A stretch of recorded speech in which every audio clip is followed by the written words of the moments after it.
Volume 5. Chapter 401, Killing Numbly. Chapter 401, Killing Numbly. Translator, Irene Editor, TYZ, KLKL. When AI Hui stuck himself onto his opponent's back, his somewhat trembling wrist had already regained stability and his expression had returned to its original calmness. That blow from red muslin had mostly been endured by his sword. Although AI Hui used many techniques to dissolve the impact, the remaining force still made his wrist numb. From the corner of his eyes he noticed Chao Ning and the gang charging toward him, but his hands moved without the least bit of hesitation or inaccuracy. With a flick of his wrist, the sharp sword ray pierced directly into his opponent's back while his body was like a swimming fish, nimbly making his way into the crowd. The grass bandits were a mess. They knew that their enemy had intruded and in a panic they rushed, one after another, to defend. The disordered group hindered Chao Ning and a few other backbone fighters, aiding AI Hui's shield against them. AI Hui was extremely fast. Be it his attack or body movement, he was going to finish it quickly, and regardless of the battle outcome, he wasn't going to stay unnecessarily long. He executed a simple, heavenly thrust, with his dragon's spine and sword rays flew toward the crowd like raindrops. Some smashed onto the defense barrier, producing sparks, while others collided with the grass rattan, causing leaves to fly everywhere. Some entered the bandits' bodies, causing blood to splatter. In reality, these sword rays did not cause great damage. Instead, it triggered mass confusion and panic. AI Hui knew very well that one could only catch fish in muddy water. No one noticed that AI Hui was drilling his way through the crowd like a swimming fish. The number of leaf blades on the black wings on his back was reducing in number. Black tree leaves fell silently from his starry gem sword wings like small black fishes cruising underwater. AI Hui had spent a lot of effort on building the starry gem sword wings and he was finally able to unleash its potential. A black shadow flashed past, causing Chao Ning to feel dizzy. His pupils shrank. What was that? A black leaf. Black. He suddenly thought of the wings on his opponent's back. He scanned his surroundings quickly and saw countless black leaves floating close to the crowd. Lights were flickering, explosions rang across the skies and angry cries could be heard everywhere. Amid this chaotic scene, no one noticed these rather motionless black leaves. Chao Ning spotted the enemy within the crowd and noticed that his black wings had disappeared and only the skeletons were left. He quickly understood what was going on and his face paled. Be careful. Before his frightened but loud voice could be heard, the quietly floating black leaves moved suddenly. Each leaf was a mini black sword and AI Hui's starry gem sword wings had a total of 360 tree leaves, which equated to 360 mini swords. The 360 mini swords moved simultaneously. The black sword rays were like rain, intertwining in the sky and forming a deathly black light net. Anguished shrieks sounded simultaneously and a huge amount of blood splattered all over the place at the same time. AI Hui's premeditated move revealed its malicious fangs with its first blow. AI Hui had progressed tremendously and was no longer comparable to when he'd first created the sword wings. But when he was creating it, he had already taken his future progress into consideration. Even then, AI Hui did not expect this move to be so formidable. It was his first time operating so many mini swords and hence he was unable to exercise precise control over them. The good thing was that there were many enemies and he was alone without companions, so he need not worry about hurting the wrong people. His opponents were unguarded, so whether or not his attack was fatal, this battle would end as long as their speed was quick and their power destructive enough. The majority of the grass bandits did not notice the tiny black leaves and some even thought that AI Hui's wings were falling apart as they weren't able to endure the intense battle. As such, they were caught off guard when the sword rays rose up violently. AI Hui succeeded on his first blow. Not daring to hesitate, he quickly summoned his mini swords back. Without the mini swords, the buoyancy of his skeletal wings was pathetically lacking. He would fall into a miserable plight if the situation before him lost its flexibility. Countless black leaves flew onto AI Hui's back from all directions, like many wiggling black snakes. Stop him! Chao Ning bellowed, the horrifying situation making his eyes pop. He'd never seen such a terrifying scene. The sight of over 100 people spurting blood was beyond impactful. Intense fear enveloped him. His opponent's abilities, and even his ruthlessness, had far exceeded his expectations. He killed people as if he was picking dried grass. Even as a bandit, Chao Ning's heart felt cold. Who exactly had they offended? The scary sight before his eyes had completely aroused Chao Ning's determination. No matter how big a price they had to pay, even if this bunch of people were all to die, they must kill that fellow. If that fellow was playing hide and seek with them in future, they would not be able to live another peaceful from then on. In actuality, Chao Ning was frightened. Although AI Hui's attack seemed dreadful, only just over 30 people lost their lives. Other elementalists weren't badly injured and their battling abilities weren't badly affected. There were also many who guarded themselves vigilantly and managed to avoid getting struck by the mini swords. But regardless of whether they were injured or not, they were taken aback by this sudden move. From the start of the battle up till now, their opponent had been alone. Yet, the rhythm of the battle had been under his control all this time. The number of casualties on their side continued to increase, but that fellow remained unhurt. AI Huey's strength and agility intimidated the grass bandits, effectively destabilizing their morale. The grass bandits were very different from Deathgrass Division. Although Zhang Xiaoman and Xiao Ning had rich family resources and hoped to train and develop grass bandits into another Deathgrass Division, it was just wishful thinking. They'd learned from their experienced older generations when it came to selecting and training members, but what they created was still a group of roving bandits. Perhaps they were stronger than regular bandits, but they were still far away from becoming a legitimate combat division. At least grass bandits had courage, were swift, and were fearful. Upon seeing that AI Huey's wings were not completely filled and that his movement was affected, a few grass bandits charged over without hesitation. Like a javelin, the grass rattan shot out, releasing a sharp whistle. A handful of grass seeds were thrown toward AI Hui. As long as they were within 3 meters of him, they would burst into big nets, effectively trapping him. A green snake, formed from strange green ripples, passed through the crowd silently and pounced on AI Hui. But he was faster than all of them. It wasn't that AI Hui had long predicted their moves. He was just very aware of his flaw and chose not to bet his life on the assumption that his enemies were going to ignore it. He swatted his dragon's pine downward in a light movement. With a clap, as if hitting a water's surface, his body shook and an injured grass bandit appeared beside him. There was a bloody hole on the bandit's neck. This small injury was practically non-existent to him. He growled and many grass rattans appeared around him, moving toward AI Hui like the tentacles of an octopus. Clap, clap, clap.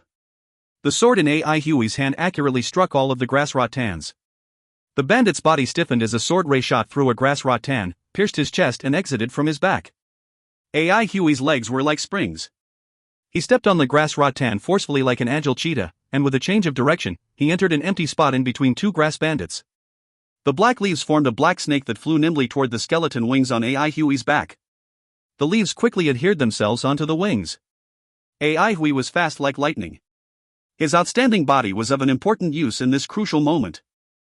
In that small space, his body's burst of energy made his movements exceptionally quick. At times, he would borrow the power of his dragon's pine. He would also borrow the momentum gained from his thighs or use his enemies' bodies as a shield. He was like a demonic bolt of lightning, traveling back and forth through spaces between his enemies. His cool-headedness allowed him to make the most suitable choices amid this chaotic battle. His ability to react quickly also allowed him to deal with unforeseen circumstances with ease. Wherever he passed, fresh blood splattered. His sword rays were always striking the enemy's vital points from unexpected angles. Zhao Ning and his gang were chasing wildly behind, but AI Hui was like a slippery loach, always finding ways to dodge them and throw them off. At the same time, he was like a wandering death god, accurately and efficiently collecting souls with a lack of regard for anything else. The grass bandits fell from the sky like dumplings. The once densely packed team was now much sparser, and in the blink of an eye there were less than 200 of them left, and many of them were injured and dripping blood. Fear started creeping onto their faces. They were all desperate criminals, but seeing the number of lives being taken away so rapidly had their hearts and limbs turning cold nevertheless. Whatever courage they had vanished in a puff of smoke. AI Hui had that same expressionlessness plastered onto his face, and his sword thrusts were still fast and precise, without the slightest wavering. The starry gem sword wings on his back were back to normal, with all the leaves back in place. Mobility restored, AI Hui was like a tiger that had grown wings, his sword moves became much swifter. 6 moons appeared as 6 sides, like that of a Grim Reaper. They would harvest a soul the moment a weakness was being exposed. Suddenly, someone started to flee. Once an avalanche occurred, it became difficult to contain. This was a unique characteristic of the bandits. No matter how surly bandits were, they crumbled easily when met with danger. Yet, the 13 divisions had to, time and time again, battle until there were only a few people left and a definite victory was won. Xiao Ning and Zhang Xiaoman might have been able to duplicate the discipline and code of conduct of the former Deathgrass division, but they were unable to instill in them the spirit of Deathgrass. What were they fighting for? For the place where all power and weakness originated from. When things were going smoothly, they saw it as a joke that was being played on them. There was no need for reason when there was talent. Only at the end of the road did they realize that there were always things that made them afraid, unwilling, and unable to retreat even if a blade was held close to their eyes. The mental breakdown hit them hard. To the grass bandits, this battle was nearly a one-sided massacre. They'd seen for themselves how AI Hui, alone with a single sword, killed their people numbly and indifferently. But not everyone was feeling defeated. Chao Ning and more than 10 other people stood where they were and surrounded AI Hui, trapping him in the middle. They glared at him like wolves on grassland. Influenced by their older generations, they had been kids with lofty aspirations. Even if fate made it tough for them, even if nature played tricks on them, and even if their faith had been destroyed, they stood strong and proud, their courage and valor unwavering. They weren't afraid to die in a battle. If you find any errors, ads pop up, ads redirect, broken links, non-standard content, etc., please let us know. Report chapter so we can fix it as soon as possible. Chapter 402, Fight Till the End. Chapter 402, Fight Till the End. Translator, Irene. Editor, TYZ, KLKL. Many of the grass bandits who'd fled turned around and observed the battle from afar. They were afraid of receiving punishment upon return. What if Chao Ning and the others claimed victory? It wouldn't be too hard for them to escape even if Chao Ning lost. If so many of them dispersed like birds, how could their opponent, alone, chase all of them down? They scattered around, keeping their gazes on Chao Ning and the gang. Chao Ning glared firmly at his opponent's young face. He still found it hard to believe that this young fellow, close to his own age, could defeat almost all of his people. Through his gritted teeth he asked, "Who are you, sir?" AI Hui kept an indifferent face, as if unconcerned about the fact that he'd been surrounded. "I'm AI Hui."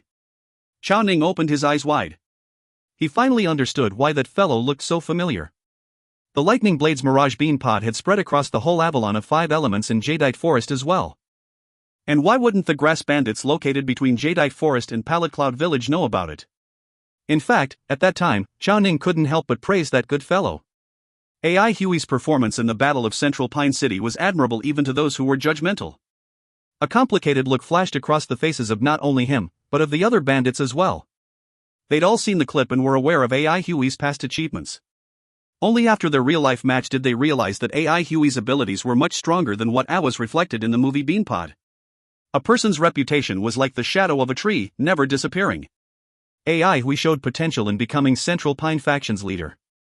While the faction never did address him as their leader, they assembled from all around to serve him whenever he appeared. If he wasn't a leader, who was? Chao Ning took a deep breath, suppressing his murderousness. He said in a low voice, "The Lightning Blade, why do you take grass bandits as your enemy?" AI Hui thought it funny, but kept a straight face. Instead, he asked, "Why did you guys block my path?" Chao Ning thought back to their earlier actions and felt that things had gotten inconvenient. Thinking about the help signal, he realized that it must have been because of the conflict his subordinates had gotten into with AI Hui. But none of those who called for help survived, so he wasn't able to know exactly what had happened before he arrived. He did not mind losing a small team, the problematic part was the fact that they'd offended a strong fighter. Other than the main players from the team, all other grass bandits were merely cannon fodder. In this messy world where people were like grass, mere cannon fodder was easily replaceable. He was more agitated because the small team leader was someone he thought highly of. He asked in the same low voice, "There had been a misunderstanding, but why did you have to kill all of them?"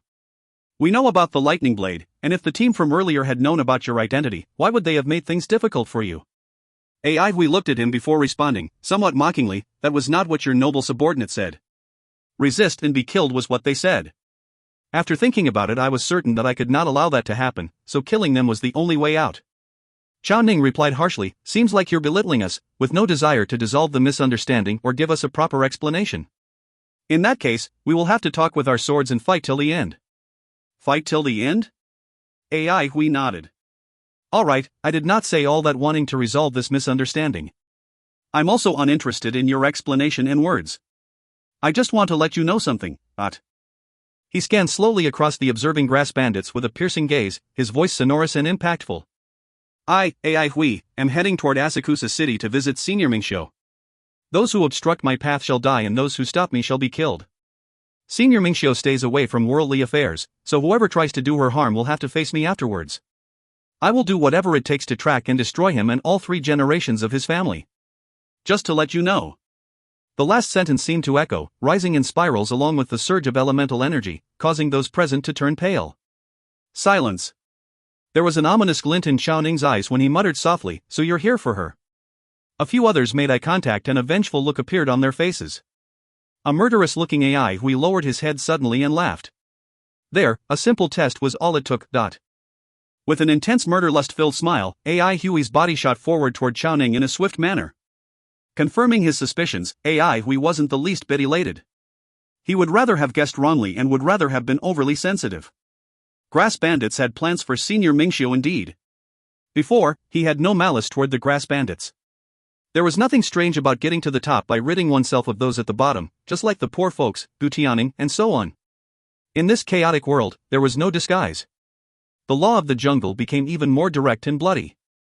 The feud between grass bandits and deep-sea enterprise would make one sigh. To AI Hui, that was nothing.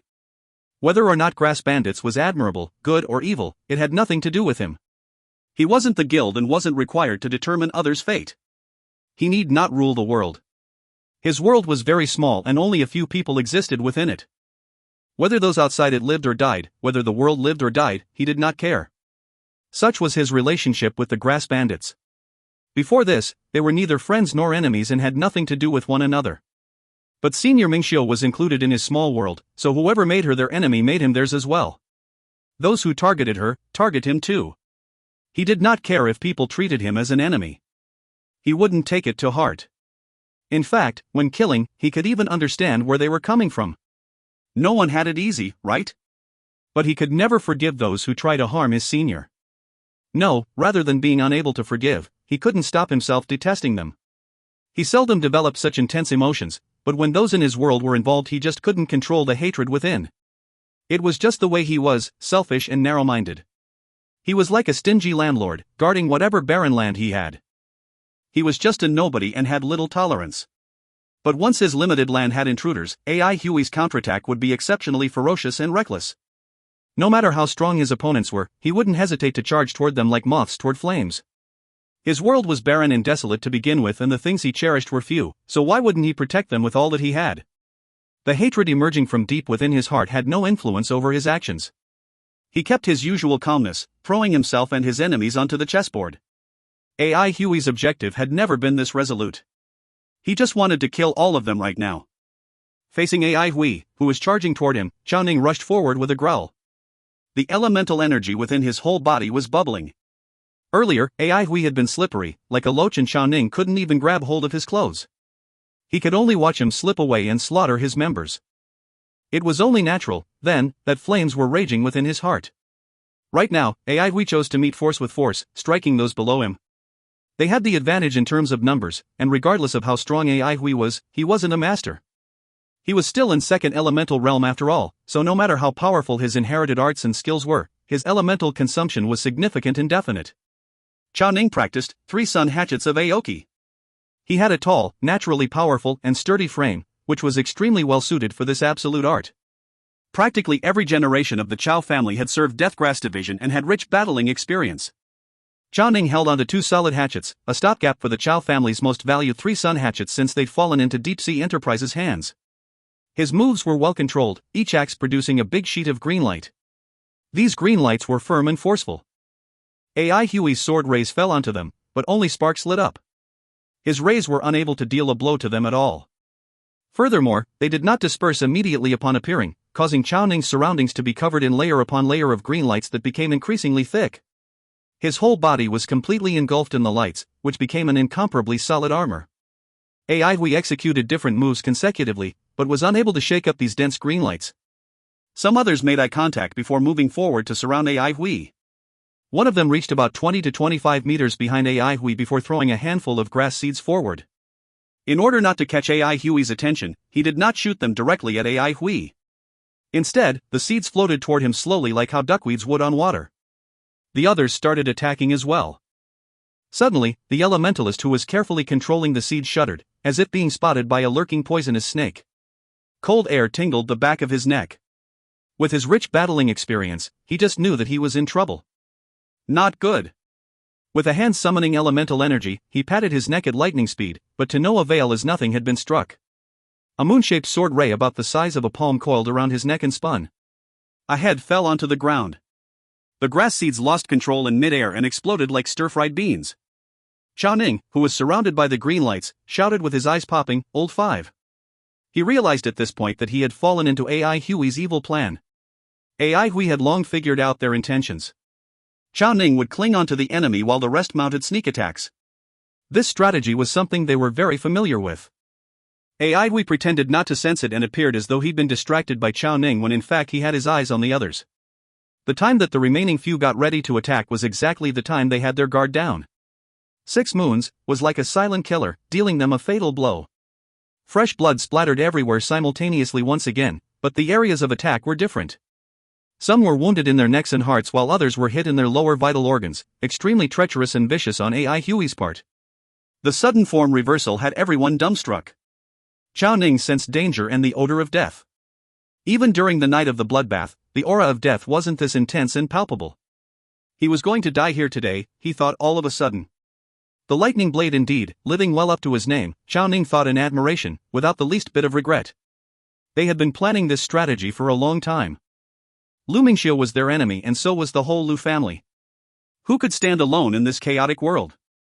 Who could isolate themselves completely? A white cloth that was stained with blood was no longer a white cloth. They had to take revenge. They had to live. Chao Ning was obdurate. Determined to fight with his life on the line, the elemental energy within his body surged as he threw the 2 axes toward AI Hui with all the strength he had. Cracks started to appear on the surface of the axes, revealing a dazzling green light beneath. As the cracks started to peel off, the light became increasingly brighter. A carefree smile appeared on Chao Ning's face. He was finally going to die. To die for a greater cause. It was worth it. Shaman, live on. Avenge us. He grabbed both axes, his flesh rupturing inch by inch, but he seemed to feel nothing.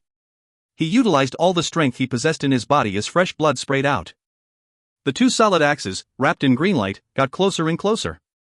As long as 2 balls of green light touched, 3 sun hatches of Aoki would end in a final blow. Duo Sun Destruction. A strange sword chime sounded overhead and Chao Ning's movements became rigid. He got distracted and his eyes glazed over. Sword chime. Regaining awareness, Chao Ning saw that his green lights had already collided. His final thought upon getting swallowed up by the boundless green light was this: what a pity. If you find any errors, ads pop-up, ads redirect, broken links, non-standard content, etc., please let us know. Report chapter so we can fix it as soon as possible. Chapter 403, Great Waves. Chapter 403, Great Waves. Translator, TYZ Editor, TYZ, KLKL. The news of AI Hui heading towards Asakusa City spread like a hurricane. Bandit brigades of all sizes on the borders of Pallet Cloud Village and Jadeite Forest knew of this news. Before this incident, even though the Lightning Blade was rather reputable, everyone merely viewed him as a hero whose image was built by Elders Guild. 3 years ago, AI Hui's base level and strength was still very low. Furthermore, he was still a student. His achievements might be impressive, but the ones who'd really put the last nail to the coffin in the Battle of Central Pine City were actually Wang Shouchuan and Han Yuqin. Many had believed that Central Pine faction's absolute allegiance to AI Hui was due to his outstanding charisma. Until this battle happened. Grass Bandits and AI Hui had come face to face and a grave conflict ensued between the 2 sides.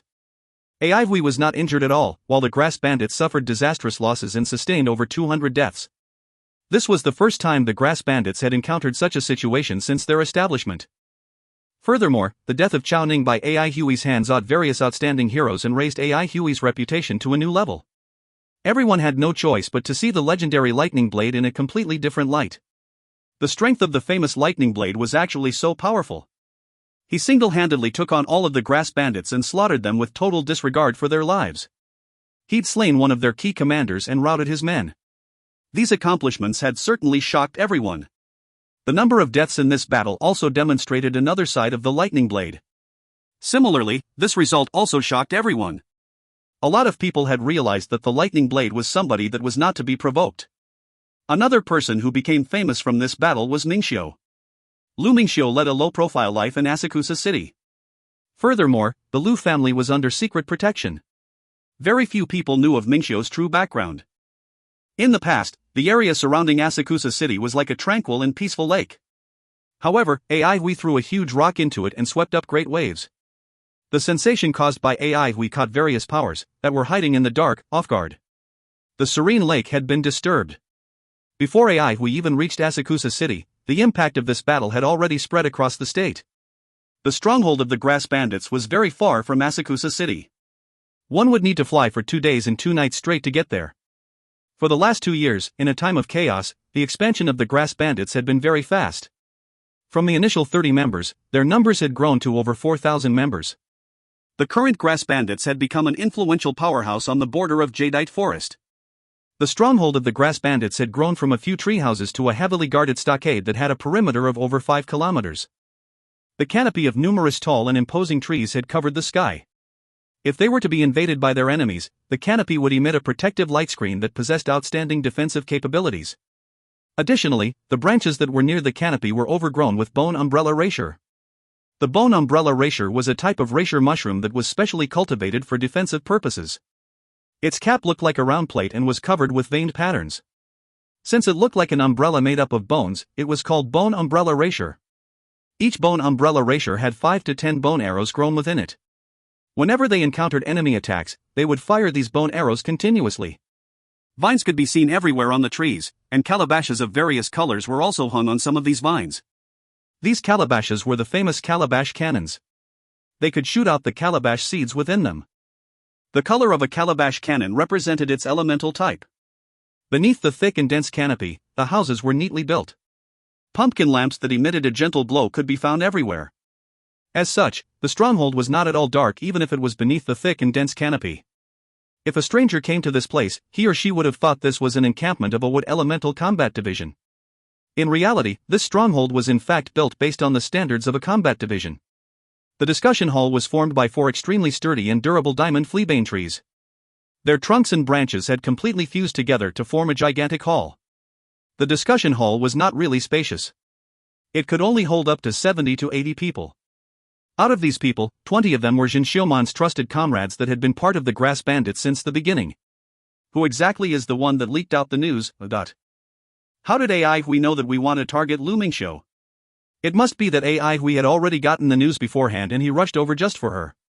Everyone was talking at once and all of them were in the state of panic. The plan to kidnap Mingxiu was devised by them meticulously. However, before the plan was even carried out, it had been leaked to the outside world. How could everyone stay calm? Bang! Smashing her fist on the table, Zheng Xiaoman roared angrily, "Everyone shut up!" Zheng Xiaoman was around 25 years old. She was tall and thick. She could not be considered a beauty. However, her coarse and wild temperament, as well as her outstanding stature, always made her the focal point of everyone's eyes. The Grass Bandits was single-handedly established by Zheng Xiaoman and she was highly respected. Everyone shut up and the discussion hall was so quiet that one could even hear the sound of a pin dropping on the floor. When Zheng Xiaoman thought of Chao Ning, a tinge of sadness flashed across her eyes. She raised her head and spoke with a voice that was filled with hatred. "We will put aside the issue of Lu Mingxiu first. We can't let old Chao die for nothing and we have to seek revenge for him. Until we have sought our revenge for old Chao, don't talk to me about other issues." After finishing her sentence, she stomped out of the discussion hall without turning back. Everyone in the discussion hall looked at each other blankly. A lean man seated at one corner of the hall swept his gaze across everyone occasionally while a pensive look appeared on his face. Boss's words had made everyone feel ashamed and embarrassed. Subsequently, all of them dispersed from the discussion hall. Remaining calm and collected, the lean man returned to his home. Upon checking that no one was following him, he closed and locked the door. Why could AI Hui get this news? A voice suddenly sounded off behind him. The lean man already knew there was somebody behind him. Upon hearing these words, he sneered, "I should be the one asking this question."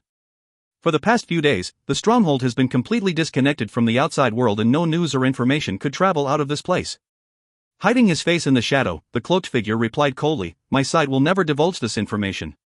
"Never mind, it's not the time to talk about this. So what do we do now?" "Boss has already made it clear that we will not do anything if we don't seek revenge for Chao Ning. Our deal is going to fall through soon," the lean man replied with impatience.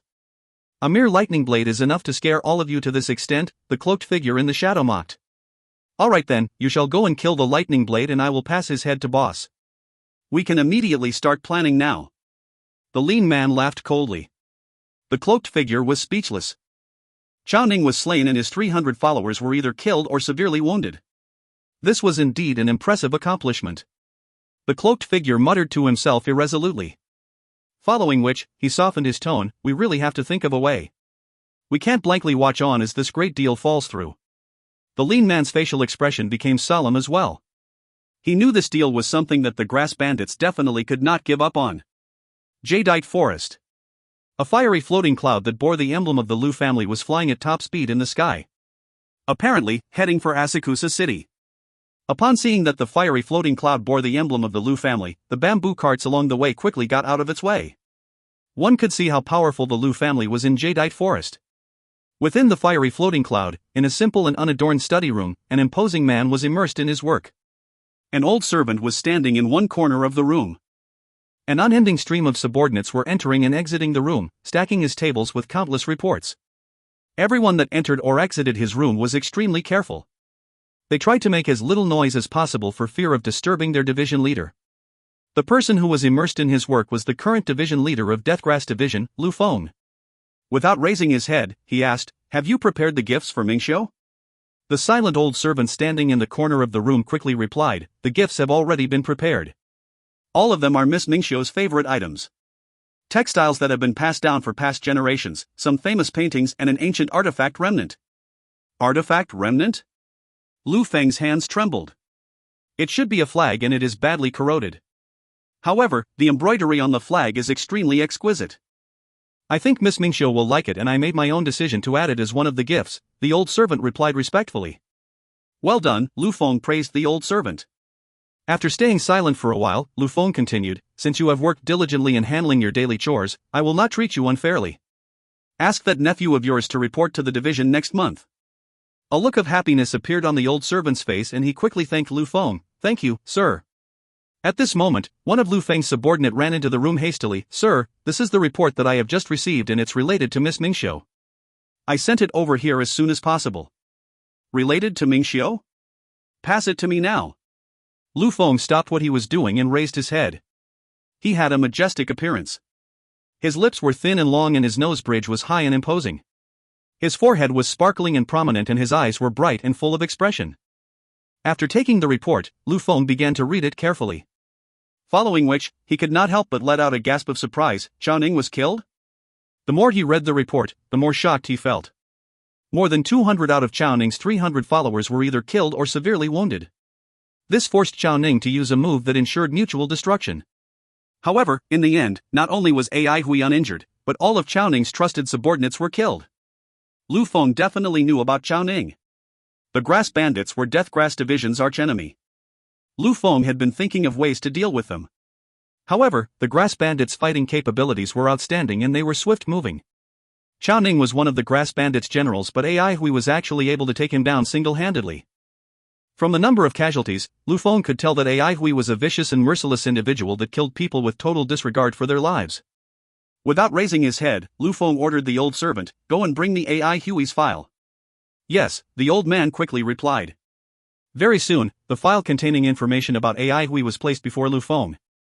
After comparing the file to the report, Lu Feng discovered that there was a huge difference between what was being reported on both of them. On the file, it was written, "Base level, first elemental realm. Evaluation of strength, weak. Strengths, charismatic, good at winning over people's hearts, well supported by many people." Lu Feng ripped the file to shreds and instructed the old servant, "Rebuild the file on Ai Hui." "Yes." A cold shiver went down the old servant's spine. Lu Feng sat down and delved deep into his thoughts. He began to strum his fingers on the table subconsciously. Of course, he knew about Ai Hui. He knew everything about Mingxiu and the people around her. Ai Hui and Mingxiu had a close relationship. However, a few years back, Ai Hui was still very weak and he did not think of making friends with Ai Hui. He did not expect Ai Hui to become so powerful in such a short period of time. He picked up the report again. He knew everything that was written in it by heart without even looking at it. This report had given him a huge shock. He let go of his emotions and pondered over this issue carefully. Very soon, he came to a decision. The report had stated that Ai Hui had reached second elemental realm and the speed of his progress was terrifyingly fast. However, the thing that shocked Lu Feng the most was that Ai Hui single-handedly killed Chao Ning and slaughtered more than half of his subordinates. The talent for combat that Ai Hui had displayed was extremely powerful. Taking his age into account, Lu Feng predicted that the possibility of Ai Hui becoming a master in future was very high. Suddenly, he raised his head and said, "Prepare a gift for Ai Hui." "Yes, what standard should the gift be of?" the old servant asked. "The highest standard," Lu Feng replied without any hesitation. The old servant was stunned by Lu Feng's words. He looked slightly troubled and replied, I'm afraid, it's a bit too rushed. Lu Feng cast a glance at him and said, "Get it done." The old servant trembled. He summoned his courage and replied, "I will get it done right away. If you find any errors, ads pop-up, ads redirect, broken links, non-standard content, etc., please let us know. Report chapter so we can fix it as soon as possible." Chapter 404, Entering the City. Chapter 404, Entering the City. Translator, TYZ Editor, TYZ, K. Kermit. We did not stop flying and headed straight for Asakusa City at full speed. Asakusa City was a small border city. It was of a similar size to Central Pine City. Due to the rise in illicit businesses, it had flourished significantly. However, as the illicit businesses had taken a hard hit recently, the city became rather desolate. With a bad economy, there were many idlers on the streets. They filled the city in small groups, chatting with one another. Most likely because of the recent increase in bandit activities, Asakusa City's defense system was on high alert. The treetop of the towering and imposing ancient tree emitted a faint green glow. Defensive ancient trees had been planted in strategic positions around Asakusa City. Altogether, they formed a defensive light screen. Defensive ancient trees only had one purpose: to defend. Their roots were embedded deeply into the ground. A defensive ancient tree could grow to over 200 meters in height. As its height increased, so would its defensive power. In Jadeite Forest, the first thing that every city built was a defensive ancient tree. Defensive ancient trees that were in their premature stage had weaker defensive power, but as time passed, their defensive power would continue to increase.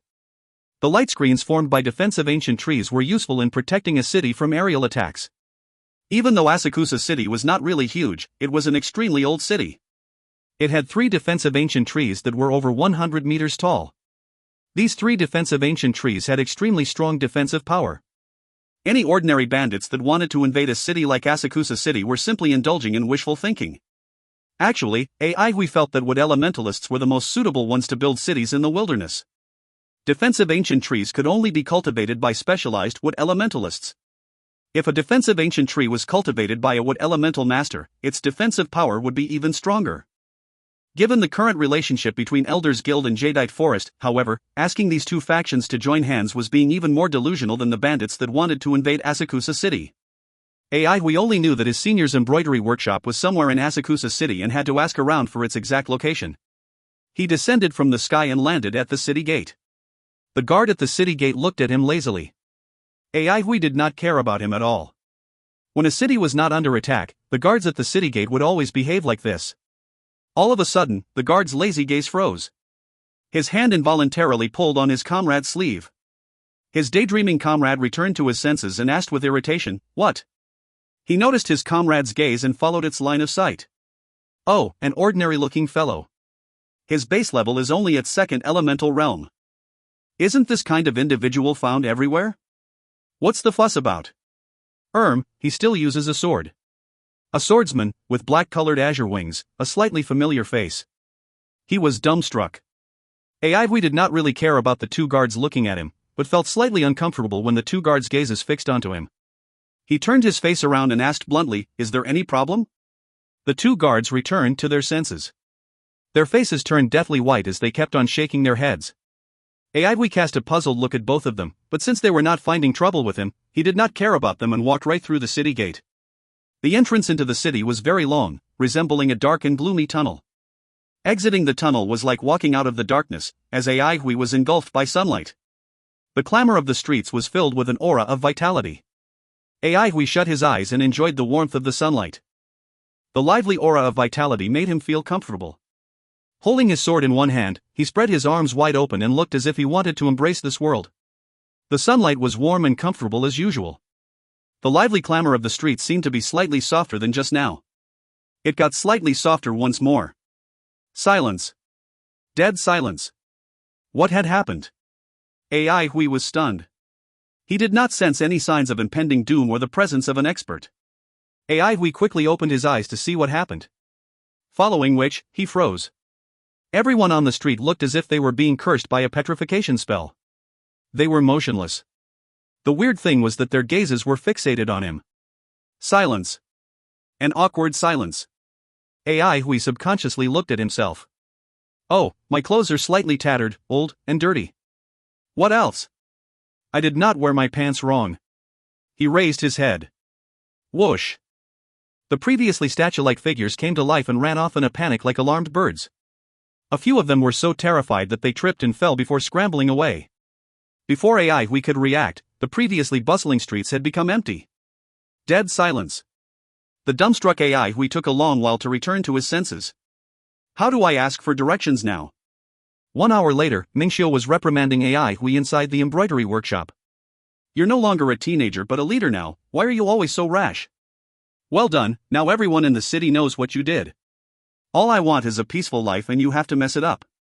Today, the manager who was in charge of sending materials to us didn't even dare to raise his head to look at me. He was so scared that he almost laid on the floor to talk to me. He didn't even dare to accept payment from me. I had to spend nearly half an hour to persuade him to take the money. You tell me, how am I going to carry on my business if this goes on? Do you know what everyone is calling you now? Death God. Executor. They're saying that you have total disregard for the lives you take. You have really scared me this time around. Your aura of death is too strong. You only know how to resort to violence when things don't go your way.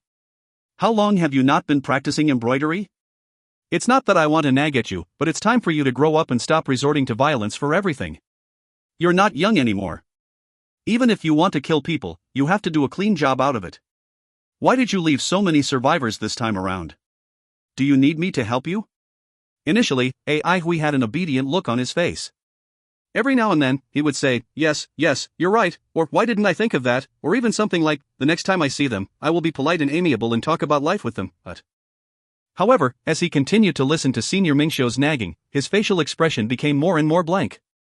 When he saw Senior Mingxiu got more and more excited in nagging him, the blank look on his face became even more distinct.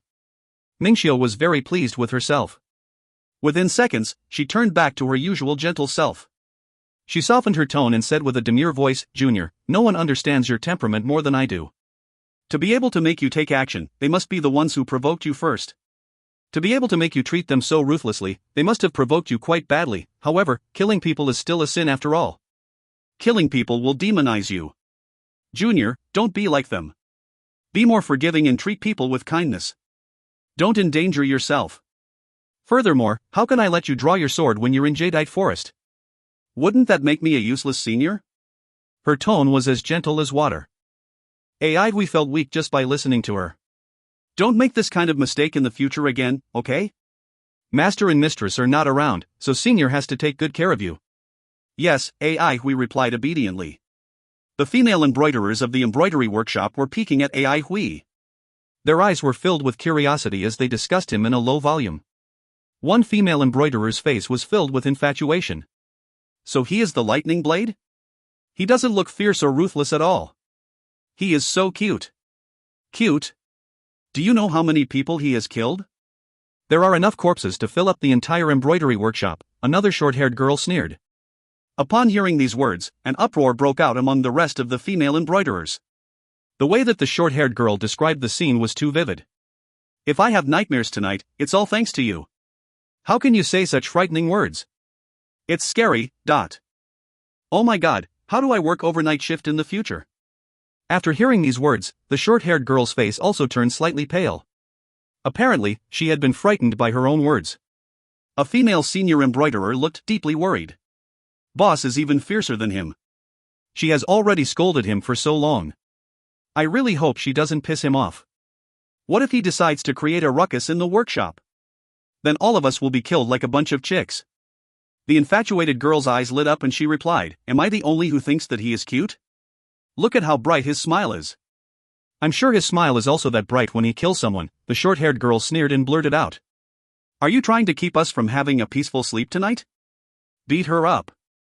Me too. No point begging for mercy now, I will support everyone. The female embroiderers raised a huge ruckus. Time did not seem to have had any effects on Lu Mingxiu. Her gentleness made Hui feel a sense of warmth and familiarity. Standing in the embroidery workshop with all the female embroiderers looking curiously at him brought him back to the day when he'd first stepped into Mistress's embroidery workshop in Central Pine City.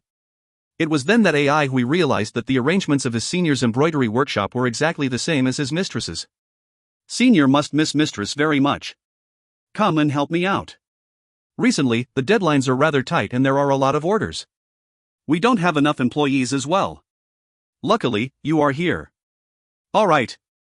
All the female embroiderers were dumbfounded when they saw the legendary executor, AI Hui, obediently pick up a needle and start to help out. Every now and then, their boss would continue reprimanding him. Your skills are too rusty. Wrong, wrong. Here. You wouldn't have committed such a mistake in the past. The way you hold your needle is wrong, but. When Mingxiu saw the serious look on AI Hui's face and his rusty hand movements, her gaze turned gentle and warm. If Master and Mistress were still alive and saw Junior's accomplishments, they would definitely be proud of him. A lot of memories emerged in her mind. When she thought of how Junior had passed Mistress's test, how he'd blown up the embroidery workshop and contracted a huge debt, and how concentrated he'd been when spinning silk from the cocoons, her lips curled into a loving smile. The days she'd spent in Central Pine City had become her most beautiful memories. There were Master, Mistress, and Junior. All of them had been together with her. A guy with a thick and broad back was with a girl with a sweet and sincere smile on her face. When Lu Feng arrived at the embroidery workshop, this scene was exactly what he saw. He was flabbergasted. Not just Lu Feng, but all the subordinates behind him were also frozen like a bunch of clay figurines. After a while, Lu Feng returned to his senses and shifted his gaze to Mingxiu. With an apologetic tone, he said, "Recently I've been busy with work and couldn't come and visit you. Mingxiu, please forgive me." AI Hui cast a curious look at Lu Feng. Who is this fellow? Second brother, you are being too polite, Mingxiu replied with indifference. AI Hui cast a glance at Senior Mingxiu. The moment he saw Senior Mingxiu's facial expression, he knew that this fellow had no chance. He'd seen how sweet and gentle Senior Mingxiu's smile was when she'd been together with Brother Li Wei in the past. Wait, did he hear incorrectly? Just now, Senior had called him second brother, right? AI Hui felt so curious that his heart was about to jump out. Lu Feng looked as if he did not sense Mingxiu's indifference as he maintained the smile on his face. Shifting his gaze to AI Hui, he said with a bright tone, "Is this Mingxiu's junior AI Hui, who is also known as the Lightning Blade? I have long heard that Mingxiu has a junior who's a genius. Having met you today, you are indeed worthy of your reputation. An extraordinary individual." Immediately, AI Hui withdrew his disdainful gaze. Such a thick-skinned individual, this fellow is not simple. If you find any errors, ads pop up, ads redirect, broken links, non-standard content, etc., please let us know. Report chapter so we can fix it as soon as possible. Chapter 405, Wintry Jade Blade. Chapter 405, Wintry Jade Blade. Translator, TYZ Editor, TYZ, K. Kermit. Even though Lu Feng was very warm, AI Hui still had his reservations about him. Whoever Senior dislikes, I dislike. Mingxiu's junior is also my junior. I shall call you Junior Hui. From today onwards, we are a family. Feel free to ask me if you need help with anything. Since this is the first time we are meeting, I have prepared a small gift for you. Junior Hui, please don't decline my kind intentions. Lu Feng enthusiastically passed AI Hui a long, rectangular wood box. The wooden box was exquisite. Its surface was neatly embedded with dark green fish scales which gave off an elegant luster, looking unspectacular yet luxurious. AI Hui glanced at Mingxiu and she winked at him. Junior has exquisite taste, Mingxiu said plainly. Lu Feng smiled and did not seem to be at all flustered by her words. AI Hui immediately understood what Lu Feng's facial expression meant. He opened up the wooden box and found a sword lying in it. AI Hui's eyes lit up. He grabbed the sword hilt and held the sword before his eyes to examine it closely. The sword was dark green in color. Its texture felt unique, seemingly carved out of a dark green jade. The wave-like dark veins on the sword overlapped each other, looking like a body of limpid autumn waters moving under the sun. It was extremely beautiful. The body of the sword was straight and thick while its blade was thick and blunt. However, when AI Hui channeled a trace of elemental energy into the sword, two extremely sharp sword gleams appeared on both sides of the blade. The material that made up the sword hilt felt like metal, but was not. The sword hilt was extremely heavy, causing the sword's center of gravity to shift towards it. This made wielding the sword effortless. Almost instantly, AI Hui knew that this sword was very suitable for carrying out stabbing and piercing attacks. The sword hilt was covered with unknown fish scales, making it extremely comfortable to hold. AI Hui did not want to let go of the sword. Good sword! AI Hui blurted out. He channeled his elemental energy into the sword and it gave off slight vibrations. These slight and indistinct vibrations involuntarily formed a resonance with the elemental energy in his body, sparking off the desire to fight in him. This was a heaven-grade weapon. The smile on Lu Feng's face became wider as he cast a glance of approval at the old servant standing in a corner. It was not an easy task to prepare a satisfactory gift in such a short period of time. This sword is called Wintry Jade Blade. It's the first treasure sword forged by master weaponsmith Wei Hong, and I came across it by luck. I have long heard that Junior Huey's swordsmanship is superb and extraordinary. Giving a treasure sword to a hero will bring out the best in both. Oh, second brother is too courteous. Then I shall accept the sword. Ai Hui carefully took the wintry jade blade and winked at Senior Mingxiu. Whoever Senior dislikes, I dislike. Even if I accepted his gift, I still dislike him. When Mingxiu saw the scoundrelly look on Ai Hui's face, she almost laughed out loud. She knew her junior's character extremely well. When Lu Feng saw Ai Hui accept the gift and the appearance of a rarely seen smile on Mingxiu's face, he was overjoyed. He had given Mingxiu many gifts in the past, but nothing had caused her to smile like this. Lu Feng engaged in a little self-reflection. It seemed that Mingxiu and her junior had a very deep relationship. How had he not realized this earlier? Luckily, it wasn't too late yet. The smile on Lu Feng's face became even friendlier. He patted Ai Hui's shoulder cordially and said, "What's there to be polite about with your second brother?" Following which, he gave Mingxiu her gifts. Mingxiu conveniently placed the gifts on the table without taking a second look at them. This action reinforced Lu Feng's resolution to use Ai Hui to improve his relationship with Mingxiu. At this moment, Ai Hui noticed that Lu Feng's unit of subordinates were looking at him. Their bodies emitted a fierce and powerful aura. From the faint energy waves coming from their bodies, Ai Hui could tell that their strength was not to be underestimated and that they had rich combat experience. Every now and then, their gazes would hold an eagerness and the desire to fight him. At this moment, a tall and burly man stood out and said, "Sir, do you want to try out your new sword? I can be your sparring partner." His tone contained a hint of arrogance, sounding as if he was challenging Ai Hui. For the past few days, the lightning blade had been rather reputable in this region. Everywhere they went, they would hear Ai Hui's name. News of his feat of single-handedly massacring the grass bandits had spread to various cities nearby. All of Lu Feng's subordinates were elites of the Deathgrass Division. Every one of them was proud and arrogant. Naturally, they were unhappy with Ai Hui's growing reputation. "Don't be so rude towards Junior Hui. Behave yourself." Lu Feng reprimanded the burly man. Even though the man withdrew, he still looked at Ai Hui with an arrogant gaze. Initially, Ai Hui did not really care about him. However, when he saw a hint of anger sweep across Senior Mingxiu's eyes, he said, "I really want to try out this new sword, but the sword doesn't have eyes. It wouldn't be good if I accidentally injure you." Upon hearing these words, the burly man broke out in laughter and mocked, "I have fought an unknown number of battles. I am not even afraid of death. Why would I be afraid of getting injured? I am only afraid of injuring you accidentally. If I injure you, I will be scolded by Sir." The intention to provoke Ai Hui in his words was very obvious. "Shut up." Lu Feng glared at the burly man, following which, he turned around and told Ai Hui, "Junior Hui, don't mind this brainless fool. He is very good at charging into and breaking through enemy lines, but he is brainless. All he knows is how to make trouble for me, but..." Ai Hui realized that these people were used to charging into and breaking through enemy lines. They were a bunch of arrogant and valiant individuals. From their arrogant and despotic attitudes, Ai Hui could tell that they must have brought a lot of troubles to Senior Mingxiu and her embroidery workshop. If even a friendly and gentle individual like his senior disliked them, then one could certainly tell how irritating they must be. Previously, Ai Hui had also noticed something else.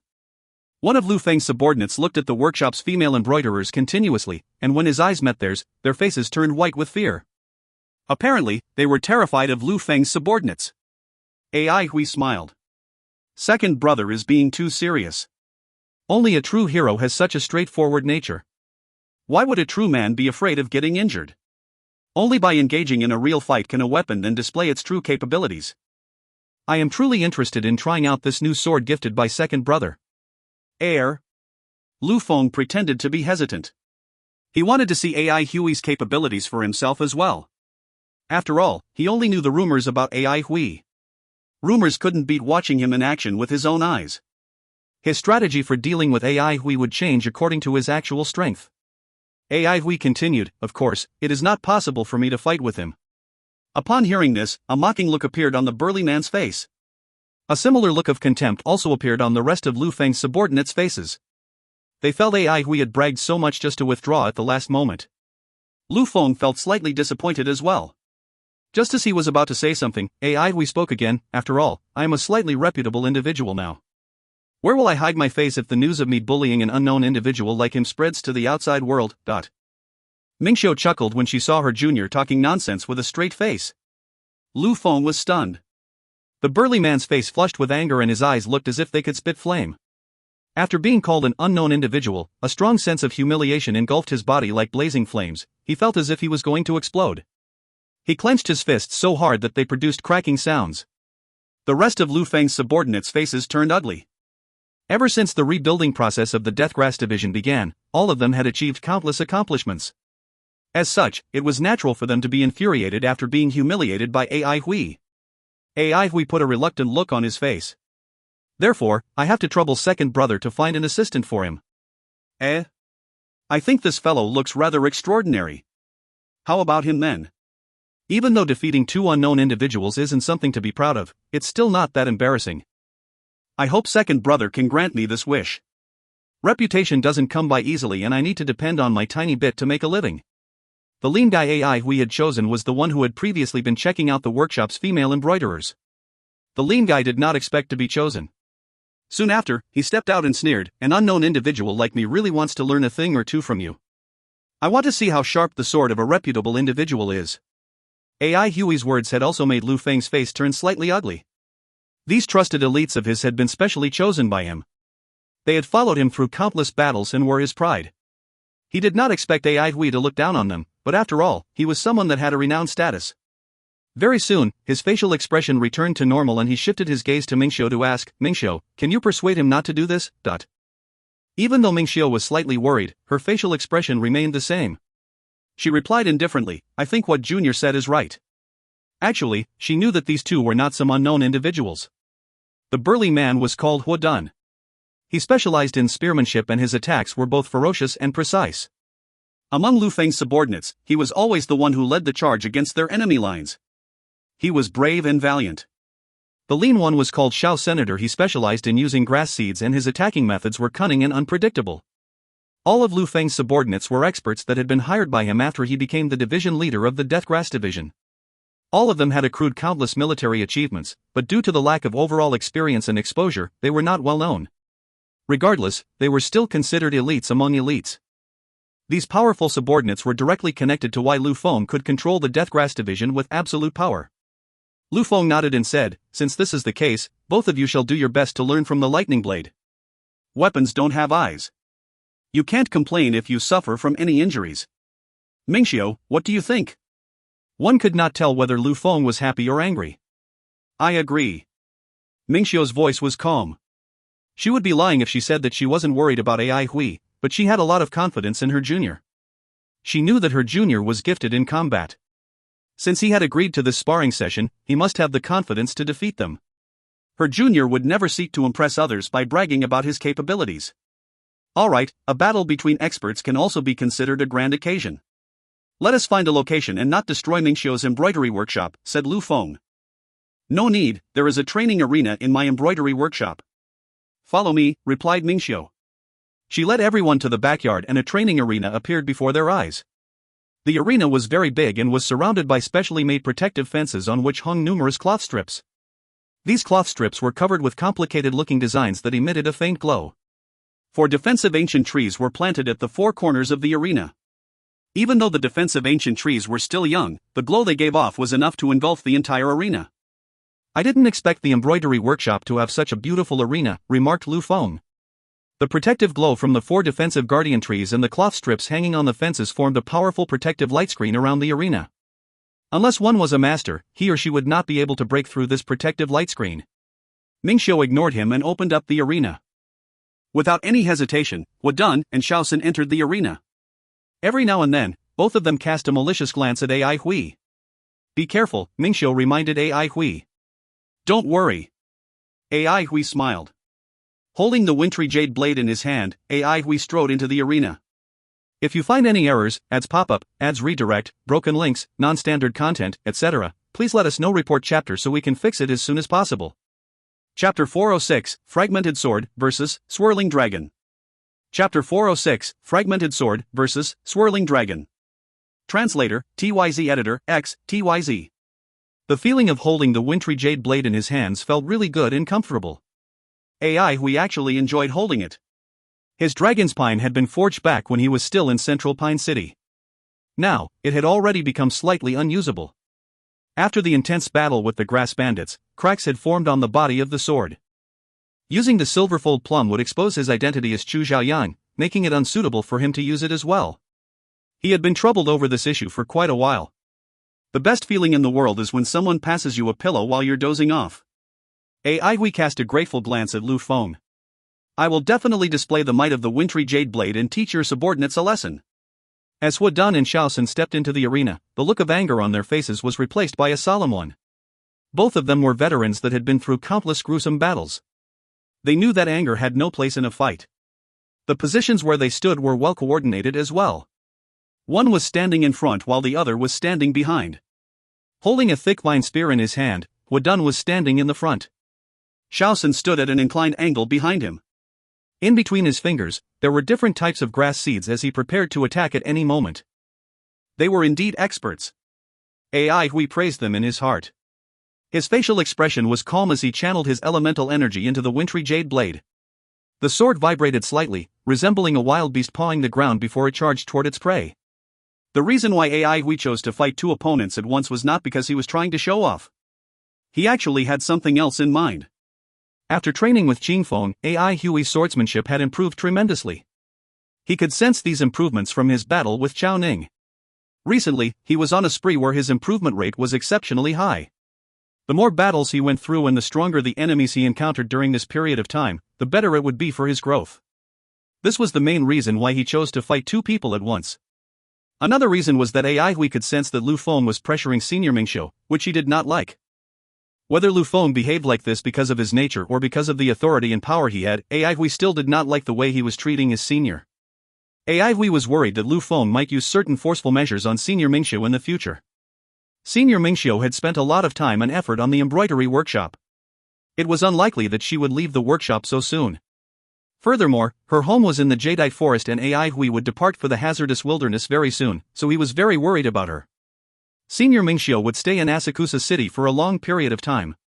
Even though Senior Mingxiu would be under the protection of her oldest brother, Lu Chen, and no one would dare to touch her, AI Hui still decided to intimidate Lu Feng to dissuade him from harming his senior in the future. AI Hui could see that Lu Feng was a strongly ambitious and unscrupulous individual. He wanted to let Lu Feng know that no one could harm Senior Mingxiu with him around. He wanted to let Lu Feng know that his rage was not to be trifled with. In an era where brute strength dominated, fear and worry could only be eradicated by force. AI Hui had a calm look his face as he slowly brandished the wintry jade blade in his hand. Even though this was the first time he wielded it, he did not feel tardy using it at all. Instead, the wintry jade blade was like part of his body. It was indeed a work of a master weaponsmith. AI Hui mentally noted down the name of Wei Hong. The vibrating wintry jade blade looked as if it was summoning the god of fighting. The killing instinct in AI Hui intensified.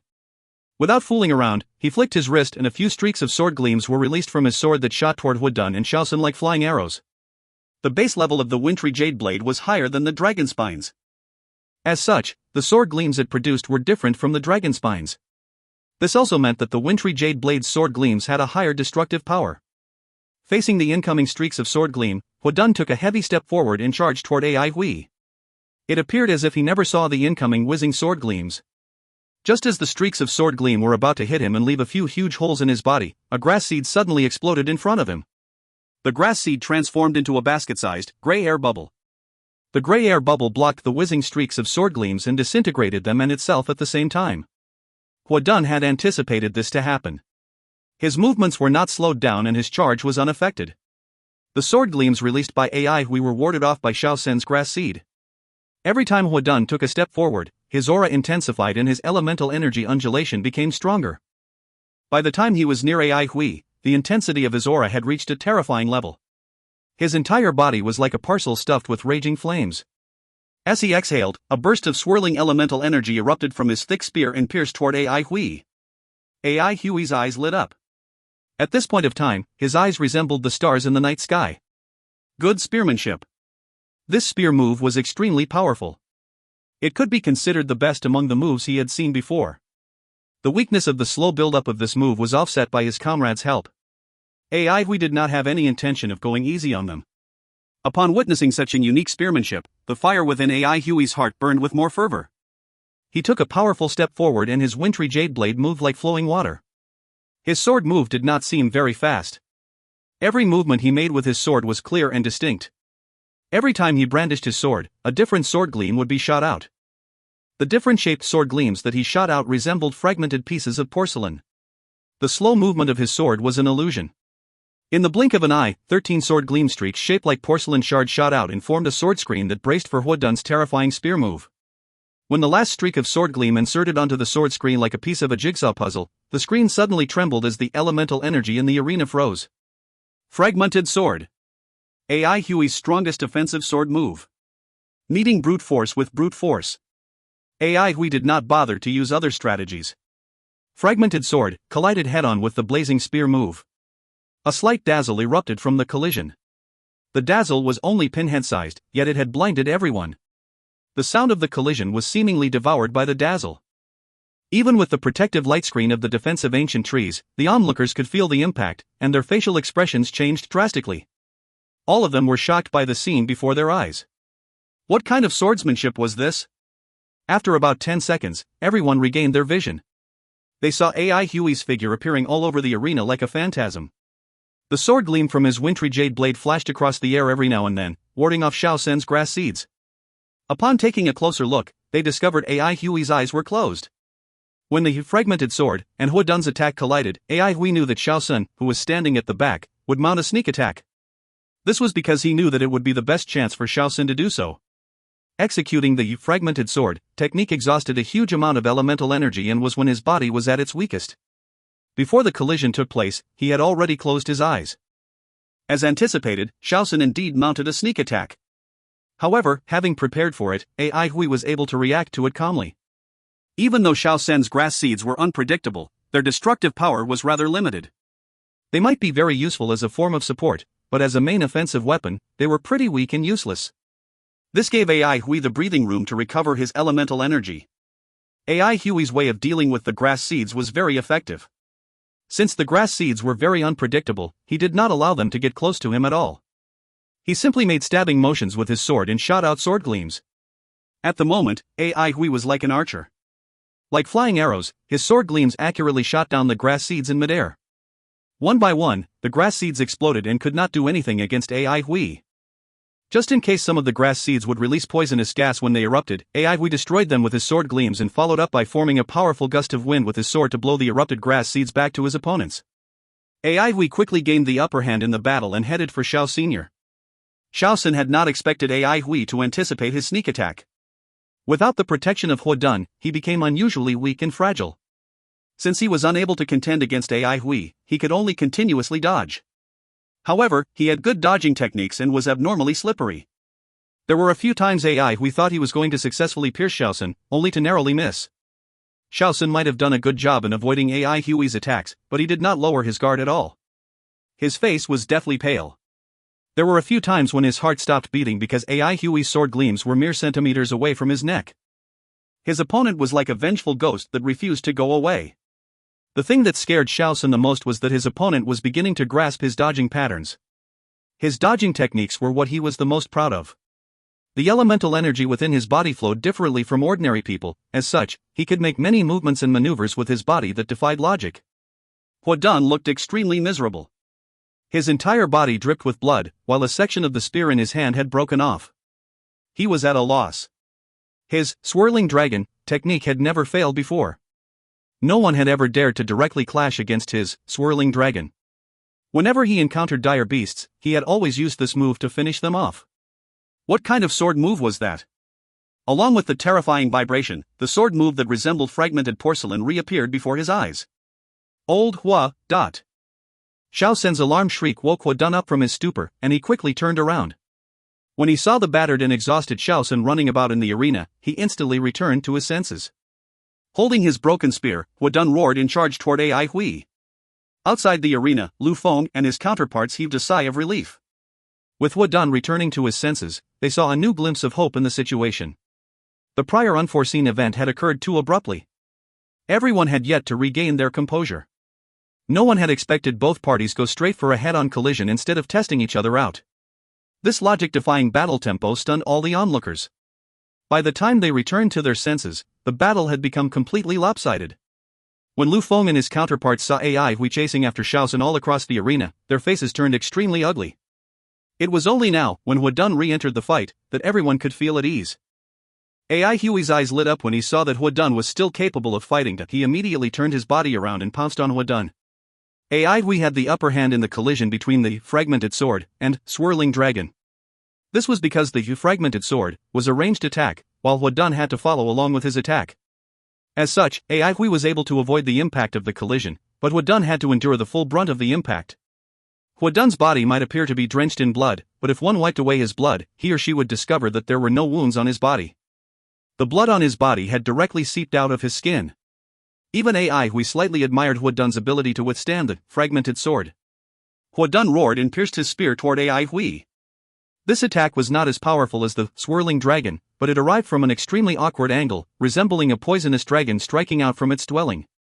In the midair, AI Hui spun his body around and struck the incoming spear with his wintry jade blade.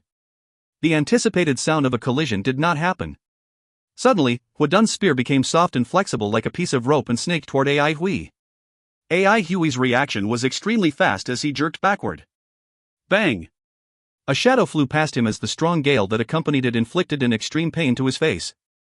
Bang, bang, bang. At this moment, explosions continuously erupted around him. Shaoxin threw out 20 grass seeds in one go. All of them simultaneously exploded around AI Hui. AI Hui was in danger. If you find any errors, ads pop-up, ads redirect, broken links, non-standard content, etc., please let us know. Report chapter so we can fix it as soon as possible. Chapter 407, Cut Some Slack?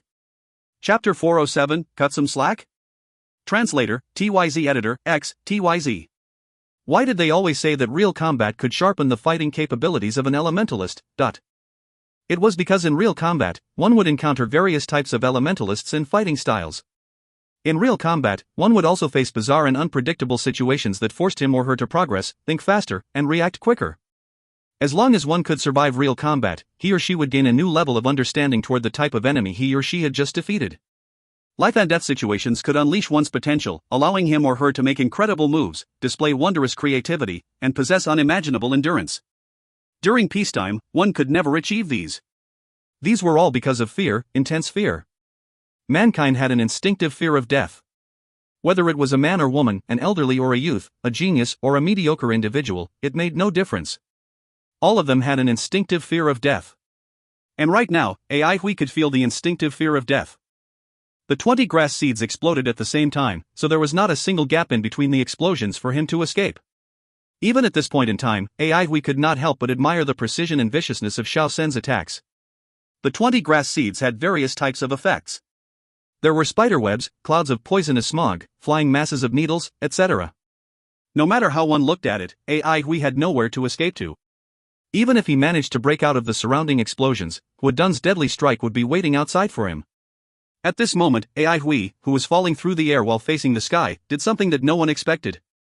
He curled up his body and fell ferociously toward the ground. At the instant when his back made contact with the ground, he abruptly arched his back. Arching fish back. Even though AI Hui had not used this move for quite a long time, he was still adept when using it now. The hard work that he had put in day and night outside of the suspending golden pagoda had made this move instinctive. The surface of the ground silently crumbled into fine powder, resembling crumbs from crushed crisp biscuits. When AI Hui was still in Central Pine City, his elemental energy was very weak. Now that he had reached second elemental realm, the strength of his elemental energy had increased several hundred times. Boom! All of the onlookers lost their balance. It was as if someone had heavily slammed a gigantic hammer on the ground. Hu Dun and Shaoxin felt the direct impact of AI Hui's move. The ground beneath their feet trembled. A powerful dusty shock wave suddenly erupted in the arena like a gray ring. The first thing that was hit by the shock wave were the grass seeds. Like weak and delicate rice straws, the grass seeds were dispersed and shattered by the shock wave. What kind of move was this? Hu Dun and Shaoxin's faces paled as they quickly put up their defenses. As the shock wave swept past them, their bodies trembled, but they were still safe and sound. Both of them were stunned. They were not surprised by how powerful the shockwave was, but rather, how weak it was. However, in the next moment, their facial expressions changed. The shockwave that swept across the area was accompanied by an immense amount of dust. Currently, the entire arena was shrouded in dust. Not good. Xiao Sen was an expert in sneak attacks. As such, when he discovered he was surrounded by dust and that his vision was impaired, he knew something was wrong. He channeled his elemental energy and moved toward Huodun's location. This was the only way he could survive.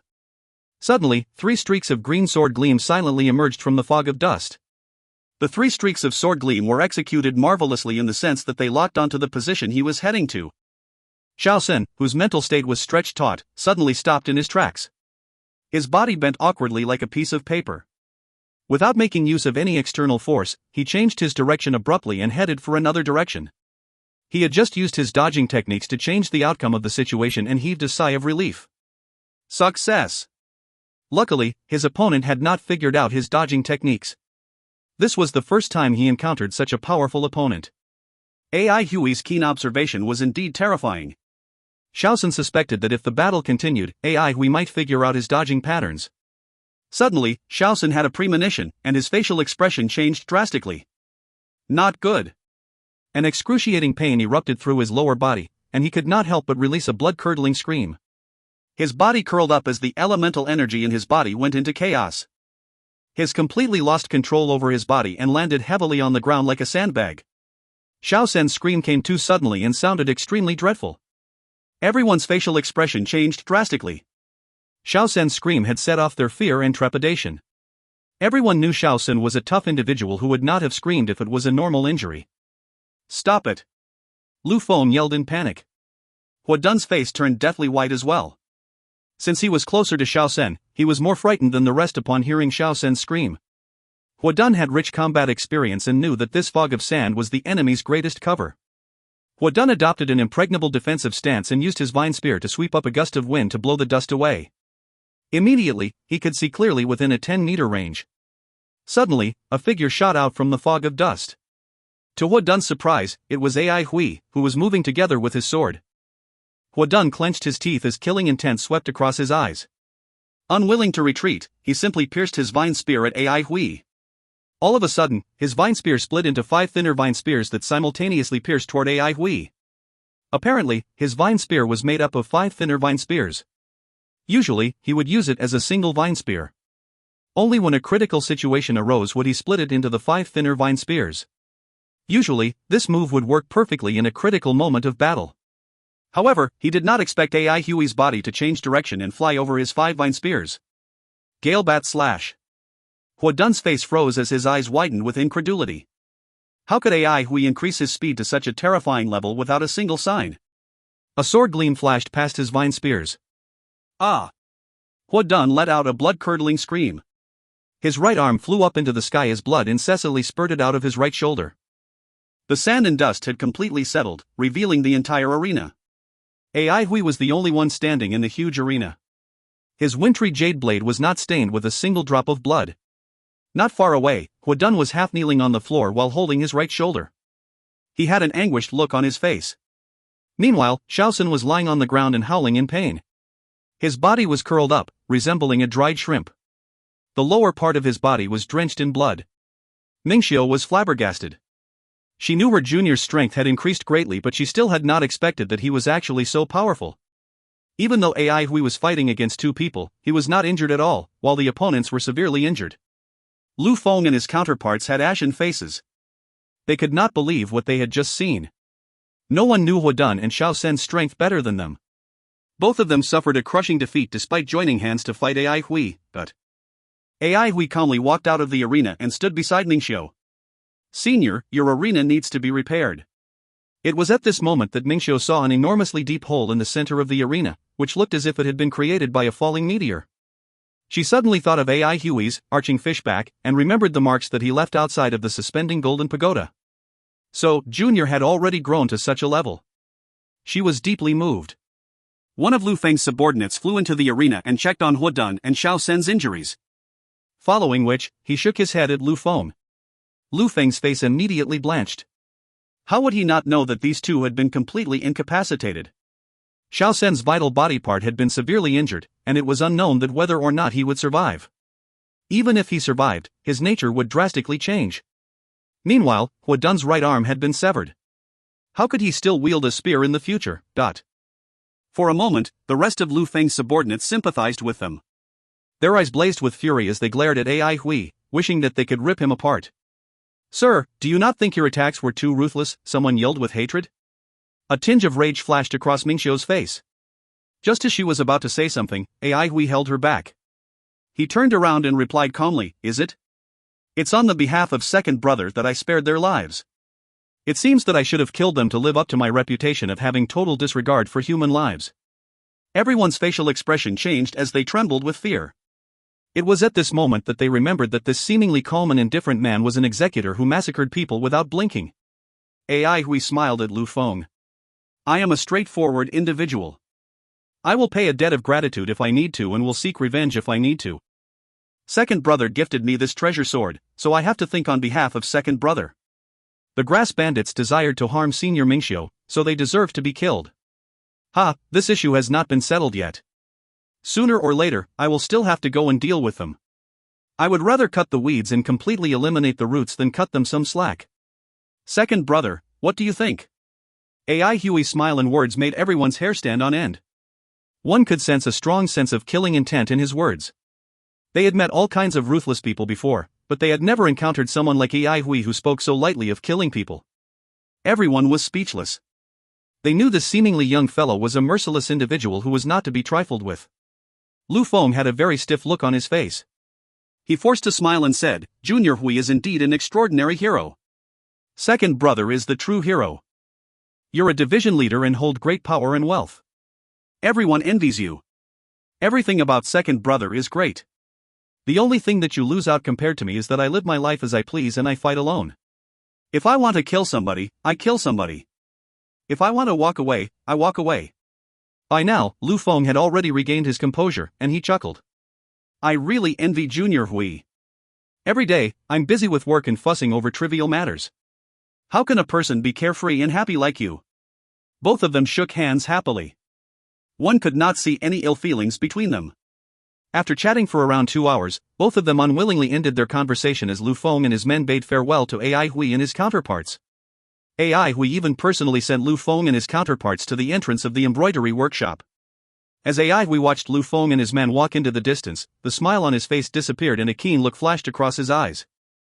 Suddenly, an intense pain spread across his ear. Apparently, Mingxiu was wringing his ear. "Tell me, where did you learn this bad habit from? Killing people with total disregard for their lives, right? So you only learned how to fight and kill after you grew up? You have become so bad after just a few years. Where has my innocent junior from the past gone to? Now you even learned how to boast. 1 against 2. Arrogant, You would rather cut the weeds and completely eliminate the roots than cut others some slack, right? TSK, such domineering words. Hey, ouch, ouch, ouch. Senior, don't use so much strength. Ouch. We can discuss this nicely. Yes, I will cut them some slack, I will do whatever they want." Mingxiu released Ai Hui's ear from her hand as her voice reverted to her usual gentle and refined tone. No one had expected her to do this.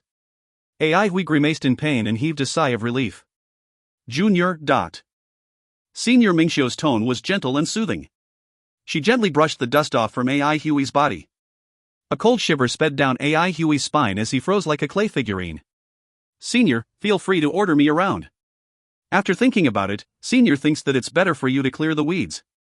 If you find any errors, ads pop up, ads redirect, broken links, non-standard content, etc., please let us know. Report chapter so we can fix it as soon as possible." Chapter 408, Using a Pretext to Make a Fuss. Chapter 408, Using a Pretext to Make a Fuss. Translator, TYZ Editor, TYZ, KLKL. In a room within the fiery floating cloud, Lu Feng's roars were so loud that they could tear off the roof. "He is trying to give me a warning. He is trying to give me a warning. Who does he think he is? How dare he try to give me a warning? I know what he's trying to say. Bastard. All of you are a bunch of trash. Can't even defeat a premature bastard. Trash. Morons. Bums. I want to kill him. I want to kill him. Who does he think he is? Who does he think he is? Crackle. Rattle. The sound of things breaking could be heard incessantly. Eventually, only a heavy panting sound could be heard. It was as if there was a wild beast in the room. The faces of everyone outside the room turned white. This time around, they had really screwed up and embarrassed Sir. They could tell from AI Huey's words that he was trying to give Lu Feng a warning, but none of them dared to challenge him. What had happened to He Dun and Xiaosun terrified them greatly. After a long period of time, the heavy panting sound in the room disappeared. The door opened. Lu Feng walked out of the room and his facial expression had returned to normal. Where are those two morons? How are their conditions? Xiao Sen's wound has stopped bleeding. However, due to the severity of his injury, he will most likely be disabled for the rest of his life. As for He Dun, his right arm has been frozen and can be reattached to his body. However, from today onwards, it can only be used for simple daily tasks and not for fighting anymore. Furthermore, the medical expenses. Those two morons. Lu Feng yelled vehemently. However, he managed to regain his composure very soon. What medical expenses? Make sure they recover. Prepare the pension for both of their families and arrange lighter jobs for both of them, even though they have thoroughly embarrassed me. Bloody morons. Sir is magnanimous, the old servant quickly said. The rest of Lu Feng's subordinates also yelled, Sir is magnanimous. A grateful look appeared on all of their faces. Even though He Dun and Xiao Sun were completely incapacitated, Sir was still willing to treat them with kindness. He had indeed treated them with extreme benevolence. In a division, those who were from wealthy and powerful families could obtain their pension easily.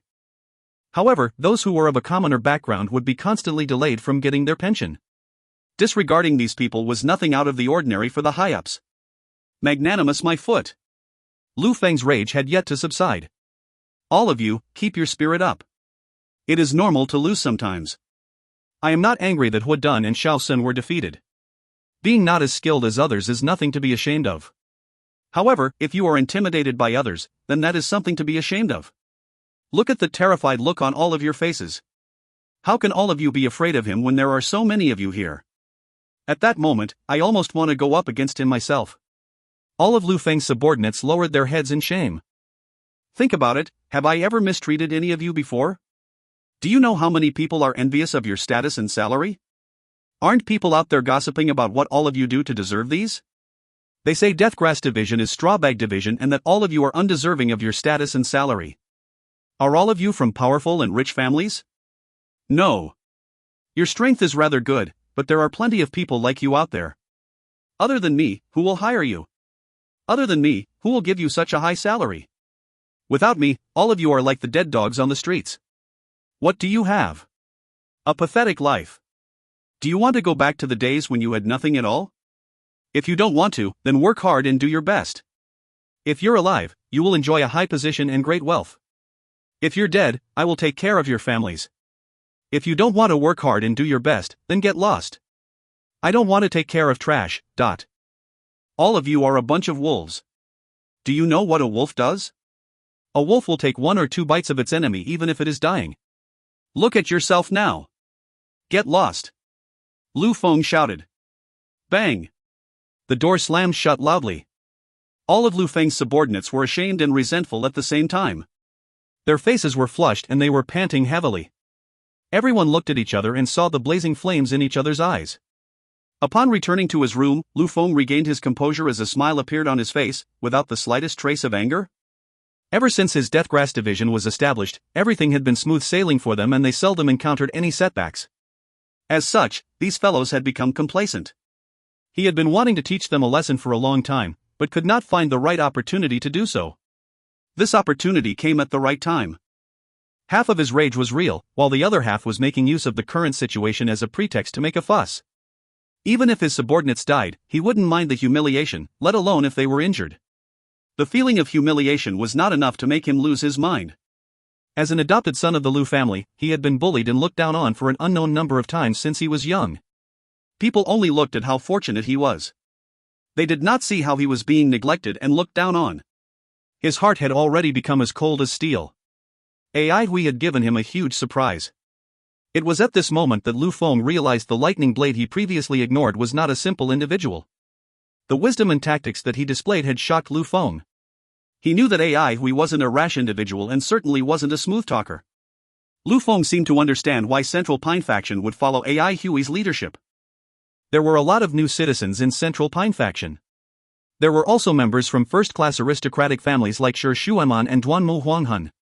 He was not familiar with Shi Shueman. As for Duanmu Huanghan, he had been observing him from the dark for quite some time. Duanmu Huanghan was a highly intelligent individual. Other than being slightly emotional and sensitive, every aspect of him was great. Whether it was his innate gifts or his intelligence, they were extremely astonishing.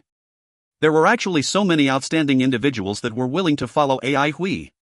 Lu Feng was drooling over the talents that AI Hui had and wished he could snatch them over. When he looked at AI Hui's subordinates and then looked at his own ones, he could see the huge difference in the quality between them. However, he would definitely surpass AI Hui. Lu Feng involuntarily clenched his fists tightly. After a while, he loosened his fists and took out a small wooden box from one of his drawers. A stack of palm-sized cards was placed inside the wooden box. On the top of the stack of cards, there was a card with the name Lu Chen written on it. Lu Feng drew another card and solemnly wrote down 2 words. AI Hui. Embroidery Workshop. AI Hui and Senior Mingxiu were talking about Lu Feng. Second brother was adopted by our family when he was still very young. In the beginning, he was bullied terribly. I felt very sorry for him and so I asked my father to help him. When we were young, we enjoyed having a rather great relationship. He would take good care of me. However, that was when we were around 4 to 5 years old. After that, I went to the embroidery workshop in Central Pine City and learned embroidery from Mistress. Since then, we have not been in contact much and we grew apart. I often heard my clan members praising him. They said that even though he is not as gifted as first brother, he is brave and tenacious. After that, he somehow became the division leader of Deathgrass Division and he began to rebuild the division. These few years, he has done a remarkable job in rebuilding it. However, there are still a lot of critics saying that he is not capable of the job. Even his higher-ups don't agree to him using the title of Deathgrass Lu. It's most likely that he became the division leader of Deathgrass Division without the approval of his higher-ups. He is rather stressed too. Senior Mingxiu's tone contained a tinge of sadness. She continued, I only met him again when I came to Asakusa City to build my embroidery workshop. I disliked him the first time I met him. From his eyes, I could tell that he was extremely ambitious and unscrupulous. I don't like these kinds of people. AI Hui nodded his head and replied, even though this is my first time meeting him, I can also sense that he is an ambitious and unscrupulous individual. AI Hui knew that Senior Mingxiu was exceptionally intelligent and he was not worried about her. He could tell that Senior Mingxiu disliked Lu Feng based on why she would like Brother Li Wei. At that time, Brother Li Wei was merely a member of the infantry division. His status paled in comparison to Senior Mingxiu's. However, Senior Mingxiu did not care about it at all and still liked him. The main thing was that Brother Li Wei was a genuine and candid individual. When AI Hui thought of Brother Li Wei, he had complex feelings. The Brother Li Wei of the past had become Silver Soldier now. Mingxiu smiled and continued, you don't need to worry about me too much. Even though First Brother seems like a nonchalant individual, no one dares to oppose him. Even the clan leader is scared of him, let alone Lu Feng. First Brother loves me dearly and he will take good care of me. Now that AI Hui thought about it, he agreed with his senior too. Senior Mingxiu's first brother was white-robed divine physician, Lu Chen. He was also Dai Gang's eldest disciple. Lu Chen's influence and reputation in Jadeite Forest were undeniable. Anyone that wanted to harm Mingxiu would not ignore Lu Chen's existence. Suddenly, a tinge of doubt arose in AI Hui's mind. Weren't the grass bandits scared of Lu Chen's rage when they decided to target Senior Mingxiu? The grass bandits must have known the deep relationship between Senior Mingxiu and Lu Chen. If that was the case, why did they still target Senior Mingxiu? Unless they had a way to deal with Lu Chen's rage? The only one in the entire Jadeite Forest that had the capability of stopping Lu Chen was Dai Gang. However, grass bandits and Dai Gang were arch-enemies. How was it possible that they joined hands? No, there was one more possibility. The grass bandits' target was Lu Chen. When this emerging thought flashed in AI Hui's mind, he felt that the grass bandits were crazy. Not only was Lu Chen a wood elemental master, his healing skills and combat skills were exceptionally outstanding. Out of Dai Gang's 3 disciples, Lu Chen was his favorite disciple. On more than one occasion, Dai Gang had said that Lu Chen resembled his younger self. Being a member of the Lu family, he was wealthy and powerful. His healing skills were superb and he had healed numerous experts before. He had great relationships with everyone and even Dai Gang paled in comparison to him in regards to this aspect. The moment Lu Chen asked for help, a lot of people would certainly come forward to his assistance. It was not a difficult task for Lu Chen to raise the grass bandits to the ground. Where did they get the confidence to target Lu Chen? Upon realizing that the grass bandits were not as simple as he thought, Hui decided to stay in Asakusa City for a while longer. He did not care what plots the grass bandits were hatching. As long as he destroyed all grass bandits, all their plots would be strangled to death in their cradles. He indeed had to cut the weeds and eliminate the roots completely. Hui's facial expression remained the same as he made his decision. He changed the topic and asked, "Senior, have you reached the level of master in embroidery?" The embroidery-related question immediately captured Mingxiu's attention. She replied with a distressed tone, "I feel like I am very close to achieving it. However, there is this area that I have stagnated in for quite some time." Upon hearing that, Hui could not help but ask with deep concern, "Which area? Tell me about it, perhaps I can give you some advice." For one to become a master, he or she must create his or her own absolute art. This applied to the field of embroidery as well. Mingxiu had to create her own embroidery technique. Han Yuqin was excellent with regards to this aspect. She had created more than 10 embroidery techniques by herself. Her embroidery works had a special name, rainbow embroidery. It was not an easy task for one to create his or her own embroidery technique. Senior Mingxiu cast a disdainful look at Hui and replied, "Look at your embroidery level, other than spinning silk from cocoons, what else do you know? Based on your level, you want to offer me advice? Senior, you have underestimated me. I have traveled extensively and I am very knowledgeable. I might be able to come up with 1 or 2 ideas for you," Hui boasted shamelessly. "You have indeed become a bad boy. Your words have become flippant and insincere. My loom is spoilt. A hero that has traveled extensively, helping me to fix it." Mingxiu replied with contempt. Hui's face was brimming with confidence as he walked to a non-operating loom and asked, "Is this the one? Leave it to me. I can easily fix this small problem." "That is a shredder. No wonder it looks so ugly. If you find any errors, ads pop up, ads redirect, broken links, non-standard content, etc., please let us know. Report chapter so we can fix it as soon as possible." Chapter 409, Mr. Small AI. Chapter 409, Mr. Small AI. Translator, TYZ Editor, TYZ, KLKL. In the past, all the looms in Mistress's embroidery workshop were made by Master and they were very easy to use. Before I left Central Pine City, I even went back to Jade Embroidery Workshop and found the most intact loom to bring here. I don't know which part of it is spoiled. Initially, it worked very well and smooth. However, it soon became stuck. I have found some blacksmiths to take a look at it, but they just can't fix it. I have tried other models of looms but I am just not used to them, Mingxiu recalled the past fondly as she spoke these words. "This is made by Master? Master knows how to make looms? I have never heard of this from him before."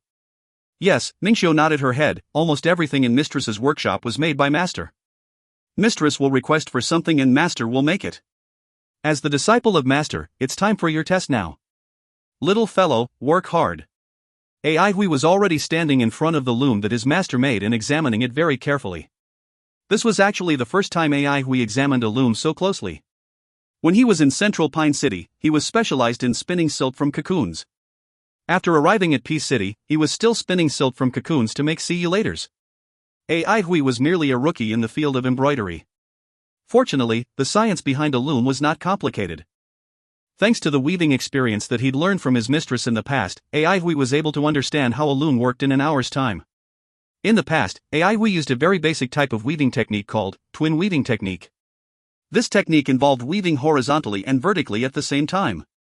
Twin weaving technique was the fundamental of almost all weaving techniques. Most of those complicated weaving techniques were just evolved versions of twin weaving technique. The loom was made of a table with a pond-like hollow in the center of it. Surrounding the tabletop was a square-shaped needle trough. Needles of all sizes were arranged neatly within the needle trough, resembling ships parked at the harbor. On each side of the loom, there was an imprint of a palm. An elementalist needed to place his or her palms on the imprints to channel elemental energy into the loom. Hui placed his palms on the imprints and channeled his elemental energy into the loom. The pond-like hollow in the center of the loom emitted a layer of faintly glowing membrane, like a pond that was filled up with water. Then the needles gave off a faint glow. The glowing needles were slowly ejected from the needle trough, resembling small ships that were leaving the harbor. The flat layer of glowing membrane was like the surface of the sea outside the harbor as the needles traveled back and forth on the membrane. Dazzling, fine streaks of light were created as the needles moved randomly on the membrane. These streaks of light looked as if they were tangled up terribly. Under the guidance of the needles, the silk yarn was rapidly woven into a piece of cloth. As compared to the cloths he wove in the past, this piece of cloth was of a much higher quality. Aihui could not take his eyes off the weaving process. The needles were moving at an extremely fast speed. An embroidery craftswoman would need to take years of practice to move the needles with such a terrifying speed. Aihui could also see that there were a huge number of needles in the loom. This implied that the loom could execute complicated weaving techniques. The more needles there were to be controlled in a loom, the more demanding it would be on the embroidery craftswoman that was using it. Interesting. The dazzling streaks of light interwove with the yarn silk. The elemental energy in the yarn silk had reached a magical balance. Aihui exclaimed in admiration. He felt that the apparatus in front of him was very exquisite. He thought of the pile of rubbish that his master placed in his courtyard and the armor that evaluated one's 8 palaces. His master seemed to like playing around with various bizarre objects. To be able to see his master's opus and have a taste of what his master had been through in the past created a deadly temptation for Aihui. The most difficult part of weaving was controlling the needles. Even though the needles in the loom looked confusing to one's eyes, they actually moved in a systematic manner.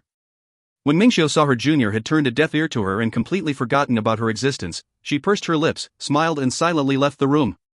Aihui was half squatting as he attentively stared at the fast-moving needles on the glowing membrane. Crack! Suddenly, the needles on top of the glowing membrane lost control and flew around like headless flies. Very soon, the yarn silk was tangled up terribly. Aihui furrowed his eyebrows but soon loosened them up. He stopped channeling elemental energy into the loom and the glowing membrane disappeared. The glow on the needles disappeared too as they fell into the hollow. Where had gone wrong?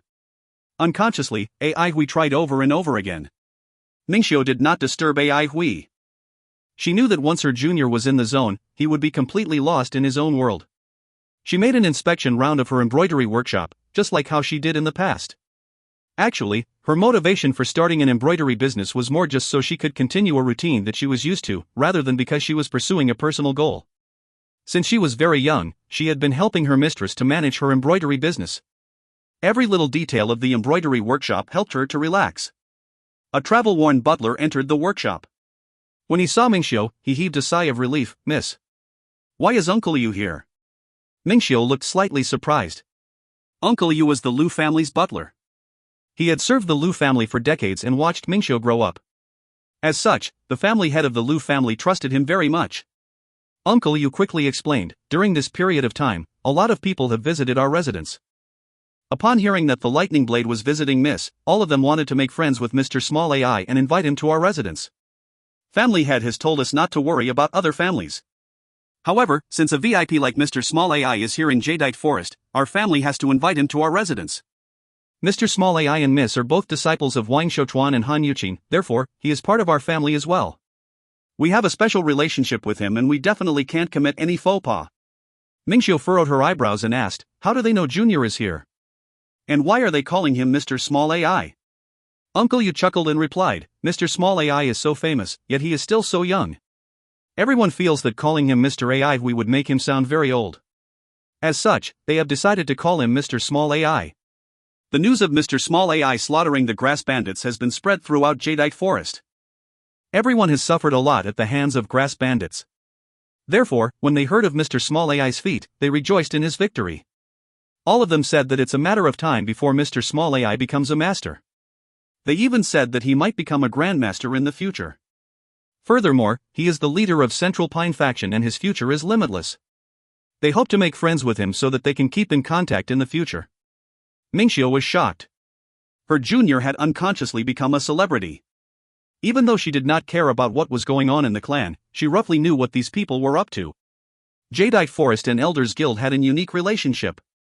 Ever since Grandmaster Dai established independence, even though Jadeite Forest and Elders Guild were set against each other, their relationship wasn't really tense. After all, Grandmaster Dai was at the prime of his life while Enmu was in his twilight years. One couldn't say for sure whether or not Elders Guild and Jadeite Forest would join hands once again in the future. On the contrary, Elders Guild and Blood of God were arch-enemies. Aihui's past achievements were what made him the leader of Central Pine faction. The feat he had achieved in his battle against the grass bandits had completely eradicated the doubts that everyone had about his strength. If a leader was not powerful enough, his followers would not have confidence in him. In an era where brute force mattered the most, the strength of a powerful individual could change the world. This world would always belong to someone like Grandmaster Dai. Numbers did not matter to a formidable being like Grandmaster Dai. Everyone below the level of Grandmaster would not differ much from each other. It was true that a master was much more powerful than an ordinary elementalist, however, a master dying on the battlefield was also a common occurrence. Only a Grandmaster could contend against another Grandmaster. Dai Gang had personally displayed the power, wealth, and strength of a Grandmaster.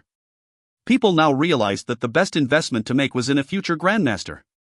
Becoming a Grandmaster was extremely difficult and the probability of becoming one was extremely low. However, if one succeeded in becoming a Grandmaster, they would reap an astronomical amount of gains. In other words, AI Hui had finally come out from under everyone's radar. He was one of their candidates that would most likely become a Grandmaster. Every family desired to make friends with a genius that had the possibility of becoming a Grandmaster in the future. What kind of person could become a Grandmaster?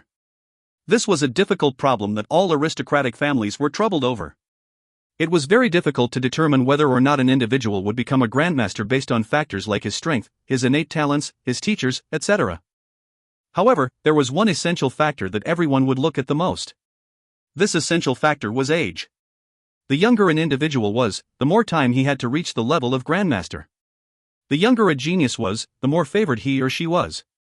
Among so many geniuses, AI Hui was not especially young. However, he possessed a rather impressive reputation and numerous accolades for someone of his age. The road to becoming a Grandmaster was arduous and relentless. A moment of carelessness would consign a candidate to eternal damnation. A mentally weak genius would always be the first to fall among the batch of candidates for Grandmaster. Having a rather impressive reputation, an outstanding resume, a firm and ruthless nature, and talents that were displayed in his recent improvements had not turned AI Hui into an arrogant individual, but rather, attracted some fans to him. Mingxiu was indifferent to fame and glory naturally. She had zero interest in the scramble for power and wealth, otherwise, she would not have settled in Asakusa City and focused on managing her embroidery workshop. Junior has no interest in making social connections, Mingxiu said as she shook her head. Family Head said that if Mr. Small AI is not free, then he shall not disturb him. Family Head has specially prepared a small gift for him and asked me to pass it to him. Uncle Yu replied politely. I will pass it to him, Mingxiu replied. Naturally, she was very happy that her family valued her junior. However, she did not wish her junior to be distracted by so many trivial matters. Her junior's strength had improved greatly and he should be focusing on his training now. There's a request from a particular family that Family Head is unsure whether or not he should agree to. Eventually, he decided to ask me to convey the message and let Mr. Small AI decide for himself. Uncle Yu paused for a while before continuing his sentence. Duanmu family wishes to meet Mr. Small AI. Mingxiu was stunned momentarily. She just remembered that Duanmu Huanghun was kidnapped by Shi Shuaman and taken to Peace City. Obviously, everyone knew what the kidnap was all about. The news of Duanmu Huanghun living a carefree and happy life in Peace City had already been spread throughout Jadeite Forest. The Lu family and Duanmu family were very close. As such, she knew a lot of things about Duanmu Huanghun. In the past, because of AI Hui, she also came across the name student Bangwan and both of them had gotten closer since then. She felt that it was better for Duanmu Huanghun to stay in Peace City than in Jadeite Forest. I will go and ask him. Uncle Yu, stay in the embroidery workshop for the time being, Mingxiu replied. Sorry for bothering you, miss, Uncle Yu smiled. Following which, he left discreetly. Mingxiu felt slightly excited as she strode towards the warehouse. Had Junior fixed the loom? If there was someone in this world that could fix the loom, that person must be her Junior. After all, he was the disciple of Master.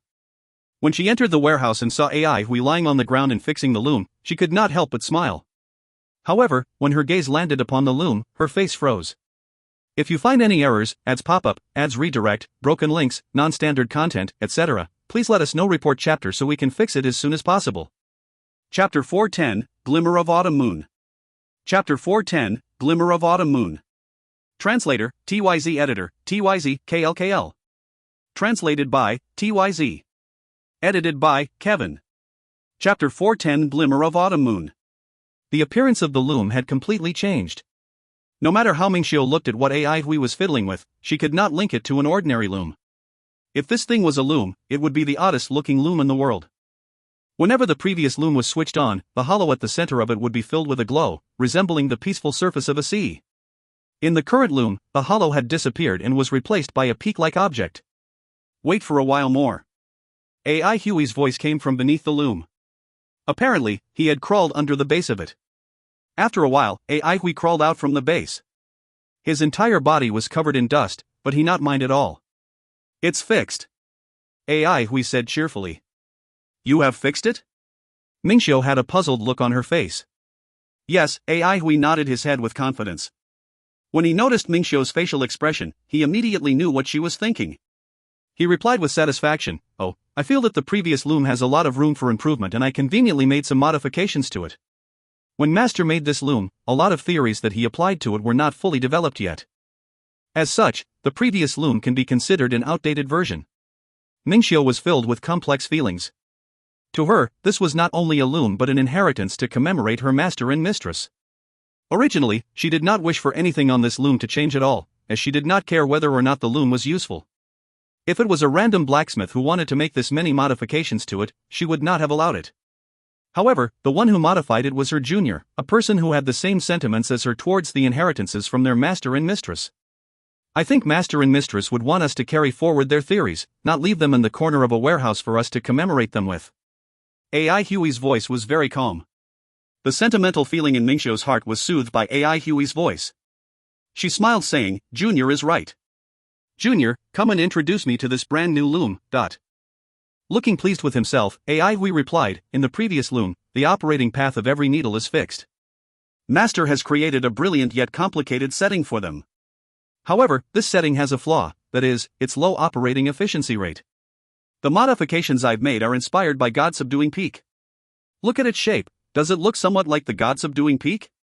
God-subduing peak's elemental energy flow follows the 5-elemental cycle that grows and multiplies without an end. Using it in the loom, it optimizes the use of elemental energy. Then, how do we move the needles? I solved this issue by using the theories behind sword formations. Can you see that every needle actually resembles a small flying sword? A sword formation can make swords do complicated maneuvers and its operating efficiency is extremely high. Unlike swords, the difficulty of controlling the needles is much lower. The loom will work as long as you can stabilize the flight path of the needles. It's so powerful? A doubtful look appeared on Mingxiu's face. This is a brand new model. Its efficiency rate far surpasses the previous model. If Senior doesn't believe me, you can give it a try. AI Hui said proudly. I will definitely give it a try. Mingxiu cast a glance at AI Hui. If your modifications fail, that means you have destroyed Master's and Mistress's inheritance. Ah. Mingxiu's words made AI Hui feel bad. However, he was very confident with his modified loom. Do you want me to give it a try first? AI Hui asked. No need, Mingxiu rejected AI Hui's offer with confidence. She had been trained in embroidery since she was very young. She had fiddled with all kinds of new looms in the market and she was extremely knowledgeable in this aspect.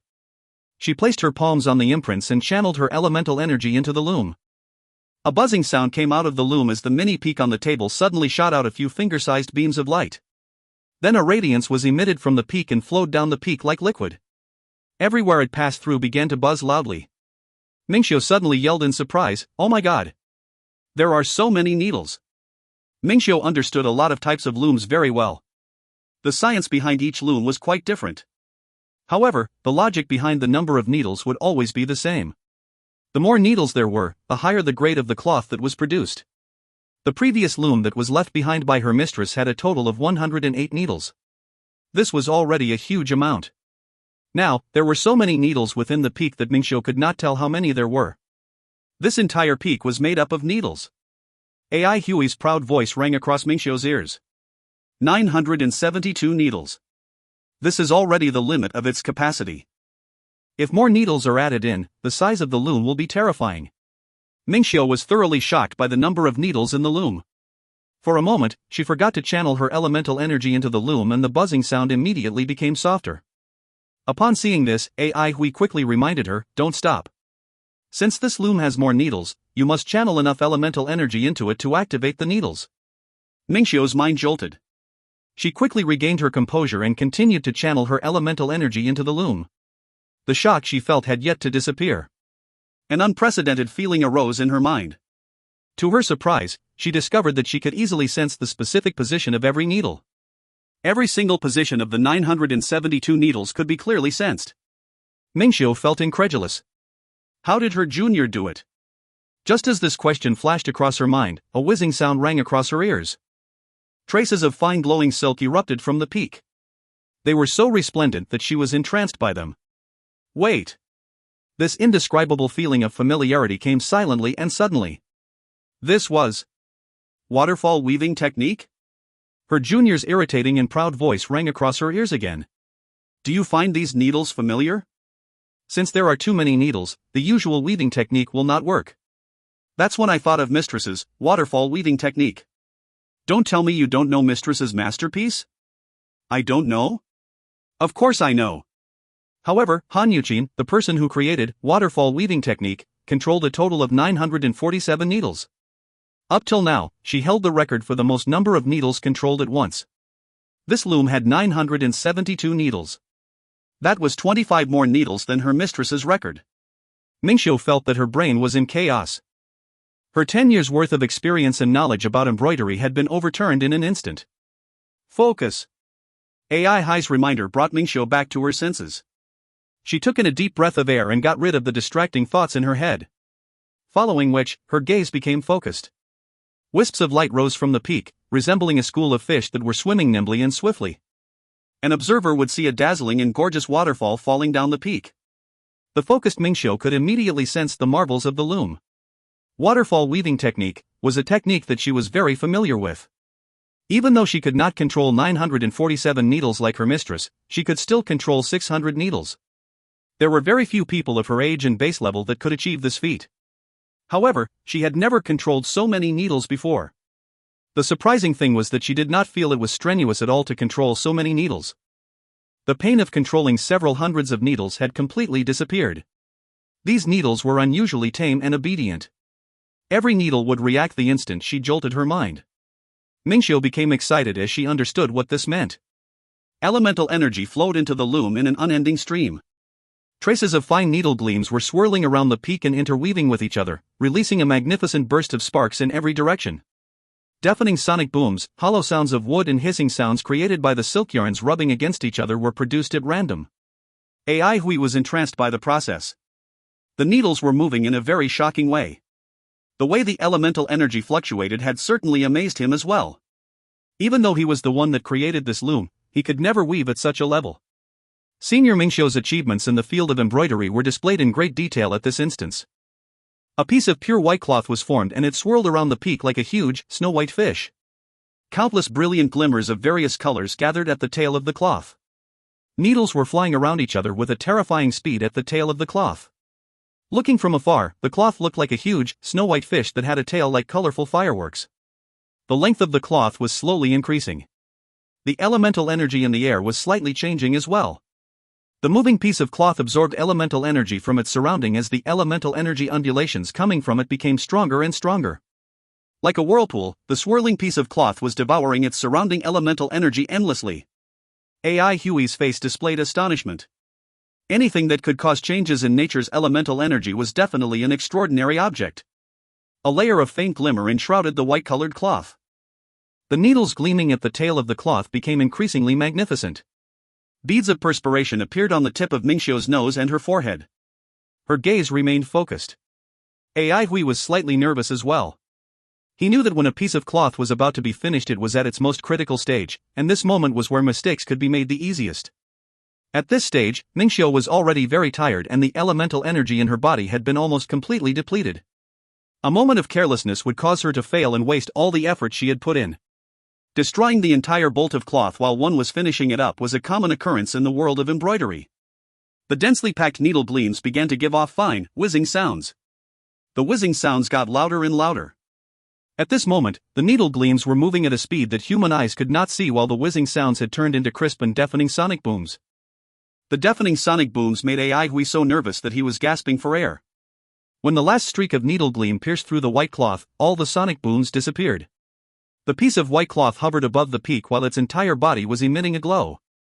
The glow was actually concentrated elemental energy. Mingxiu lifted up her palms as she gasped for air. Her forehead was dripping with perspiration, but her eyes were filled with excitement. Impressive! Impressive! I didn't expect myself to weave Glimmer of Autumn Moon. AI Hui froze momentarily. After a while, he returned to his senses and asked with incredulity, This is Glimmer of Autumn Moon? In any case, AI Hui had spent a reasonable amount of time in the embroidery workshop to know what Glimmer of Autumn Moon was. Glimmer of Autumn Moon was a top-grade cloth material. Naturally, it could emit a gentle and cold glimmer, resembling the magnificent glimmer of an autumn moon. The concentrated elemental energy surrounding the hovering white cloth gradually disappeared and became a gentle glimmer, resembling the glow of a moon. Nothing could be more beautiful than the glimmer. Mingxiu was mesmerized by the piece of white cloth as well. Yes, this is Glimmer of Autumn Moon. Every top-grade cloth material had its unique characteristic. Glimmer of Autumn Moon could only be produced using 900 or more needles at the same time. The weaving technique required for this cloth was extremely complicated. Since Mingxiu could only control up to 600 needles, the piece of cloth she produced was actually Glimmer of Moon, which was a grade lower than Glimmer of Autumn Moon. The luster of Glimmer of Moon did not contain the cold gleam that Glimmer of Autumn Moon uniquely possessed. Furthermore, the uses and prices of these two materials was extremely different. Mingxiu never expected her first bolt of Glimmer of Autumn Moon to be produced in such a situation. If you find any errors, ads pop-up, ads redirect, broken links, non-standard content, etc., please let us know. Report chapter so we can fix it as soon as possible. Chapter 411, Mingxiu's Breakthrough. Chapter 411, Mingxiu's Breakthrough. Translator, Irene. Editor, TYZ, KLKL. Uncle Yu was resting in the room, pondering over things. He could obtain the family head's trust because he knew how to use his brain by analyzing the family head's thoughts. He felt that an eligible subordinate had to be able to see and think more, and figure out the higher-up's true intentions in order not to mess up. A pity he hadn't seen AI Hui earlier. He was very curious about AI Hui since rumors involving him had been on the rise, as if he had quickly entered the radars of people all over. The residents had been unconcerned about him previously, because, in spite of his position as Little Miss Jr., his abilities were simply too lacking. Lacking in abilities was another phrase for trash. Although news of AI Hui's doings in Peace City had been spread extensively, it wasn't worth mentioning in front of the big figures. Many felt that because of AI Hui's incompetence, people like Shi Shuaman and Duanmu Huanghan were bound to replace him in future. The internal disorder within Central Pine faction was predestined. But recently, everyone had been dismissing their previous standpoint, since AI Hui had displayed great powers and astonishing progress. There were quite a number of families, like the Lu residents, who had been analyzing AI Hui's progress from the porridge feast up till now. It allowed them to shockingly conclude that his abilities indeed took a major leap within this short period of time. If AI Hui could keep up with this pace and have people like Shi Shuaman and Duanmu Huanghan by his side, Central Pine faction would instantly become a force not to be reckoned with. The Lu family had an advantage in this aspect since there was an unbreakable bond between AI Hui and Mingxiu. He'd come over especially for her, evidence that they were close like siblings. As long as the Lu family did not act recklessly, they would always be ahead of the others. The key now was for the family to express their sincerity and maintain a friendly relationship with him. He suddenly recalled that two of Second Young Master's subordinates had been severely injured from a conflict they'd had with AI Hui. This news made him furrow his brows. He would have to remind Second Young Master not to go overboard. Second Young Master adored the Little Mississippi. Many knew that the family head held an ambivalent attitude toward it. But Uncle Yu knew the person the family head really took a fancy to was Yu Mingxiu, who was missing. Yu Mingxiu and Miss had been childhood friends. Plus, he was the junior of First Young Master and a disciple of Dai Gang. Who could be a better candidate than him? But while Miss was quiet and contented, she would make sure the whole city knew of her opinions whenever she had one. Plus, she was about to become an embroidery master, so the family would require a lot of support from her. As such, her opinions weighed heavily on the family head. On top of that, a noble man admired her greatly. If the family placed considerable weight on the Little Miss' opinions, Yu Mingxiu's words were basically sacred. He was rather worried about Second Young Master. Although Second Young Master was diligent, he was overly impatient. Suddenly, Uncle Yu stood up. Where the embroidery workshop was, an intense elemental energy wave was soaring into the sky. A look of joy appeared on his face. The female embroiderers rushed out, the same joy evident on their faces. In the courtyard of a house located in another corner of Asakusa City, a few big fellows, who were talking in low voices, stopped suddenly to look at the sky. That is Lu Mingxiu's embroidery workshop. She's experiencing a breakthrough. The few of them looked around and saw the shock in one another's eyes. They'd not expected Lu Mingxiu to undergo a breakthrough at this time. What do we do? Are we going to just sit and watch? The leader was calmer. He responded, "We're here to seek information, not to get involved in other issues. Boss is still waiting for us to get back. Lu Mingxiu can't run away. How can we let such a rare opportunity slip?" "I disagree." A tall, grim fellow with long arms stood up, saying, "One shot is all it takes." The rest immediately fell silent. The grim-looking man was called Ban Yen, one of the strongest fellows in the Grass Bandits. He had perfected his bow techniques and countless people had died from his arrows. The leader clenched his teeth. "You only get one shot. The rest of you, disperse first." The others did not resist and left without fooling around. In the warehouse, having completed Glimmer of Autumn Moon, Mingxiu did not immediately stop but instead closed her eyes while standing in the same spot, soaking in and reminiscing about the feeling from earlier. AI Huey's eyes lit up. He'd felt the change in the elemental energy within Senior Mingxiu's body and became speechless. Mingxiu had, for the longest time, been just a step away from becoming a master, but was stuck and unable to break through. Earlier, it had been her first time controlling so many embroidery needles, so it was very fresh to her. Especially since the flow of the needles was completely integrated, like the natural movement of running water, it shocked and stimulated her greatly. So embroidery needles could be this smooth flowing. After all, AI Hui had limited achievements when it came to embroidery. He hadn't modified this loom from the perspective of an embroiderer, but instead, he'd done it with his understanding of elemental energy and teacher's theories. Also, he'd blended in his knowledge of sword formations to create this unique loom. All of this impacted Mingxiu significantly. The feeling of inspiration surged like an erupting volcano, and whatever questions she'd been puzzling over were easily solved. She relished in it all, completely engrossed. The dried-up elemental energy within her body moved suddenly, as if a turning point had emerged. The surrounding elemental energy surged wildly toward her, making increasingly huge motions as all the energy flowed backward and into her body. AI Huey's face changed greatly. The elemental energy around him had been vacuumed out. Despite the fact that he was in the second elemental realm and that he had a very strong control of his surrounding elemental energy, the energy was still being sucked away uncontrollably. This is... A light bulb went off in his head. An ecstatic look flashed across his face as he rushed out of the warehouse. Only then did he realize that people were already crowding around outside and that many of them had their eyes on him. "Uncle, you saw him too." He'd seen AI Huey's Mirage Beanpot and recognized him immediately. The elemental energy waves within the warehouse were obviously misdoing, but now that AI Hui was here, could it be that Mrs. Breakthrough had something to do with him? The others looked on with curious gazes. Along with the increasing commotion within the warehouse, everyone had no choice but to retreat further. Elemental energy gathered from all over and headed toward the warehouse like a hurricane. Boom. The strongly resistant tile roof ripped apart and shattered as the whole warehouse shook. The female embroiderers turned pale. AI Hui, on the other hand, was filled with joy. Master! Senior was becoming a master. He raised his guard quickly, however, as his face tensed up. He wouldn't be this nervous if he was in her shoes. Nothing must happen at this time. Just then, AI Hui sensed a dangerous odor and like a cat, his hair stood on end. He retrieved his sword instantly, suspiciously surveying the surroundings but finding nothing peculiar despite scanning every corner within his field of vision. AI Hui was in a highly nervous state. It was his first time experiencing something like this. Uncle Yu was the first to notice his unusual behavior. He raised his guard immediately. Could it be that someone was trying to disrupt Miss Breakthrough? Better safe than sorry, he yelled hurriedly, "Stay away, everyone." Right then, quite a number of citizens had already been alarmed. With such a huge commotion, anyone in the city would have sensed it as long as they weren't daft. Is Miss Mingxiu attaining the level of master? Asakusa City is about to have a master too. Great teachers produce great disciples. Seeing how Han Yuqin was such a formidable master, Miss Mingxiu is sure to excel as one too.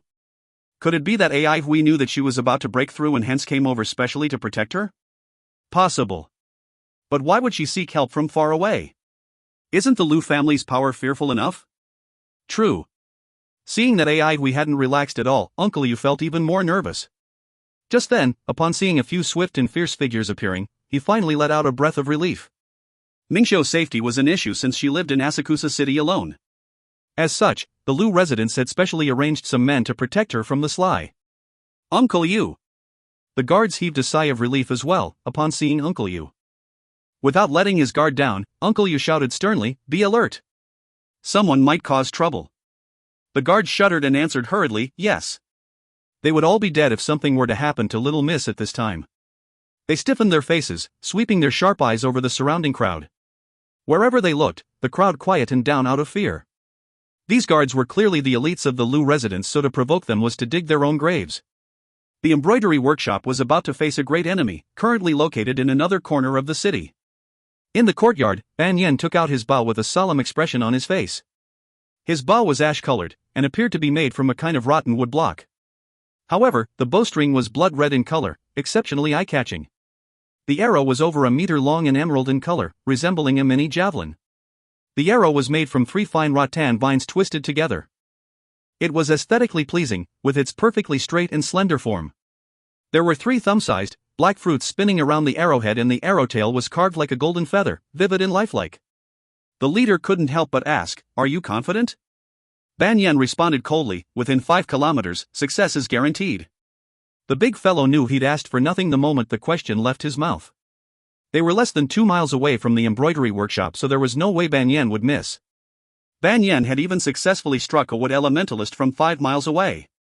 Ban Yen wrapped his fingers around the golden arrow tail, placed it on the bowstring and pulled the bowstring in one go. His moves were indescribably pleasing to the eye. He did not release the bow immediately. Instead, he shut his eyes tight and remained motionless like a statue. Only the 3 black fruits continued spinning around the arrowhead. A long time later, he opened his eyes suddenly, and at the same time, with a cry, his whole body rose in green flames. The green flames extended from his arm to his fingers and onto his bowstring, causing a devilish red glow to appear on it. Mixed in with the green flames, the overall sight was unexplainably eerie. The green flames spread to the arrow and bow, and when it reached the arrowhead, the 3 black fruits turned into burning red metal balls, emitting a bright red light. Ban Yen was, at this point, extremely imposing and lofty. Exhaling, he released the bowstring in a swift manner. The arrow quickly transformed into a tiny speck of light, disappearing into the horizon. If you find any errors, ads pop up, ads redirect, broken links, non-standard content, etc., please let us know. Report chapter so we can fix it as soon as possible. Chapter 412, 2 Masters Under One Roof. Chapter 412, 2 Masters Under One Roof. Translator, Irene. Editor, X, TYZ. The Lu residence's guards acted cautiously, as if a great enemy was approaching. There shouldn't be any fools, right? Shut it. It's always good to be careful. No suspicious targets. No suspicious targets. Uncle Yu glanced over at the reverse-flowing elemental energy and breathed a sigh of relief. He could tell that the most dangerous period had passed and that Mrs. Elemental energy waves were gradually stabilizing. Just then, an intense uneasiness rose within his heart, abruptly alerting him. A shadow flashed across the corner of his eye. So quick. That was AI Hui. AI Hui's intuition toward danger grew, and he could feel the bitingly cold and terrifying bloodlust. More importantly, he had locked onto the position where it was coming from of the sky. He reacted extremely fast. Both legs sprang off the ground, and his whole body was like a loosed arrow, shooting into the sky. A speck of cold ray appeared before AI Hui, who was now in midair, causing his pupils to shrink. How fast? Right then and there, simply no words were able to describe the swiftness of the sword ray that appeared in front of him. Without any time for consideration, AI Hui had instinctively brandished his sword. Without any false or fancy moves, AI Hui executed the simplest and most basic sword thrust. Facing such an intense crisis, AI Hui struck 9 times in one breath. Due to the practical training with Qingfeng, the improvement in AI Hui's execution speed was clearly displayed at this instant. He was extremely speedy and managed to complete 9 strikes within such a short period of time. Without holding back, he attacked with all the strength he possessed. To the average person, there was only a single sword ray.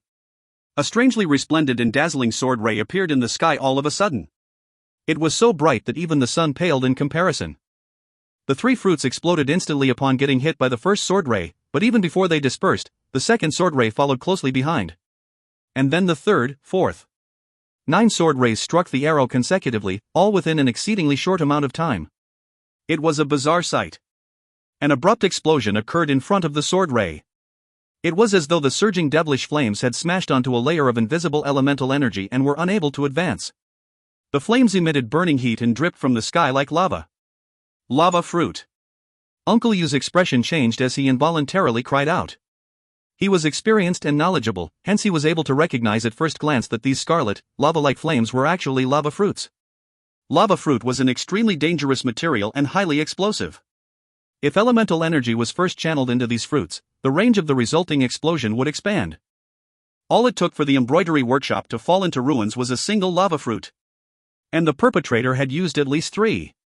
Uncle Yu's face turned ashen. The opponent had actually used lava fruits and definitely wanted Mrs. Life. Who was this vicious person? Uncle Yu was shocked and furious at the same time. He had watched Miss grow up, so it was only natural that he felt strong affection for her. Plus, Miss stayed away from worldly affairs and never made enemies, so who in the world wanted her dead? As if drunk, Ai Hui swayed as he descended, but no one laughed at him right now. His sword thrusts had left them dumbstruck. That solid strike against the lava fruit arrow, what technique was that? The impact from the explosion of the 3 lava fruits was appalling. Ai Hui's right arm went numb and the chi and blood within his body churned violently. He had no strength left to battle. Uncle Yu, who had just recovered from his shock, rushed forward. Ai Hui pointed in the direction of the incoming arrow. That way, about 1.5 miles. He's injured.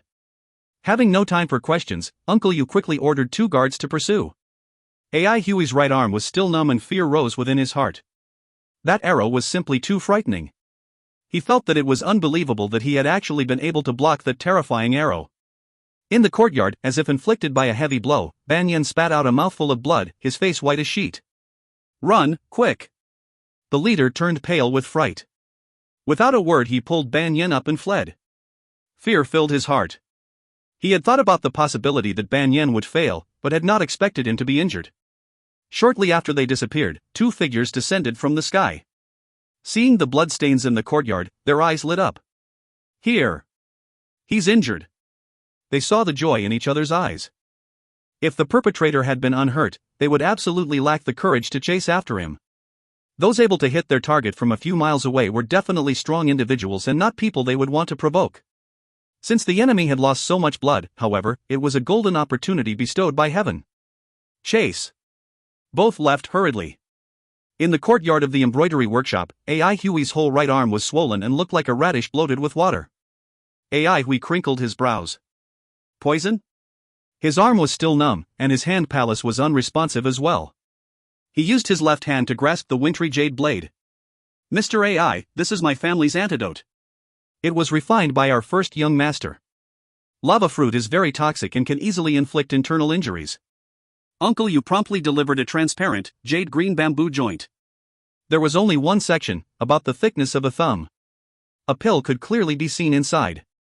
Just from the look of it, Ai Hui knew that it was considerably valuable. Afraid to delay, he stuck his sword into the soil and used his left arm to retrieve it. He then proceeded to smash the bamboo joint somewhat regretfully. This was a jasper bamboo, sold by joints. Extravagant. Wasteful. The light fragrance of the pill entered his nose, and he could not help but swallowed his saliva. Ai Hui placed the pill, refined from unknown herbs, into his mouth. It melted instantly without leaving any dregs. A wisp of refreshing energy spread throughout every part of his body. He trembled involuntarily and was soon shocked to realize that his right arm had regained its feeling.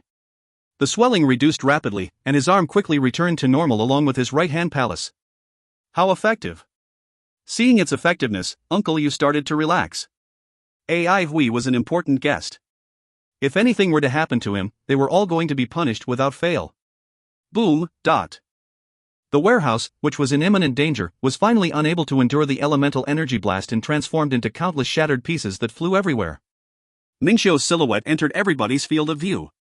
She had a gentle and refined demeanor, fluttering long hair, delicate and pretty face, and eyes as bright as stars, but right now, her bearing was imposing and lofty, producing an air of inviolability. Everyone understood that a new embroidery master had just been born.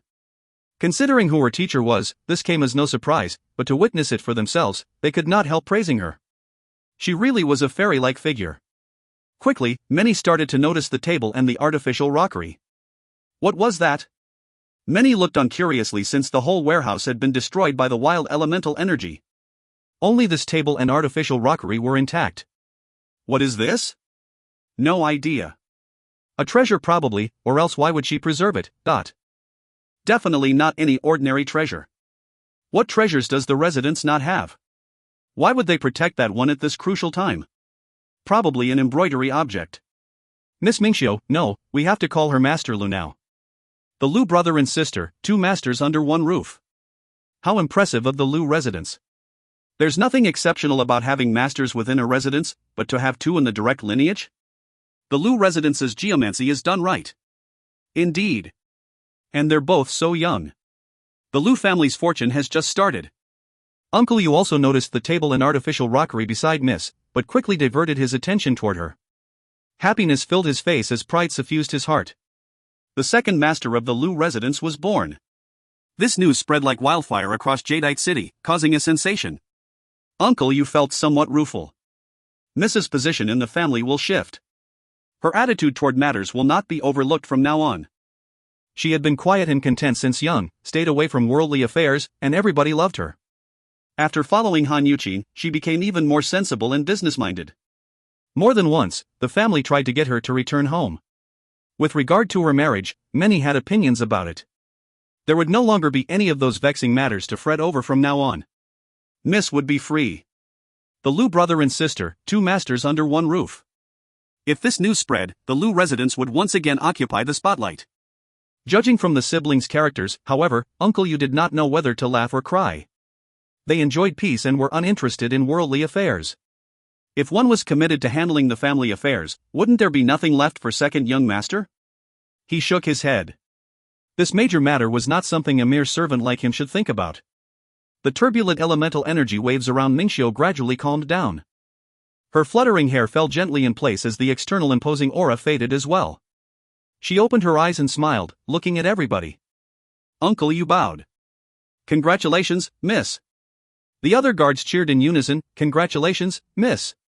The audience quickly bowed and made their salutations, crying out loud, Congratulations, Master Lu. Mingxiu returned their bows.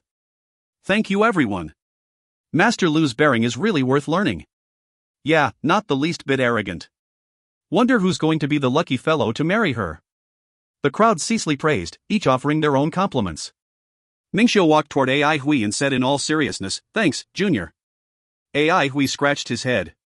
I'm not used to you being so solemn, huh? Without smiling, Mingxiu expressed her gratitude. If not for you, I really don't know when this breakthrough would happen.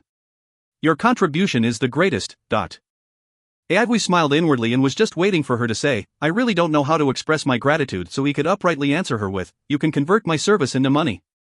Instead, Mingxiu laughingly changed her tone, Since we're all family, let's speak like one. I'm your senior and you're my junior, so I'll cut the formalities. Ai Hui had a sluggish expression on his face. His open fingers were hanging in midair as he stood motionlessly. Upon seeing this, Mingxiu pursed her lips and smiled lightly, but her smile broadened like ripples and eventually erupted into a fit of laughter. Uncle Yu smiled too. He was somewhat shocked since he seldom saw her laughing this heartily. Plus, the thing she said about Ai Hui contributing the most, could it be that this breakthrough was also thanks to his efforts? It seemed like Master had underestimated this guy's potential. He regained an awareness of his surroundings upon hearing the sounds made the gnashing of Ai Hui's teeth. Accounts must be kept. Gratitude isn't important, money is. Junior, if not for me, how would you have been able to repay teacher's debt? How can you be so ungrateful? Heh, then I'll take this loom away. This was left behind by teacher, how can you take it away? Oh yeah, you haven't given it a name yet. Oh right. What should I call it? Fish waterfall machine? God subduing peak loom?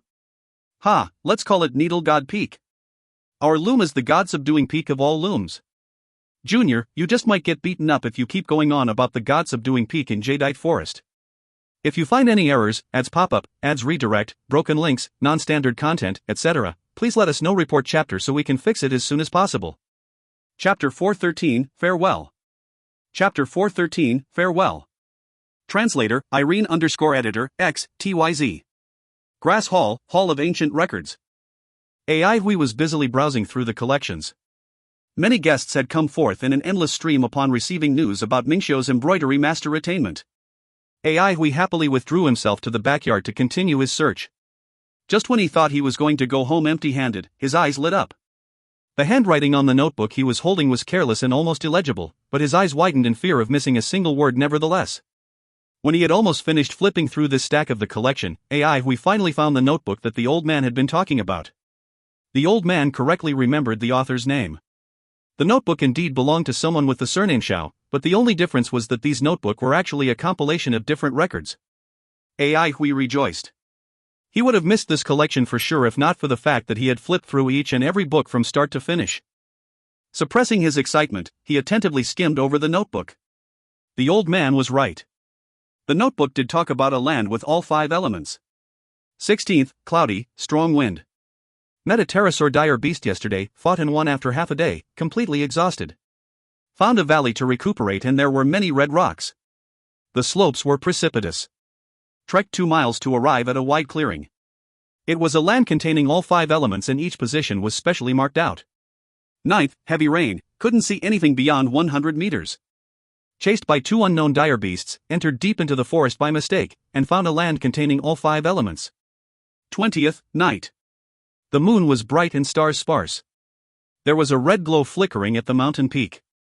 Thought a treasure was being born, went closer only to realize that it was actually lava in a volcano.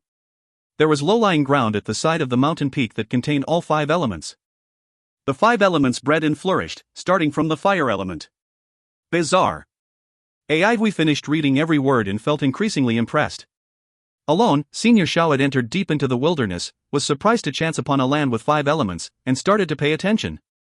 Later on, he would mark the position whenever he spotted a land with 5 elements. There were a total of 6 locations mentioned in the notebook. Hui was ecstatic. He had thought that 1 region would be good enough, but there were actually 6. However, the words at the end of the notebook made his heart sink. Lands of 5 elements, containing all 5 elements, form an integral whole. They circulate and recycle, with some regenerating and others extinguishing. There's been a slight change as the balance is disrupted. 5 elements wiped out. How many of these precious lands will survive the test of time? I'm old and past my prime, no longer youthful. I'll take in what I can as I go wherever I can with the company of my sword. I'll ride the wind and leave no regrets even as my hair turns white. The message was clear. The balance of these lands with 5 elements was very fragile. They could not be restored the moment this equilibrium broke. How many of those 6 regions remained? A sense of urgency overcame Hui as he memorized the 6 locations written in the notebook. He decided that he would return to Peace City immediately after completing his goals in Asakusa City. He did not exit the grass hall right away. Instead, as if nothing had happened, he placed the notebook back in their original position, took out another book, and started reading. He only left when the fusion elemental energy within his body had been completely exhausted. When he left the grass hall, the embroidery workshop was finally clamor-free, but this was because the workshop was refusing visitors. Hui saw the tiredness in Mingxiu's face. Mingxiu laughed bitterly. Receiving these guests is even more tiring than breaking through. Hui responded, getting cramps from receiving too many gifts is only natural. I'm planning to go out for a walk for a few days. Mingxiu looked at him before asking, because of the grass bandits? Hui had not expected her to see through him and did not deny it either. He replied bluntly, if not for me, you would have been in danger. Although their motive is unclear at the moment, it's a fact that they were aiming for you. Mingxiu smiled sweet-temperedly. So you want to make the first move? Hui nodded. That's right. You're my junior indeed. Your reasoning is logical. Mingxiu fiddled with her fringe and asked in a different tone, now that you've come to Jadeite Forest, how can I, your senior, allow you to go out to fight and even murder? Hui shook his head. That's what a junior should do. Mingxiu smiled gently. Why would I put on a brave front before you? After hearing about the sneak attack, First Brother was extremely angry. News has just arrived saying that he's bringing 6 other battle masters to get rid of the whole group. 6 combat masters? Hui was stunned and completely shocked. 6 combat masters, luxurious was no longer a sufficient description for such an arrangement. He could only describe it as terrifying. From what he remembered, Senior's first brother was scholarly and refined, a gentleman who bemoaned the state of the universe and pitied the fate of mankind. Who would have thought that he could be this terrifying? Mingxiu explained, First Brother feels that there's another conspiracy within, so he had to use this earth-shaking method in order to intimidate the sneaky evildoers. Earth-shaking indeed. Intimidating indeed. Hui had no opinion at this point. Thinking about a lineup of 6 battlemasters made his eye twitch, but at the same time, he was completely relieved. With such an earth-shaking brother, Senior's safety in Jadeite Forest was no longer a cause for concern. Lu Chen's upcoming operation would make those who have designs on Senior reconsider. The heaviest weight was lifted off his chest. Feeling relaxed, he laughed. Things are indeed different when you have such a great brother. Mingxiu stretched and replied lazily, "We're closed already, so let's study this loom over the next few days. There are still many areas that I can't seem to figure out. Perhaps the secret to attaining Grandmaster is within." We righteously rejected, "I'm not as free as you. I have to find people."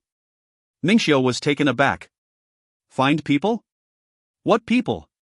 We then told her about his plan to enter the wilderness with Iron Lady and said that he needed herbalists and farmers. Mingxiu had a blank look on her face and only regained her senses after some time. That's true. There's no place that suits you better. It's a man's role to accomplish goals, but please be careful. They have all been your companions at one point and have complete trust in you, so do not let them down. We reassured her with a serious expression, yes. Mingxiu laughed. Leave the sourcing of the herbalist and farmers to me. It made sense, so we agreed gratefully, "Thank you, Senior." Mingxiu was quick in carrying out this favor. The next day, a herbalist and 5 farmers appeared at their door.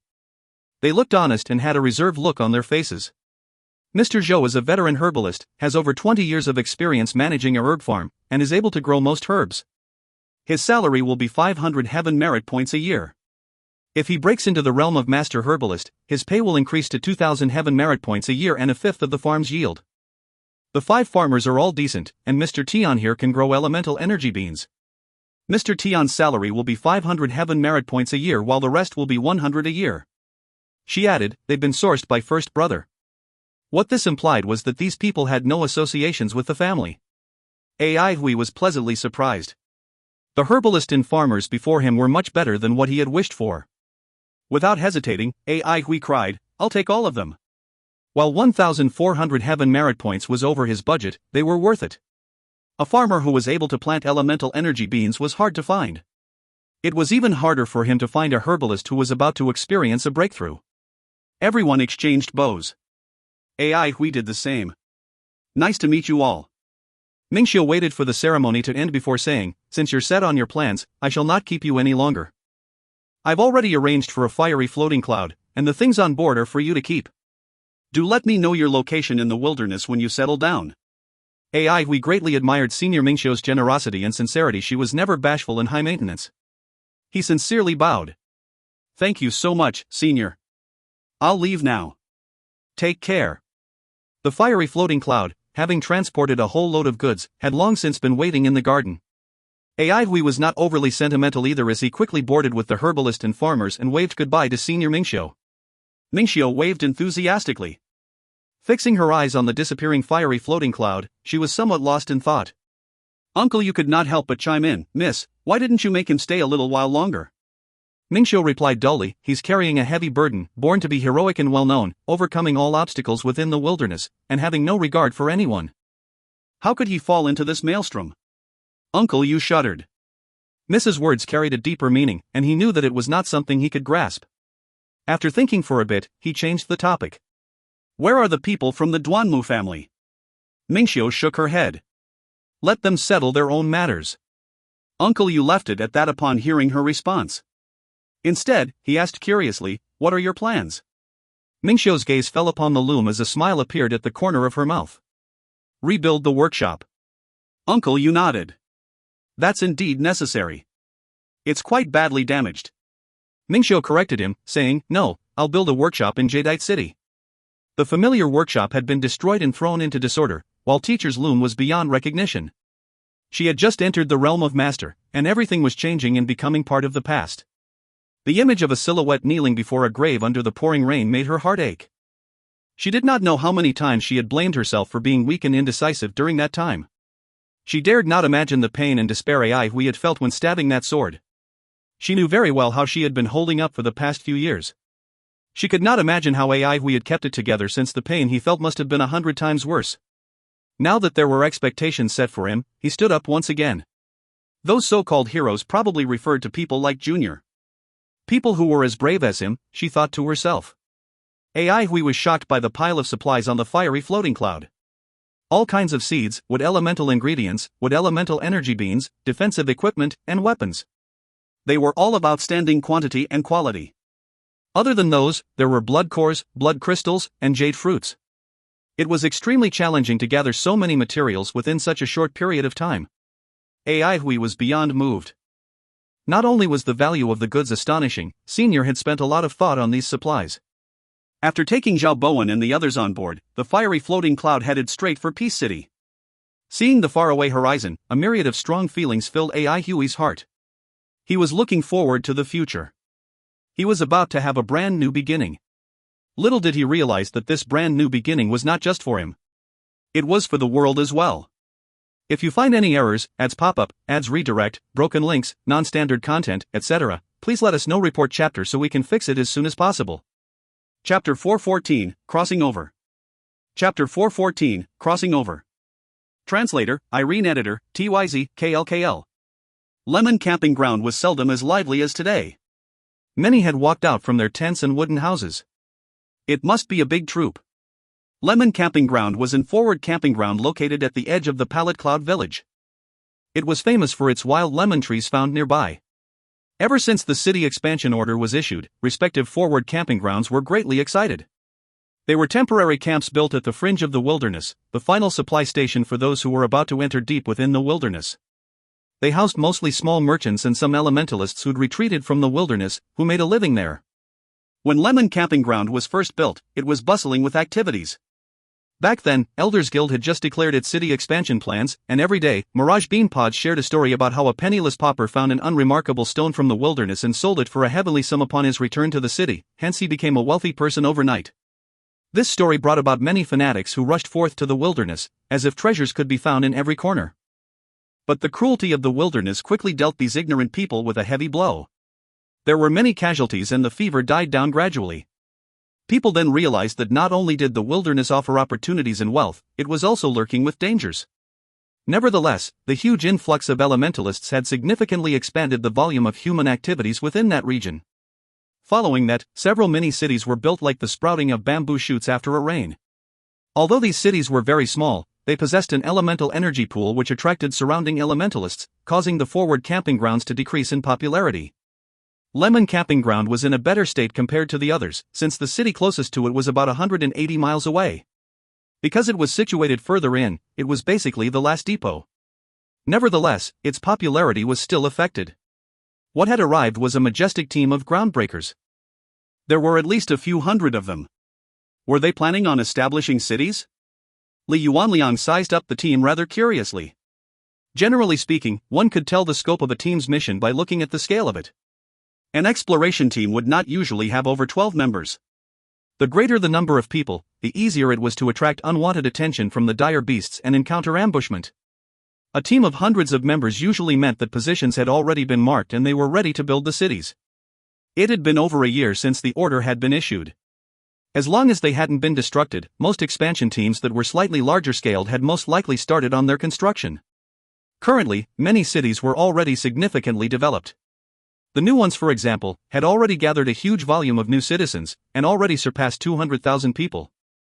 Wild Palace City, built by Silver Mist Sea's governmental residents, housed over 150,000 citizens and became famous for its capability to modify the elemental energy pool. Several months prior to that, Elders Guild had announced that Silver Mist River was going to be cut off, causing a commotion within Silver Mist Sea. When the river stopped flowing completely, the mist that had initially filled Silver Mist Sea dissipated. It was the first time, since the construction of the Avalon of Five Elements, that the silts lying on Silver Mist Sea seabed saw the sun. Elders Guild then organized a cleaning up of the seabed, which were silted with artifact remnants and migrated to the wilderness after extracting all of the remnant pieces. Everyone understood that this meant that Elders Guild's plan to build cities in the wilderness was unstoppable. 2 months ago, the consequences of cutting of Silver Mist River worsened. The mouth of Pallet Cloud Village's spring started to dry up significantly and the water elemental energy in the air deconcentrated rapidly. But currently, only a few of them could be seen in Pallet Cloud Village. To prevent wood elemental energy from declining, Jadeite Forest started to plant trees extensively and attempted to channel the water elemental energy from the sea to nourish the forest. The sea was on the other side of the forest, a geographical location blessed by heaven, but so far, the channeling process hasn't been progressing. If one were to overlook the forest from the sky, he would be able to see countless clusters of small towns scattered in the border region that wilderness shared with the Silver Mist Sea and the Pallet Cloud Village. Could it be an expansion team dispatched by a certain family? After their positions were steady, the aristocratic families moved about more frequently. They had rich resources and manpower, and weren't satisfied with such small cities. But Li Yuanliang was shocked to see someone whom he recognized from that group. The Lightning Blade, Ai Hui. For a period his Mirage Bean Pod had been spreading wildly, but later on, there were no news of him. But no one really minded, since such sagas were merely temporary in this Mahimic era. He'd stopped at the camping ground. Li Yuanliang went forward and greeted him cordially. Welcome, welcome, it's an honor to be able to meet the Lightning Blade here. I'm Li Yuanliang, may I know how can I help you? Ai Hui cupped his hands in greeting. Nice to meet you. We are going to station ourselves here for a night and set off tomorrow. Sorry to disturb. He then threw over a small pouch containing elemental energy beans. Li Yuanliang caught it, and upon feeling what was inside, a smile flashed across his face. Not at all, not at all, you can use any empty ground nearby. Do let me know if you require any assistance. Thank you. Ai Hui turned around and ordered, pitch camp. Without a word the team dispersed. An unremarkable-looking fellow lightly patted the ground with both his hands. The ground shook and a clay city wall rose up. In the blink of an eye, a miniature city made from 4 6-meter-tall walls appeared before Li Yuanliang and others. 4 12-meter-tall buildings were built on 4 corners. Just then, a thin-looking but elegant youth casted a handful of grass seeds within the clay walls. Moments later, pointy black thorns and thistles grew and covered the walls. The coarse and solid-looking barb was beyond intimidating. The youth flew to the top of one of the buildings and planted a tuning grass. 4 different vegetations were planted on each building, evidently for different purposes. The whole process was done openly, so those who saw it happen were left in awe. Within the short period of time, a strictly guarded camp appeared before their eyes. These fellows were well-trained and weren't simple people. The team entered in a line as a few fierce-looking elites stood outside the buildings, vigilantly scanning the surroundings. They had no idea what methods were used, but they couldn't hear anything from the outside. A broad-faced fellow walked to Li Yuanliang's side and looked at the heavily guarded camp. Where are they from? Very elite. Li Yuanliang asked, somewhat flabbergasted, you don't know about the Lightning Blade? The broad-faced fellow shook his head. Nope, powerful? Li Yuanliang gave him a look before saying, my advice to you is to give up whatever you have in mind. Do not try anything funny. The broad-faced fellow shook his head again. I'm not that bold. There's so many of them and none should be provoked. They're here to build a city. Tell me, is this going to be beneficial for our camping ground? Li Yuanliang's eyes lit up. You think fast. It will be good for us if they build their city here. They're going to stop by here often and will more or less be able to gain some profits. Within the clay walls, everyone sat down to rest as Jiang Wei explained the situation. In regards to the 6 targeted stepping points, he's been following Ai Hui from the start, so he was extremely familiar with them. Lemon Camping Ground is our last supply station. There isn't any good resting place further down. Please take this time to rest. From tomorrow onwards, if things proceed smoothly, we will reach our destination in about 5 days. Fatty asked curiously, what's considered smooth? It's smooth if we don't bump into dangerous dire beasts. Jiang Wei smiled bitterly. We took 12 days previously because of those beasts. From tomorrow onwards, we are going to enter battle mode, so please be mentally prepared. This exploration process for the 6 potential locations took a whole 4 months, as Ai Hui brought only Iron Lady, Jiang Wei, Bangwan and Lulan. Previously, someone suggested to split the group up to explore respective spots, but the idea was turned down by Ai Hui. While he knew that everyone's abilities had improved tremendously, they'd never been to the wilderness after all.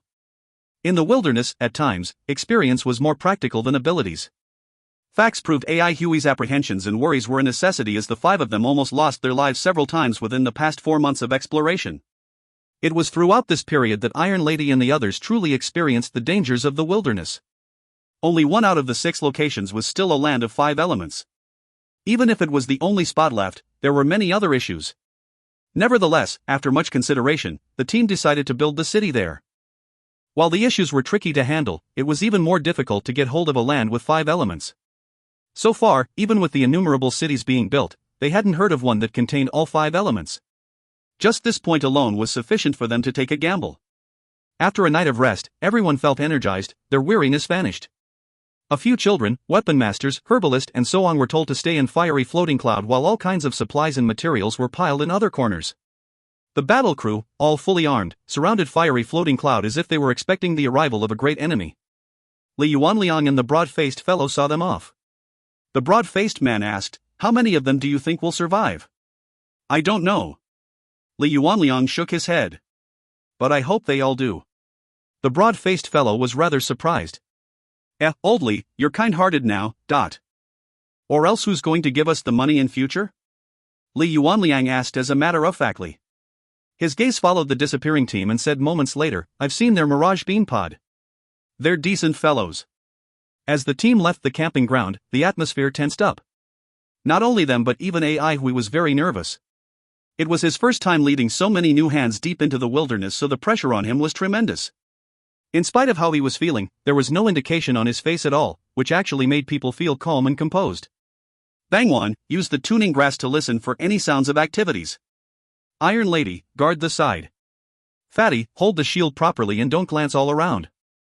The team's speed wasn't fast and occasionally they bumped into a few small dire beasts. Soon after their initial fluster, everybody quickly adapted to the situation. Their attacks became much more orderly. Practice would never replace real combat since many issues would only surface during real battles.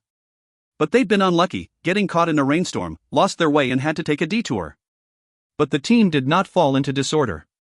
In fact, because of these small setbacks, everybody became even more serious. They weren't beginners but experts who'd experienced real combats. It was just that they had not been to the wilderness, but even then, they adapted quickly. Everybody found a spot at the valley to rest and to take shelter from the wind. Sitting down, AI Hui caught a glimpse, from the corner of his eye, of a red light that flashed past. His expressions changed as he yelled, "Enemy attack!" If you find any errors, ads pop up, ads redirect, broken links, non-standard content, etc., please let us know. Report chapter so we can fix it as soon as possible. Chapter 415, Lava Spitting Beast. Chapter 415, Lava Spitting Beast. Translator, Irene. Editor, TYZ, KLKL. AI Huey's warning made the team tensed up and everyone stayed vigilant, as if awaiting a big enemy. A red glow flashed across and hit Fatty's shield. Dawn, a stifled sound rang. Fatty was trembling, his face flushed as though he was drunk. He staggered backwards before his legs gave way, causing him to fall onto the ground. A spider web-shaped crack appeared on the surface of his shield. Piang, the shield shattered, its fragments scattering all over the ground. This scene had everyone turn pale. Fatty's strength surpassed everyone in the team, yet he'd failed to resist the blow from that red glow. And no one could clearly see what exactly was that red glow. Another red glow flashed across and struck fiery floating cloud. Dawn. The defense cover of fiery floating cloud had been activated all along, so it managed to block off that glow. They then saw clearly that the red glow was actually a ball of red lava. It slowly flowed down from the protective cover. AI Hui reacted the quickest, shouting at the top of his lungs, "Lava-spitting beast! Hide behind fiery floating cloud, everyone!" Then he picked up Fatty and quickly went over to the other side of the vehicle. Upon seeing that, everyone else followed suit. Yet another red glow struck onto the defense cover. With another dull boom, fiery floating cloud rocked. AI Hui was beyond frustrated. The lava balls spat by the beast were as mighty as cannons. Slightly weaker bodies would shatter into pieces if they were hit by them. He'd previously seen a lava-spitting beast destroy a camp bit by bit in the past. At that point in time, he'd never expected himself to encounter such a beast himself. "We have to take it down." AI Hui turned his head and shouted to Iron Lady, "A few more hits and fiery floating cloud won't be able to hold up." Iron Lady raised her brows. "How?" "I'm going to distract it," AI Hui replied speedily, "and you need to try to get close to it. Your attacks will be effective." Luckily, Iron Lady's water elemental energy could restrain a fire elemental wild beast like this one. Without hesitation, Iron Lady agreed. Within the short span of their conversation, the beast had already spat 2 lava balls and fiery floating cloud's defense cover was evidently dimmer. AI Hui took a deep breath and rushed out from the back of the vehicle. He had no choice but to fly upwards. The lava balls spat by the beast moved rapidly and were too difficult to dodge. It was wiser for him to interfere with its aim. With a complicated topography like this valley's, he could move about more nimbly on the ground rather than in the sky. AI Hui crouched slightly like an agile wolf and dashed towards the mouth of the valley in a zigzag pattern. Lagging 5 seconds behind him, Shuemon flew forward from the other side. She followed the way he positioned himself and changed directions constantly to avoid getting hit. Her high speed made her hair flutter. Shielded by the fiery floating cloud, everyone retreated slowly in search for another hiding place. AI Hui, who was the first to rush forward, had indeed managed to capture the beast's attention. A ball of red glow shot past him, but not without brushing across his body. Boom, a big sheet of soil was raised off the ground as black smoke rose from a big scorched hole. AI Hui kept a straight face. The beast's enormous body was like a lava-filled flood bag. When quiet, it was like a lava lake, but when faced with enemies, its hidden snouts will be extended and sprayed them with its lava. The lava-spitting beast had two types of snouts, one long and one short. The long one was extremely formidable and terrifying, but its accuracy pales in comparison with the short snout, which was the exact opposite. The lava-spitting beast could not fly high but floated and moved easily in mid-air. Having lived amid the lava for a long time, its eyes had already deteriorated. Nevertheless, its perception was still very keen. Even tiny targets couldn't escape his sharp senses. AI Huey's heart stirred. Perhaps he could make use of this. AI Hui kept changing direction at a high speed, and black leaves flew up from the starry gem sword wings on his back, dispersing like many nimble fishes. They drew strange arcs in the sky, which whizzed toward the lava-spitting beast from all directions. While he was running, AI Hui could feel the delay in the beast's movement. Although it was a very short delay, AI Hui managed to catch it. The red glow appeared once again, but what AI Hui did not expect was for it to shoot toward Shi Shuemon's direction.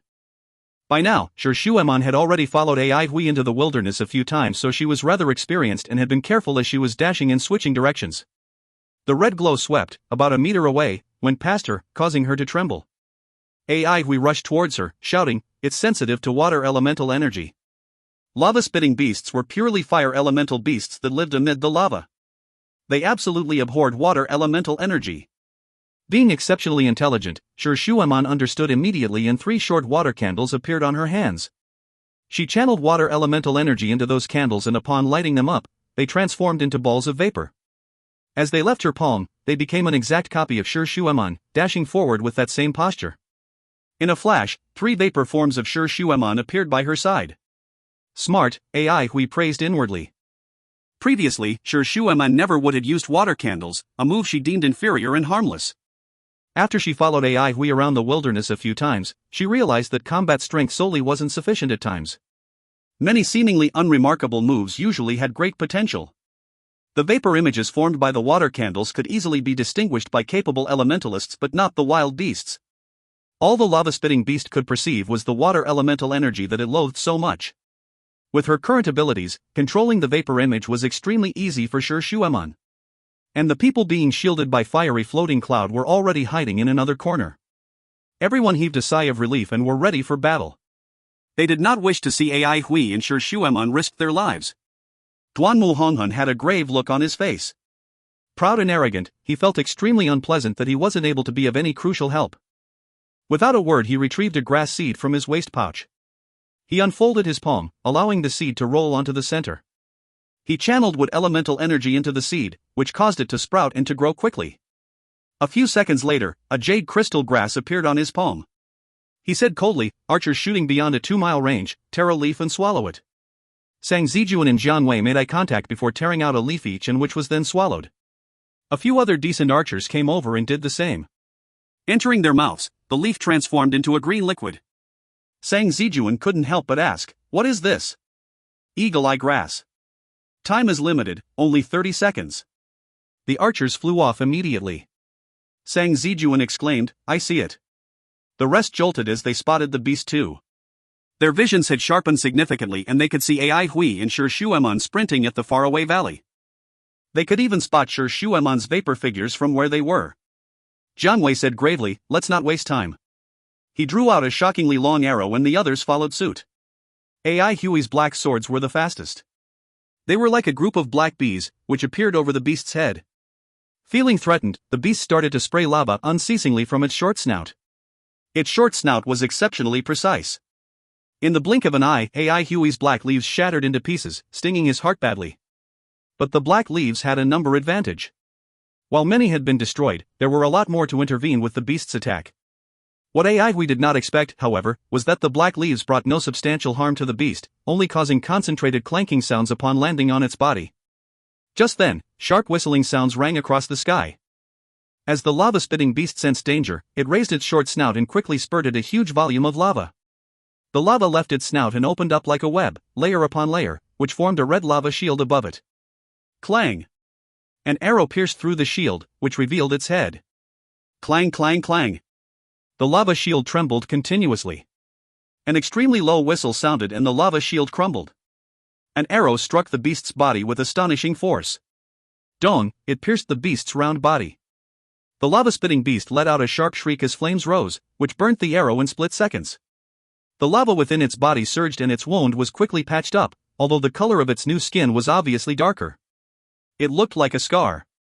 The lava-spitting beast stopped suddenly. As he sensed danger, AI Hui called out, "Be careful." An unprecedentedly bright ball of red glow shot out from the beast's snout like a red saber and towards Shi Shuemon. Shi Shuemon reacted the moment AI Hui shouted. She twisted her body and threw herself in another direction. Boom! An area of approximately 200 square meters were raised by an invisible pair of hands as fresh red flames burst and mixed together like an advancing splash of molten iron. The three vapor figures had no time to struggle and were quickly enveloped and destroyed by this wave of terror. AI Hui was overwhelmed with shock. The horror of the thundering fire elemental energy surge could be felt even from afar. Iron Lady's face changed slightly as well. She would have been struck if it weren't for the fact that she'd reacted immediately upon hearing AI Hui's warning. Having followed AI Hui regularly into the wilderness for the past few months, she was highly convinced of his acute judgments. Several times, her belief that AI Hui made a mistake was ultimately proven wrong as AI Hui had been correct. Regaining his senses, AI Hui realized that he had unknowingly closed the distance between the lava-spitting beast and himself. He was supposed to be the screen and Shi Shuemon the main assaulter. Yet, Shi Shuemon had successfully lured the beast's attention and had given him the chance to strike. That terrifying blow from earlier took a rather heavy toll on the lava-spitting beast. The red glow within its whole body was visibly dimmer. Although water elemental energy attacks were effective against the beast, it had the ability to restrain metal elemental energy attacks. But AI Hui believed in his swordsmanship. He was unprecedentedly focused as the elemental energy within his body surged and every piece of flesh was completely adjusted. Without the slightest delay, he brazenly thrusted his sword. If you find any errors, ads pop-up, ads redirect, broken links, non-standard content, etc., please let us know. Report chapter so we can fix it as soon as possible. Chapter 416, Nature's Precious Land. Chapter 416, Nature's Precious Land. Translator, Irene. Editor, TYZ, KLKL. A sword ray made from many fragmented pieces stabbed forward with a sharp hiss. Fragmented sword. AI Hui's fragmented sword was quite different from before. The ray was now half the bulk but consisted twice as many fragmented pieces. With more fragmented pieces, more speed was required during execution, and a smaller bulk meant that it had more compressed elemental energy. AI Hui was much stronger than before, he hadn't been frittering away his time. Sensing danger, the lava-spitting beast blew up its body like a balloon and floated backwards as its short snout sprayed wildly at the sword ray. Balls of red glow flickered incessantly as they struck the sword ray consecutively. Yet, as each lava ball hit the ray, it split cleanly into two. With its sharp whistling and unstoppable nature, the fragmented sword ray was like a rare treasure sword that could easily break through obstacles. When the fragmented sword ray reached the lava-spitting beast, its round body released a dazzling red glow as the blazingly condensed fire elemental energy formed a layer of solid defense cover. SSS. The sound of a knife slashing across a piece of cloth was heard. The fragmented sword ray broke through the flaming cover and shot the beast's body in a swift manner. PFFF, a sound alike to the slashing of cowhide could be heard. Another scar, more distinct this time, appeared on the beast's body, causing it to stiffen. The next moment, a piercing whine swept over the whole area like a high-rise tide. Red lava splurted out from its wound and its balloon-shaped body deflated rapidly. The lava-spitting beast turned around and floated away as its two snouts extended backwards and sprayed flames in a steady flow. Its speed gradually increased. AI Hui immediately realized that it was trying to escape. But he'd expended more than half of his elemental energy in his earlier pursuit for a destructive, fragmented sword blow, leaving his body weak and empty and unable to recover in time. He could only watch as the beast sped up. A white figure whizzed across, along with a spear as her long black hair fluttered. It was a plain, non-fanciful thrust that produced no whistling but managed to hit the beast nevertheless. The lava-spitting beast's body, as if struck by lightning, instantly exploded with a boom. Like rain, lava sprayed at the direction where it had been fleeing. Shi Shuemon stood victorious. AI Hui was dumbstruck. Iron Lady's skills were becoming increasingly terrifying. That ordinary-looking thrust made it apparent that she'd already perfected her control over all her elemental energy, which kept it contained yet powerful. Her execution had reached the realm where it appeared light as feather yet struck solid as a mountain. We felt that her current abilities were already of a master's standard, but she'd somehow been suppressing her base level. When asked, she mentioned that this was a special kind of training method. Alright, Hui was actually envious. While he had been progressing significantly, there was still a relatively long path for him to become a master. Hui regained his senses, shouting, "Clean up!" The tense atmosphere lightened up. Dire beasts were extremely dangerous, but if a victory yielded, rich will be harvested. Fatty flew over and reminded everyone, "Do not miss any pieces of skin and lava." Everybody burst out in laughter. It was their first time collecting war spoils from dealing with such a powerful beast without any casualties, so they were all in high spirits. Dire beast is full of treasure. How true a phrase. The lava-spitting beast had yet to refine fire elemental elixir, but its skin was a fire elemental ingredient of supreme quality. Its snouts could be reactivated by skilled workmen, and were the best defensive weapons when it came to guarding the cities. Even the lava in its body was extraordinary. It had been harvested from earth fire and was therefore, through constant refinement, it would be richer and purer. In the market, each gram was sold for an alarming price. Lava-spitting beasts lived in a land of ample earth fire. Rarely straying away from their homes, they were extremely difficult to hunt. The gang swept everything within a meter radius, not overlooking any fragmented pieces at all. Their actions clearly expressed what it meant for one to be influenced by his or her environment.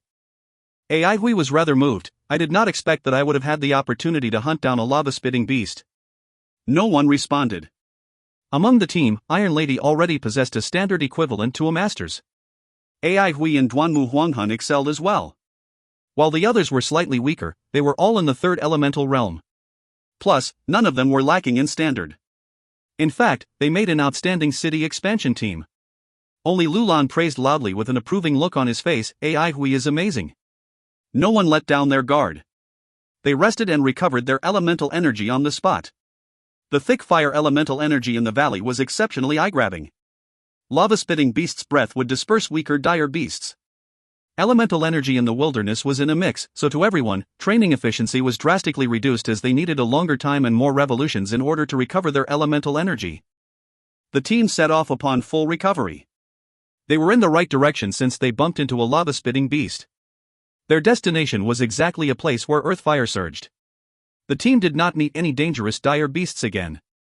Instead, they were caught in a rainstorm once again. Rainstorms in the wilderness were much colder. It was bone-chilling.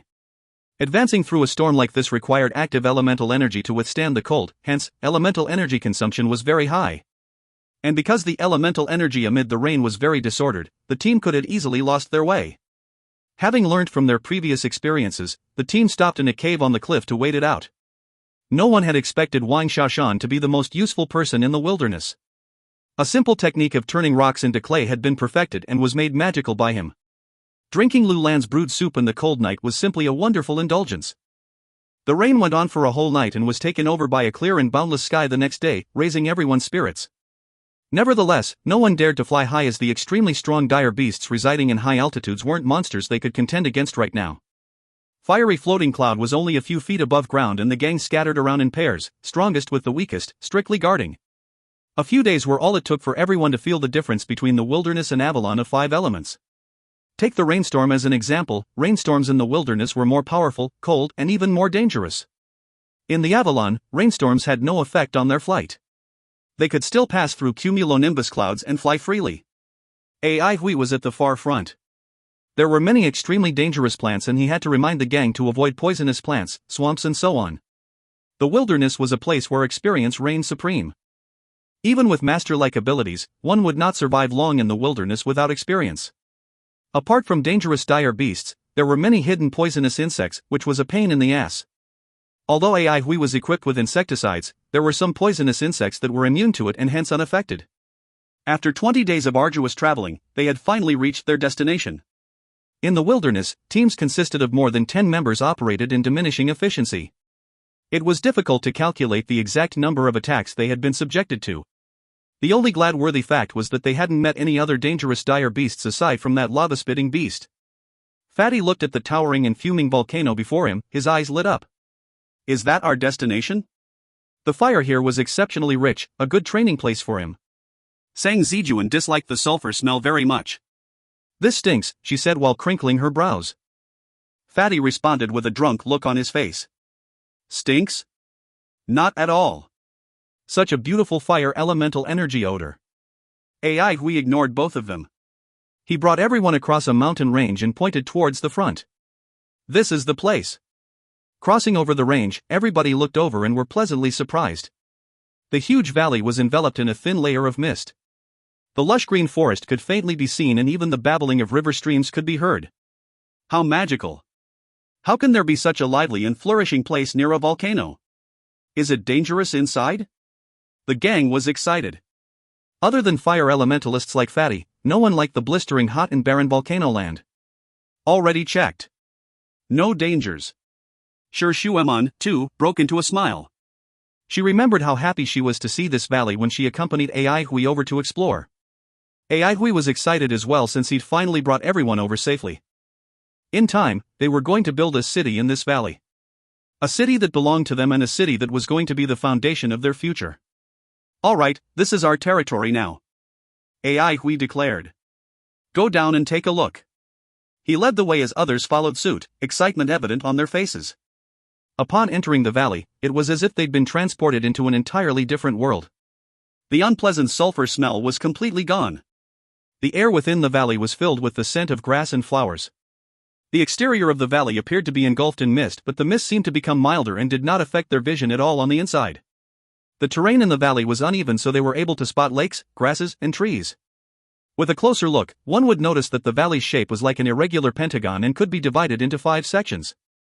Its topography was also structured in a way that promoted the engenderment of the 5 elements. It was like a shrunken avalon of 5 elements. A mound was located at the highest terrain. It was likely formed from accumulated volcanic ashes. Under it was a weird, rugged cave. They did not know where it led to, and the subterranean metal wind blew day and night, causing a weird whistle occasionally. The metal wind exited from the cave swept across the area, producing many gorges in a fan-like manner over time. These gorges were extremely glossy and carried a metallic luster as if the cave had sprayed silver lines outside. Following these silver gorges of uneven thickness, the metal wind plunged straight into a mini waterfall located mid-mountain, creating a big sheet of mist. It was this mist that enveloped the valley. The small lake was situated at a low-lying area of the valley. Abundant underground water rushed out from cracks on the waist of the mountain, forming a small waterfall that eventually formed a small and clear jade-green lake. By the lake was the lowest-lying piece of land. Grass and vines filled the ground and a few tall trees grew sporadically. The brimming lake water formed small brooks that covered the whole area.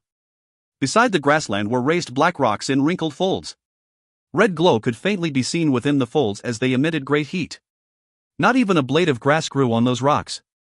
This natural land of 5 elements had everyone enchanted. Nature's precious land. If you find any errors, ads pop up, ads redirect, broken links, non-standard content, etc., please let us know. Report chapter so we can fix it as soon as possible. Chapter 417, Difficulties Starting Out. Chapter 417, Difficulties Starting Out. Translator, Irene. Editor, TYZ, KLKL. Seeing the precious land with their own eyes had undoubtedly boosted the gang's morale. Even without AI Huey's instructions, they dispersed to survey the surroundings.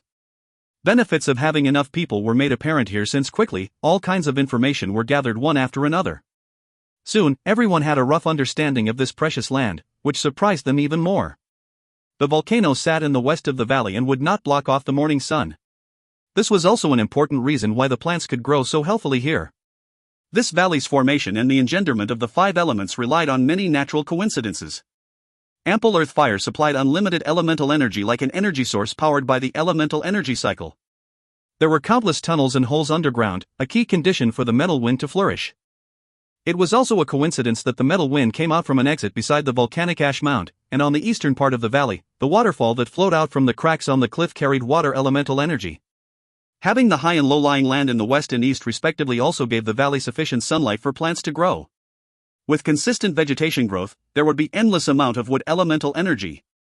It could take root in the valley and stabilize the whole elemental energy cycle. It took many coincidences from the nature to develop this precious land. Nothing was dispensable. The longest distance from east to west was about 2.5 kilometers, and 2 kilometers from south to north. The place wasn't considered big but was more than enough for now. they could always expand outwards in future, when necessary. What shocked them even more was the fact that the highest tree in the valley was actually an defensive ancient tree, approximately 50 meters tall, grown for defense. Judging from time, it was probably planted by Senior Shao. Perhaps Senior Shao had hoped that one day this valley would be used by future elementalists. The defensive ancient tree strengthened the valley's defense, proving the phrase trees grown by predecessors would become shades for later generations right. AI Hui and the gang had already done their preliminary checks and made initial plans before they came over. Wood-type defense will be constructed, using this defensive ancient tree as core. According to our plan, Bangwan will be in charge of this. AI Hui looked over at Duanmu Wanghan and asked in a deliberately uncertain tone, "Will you be able to handle it, Bangwan?" Despite being aware of AI Hui's tactic, Duanmu Wanghan still felt blood rushing to his head. In an instant his white face turned flushed, as if blood was about to seep out. He shouted in fury, "You watch out!" After that he turned around and flew towards the tree. In mid-air, Duanmu Wanghan felt his anger rising. He must show AI Hui a little something. Whatever dog crap lightning blade, I'll let you know who's the real talent. Plus, he had already made preparations before coming over. Imagining AI Hui kowtowing in front of his masterpiece gave Duanmu Wanghan an adrenaline rush. He had inexhaustible energy in him. Excited, a devilish blush appeared on his white, handsome face as his eyes emitted an unnegligible ray. Seeing Duanmu Wanghuan's aggressive departure, Shi Shueman couldn't help but be annoyed. Provoking him again. AI Hui replied joyfully, "What a good deal, getting him all fired up without spending a single cent." Shi Shueman laughed before asking, "What's my task?" "Bring a few down to the cave and explore." AI Hui kept the smile on his face and reiterated in all seriousness, "This is our territory now, so safety over everything." Iron Lady was the strongest, so this mission was hers to complete. Got it. Shi Shueman nodded resolutely before turning around to make her selection. Fatty the Meat Shield was a definite choice. An outstanding meat shield was a great asset to the team. AI Hui's gaze fell onto Wang Xiaoshan. "You'll have to work a little harder, Xiaoshan. With the defensive ancient tree, there's temporarily no need for city walls, but we will have to build everybody's homes first." Wang Xiaoshan agreed immediately. "No problem, AI Hui. I'll just build them according to the initial plan?" AI Hui nodded. "Yes, just follow that and don't get the directions wrong." The locations of each house were strategically arranged. Houses in different regions would have different properties to suit different types of elementalists. They were also positioned in a way to stabilize the element's frail engenderment process. For example, houses in the wood elemental energy region would be constructed with wood, while houses in fire elemental energy region would be built with special volcanic lava. Wang Xiaoshan nodded and left hurriedly. Building houses for a few hundred people wasn't an easy task. Even if he came prepared, he needed to work fast. The farmers and herbalists were already searching for suitable areas for cultivation. Grass-grade weapon craftsman Mo Zhong was also scouting for areas that would be suitable for planting sword reeds and so on. Weaponsmith Blind He and Lu Lan were examining the earth fire since Blind He needed it to refine weapons, while Lu Lan needed it to brew elemental food and soup. After delegating jobs for the rest of the group, AI Hui started on his own task. His job was unique, modifying the mist stirred by the metal wind. The moment he realized that the mist enveloping the valley was a result of the metal wind, an idea popped up in his mind. Fantasyland. The mist blown up by the metal wind surrounded the whole valley. It was definitely the best material since it was condensed and did not disperse. There had always been a close relationship between mist and Fantasyland. Here they faced the greatest threats, not from blood of god or elementalists but dire beasts. With their current abilities, bumping into dire beasts who had yet to produce elemental elixirs wasn't so big a deal. On the other hand, if they were to meet those that had done so, they wouldn't be able to withstand it. It would be best if they could deceive the beasts. If it was impossible, coupled with the valley's defense, the mist would make it difficult for the dire beasts to pinpoint their target accurately. Battles were never about both parties standing still. It's not about you stabbed me once and I returned the favor. Many times the so-called advantage stemmed from an accumulation of tiny details. Since his previous inspection, AI Hui had already been thinking about how to complete this illusion, and finally, a rough idea came upon him. After a thorough investigation of the mini waterfall flowing out from the cracks, he was quickly satisfied. He started carving on the rocks, marking out spots before fixing color clam pearls that he had prepared beforehand on the cliff. Color clam pearls were a kind of water elemental material that lived on the seabed and were produced by clamshells. When a bright ray casted onto the pearls, a bizarre illusion would be created, just like a mirage. Color clam pearls were extremely unorthodox, but Aihui needed many of them, so he relied on Iron Lady's family to purchase them. He had 36 of them with him. They were like 36 elemental energy needles, stuck on the cliff, instantly filling it with overflowing colors and brilliance. Aihui then fixed an elemental energy beam in the middle of the pearls. 36 color clam pearls immediately lit up in drizzles of colors, which gathered to form a sheet. The colored lights altered unceasingly and gradually formed a cylindrical shape, where the colors appeared to flow within its body continuously. As if attracted by the colorful cylinder, the mist underneath was sucked into it.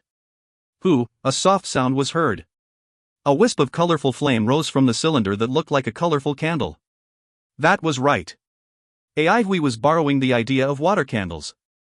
The flame was bright and colorful but made from water vapor. However, the materials he used were better and his design was elaborate, allowing this water candle to be far more effective than ordinary ones.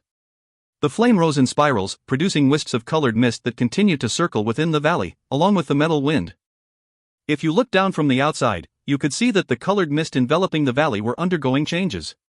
Quickly, the valley would seem to vanish into thin air and blended in together with the surrounding black volcanoes.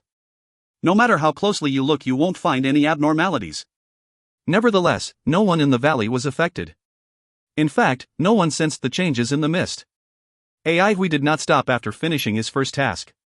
The missions awaiting them were arduous. This extremely precious land had all 5 elements, which meant that they would need to build 5 elemental energy pools. Metal, wood, water, fire, earth. Each elemental energy would require an elemental energy pool of their own. Aihui and the gang contributed mostly on this aspect. One blueprint was enough, but 5 sets of materials were needed. Lulan carefully leveled off the creases from the black volcanic rocks, which revealed the dark red rocks. He continued to dig inwards and finally reached the red lava within. Blind, he reached his palm into the lava for a short period of time, and had sustained no injury at all upon taking it out. He shook his head. Not hot enough. Lulan exclaimed in shock, "Hiwei, you're amazing. Such a hot earth fire isn't enough for you?" Aihui and I haven't used anything like this before.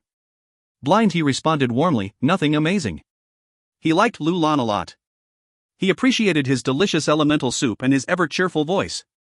With Lulan around, it was as if he was basking in the sun. His blindness caused him to be extra sensitive to the outside world, so he could feel Lulan's genuinity. He felt that Boss was really lucky to have such a great sand puppet. Lulan shook his head. Really amazing. The heat here could breed fire-winged serpent eggs. Blind, he was somewhat embarrassed. Oh yeah? Yes. Lulan looked around, the red glow in his eyes flickering incessantly. If the temperature here isn't high enough, then, there. Found it. Lulan's cheer brought out a slight smile at the corner of Blind He's mouth. Lulan walked in front as Blind He's feet left the ground, floating slowly behind. Lulan stopped and said in certainty, "Here." Blind He stopped as well. Surprise was evident in his pale, thin face as he shut his eyes tight. He did not feel that there was anything special about this area. He had extremely sharp senses when it came to his surroundings. Ash could sense even the slightest differences between temperatures. If the earth fire was even stronger, the temperature here was only a little higher than other places. But he did not speak up. Instead, he floated quietly at the side with a gentle smile on his face. It did not matter even if Lulan had made a little mistake. "I'm going to start." At that, he transformed into a high-speed spinning sandsaw that buzzed loudly. Sparks flew everywhere the moment the sandsaw landed on the black volcanic rocks. The rocks were super thick and solid, but it was as if the sandsaw had an invisible hand, cutting it cheerfully and unceasingly. Shortly, a precise square cutout was created. With a slight smile still kept on his pale face, Blind he looked rather sluggish. If you find any errors, ads pop up, ads redirect, broken links, non-standard content, etc., please let us know. Report chapter so we can fix it as soon as possible. Chapter 418, A Language Top Student. Chapter 418, A Language Top Student. Translator, TYZ Editor, TYZ, KLKL. A perfect square that looked as if it was drawn using a ruler appeared on the black-colored rock. Pop Lulan transformed into a fork and pierced effortlessly into the center of the square on the rock. It felt as if he was piercing into a piece of stewed pork belly.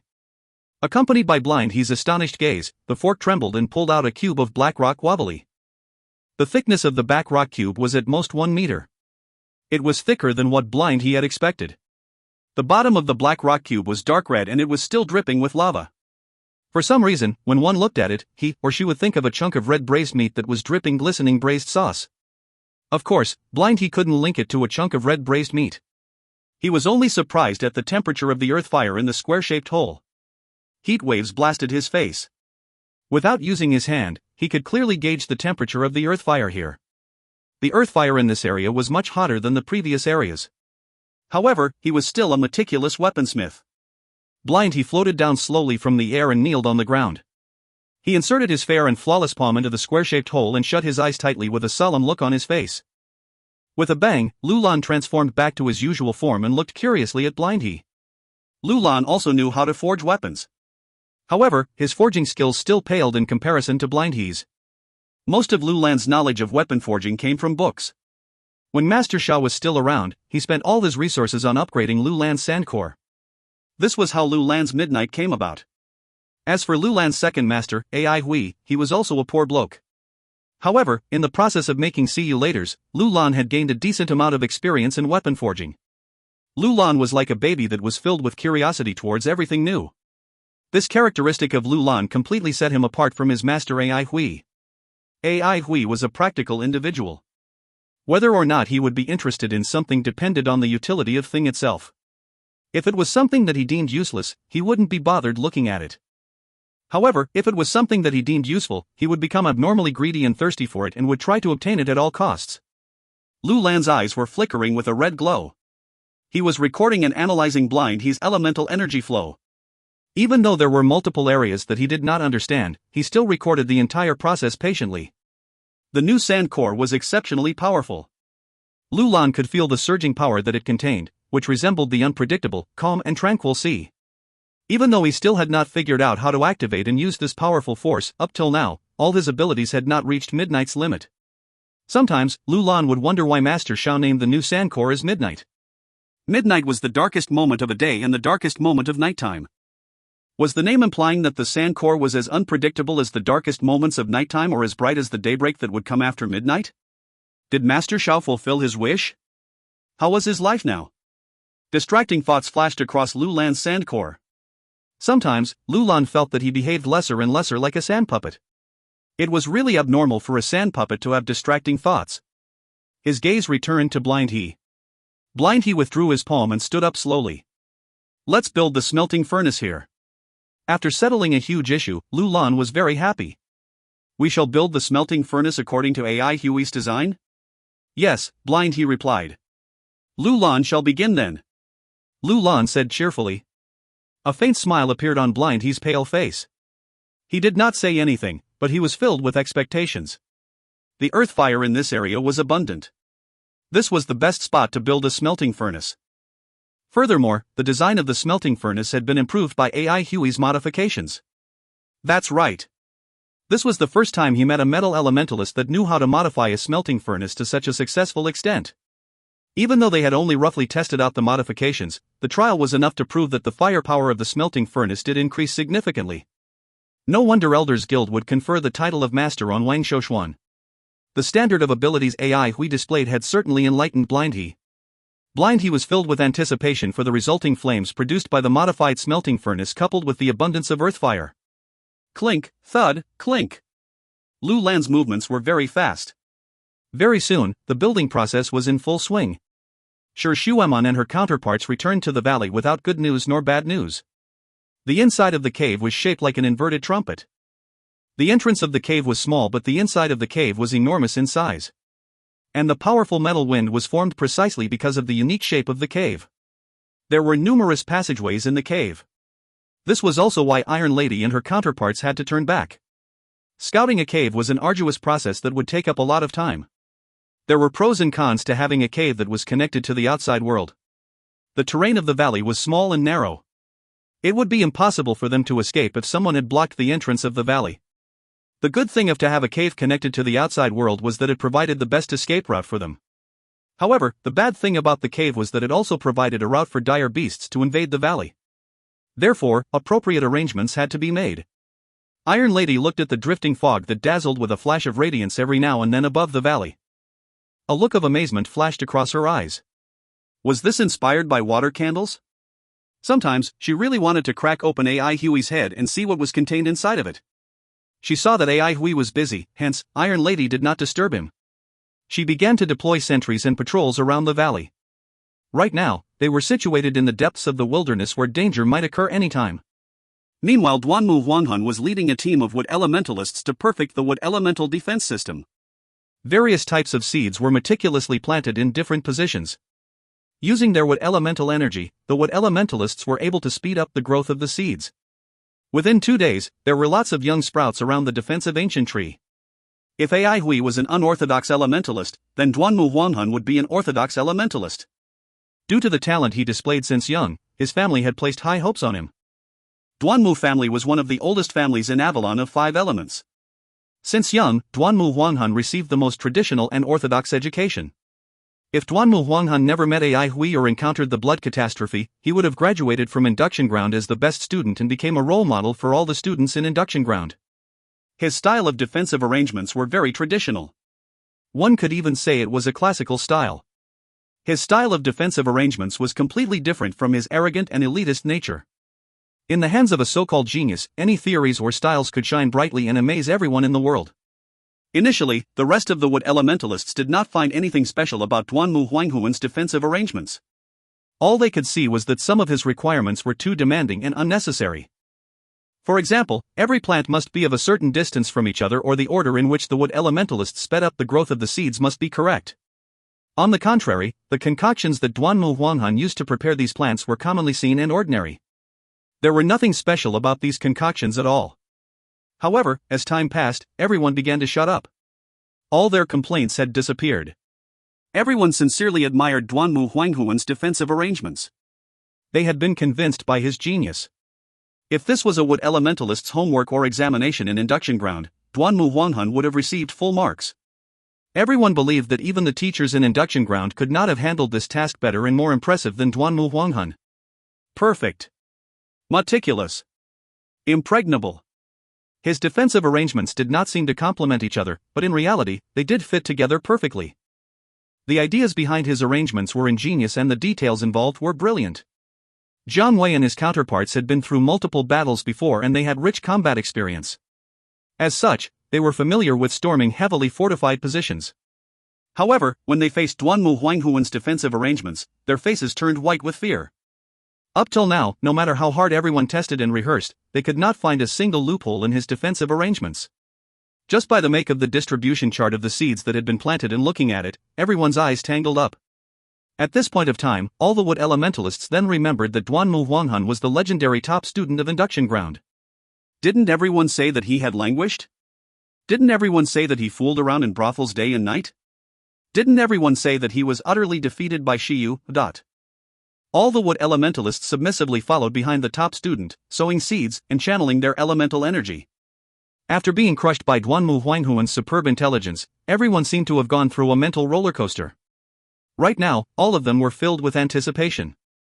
They could not wait to see the facial expression of their enemies when they encountered these fully grown defensive plants. Duanmu Huang's facial expression remained calm. However, deep down, he was actually extremely pleased with himself. The time and effort he spent were not in vain. He had long thought of how to build an impregnable defense system for the valley. All he wanted was to give Ai Hui a big shock. Duanmu Huanghan casted a glance of haughty disdain at Ai Hui. When he saw Ai Hui examine the ground full of sprouts, his mind became restless and his lips curled into a haughty smile. Hee, you must be shocked, right? Suddenly, Ai Hui furrowed his eyebrows and said, "Everyone, stop." A look of excitement flashed across Duanmu Huanghuan's face. The chance is here. He nonchalantly asked, "Is there anything wrong?" The rest looked at Ai Hui with a puzzled look. From their perspective, Duanmu Huanghuan's defensive arrangements were perfect. Ai Hui looked at Duanmu Huanghan and asked, "Have you figured out how much would elemental energy would these arrangements need after 3 days?" Everyone still remained baffled. However, Duanmu Huanghuan's facial expression had already changed drastically. At this moment, all he wanted to do now was to find a hole and hide in it. Damn it! How could he overlook such an important issue? After the growth of these seeds had been sped up, their elemental energy usage would increase sharply. Furthermore, there was a limit to how much wood elemental energy that this wood elemental land could provide. It definitely could not support the growth of so many plants. Duanmu Huanghuan's mental arithmetic ability surpassed everyone's. In a blink of an eye, he had already computed the result. The critical point would not be reached on the third day, but rather, 3 p.m. in the afternoon of the second day. Once the supply of wood elemental energy could not keep up with the growth of the plants would not develop healthily. After they were fully grown, their powers would decrease sharply. All of you have to wait until my wood elemental energy pool is ready, AI Hui told them. After the wood elemental energy pool was built, the supply of wood elemental energy would then rise sharply. After finishing his sentence, AI Hui hastily left to take a look at the building progress of the smelting furnace. He had modified the design of elemental energy pool that Elders Guild had provided. There were a lot of components to be forged. Therefore, he needed the smelting furnace to be built first.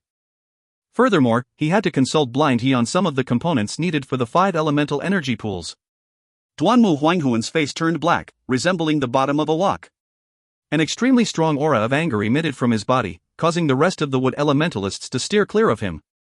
At this point in time, they definitely must not provoke Duanmu Huanghun. If you find any errors, ads pop up, ads redirect, broken links, non-standard content, etc., please let us know. Report chapter so we can fix it as soon as possible. Chapter 419, in Chaochu. Chapter 419, in Chaochu. Translator, TYZ Editor, TYZ, KLKL. The smelting furnace that AI Hui had modified was very different from the usual smelting furnaces. The body of his smelting furnace was larger than the usual smelting furnaces, resembling a house that sat on top of a lava pit. On the roof of this smelting furnace, there were 12 flying pipes that resembled inverted bull horns. Surrounding the smelting furnace, there were 12 small fire pits. Each fire pit would shoot out a curved stream of flames, which would then enter the flying, inverted bullhorn-shaped pipe corresponding to that fire pit. Upon entering the flying, inverted bullhorn-shaped pipe, the stream of flames would come out from the other end of the pipe and shoot towards the center of the smelting furnace. Eventually, 12 curved streams of flames would gather in the center of the smelting furnace. The flames within the smelting furnace were white-hot and dazzling. Even if one stood far away from the smelting furnace, he or she could feel the terrifying heat of it. Everyone was looking at Blind He and the smelting furnace with curiosity and amazement. Blind He was standing in front of the smelting furnace. He rolled up his sleeve and revealed his fair arm. Following which, he placed his palm into the furnace, which was then engulfed by the scorching and brilliant flames. Suddenly, a glowing eye appeared in the hollow of his palm. Then, the eye emitted a beam of silvery white light. The scorching flames did not seem to be able to cause any damage to Blind He's palm. In everyone's eyes, Blind He's strength was unfathomable and his entire body exuded the air of an extraordinary expert. AI Hui was even more formidable for being able to hire such a formidable weaponsmith. Actually, Blind He was not as calm and collected as what his facial expression was showing. Deep down, he was unusually excited. The quality of the flames in the smelting furnace far exceeded his expectations. To a weaponsmith, high-level flames was something they longed for.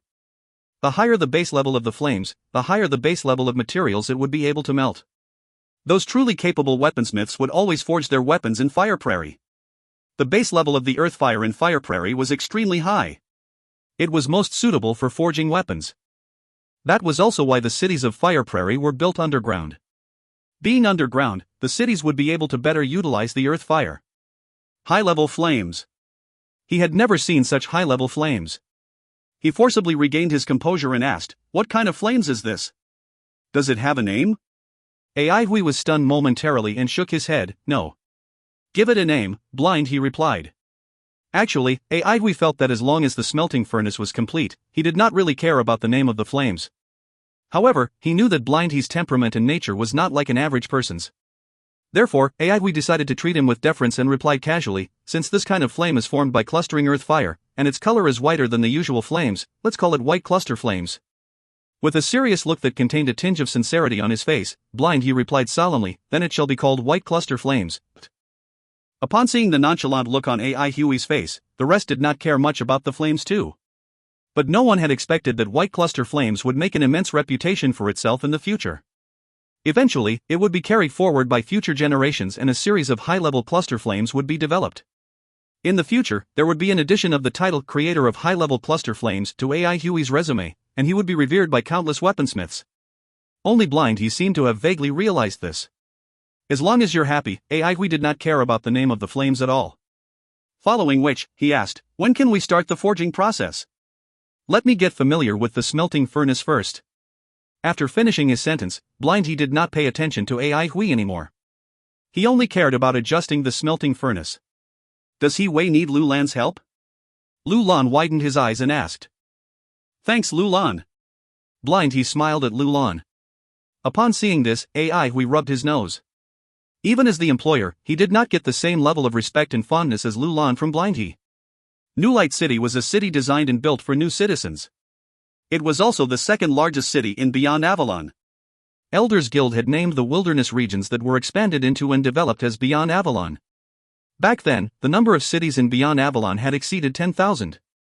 However, most of the cities were pathetically small. The largest and most top-rate city was Skyheart City, which was built by Elders Guild. That day, Uchiba came as the representative of Elders Guild to inspect New Light City. He was standing at the highest pagoda. As Uchiba looked at the continuous stretch of buildings in the distance, his facial expression became solemn. The faces of the few elders from New Citizen faction standing behind him turned emotional. Standing beside Uchiba, there was a short fellow. His body was fat and round and his legs were stout. The luxurious-looking robe on his body was tightly stretched, making one worry that it would burst any moment. On his round, biscuit-like face, there were two squinty eyes that resembled two fine slits. His facial expression was solemn, but the attire on his body made him look rather comical. He had an odd name, Enshaochu.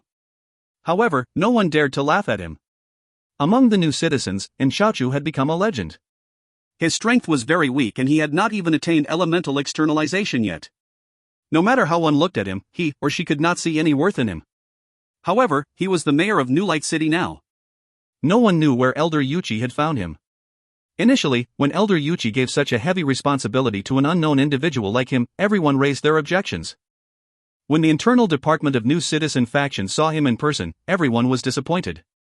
Even the elder who'd previously supported Elder Yuchi prepared to raise his objections when he saw Enshaochu. However, after having a debate with Enshaochu, the entire internal department of New Citizen faction was shocked by him. No outsider knew what Enshaochu exactly said in that debate. There were countless different versions of what he had said circulating everywhere. From that day onwards, Enshaochu defeated his opponents and became the person in charge for New Citizen Faction city building project. And reality had proven that Enshaochu did not let the elders in New Citizen Faction down. This unprepossessing fatty, who merely attained elemental internalization, had made New Light City into the second biggest city in Beyond Avalon. Enshaochu tiptoed and stretched his neck with difficulty. Even so, one could barely see his neck. It's beginning, someone yelled in alarm. Everyone became excited in an instant. Brilliant lights blossomed from the spires of the pagodas situated at the edges of the city. The lights began to extend and come together, forming a layer of pure and holy light around the border of New Light City. The layer of light slowly rose into the air and transformed into a silvery light screen. It extended towards the sky, appearing as if a piece-light muslin cloth had been pulled over the sky of New Light City. The enormous New Light City was unusually quiet. On the streets and rooftops of houses, everyone was stretching their necks and staring at the light screen that was extending towards the sky. When the light screen reached the other side of the city and merged with the layer of light from the pagodas there, a powerful elemental energy hurricane suddenly erupted from all the pagodas. A breeze swept across New Light City. The light screen stabilized, looking as if a huge, transparent, bell of glass had been placed over New Light City. Yay! Everyone in New Light City exploded into a frenzy. Numerous cries of joy broke out from every nook and cranny of the city. At this point of time, New Light City was like an erupted volcano. Joy was written all over the faces of everyone. New Light City's greatest defensive structure, pagoda screen, had been completed. From that day onwards, the defense of New Light City improved to a new level. The citizens of New Light City were overjoyed because the safety of their homes had been improved greatly. In wilderness, where they were surrounded by danger, nothing made a person more happy than having safety. New Light City was the second city after Skyheart City to have a complete defensive system. This would greatly boost New Light City's reputation and attract more new and powerful citizens to the city. As compared to Skyheart City's 5 peaks, Pagoda Screen was more innovative. In the early stages of building Skyheart City, Madame Yi suggested an extremely daring idea. She wanted to use 5 God subduing peaks to form a brand new city defense system. This was how 5 peaks came about. Madame Yi's 5 peaks was not simply about putting 5 God subduing peaks together. There were a lot of marvelous and intricate designs to it. Reportedly, this proposal was given to Madame Yi by one of her subordinates named Ma Shurji. Ma Shurji had a mysterious background. No one had heard of him before.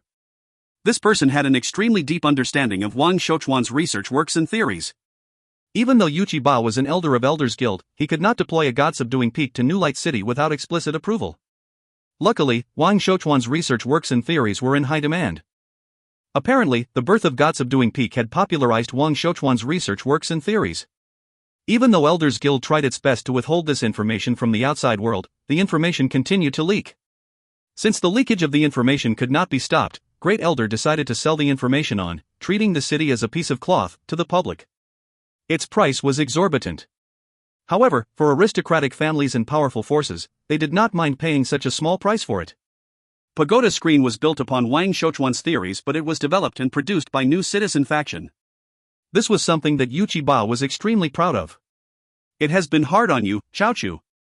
Yuchi-Ba turned around and thanked Xiaochu with gratitude. From today onwards, New Citizens finally have a home.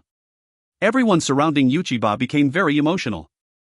All along, New Citizens had not been well received in the upper society of the Avalon of Five Elements.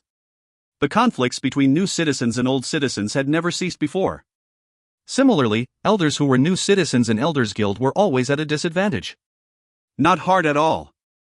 And Xiaochu replied solemnly, no one else has the boldness and drive of you and your fellow elders. If I was in elsewhere, I might not have been able to work hard even if I wanted to. Elder Yuchi was very pleased with himself. And Xiaochu was personally nominated by him. Therefore, when Xiaochu did a good job, he felt proud as well. With an affable look on his face, Elder Yuchi asked amiably, do you have any issues that are troubling you? Feel free to tell me if you do. Xiaochu was somewhat ambitious, and Xiaochu gave Yuchi-Ba a bow before giving a bow to the rest of the elders as well. Yuchi-Ba withdrew the smile on his face and signaled to Tong Gue and Yulin. Tong Gue and Yulin quickly instructed their subordinates to fall back and guard the area to prevent anyone from eavesdropping. A solemn look appeared on the other elders' faces too. All of them knew Xiaochu definitely had something astonishing to say. Now, everyone no longer dared to underestimate this short fatty. All along, no one had confidence in the construction of New Light City. They blamed it on the lack of experience and resources that the elders in New Citizen faction had. However, now New Light City had surpassed everyone's expectations and became the second largest city. And Xiaochu had played the main role in this achievement. Some of the outsiders had called him ugly idol. After bowing to everyone, Xiaochu straightened his body. Even though he was the shortest in height among everyone, he looked the most majestic and towering out of all of them. Right now, New Light City has been completed. As long as all of you can manage it properly, it will be the Holy Land for New Citizens in the future. However, it's difficult to achieve anything without sufficient support. Even after New Light City has been built, we are still lacking the cities for the other four elements. We know the benefits of having cities for all five elements. However, the regions around here are not suitable for building cities of the other four elements. The distance between each city is too far. The elemental energies can't react each other well. A smile appeared on Xiaochu's face as he replied, Xiaochu has a premature idea. If you find any errors, ads pop-up, ads redirect, broken links, non-standard content, etc., please let us know. Report chapter so we can fix it as soon as possible. Chapter 420, Energy Stabilizing Pillars. Chapter 420, Energy Stabilizing Pillars. Translator, TYZ Editor, TYZ, KLKL. Aidwi squatted at the volcanic crater and looked at the surging red-colored lava beneath him. Waves of scorching heat hit him in the face while a strong smell of sulfur choked his nose and mouth. He squinted his eyes and carefully examined the fire elemental energy below him. The surging lava had made the fire elemental energy look as if it was in total chaos. However, Aidwi knew this was not the case in reality. This volcano was out of the ordinary and it did not have a name. Since they were going to be staying here for a long time, they had to come up with a name for it. Thus, everyone had decided to call it Blackfish Mouth Volcano. The volcano was like a huge black-colored fish that jumped halfway out of the ground. The fish head was facing the sky while the volcanic crater was the mouth of the black-colored fish. Pop! A sharp and clear popping sound exploded behind Aidwi. He returned to his senses with a start and turned his head around. A ball of sand had rolled to the volcanic crater from the valley and exploded in the air not far away from Aidwi. It exploded into a clear and distinct line of words made of sand in the air. Aidwi, mealtime. At the end of the line of words, there was also a vivid and lifelike sand portrait of Lu Lan. In the sand portrait, Lu Lan was wearing a chef's robe with a wok in one hand and a ladle in the other hand. The ladle in his hand was pointing to the line of words. On his face, that was covered by a mask, his eyes had curled into two curved slits. Ha! Aidwi could not help but laugh. Lu Lan was getting more and more fancy. Due to having maintained his facial expression for a long time, Aidwi's face muscles were slightly rigid. He rubbed his numb face and jumped down from the volcanic crater. Following which, the starry gem sword wings on his back spread with a whiz. Like a huge, black-colored eagle, he swooped down from the sky and flew towards the valley. Looking down from the sky, he could not see the valley. He could only see a continuous stretch of mountain range that was formed by the rocks of the black volcano. As Aihui flew closer to the surface of the ground, he did not lower his speed. The scene of him smashing into smithereens did not happen as he flew right through the rocks and disappeared. A slight chill blasted him in the face as he flew through a layer of fog-formed mirage. The scenery in front of him transformed as an exuberant valley appeared right before his eyes. The first thing Aihui saw was Fatty licking his plate. The rest were busy eating as well. Other than Lulan, no one raised their heads to look at him. Gulping his saliva, Aihui landed beside Lulan. Lulan served Aihui the long-prepared elemental food and yelled, "Aihui, it has been hard on you." "Thank you, Lulan." Aihui carefully took over the food. An alluring fragrance seeped into Aihui's nostrils as his mouth uncontrollably overflowed with saliva. Like the rest, Aihui wolfed down his food. Even though he had eaten Lulan's food many times, he still felt extremely blissful whenever he had his meal cooked by Lulan. At that point of time, a lot of people were thinking, Aihui is not important at all, the most important person is Lulan. Lulan is the morale booster. Wherever Lulan points his ladle at, we will go through fire and tread on water for him. Aihui? Who's that? How can someone like him enjoy the delicious food that Lulan makes? Why don't we split his share among ourselves? We can eat more of Lulan's food that way then. Those who had finished their meals were staring fiercely at Aihui. They were struggling with their emotions. Should they snatch the food from the tiger's mouth? Aihui, did you make any developments today? Lulan's voice rang across Aihui's ears. His face was nearly buried in the bowl of food. Everyone's gaze was fixated on his back. I still need some more time. Aihui replied unclearly with food stuffed in his mouth. Being situated in the mountain range of the Blackfishmouth volcano, the valley had an abundance of fire elemental energy. Right now, Aihui's biggest problem was to figure out how to use this fire elemental energy. In theory, as long as the layout where the 5 elements could engender each other was formed, any type of elemental energy could become the fountainhead of the 5 elemental cycle. However, this was only proven in theory. In reality, there were still many limitations as to how one could utilize elemental energies. Blackfishmouth volcano had an abundance of fire elemental energy. However, the fire elemental energy was extremely violent. If Aihui wanted to use fire elemental energy, he had to first understand its nature. Just like what his master had told him in the past, he had to find the nodes of the fire elemental energy first. Only by understanding how the fire elemental energy was distributed in the area and by identifying the nodes could Aihui then put a leash on the ferocious beast and tame it. The defensive system for the valley and the elemental energy pools had been built. All these needed a huge amount of elemental energy, which would be coming from this volcano. Right now, they still did not dare to explore the surrounding terrain. If they were to encounter any formidable dire beasts, they could not even retreat back to the valley. That was because the valley did not have any defensive capabilities. The fog merely provided them with an elusive mirage. Aihui quickly finished up his food, leaving the food bowl spotless. The gazes that were gathered upon him shifted elsewhere immediately. Aihui raised his head from the food bowl with satisfaction. After Aihui returned to his senses from the delicious food, he looked around and asked, "Where's Blind He? How's his progress?" "He is still making energy-stabilizing pillars. Since we need a huge number of them, he is still working on them and has not had his meal yet." The energy-stabilizing pillar was a structure designed by Aihui. It was somewhat similar to the sand pillars that Aihui made for Gu Tianning. The name of energy-stabilizing pillar was given by Blind He. Aihui thought that Blind He found the name of White Cluster Flames was given too negligently. Therefore, he decided to let Blind He choose the name this time around. Upon hearing Lulan's words, Aihui was stunned. This was the first time he'd met someone who was able to resist Lulan's delicious food. Such a high level of focus was indeed formidable. A tinge of shame arose in Aihui's heart. When comparing himself to Blind He, he felt slightly inadequate. However, when Aihui saw everyone else, the tinge of shame in his heart disappeared into thin air. He said solemnly, "Where's his share of food? I will help him finish it." "No, Aihui," Lulan shook his head. "He has forged so many energy-stabilizing pillars and his elemental energy has been greatly depleted.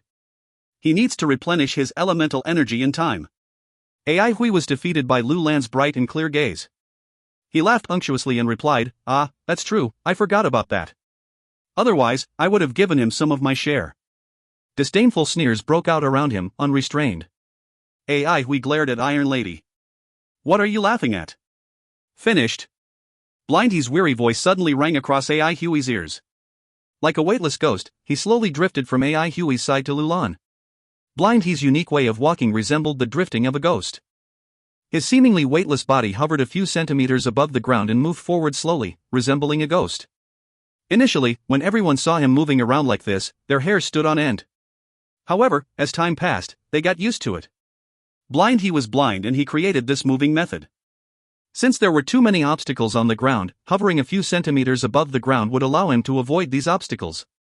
Moving around at a slow speed allowed him to utilize his sharp sense of awareness. With a sufficient amount of time, he could avoid obstacles like huge trees or walls. AI Hui was stunned. He blurted out, "So fast?" In AI Huey's modified design plan for the 5 elemental energy pools, each elemental energy pool would need 12 energy stabilizing pillars to be set up.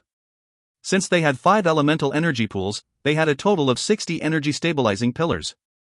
The design for these energy stabilizing pillars was much more complicated than Gu Tianing's sand pillars. Initially, Blind He said that he would need at least 5 days to complete building 60 energy stabilizing pillars. In the end, he'd unexpectedly completed them in 2 days. Blind He ignored AI Hui and smiled at Lulan. "Thank you, Lulan." Following which, Blind He began to eat his food slowly. After a while, he suddenly said, "The flames are good." It was at this moment that AI Hui realized the white cluster flames was the reason why the energy stabilizing pillars could be completed so fast. He did not expect the white cluster flames to provide such great help to the forging process. This certainly surprised him greatly. AI Hui was not really well versed in the art of weapon forging, however, he certainly knew what it meant when 5 days' worth of work was completed in just 2 days. He was palpitating with eagerness. If he could bring about such a huge impact just by modifying a smelting furnace, what would happen if he applied his master's theories on other things? He suddenly realized that his master theories had more potential than what he had expected. AI Hui was filled with pride and longing for his master. When AI Hui recalled that his master was a nobody when he was still alive, he made a firm resolution to promote and develop his master's theories and research works.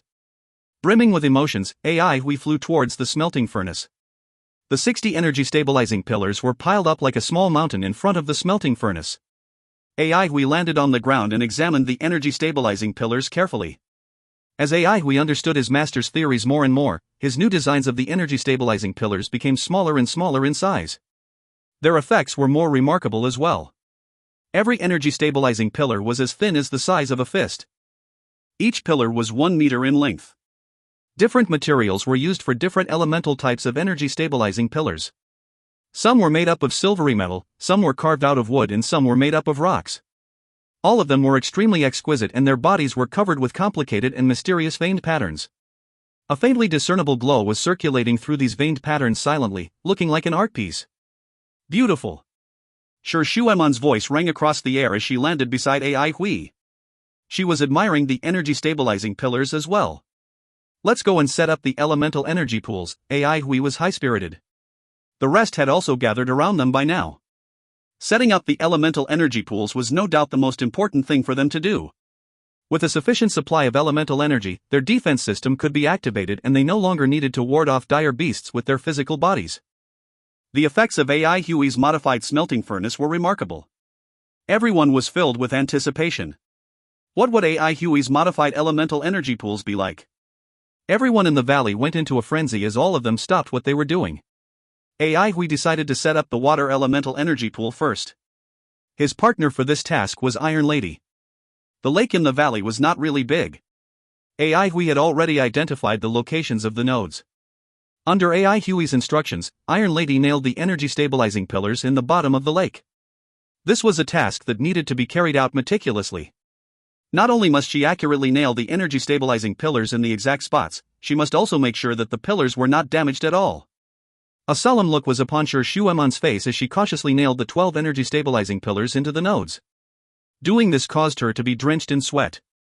When the last energy stabilizing pillar was nailed, Shi Shuemon heaved a long sigh of relief. Her tense mind was finally able to relax. Now she was only scared of doing something wrong. Now that she thought of how AI Hui nailed all the golden needles to execute, treating the city as a piece of cloth, in Central Pine City, she felt that AI Hui could handle stress and pressure very well. At this moment, the ground suddenly trembled. Sir Shuemon returned to her senses. Everyone's gaze was directed at the small lake. At this point of time, the usually tranquil lake was rolling and surging, resembling a lake of boiling water. Powerful water elemental energy was spreading throughout the valley. Aihui looked slightly nervous and yelled, "Stay on guard." Powerful elemental energy undulations could attract dire beasts easily. However, Aihui and the rest were already prepared for this scenario. If a dire beast really appeared, they would have someone to lure it away. Everyone was feeling extremely tense now.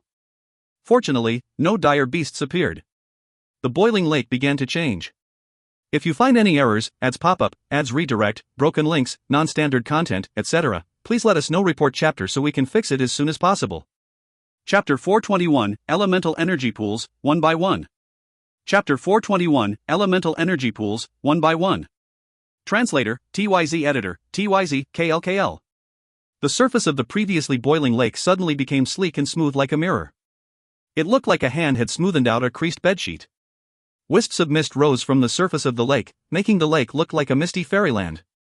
A small mass of cloud formed in the air 7 meters above the surface of the lake, resembling a lump of soft cotton candy.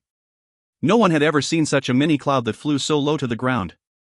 Its reflection was projected on the tranquil surface of the lake, resembling a phenomenon that could only be found in Fantasyland. Sure Shuemon, Sang Jijun, and a few other girls wished they could touch it. The level of the lake decreased visibly while the mass of the cloud increased with a visible speed. As the mass of the cloud increased, the cloud slowly rose towards the sky. Disappointment flashed across the girl's eyes. After the mass of the cloud had increased, it was no longer as cute as its previous smaller self. At this moment, the size of the cloud was somewhat similar to the lake's. It had flown to a height that was level with the highest point of the valley. "It's raining," Sang Jijun's eyes lit up. Everyone reached out their palms at the same time. A soft drizzle, as fine as hair, rained down from the sky. In the blink of an eye, the area around the lake was draped in a misty rain. The concentration level of water elemental energy in the area increased significantly. A slight chill engulfed the area, making it look as if they were in the misty depths of a mountain. The peculiar thing was that the misty rain only covered a small area surrounding the lake and would not extend beyond that by the slightest bit. Sure Shuemon closed her eyes to feel the air around her. After a while, she opened her eyes and said, "The concentration level of water elemental energy has increased by approximately 10%. Upon hearing Sure Shuemon's words, Aihui replied, "The concentration level of water elemental energy here is too low. Using the elemental energy pool alone won't increase the concentration level greatly. An elemental energy pool did not have the ability to create something from nothing. It could not generate elemental energy on its own, and there were a lot of requirements in building it. A suitable location for building it was more important than anything else. For example, an area that had a high concentration level of metal elemental energy would be suitable for building a metal elemental energy pool. An elemental energy pool worked in the way that it would first absorb all elemental energies from its surrounding. Then, it would preserve its target elemental energy and filter out other types of elemental energy. By doing this, the concentration level of its target elemental energy in the surroundings would increase. The valley was generally low in water elemental energy, therefore, the water elemental energy pool could not work to its full effect. However, since the water elemental energy in the lake was pure in nature, it satisfied the requirements for a water elemental energy pool to work. Similarly, an elemental energy pool needed to consume elemental energy for it to operate. If the concentration level of a particular elemental energy was too low, the elemental energy pool would not work. This was also why some places were worthless, even though they had all 5 elemental energies. Aihui anticipated that this would happen and he had explained it to everyone beforehand. As such, all of them were not really disappointed. Successfully setting up the water elemental energy pool was only the first step. There were still 4 more elemental energy pools to be set up. The fire elemental energy pool would be set up the last. One could tell that Aihui was an ambitious individual despite his low-profile nature. His design plans had completely displayed his lofty aspirations. The wood elemental energy pool would have to depend on Duanmu Huanghun. Duanmu Huanghun worked extremely fast. He knew the design plan for the wood elemental energy pool thoroughly. With regards to this aspect, he was better than Sure Shuemon. The first time he saw Aihui's modified design plan for the wood elemental energy pool, he was flabbergasted. However, 2 days later, he understood all the details clearly. By the 3rd day, he could even come up with suggestions to improve the design. This proved that he had a deep understanding of the structure of the elemental energy pool.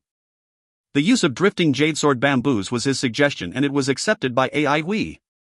Right now, Duanmu Huanghan was cultivating drifting jade sword bamboos.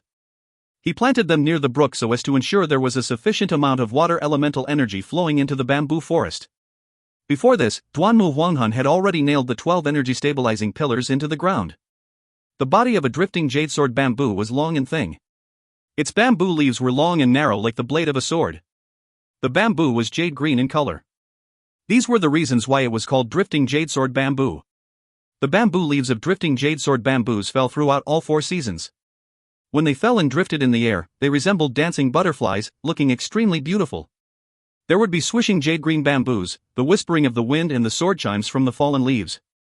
Such beautiful scenery. Other than its good-looking appearance, Duanmu Huanghan had chosen drifting jade sword bamboos for its other advantages too. Drifting jade sword bamboos were naturally suitable for being used in sword formations. They had defensive capabilities that could kill enemies. The bamboo leaves were also an excellent type of weapon. If there was an ample amount elemental energy in the future, they could sell the bamboo leaves to create a source of sizable income. Because of this suggestion, AI Hui began to see Duanmu Huanghan in a new light. Duanmu Huanghan could sense it and was extremely pleased with himself for a long time. He thought that AI Hui was finally bowled over by his superb aesthetic sense. Unexpectedly, AI Hui was already inquiring about questions like how much a piece of bamboo leaf would cost, how big the bamboo forest would be, what would be the output value, and etc. The drifting jade sword bamboos were planted on both sides of the brook. AI Hui applied some of the insights he'd obtained from yin-yang sword formation on them as well. The forest of 108 drifting jade sword bamboos, each with the width of a thumb, would be split into half by the brook. On each side of the brook, there were 6 energy stabilizing pillars. If one looked down at the forest from the sky, he or she would see the shape of yin and yang. Even for someone like Duanmu Huanghan, it was extremely exhausting to plant 108 drifting jade sword bamboos. When he planted the last drifting jade sword bamboo, the nature of the wood elemental energy in the area began to transform. Unlike the turbulent transformation of the water elemental energy previously, the wood elemental energy's transformation was very calm and gentle. The drifting jade sword bamboos were growing at a visible speed. Section by section, the bamboo grew longer while the jade green bamboo leaves grew on the branches continuously. After around 1 hour, the sparse, young bamboo sprouts began to look somewhat like a bamboo forest. The bamboo leaves looked like tiny jade-made swords that hung on the branches of the bamboos. At this moment, a bamboo leaf fell and drifted across the bamboo forest. After a bamboo leaf broke away from the branch of a drifting jade sword bamboo, it would drift in the air forever, not touching the ground at all. Eventually, it would vaporize into a puff of wood elemental energy and dissipate into the air. This was how the word drifting in its name came about. It's beautiful, Sure Shuemon could not help but say. We can make money off them as well. AI Hui quickly added in, once there are more of these bamboo leaves, we can gather them. I have already done my research. When the wood elemental energy in the bamboo leaves becomes more concentrated, the bamboo leaves will become clear and pristine like pieces of jade. They will be worth more money that way. We will earn a huge income just by selling the bamboo leaves every year. A vision for the future appeared in AI Hui's eyes. All the wood elementalists entered the bamboo forest to experience it for themselves. This could be an ideal place for them to meditate in the future. The wood elemental energy in the bamboo forest was clearly more concentrated than in the other areas. Furthermore, the wood elemental energy in the bamboo forest was flowing in some kind of unique way. There was a tiny difference between the 2 bamboo forests. The difference was subtle and thought-provoking. Some sharp wood elementalists wished they could stay in the bamboo forest forever. However, right now, they could not do so.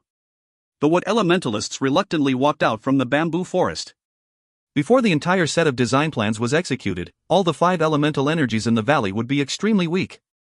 The job of setting up the earth elemental energy pool was left to Wang Xiaoshan. The hillock was made up of soot from the volcano and it was extremely sturdy and thick. However, it wasn't much of a problem to Wang Xiaoshan. Even though his fighting capabilities were not as good as the others, his construction skills far surpassed everyone else. The shape of the earth elemental energy pool was octagonal. There would be a stone-made energy stabilizing pillar in each corner of the earth elemental energy pool. The other 4 pillars would be placed in the direction of the metal wind cavern. When the earth elemental energy pool was set up, the ground in the center of the 8 energy stabilizing pillars suddenly became soft and caved in, forming a hole that was of an unfathomable depth. The hole resembled a deep well. Through the hole, loud rumbles could be heard from the depths of the ground, sounding as if there was an army with thousands of men and horses marching underneath. The rumbles got increasingly close while the ground shook more and more violently. With a loud boom, quicksand erupted from the hole like a fountain. Very soon, the quicksand began to flood the surface of the ground and kept on extending outward. Quicksand gushed out from the hole endlessly.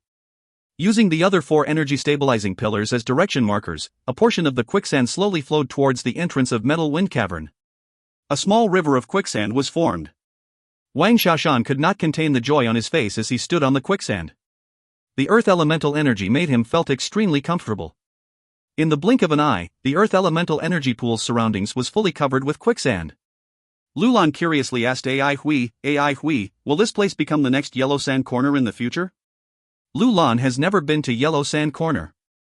Master Xiao said that Yellow Sand Corner has many types of sand materials. AI Hui blinked his eyes and replied, you might be right. Give it another 1,000 years and there will be a sea of yellow sand here. When the rest heard AI Hui's words, they could not help but roll their eyes. Was AI Hui trying to bully Lulan just because he was innocent and naive? AI Hui, really? If that's the case, Lulan must make sure this place can last for another 1,000 years. Lulan whitened his eyes and replied happily. Alright, this shall be Lulan's territory in the future. All of you better not vie with him over this area. AI Hui put on a solemn look on his face and announced. Thank you AI Hui. Thank you everyone. Lulan was overjoyed. The rest cast a look of disdain at AI Hui. They had never seen such a shameless individual before. How could he even lie to the kind-hearted Lulan? 1,000 years? Sigh, Lulan is really innocent and naive. Sure, Shuaman, San Jijun and the rest were filled with jealousy. They wished they could take Lulan for their own. The Earth Elemental Energy Pool had been set up and the entire Earth Elemental section of the valley would become sandy. This process would continue slowly as time passed. But if there was an abundance of Earth Elemental energy, this process would speed up greatly. AI Hui was duty-bound to set up the Metal Elemental Energy Pool. Everyone was amazed by AI Hui's actions. He carried 12 elemental energy pillars and a huge bundle of see you laters on his back. Following which, he closed his eyes and his body slowly floated up into the air. At this point of time, he resembled Blind He who drifted around like a ghost. He slowly rose into the air and reached a point that was 20 meters above the ground. Everyone was holding their breaths. Suddenly, he stopped rising and took out a silver-colored energy-stabilizing pillar. He used his fingers to hold one end of the energy-stabilizing pillar. Naturally, the pillar drooped down and pointed towards the ground. Under everyone's watchful gaze, he let go of the pillar. Everyone widened their eyes in an instant. To their surprise, the heavy pillar stayed motionlessly where it was. It was as if there was an invisible platform supporting it. However, there was really nothing there. AI Hui carefully unbundled the see you laters on his back and took out one arrow. Following which, he pointed the tip of the arrow at the top end of the energy-stabilizing pillar such that the arrow and the pillar formed a wide angle.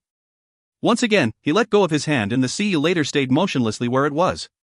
AI Hui took out the second see you later and placed it beside the first arrow while pointing its tip at the top end of the energy-stabilizing pillar at the same time. When he finished placing the 12th see you later, he'd formed a circular canopy of see you laters. Suddenly, each of the 12 see you laters emitted a faint silvery glow. The 12 silvery glows came together and formed a silvery light screen. A silvery glowing umbrella floated silently in the air. AI Hui did not take a break. One by one, the silvery glowing umbrellas were propped up in the air. 12 silvery glowing umbrellas hovered in the air above everyone's heads, looking extremely beautiful. Everyone suddenly realized that the piercing metal wind had disappeared. Numerous gentle air vortices appeared in their surroundings. Apparently, these silver-colored air vortices contained an extremely high concentration level of metal elemental energy. Each of them resembled an impish sprite. Everyone was dumbstruck by this sight. AI Hui's words became exceptionally loud and clear.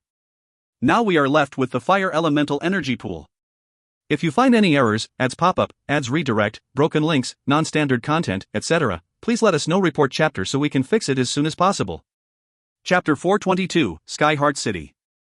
Chapter 422, Skyheart City.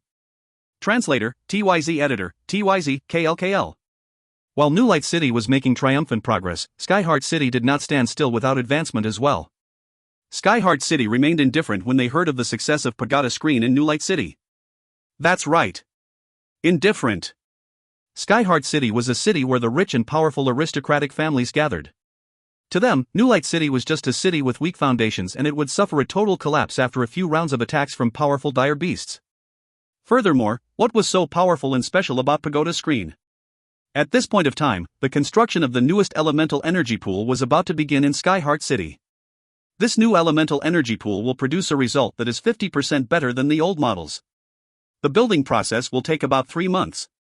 Once the new elemental energy pool is built, the size of Skyheart City will expand again. When the time comes, we will attract a huge number of elite elementalists here. They will be the nucleus of the Avalon of 5 elements. Madame Yi was speaking with assurance beside Great Elder. At this point of time, she was doused in glory and honor. Her body was exuding magnificence and brilliance. The elders behind her looked at her respectfully. She was like a bright moon surrounded by a myriad of stars. Who would have expected the pitiful-looking widow from not long ago to become the woman who held the highest authority in Skyheart City today? It was no longer a secret that Great Elder wanted to give Madame Yi absolute authority over Skyheart City. In fact, this process was already beginning. Those elders who had good foresight had already made their moves. It wasn't that no one raised objections to Great Elder's decision. But Madame Yi had shut up all her critics with the capabilities that she displayed. Right now, there were only some obstinate and conservative elders that still raised objections. They were saying that Great Elder's decision did not conform to traditions. However, in the face of an imminent crisis, who would care about traditions? In fact, those people who'd initially raised objections against Madame Yi gradually changed their perspectives towards her. Didn't Madame Yi do a great job? As compared to the slow-reacting Elders Guild, Madame Yi's efficiency was much higher. Otherwise, Skyheart City would not have become the largest city in Beyond Avalon in such a short period of time. The aristocratic families were overjoyed that New Light City was beneath them. The thriving Skyheart City had brought in waves of migrating aristocratic families.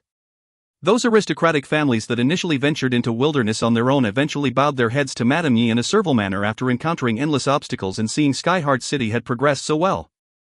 Madame Yi not only let bygones be bygones, she also invited them with open arms. After struggling in the cruel and cold wilderness, these fragile and weak aristocratic families were extremely touched by Madame's gestures. Because of this, Madame Yi's public reputation had risen significantly. In many people's hearts, Madame Yi had obtained the people's mandate. Some fanatics even called her Empress. The powerful Ling residents had long been forgotten by the people and became part of the unwanted history. Great Elder clearly looked much older than he was last year. His eyes were sunken and the wrinkles on his face had become deeper, resembling deep trenches. His eye pupils had become turbid. It was only when a rare glint flashed across his eyes that people remembered this old fogey was still in absolute control over this piece of land. Madame Yi was holding on to Great Elder. She smiled. The new elemental energy pool doesn't have a name yet. Everyone is waiting for you to give it a good name. Great Elder looked at the prosperous city before his eyes and a gratified look appeared upon his face. He sighed with sorrow. I have been wondering whether or not I made the right choice by authorizing the Wilderness Expansion Order and throwing away the territory left by our ancestors. Every time I think of it, I feel as if a knife is being plunged into my heart. He gradually increased his volume as his turbid gaze became sharp and clear. However, what can we do? This is the reality of the situation we are in now. If we make changes, we might survive. If we don't make any changes, we will definitely not survive. Today, after taking a look at Skyheart City, I suddenly realized that the difficulties and dangers we have encountered are merely the path that our ancestors walked on before. The difficulties that our ancestors encountered were much more tougher than ours. However, they were still able to overcome all obstacles and take on the great task of establishing the Avalon of 5 elements. Since the ancestors' blood runs in my body, how can I be a death-fearing individual that holds a sinecure? Everyone lowered their heads in shame. Great Elder looked at the sky, appearing to be lost in thought. No one dared to say anything. A dead silence descended upon them. And Muda's life is coming to an end soon, Great Elder suddenly said. A commotion broke out as a look of fear and panic arose on everyone's faces. This rumor had been spreading around like a forest fire, but no one completely believed it. Several families that kept in contact with Jadeite Forest in secret were not really worried as well. Everyone still carried a tinge of hope. After all, Muda was a grandmaster, maybe he could come up with a way to extend his life, thought. However, when this news came out of Great Elder's mouth, everyone knew for sure that Muda's life was indeed coming to an end. A dead silence swept across the crowd. All of their faces were deathly pale. Hearing this news with their own ears had dealt a huge blow to them. This new elemental energy pool shall be called Muda. Let's hope that it can safeguard the Avalon of 5 elements, like what Muda did. Great Elder could not suppress the grief on his face. Not only was Enmuta the Grandmaster of the Avalon of 5 Elements, he was also his older brother. The atmosphere was dead and depressed. Suddenly, someone began to weep. Great Elder straightened his crooked back abruptly as his sunken eyes widened with rage. He said with a stern voice, "What's there to cry about? Can crying prolong Enmuta's life? Can crying keep the Avalon of 5 Avalons intact? Such a disgrace. An old fellow that has been safeguarding all of you is going to die soon. Look at all of you, looking like a bunch of timid quails." Madame Yi hurriedly reached out her hand to pat Great Elder's back to calm him down. Great Elder's rage subsided significantly as his gaze became sunken once more. With a softened tone, he continued, "Old fogies like us are going to die soon. All of you have to continue walking this path on your own in the future. Whether you die or survive, it will depend on your individual capabilities. I tell all of you this news to let you know that time is running out." After Great Elder finished his sentence, he unenthusiastically said, "All of you, take your leave now." The rest looked at Madame Yi and she waved her hand to signal them to take their leave. Following which, everyone bade farewell and left. The surroundings became silent in an instant. "Father-in-law, why do you have to be so angry with them? Anger will harm your body. You can't depend on these people to do anything. It's already good enough if they don't create any troubles," Madame Yi said gently. "I'm angry at them precisely for not living up to my expectations. All of them come from powerful families and their ancestors are heroes. Why is everyone trash when it comes to this generation?" Great Elder sighed. "There are a few who are not bad," Madame Yi consoled Great Elder. Great Elder did not comment on her words. Then, he spoke with gratitude, "Lucky you're here. Otherwise, I can't imagine what will happen to us. It's a good thing that they listen to you now. However, it's still not enough. I told them the news of Enmuta because I want them to be afraid. Now that they are afraid, they will listen to whatever you say. The new citizens are becoming more ambitious and they are untrustworthy. Linner appreciates father-in-law's painstaking efforts," Madame Yi replied gently. "How's Master's glory coming along?" Great Elder asked. "It's proceeding smoothly. The first year, which is the most dangerous stage, has already passed. There are around 37 people that can adapt. Out of these 37 people 6 did not survive. Look at the big picture, don't be soft-hearted," Great Elder reminded Madame Yi. "Linner will bear this in mind." Suddenly, Great Elder looked as if he thought of something and asked, "I remember Wang Shouchuan still has a disciple, right?" "Yes, his name is Ai Hui. He was personally chosen by Wang Shouchuan as his disciple." "It's a pity half a year later the blood catastrophe struck," Madame Yi quickly replied. "It's really a pity," Great Elder's face was filled with disappointment. He was feeling that it was a pity Ai Hui spent too little time studying under Wang Shouchuan. What could he possibly learn in half a year's time? Wang Shouchuan's theories were in high demand now. God-subduing peak, sky-heart city, and elemental energy pools were created based on Wang Shouchuan's theories and research works. Smart individuals would know that Wang Shouchuan's theories and research works were changing the world at a terrifying speed right now. "It's really a pity," Madame Yi continued. "Ai Hui and the survivors of Central Pine City have gathered together. They called themselves Central Pine Faction. Shi Shueman and Duanmu Huanghun are in it too. Reportedly, Duanmu Huanghun was kidnapped by Shi Shueman. During that period of time, Jadeite Forest had been asking us for an explanation for a long time. Is Shi Beihai behind this?" A vigilant look swept across Great Elder's face. "I'm not sure," Madame Yi replied with prudence. "What are they doing now?" Great Elder asked bluntly. "Some time ago, they were spotted at a place called Lemon Camping Ground. This place is in the east of Pallet Cloud Village. It is located in the depths of wilderness." Madame Yi recalled. Luckily, she had a highly retentive memory, otherwise, she would not have remembered this unremarkable piece of intelligence. "Take note of Shi Beihai," Great Elder said with a deep voice. Yes, Madame Yi made a mental note. Suddenly, Great Elder became infuriated. Out of everyone from the aristocratic families, Shi Beihai was the most obedient. In the end, he still turns out like this. Devotion on the outside but opposition on the inside. Simply outrageous. This is not the first day he's acted like this, Madame Yi laughed bitterly. In everyone's eyes, Shi Beihai was a weirdo. No one knew what he was thinking and what he wanted. Most of the time, he kept a low profile and his existence was completely unnoticeable. However, when one tried to pressure him, he or she would not get anything out. Other than boundlessly loving his daughter, this person did not leave much of an impression on other people. This is why I let him be a division leader, Great Elder replied plainly.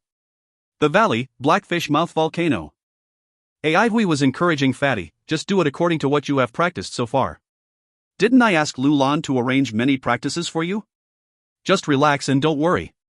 There's nothing scary about it. It won't eat you, right? I'm afraid that I might break the energy stabilizing pillars. Fatty answered with a wobbly voice as his legs trembled.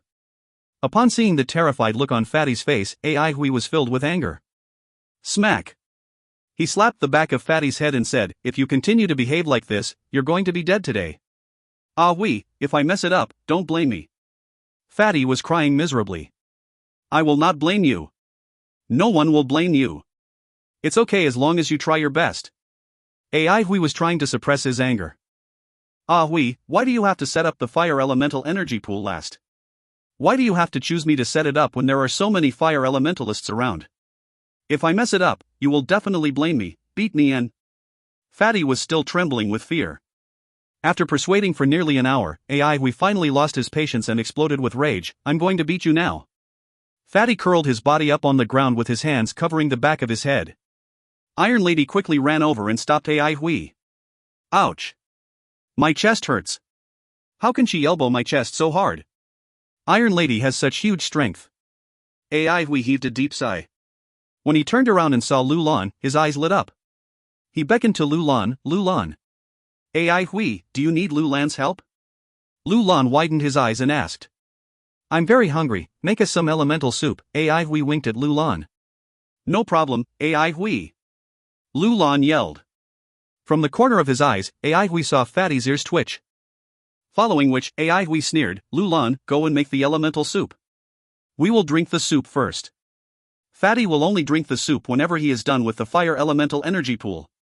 Fatty stood up with grief and indignation written all over his face. He looked as if he was going to the battlefield while facing death with equanimity. I will kill whoever drinks my share. If you find any errors, ads pop-up, ads redirect, broken links, non-standard content, etc., please let us know. Report chapter so we can fix it as soon as possible. Chapter 423, Are you looking for a fight? Come on, come on. Chapter 423, Are you looking for a fight? Come on, come on. Translator, TYZ Editor, TYZ, K. Kermit. Trembling with fear and trepidation, Fatty finally completed setting up the fire elemental energy pool. The fire elemental energy pool was shaped like a mini volcano and was about a man's height. If one took a closer look at it, he or she would notice that it looked somewhat similar to Blackfish Mouth Volcano. The mini volcano continued to spout flames. The concentration of fire elemental energy in the surroundings rose sharply. Similarly, the temperature of the surroundings increased significantly. Pleasure and comfort were written all over the faces of the fire elementalists. Meanwhile, the rest quickly retreated from this blazing hot place. Ivy was about to ask Fatty how much the concentration level of fire elemental energy had increased, but when he turned around, Fatty was already squatting in one corner and hungrily devouring his soup. The look of satisfaction and prudence on his face made Ivy smile involuntarily. Such a useless fellow. Luckily there were still other fire elementalists available. The concentration level of fire elemental energy has increased by 3 times. Oh my god. Training in this place feels so good. I want to become a fire elemental master. The air was dyed crimson, a distinctive feature of having extremely concentrated fire elemental energy in the surroundings.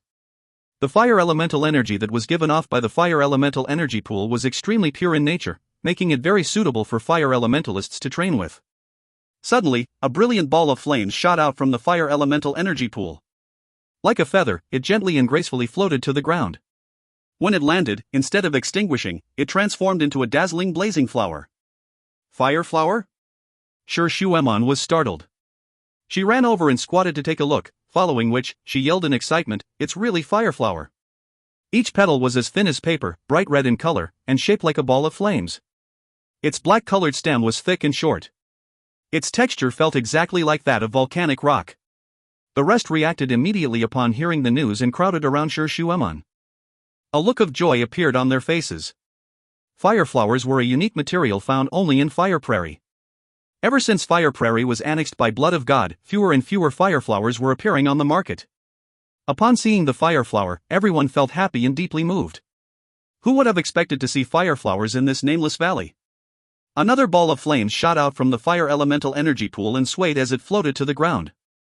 No one could take their eyes off the flowers. Most of them had never seen a fireflower from Fire Prairie before and would not be able to see one in the future either.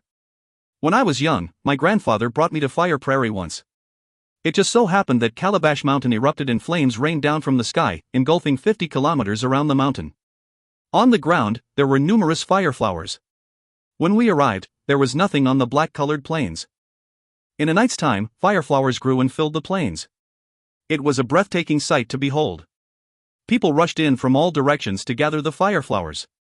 Everyone was in high spirits, looking as if they were celebrating a festival. It's a pity that we will never witness that kind of grand occasion again, Sir Shuaman recalled fondly. A faint sadness engulfed everyone's heart. They felt unusually sad when they thought of the fallen Fire Prairie. The excitement and joy they felt earlier diminished significantly. Be careful, don't touch their roots. I really didn't expect to find fireflowers here. A windfall indeed. Fence off the area 30 meters within the fire elemental energy pool. Fireflowers are extremely valuable. Now we have one more source of income. A land of treasures. This really is a land of treasures. AI Huey's voice broke the emotional moment. The emotional and grief-filled atmosphere was immediately spoiled. Why are you thinking of money all day long? Sure Shuaman glared at AI Hui. Duh. What will happen if we have no money? Everyone will be cold and hungry. Money is justice. AI Hui replied and gave Sure Shuaman an innocent look. If money is justice, then what about owing people money? Sure Shuaman sneered. Upon hearing owing people money, AI Hui felt an indescribable guilt. Suddenly, he thought of 80 million yuan. All he knew was that 80 million yuan was still alive and she would prompt him to repay his debt every now and then. However, they had not yet actually met. Thinking about it now, he felt rather puzzled. Every time he asked 80 million yuan where she was, she would never answer him. Other than this matter, AI Hui had never committed any shameful deeds. It was becoming a secret worry for him. Poverty stunts ambition. Once I am rich, I will repay the debt with interest, lest you haunt me like a ghost every now and then. Justice might arrive late, but it will never be absent, Sure Shuaman snorted. AI Hui felt as if his secret had been revealed. Flying into a rage out of humiliation, he said, "Are you looking for a fight?" Sure Shuaman sneered as she took the red hairband from her wrist and calmly tied up her long hair. Come on, come on. AI Hui touched his aching chest and felt slightly nervous in an instant. This woman had such huge strength. Immediately, a look of disdain appeared on his face and he replied, "Childish." After finishing his sentence, he turned around and yelled at the meddlesome onlookers, "Why are all of you standing here? Go and take a look at the elemental energy pools."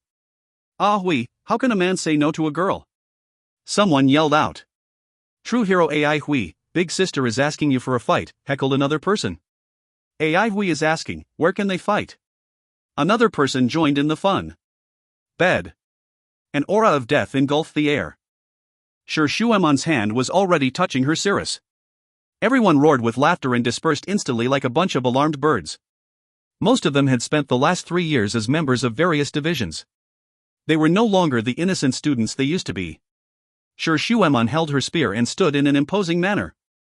The faint blush on her beautiful and alluring snow-white face set off a contrast that made her look even more gorgeous, so much so that her murderous-looking gaze displayed a tinge of gentleness and sweetness. Puzzlement was written all over AI Huey's face. He was still thinking of the word bed that had ended all the heckling instantly. What's fighting got to do with beds? Beds have so little space. He subconsciously cast a glance at Iron Lady. Following which, his body froze. AI Hui had never seen Iron Lady in this manner. He'd always felt that Iron Lady was an iron warrior who possessed terrifying fighting capabilities. She was cool-headed, brave, and fearless. She was definitely a trustworthy comrade and a good partner. Right now, there was an indescribable fascination about Sure Shuaman. Like a magnet, she firmly attracted AI Huey's gaze. He was dumbfounded by her. When Sure Shuaman noticed AI Hui looking at her, her slightly blushing face suddenly turned bright red. She looked like blood would seep out from her face at any moment. What are you looking at? Are you looking for a fight? She said fiercely to AI Hui. The moment she finished speaking, she knew she'd said something wrong. Right now, she wished she could find a hole and hide in it. AI Hui returned to his senses and blurted out, "You looked quite pretty just now." After AI Hui finished his sentence, he knew something was wrong as well. Iron Lady was going to flip out. He smacked his head and exclaimed, "Oh. I forgot to do something important. Following which, he turned around and ran away in a panic. An aura of death erupted behind AI Hui. He trembled in fear and ran even faster. Am I tired of living? How can I praise an iron warrior like Iron Lady for being pretty? How can I humiliate a true warrior like her? Feeling fearful, AI Hui touched and checked his body. Luckily, there weren't any spear gashes. Oh my god, why did I think Iron Lady was pretty? Since when did my taste become so bad? I used to have great taste in the past. Why did it turn out like this? After thinking it through, AI Hui came to the conclusion that he had been influenced by the sissy Bangwan. That's right, it must be him. Currently, AI Hui was doing serious, deep self-reflection. The fire elemental energy pool was the last elemental energy pool to be set up and was also the most important one. Fire elemental energy would be the fountainhead of propulsion for the 5 elemental cycle. As long as there was an endless stream of fire elemental energy, the 5 elemental cycle would grow and multiply without end. The concentration level of fire elemental energy would continue to increase. The air would be dyed crimson, looking as if a piece of red-colored muslin was draped over the air. When the concentration level of fire elemental energy reached its limit and could no longer rise, the surplus fire elemental energy gushed towards the earth elemental energy pool. The concentration of earth elemental energy then began to increase continuously. The amount of quicksand gushing out of the earth elemental energy pool increased. Eventually, the hillock became a sand dune.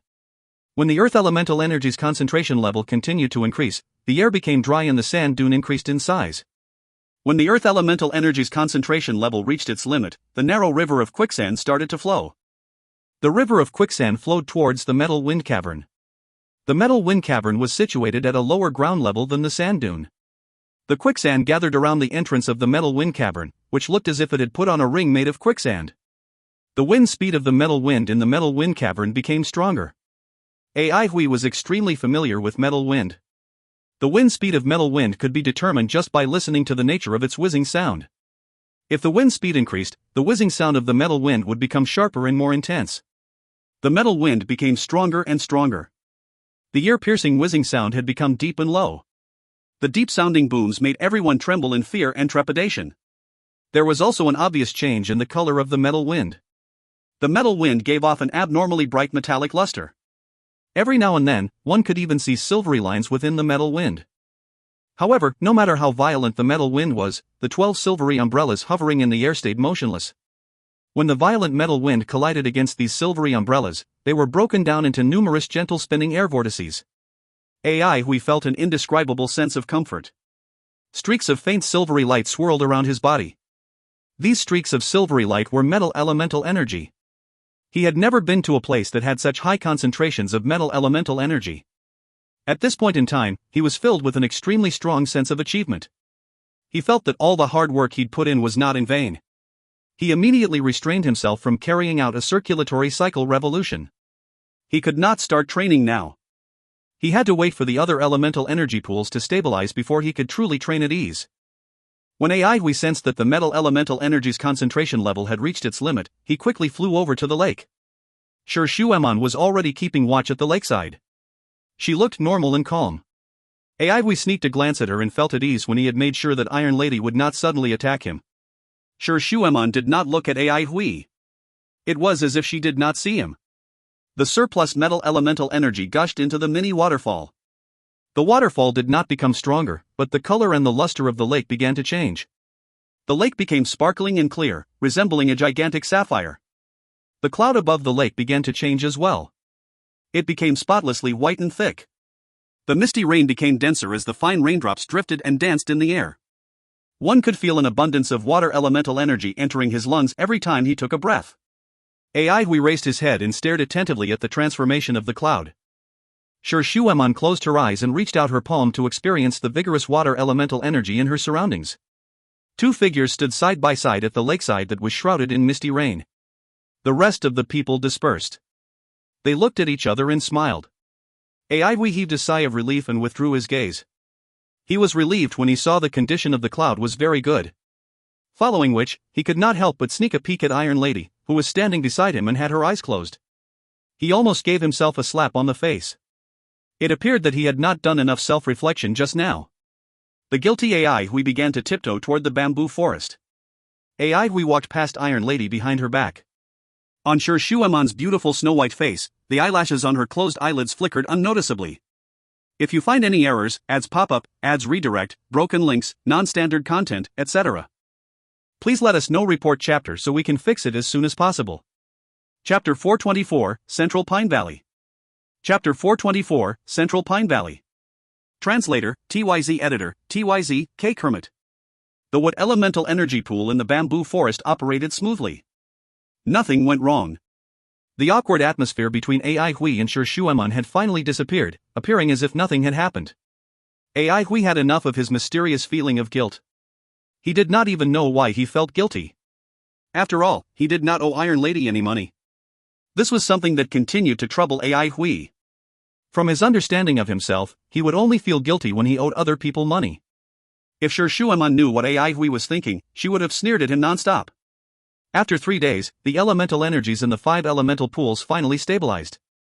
The valley looked completely different from before. If one looked down at the valley from the sky, he or she would discover that the entire valley had been divided into 5 zones, each with a distinct color.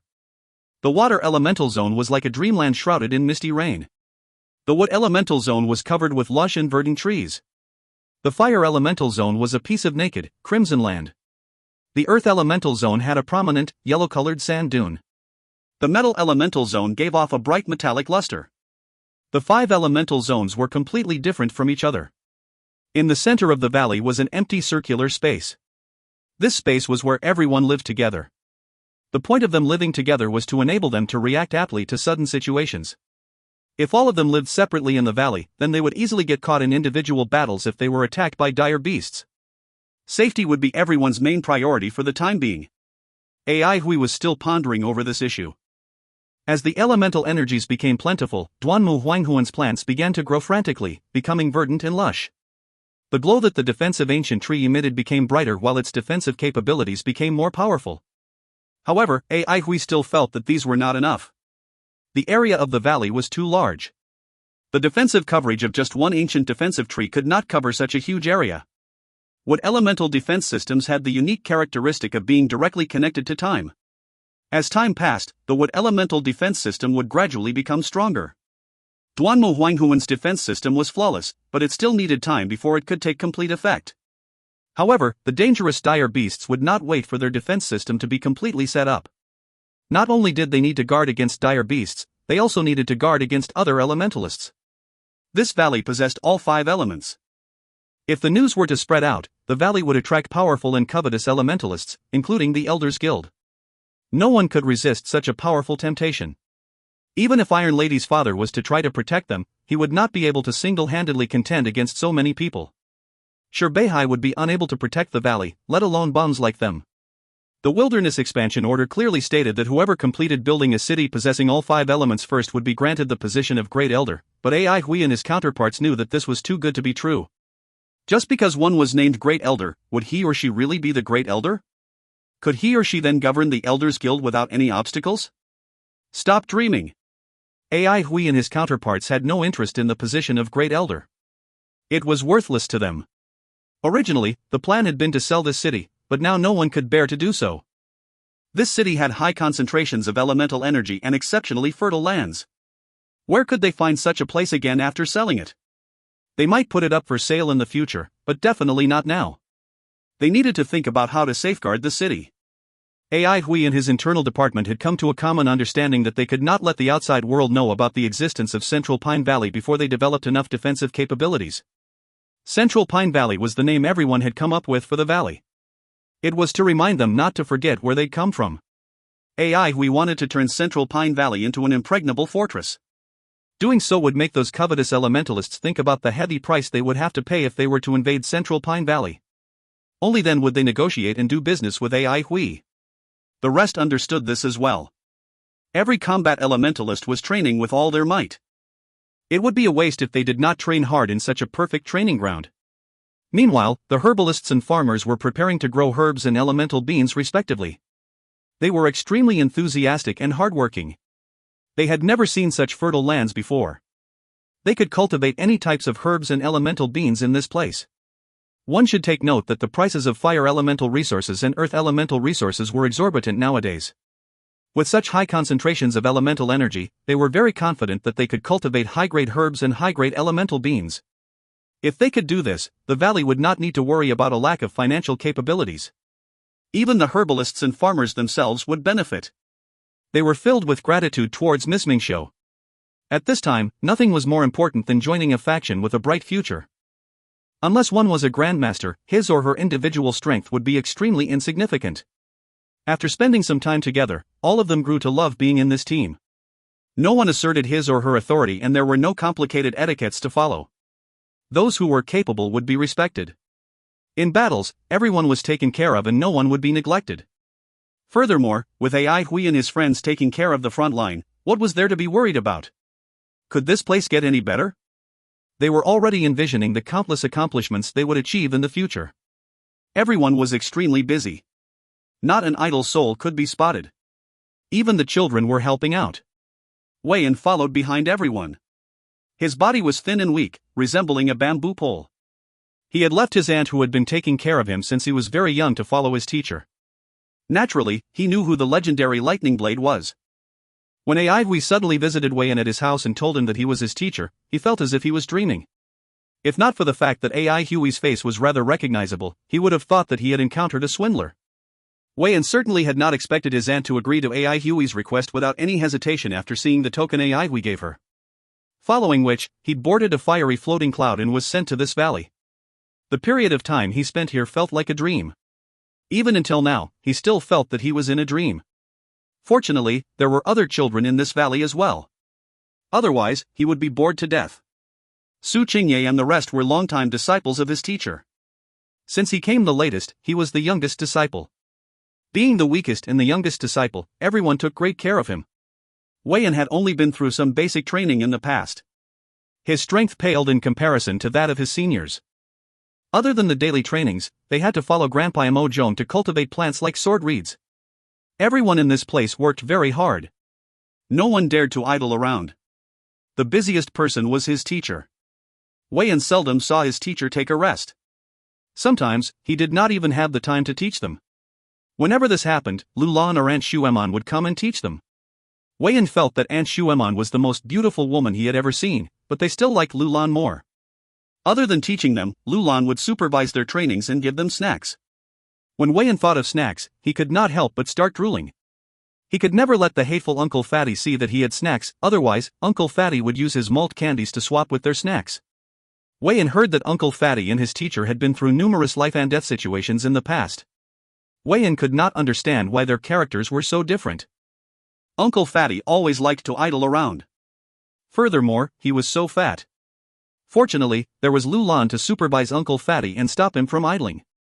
Wei Yan's teacher was the most hard-working man he had ever seen. Everyone admired his teacher. When he grew up, he wanted to be someone like his teacher. Wei Yan raised his head to look at the small black dot at the volcanic crater of Blackfish Mouth Volcano. He could not see the black dot clearly, but he knew it was his teacher. His teacher had already stayed at the volcanic crater for a day and a night. Ai Hui was finding the nodes for fire elemental energy in the volcano. They ultimately had to depend on the volcano to ward off dire beasts and elementalists.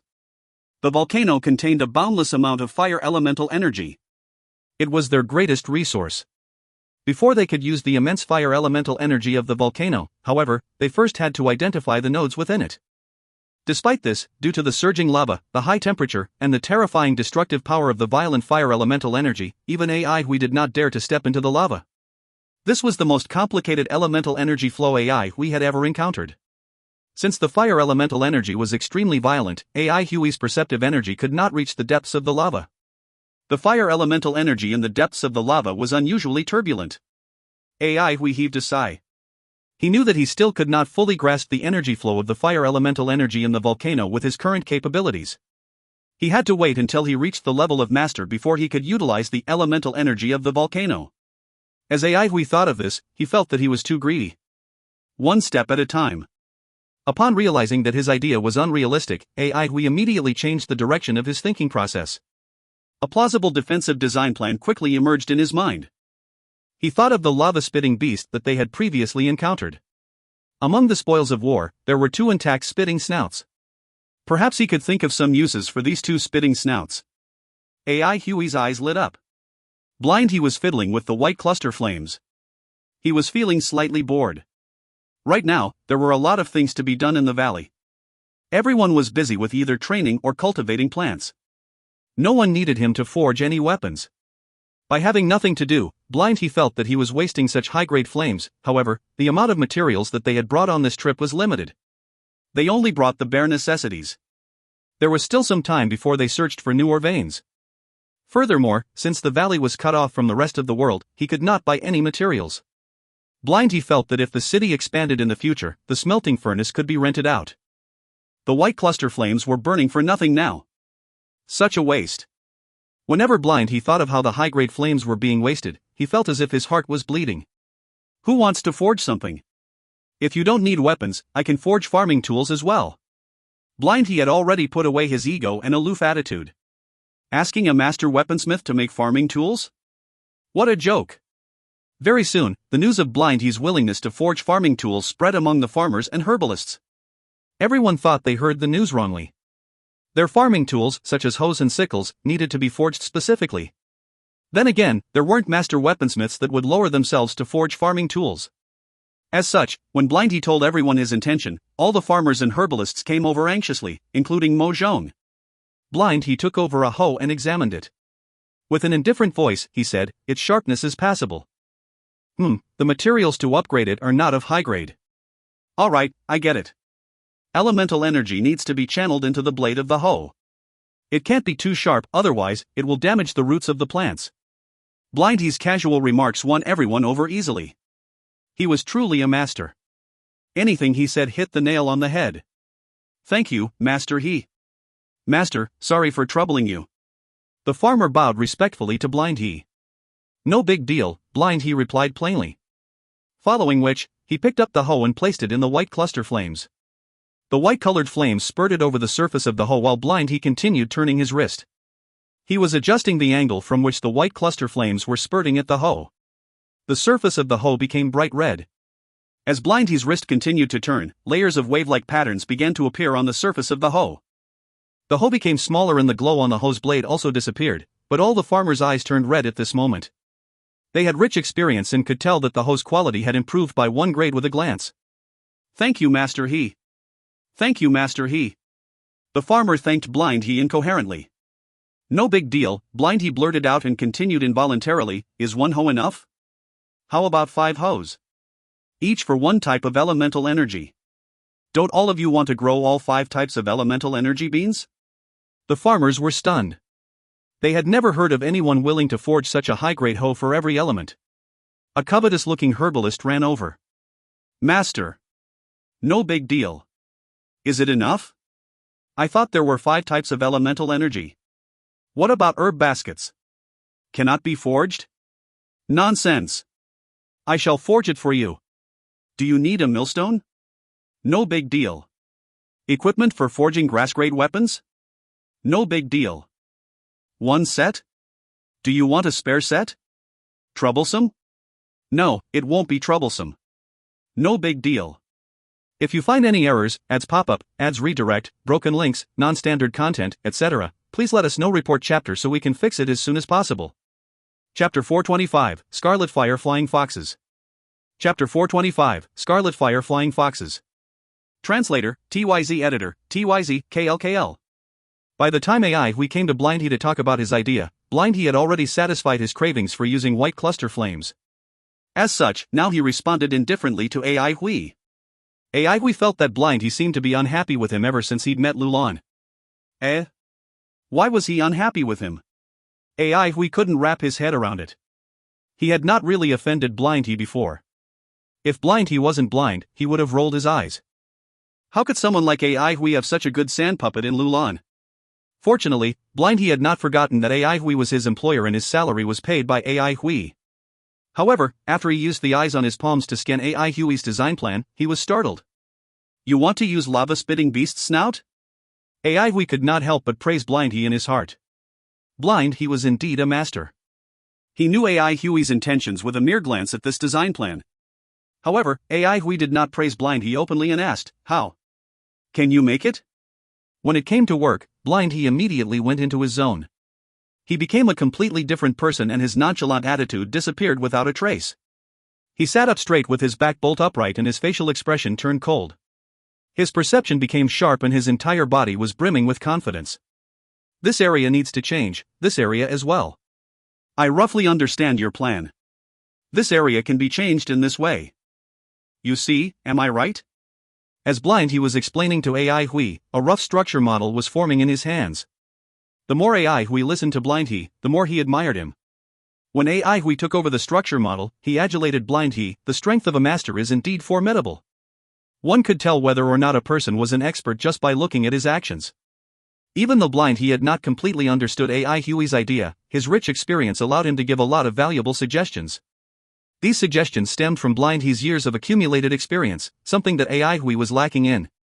Theoretically, AI Hui had memorized the entire, treating the city as a piece of cloth. During AI Hui's last visit to his master before he died, his master still talked long-windedly to him about some of his theories. Furthermore, even before Elders Guild began to study Wang Shouchuan's research works and theories, AI Hui was already immersing himself in, treating the city as a piece of cloth. At that point of time, AI Hui did not realize the brilliance of his master's theories. He was only studying them based on one very simple mentality. He was his teacher's only student, how couldn't he know his teacher's theories and research works? After studying his master's theories for quite some time, AI Hui had a deeper understanding towards them now. In practice, AI Hui still faced the problem of his lack of experience. He couldn't do anything about this problem.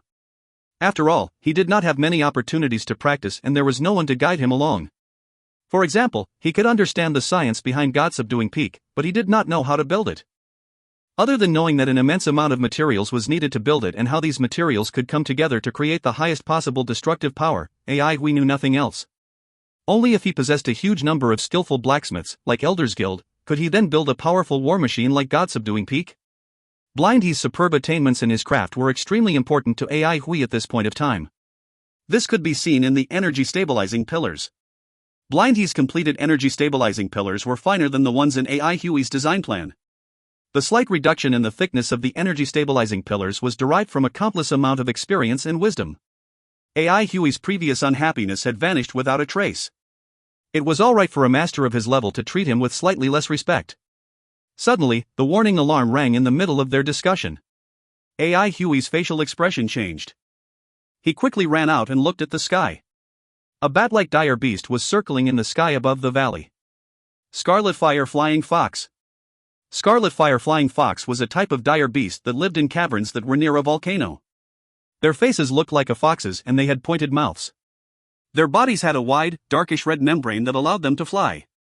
Even though their flying ability was not as good as a real bat, they were very clever. They were extremely nimble and agile when they were running on the ground as well. A Scarlet Fire Flying Fox's nose was very sensitive. Even though the fog-formed mirage of the valley had deceived their eyes, they still could detect the smells of elementalists with their noses. They circled in the sky above the valley as they were not sure what was beneath them. AI Hui had a headache when he saw the Scarlet Fire Flying Foxes. The Scarlet Fire Flying Foxes were not powerful, but they liked to operate in a large group. If one of them was provoked, the rest of the group would be provoked as well. The consequences of that were worse than poking a hornet's nest. AI Hui signaled to everyone not to do anything rash. Sure Shuemun furrowed her eyebrows. She was having a headache too. Why are there Scarlet Fire Flying Foxes here? This is a volcanic terrain. There are more fire elemental dire beasts here, AI Hui replied in a helpless tone. Luckily it's just a bunch of Scarlet Fire Flying Foxes. If it was a group of lava-spitting beasts, this valley would be razed to the ground.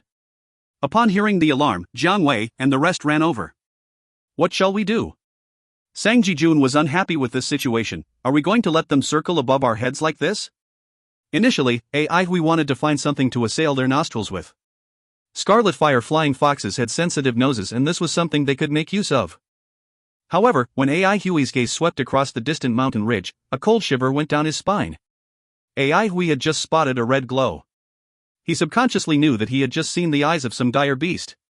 He was sure that he was not mistaken. He took a deep breath and carefully scanned the mountain ridge with his eyes. Sure Shuemun cast a puzzled look at AI Hui. AI Hui was motionless and he was staring at somewhere with his pair of fixed eyes. It was as if he was frightened by the Scarlet Fire Flying Foxes. However, Sure Shuemun knew that AI Hui would not be afraid, even if there were a few hundred Scarlet Fire Flying Foxes. She looked at the direction AI Hui was staring in, but she could not see anything. At this moment, AI Hui heaved a sigh of relief. Phew, I almost missed it. There is a rockback earth dragon. Rockback earth dragon? Rockback earth dragon was not of the same level as Scarlet Fire Flying Fox. It was more dangerous. Rockback earth dragon had 4 stout and short limbs. Its head was shaped like a triangle, resembling the head of a giant frog. Its back was black in color, cragged, and had a rocky texture. It looked as if it was carrying a fake mountain on its back. This was how Rockback Earth Dragon got its name. Rockback Earth Dragon was a dire beast that lived in the depths of earth fire. It had immense strength and it could knock down those slightly smaller peaks. It also loved to devour the fire marrows within the lava. Our auras are beginning to attract the dire beasts from nearby. The Scarlet Fire Flying Foxes are the advance party while the Rockback Earth Dragon is here to spy on us. If we don't put up a powerful front, they will invade this place. The dire beasts are so clever? Sang Ji-jun was slightly surprised. These dire beasts are old and experienced. What's so clever about them? They are just cunning. If you'd encountered those really clever dire beasts, they would not have used Scarlet Fire Flying Foxes as their advance party. We have a lot of people with us and most of us are quite powerful. The aura of our elemental energy will definitely attract the dire beasts nearby. In the eyes of the dire beasts, all of us are human-shaped elixirs. AI Hui maintained his composure as a tinge of worry swept across his eyes. Everyone, brace yourself. This will be a tough battle. However, the more powerful we display our strength to be, the more they will be scared of us and the safer we will be then. AI Hui knew that they were not the only ones that had attracted the dire beasts, but the 5 elemental energy pools in the valley as well. Pure elemental energy was a huge supplement, not only for elementalists, but for dire beasts as well. They could not hide such powerful elemental energy undulations from these sensitive dire beasts.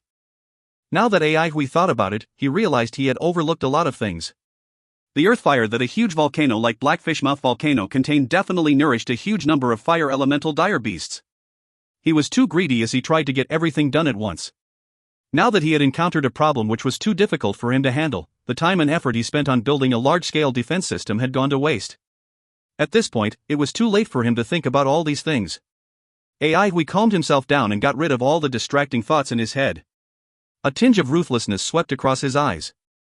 He quickly instructed, "Ask Master He to quickly finish up the components that I asked him to make. All non-combat units hide under the defensive ancient tree. As for the rest, prepare for battle." Everyone in the valley started to work. Jiang Wei and Sang Ji-jun will lead the archers to set up a formation on the sand dune. Fatty, you will lead some people to guard the front position of their formation. If there's any Scarlet Fire Flying Foxes approaching them, you have to block it for them. AI Hui looked at Fatty. Fatty looked slightly scared but he still nodded his head. I understand. I will be careful. AI Hui, don't worry, Fatty added. AI Hui patted Fatty's shoulder and turned to Shi Shueman and said, both of us will go and kill the Scarlet Fire Flying Foxes first. How about this? Do you want to bet who can kill more Scarlet Fire Flying Foxes? A tinge of fire flashed across Shi Shueman's eyes. She replied bluntly, all right. Following which, AI Hui turned around and told the rest, after we kill these few Scarlet Fire Flying Foxes, there will definitely be many more to come. I will think of a way to lure them into the valley. Jiang Wei, Sang Ji-jun, and all the archers, make sure all of you are prepared and launch a frontal assault. There's no need for you to hold back. Attack with all your strength and send them into chaos. Bangwan, prepare as many high-grade grass seeds as you can. Once Bangwan takes action, the rest will follow me and Iron Lady to charge the enemy lines. Everyone understand? Understood. Everyone had a serious look on their faces. They knew the upcoming battle would be extremely important. Even hunting groups did not dare to attack a group of Scarlet Fire Flying Foxes head-on. However, AI Hui and his counterparts had to do this. Otherwise, the dire beasts would join hands and they would be in deep trouble then. An austere and nervous atmosphere arose in the valley. Everyone had rich combat experience. Furthermore, they had spent a lot of time carrying out offensive drills. Whether it was setting up formations or carrying out preparatory work, they were adept at it. This upcoming battle would be the biggest battle they'd encountered ever since they entered wilderness. AI Hui and Shi Shueman stood side by side as an absolute silence descended upon the valley. Xianing. AI Hui unsheathed his wintry jade blade and held it beside Shi Shueman. Shi Shueman smiled with her eyes as she passed her cirrus to her left hand and used it to touch wintry jade blade lightly. Clink. A crisp and sharp clink resounded throughout the valley as two figures ascended into the sky together. If you find any errors, ads pop up, ads redirect, broken links, non-standard content, etc., please let us know. Report chapter so we can fix it as soon as possible. Chapter 426, Well Coordinated. Chapter 426, Well Coordinated. Translator, TYZ Editor, TYZ, KLKL. AI. We knew that if they did not display their strength in this battle, the dire beasts hiding in the dark would pounce on them. Powerful dire beasts were very cunning.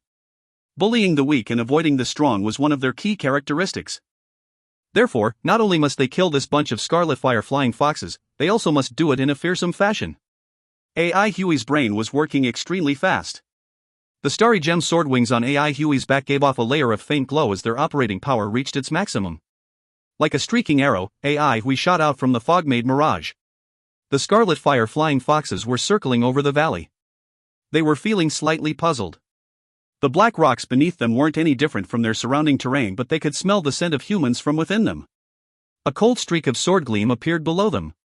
The scarlet fire flying foxes dispersed in panic. Suddenly, the streak of sword gleam exploded into a mass of rain-like sword gleams that blasted towards the scarlet fire flying foxes like a huge net. Pop, pop, pop. A few bloody holes appeared on the bodies of two slow-moving scarlet fire flying foxes. Their blood spurted everywhere. Scarlet fire flying foxes lived in caverns that were situated nearby a volcano, and they devoured fire elemental energy to survive. A scarlet fire flying fox was around the size of a dog. It was not really powerful, but it was extremely agile and nimble on the ground. It had a fire sac within its body that converted fire elemental energy into a unique type of scorching flame. This type of unique flame was called scarlet fire. Scarlet fire was stable and easy to use. As such, many fire elementalists loved to use this type of fire. Since it was extremely hard to hunt down scarlet fire flying foxes, the market price of scarlet fire was very costly. In the hands of scarlet fire flying foxes, the stable scarlet fire could be a very powerful weapon. One of their powerful moves was called Scarlet Fireball. The egg-sized scarlet fireball was dark red in color. Any slight contact with it could cause it to explode.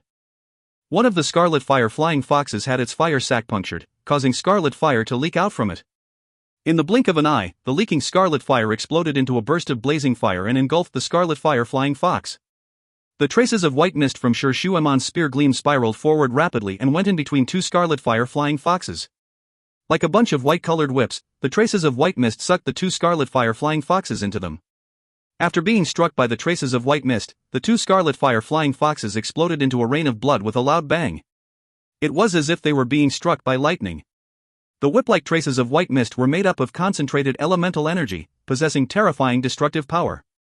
Once they entered the body of a scarlet fire flying fox, they would explode at its weakest body part. This was Sir Shuemon's typical attacking style. It looked ordinary and wasn't dazzling at all. However, the destructive power it contained was horrifying. Only a combat veteran would know how powerful it was.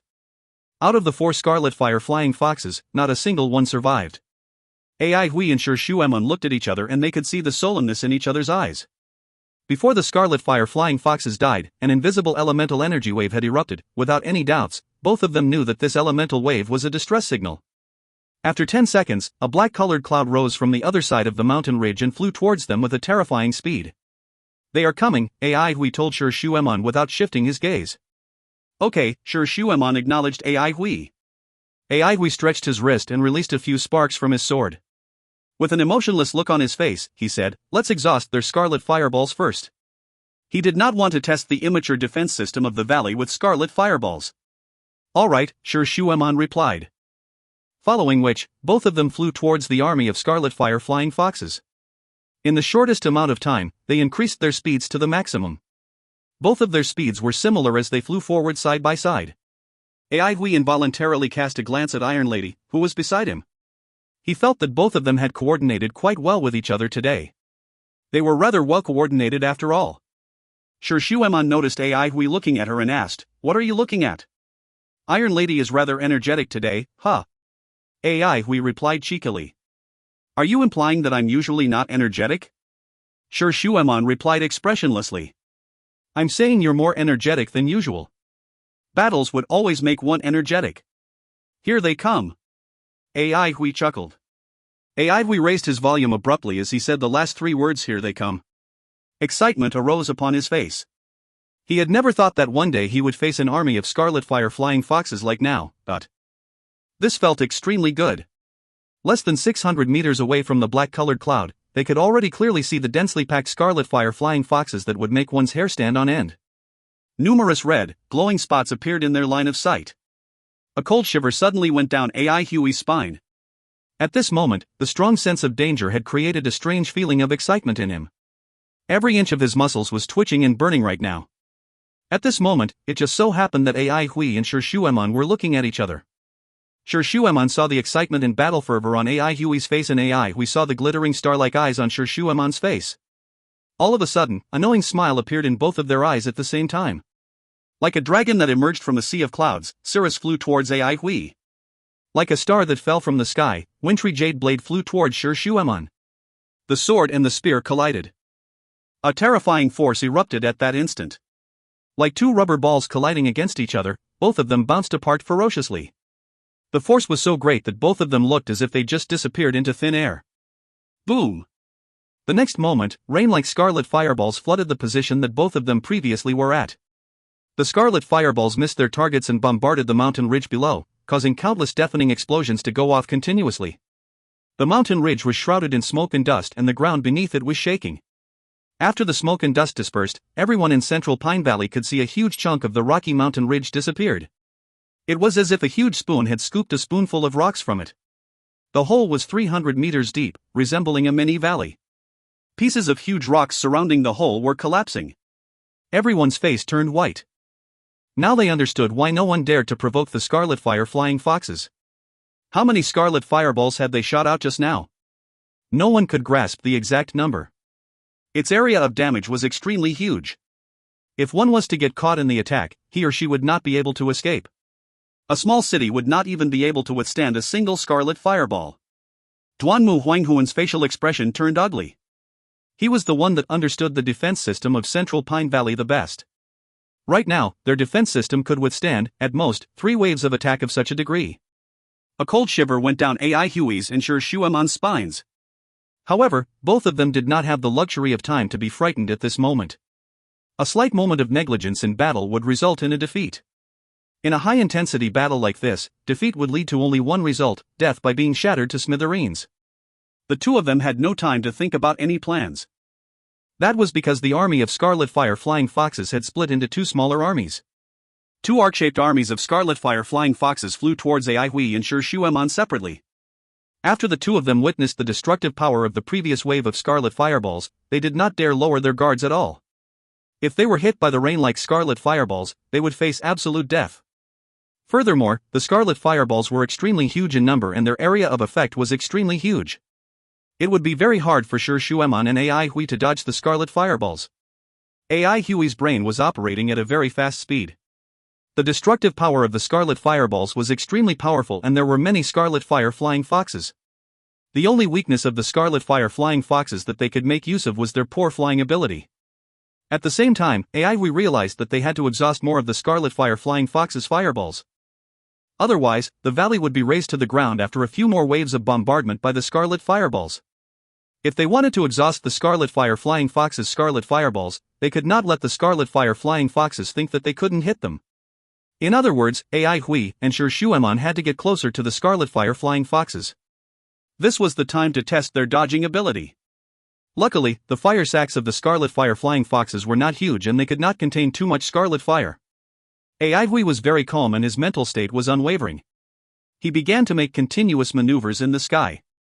The pressure on AI Hui decreased significantly after the scarlet fire flying foxes split up into 2 smaller armies. Furthermore, the scarlet fire flying foxes had poor flying ability. These 2 factors had given AI Hui a lot of confidence. AI Hui was extremely nimble and deft. Not only could he change direction horizontally, he could also change direction vertically. There were a few times that the scarlet fire flying foxes became dizzy after they tried to lock onto the constantly maneuvering AI Hui. Only by locking onto AI Hui would their scarlet fireballs work. That was the only way they could form an accurate rain of scarlet fireballs. AI Hui, who had been changing his flight path constantly in the air, suddenly stopped and spurted towards the army of scarlet fire flying foxes. His change of direction was very sudden and his flying speed was extremely fast. Just as he was about to collide with the scarlet fire flying foxes, he twisted his body and drew an arc in the air. The wintry jade sword in his hand whipped across the air frantically and released a burst of sword gleam. The scarlet fire flying foxes had strong offense but weak defense. Since they had weak defense, AI Hui did not need to use a powerful attack against them. This meant AI Hui's Heavenly Thrust would be useful in this scenario. Facing such a crowded formation, Heavenly Thrust would work better than 6 Crescent Moons, as it had stronger piercing power. A torrential rain of sword gleams erupted from AI Hui's sword and blasted towards the densely packed scarlet fire flying foxes. At the same time, the scarlet fire flying foxes shot out their scarlet fireballs that flew towards AI Hui in a rain-like formation. AI Hui's starry gem sword wing flapped and he flew along the rain of scarlet fireballs in an awkward arc. However, AI Hui got too close to the rain of scarlet fireballs and he saw a scarlet fireball coming at him at a rapid speed. AI Hui's pupils dilated abruptly. At this point of time, his starry gem sword wing's operating power had already reached its maximum. He could no longer make another maneuver. Damn it! Without thinking, AI Hui placed his wintry jade blade horizontally in front of his chest. 6 crescent moon-shaped sword gleams formed in front of his sword in a dazzling manner. Following which, the intertwining streaks of sword gleam transformed into 6 ring-shaped sword gleams. A mysterious aura suddenly erupted from the ring-shaped sword gleams. 3 huge yin and 3 huge yang sword rings. The scarlet fireball flew into the center of the 6 sword rings. At this moment, AI Hui's concentration had reached an unprecedented level. A cold glint flashed across his eyes as he stared tightly at the scarlet fireball within the sword rings. He could clearly feel the violent fire elemental energy contained within the scarlet fireball. This was caused by compressing the usually stable scarlet fire numerous times. However, AI Hui was able to come up with a solution in an instant. At this moment, the huge sword rings erupted with a burst of radiance. 6 streaks of sword gleams shot out at a terrifying speed. The surprising thing was that the scarlet fireball did not explode and it looked as if it had fallen into a puddle of quicksand. The intertwining sword gleams created traces of pulling force. These traces of pulling force were not strong, but gentle. The traces of gentle pulling force caused the scarlet fireball to spin in the sword rings. AI Hui widened his eyes as he increased his focus. He came up with this solution at the last minute. He was unsure whether or not would it work. The scarlet fireball within the sword rings began to spin faster and faster. If you find any errors, ads pop up, ads redirect, broken links, non-standard content, etc., please let us know. Report chapter so we can fix it as soon as possible. Chapter 427, Well Coordinated Once Again.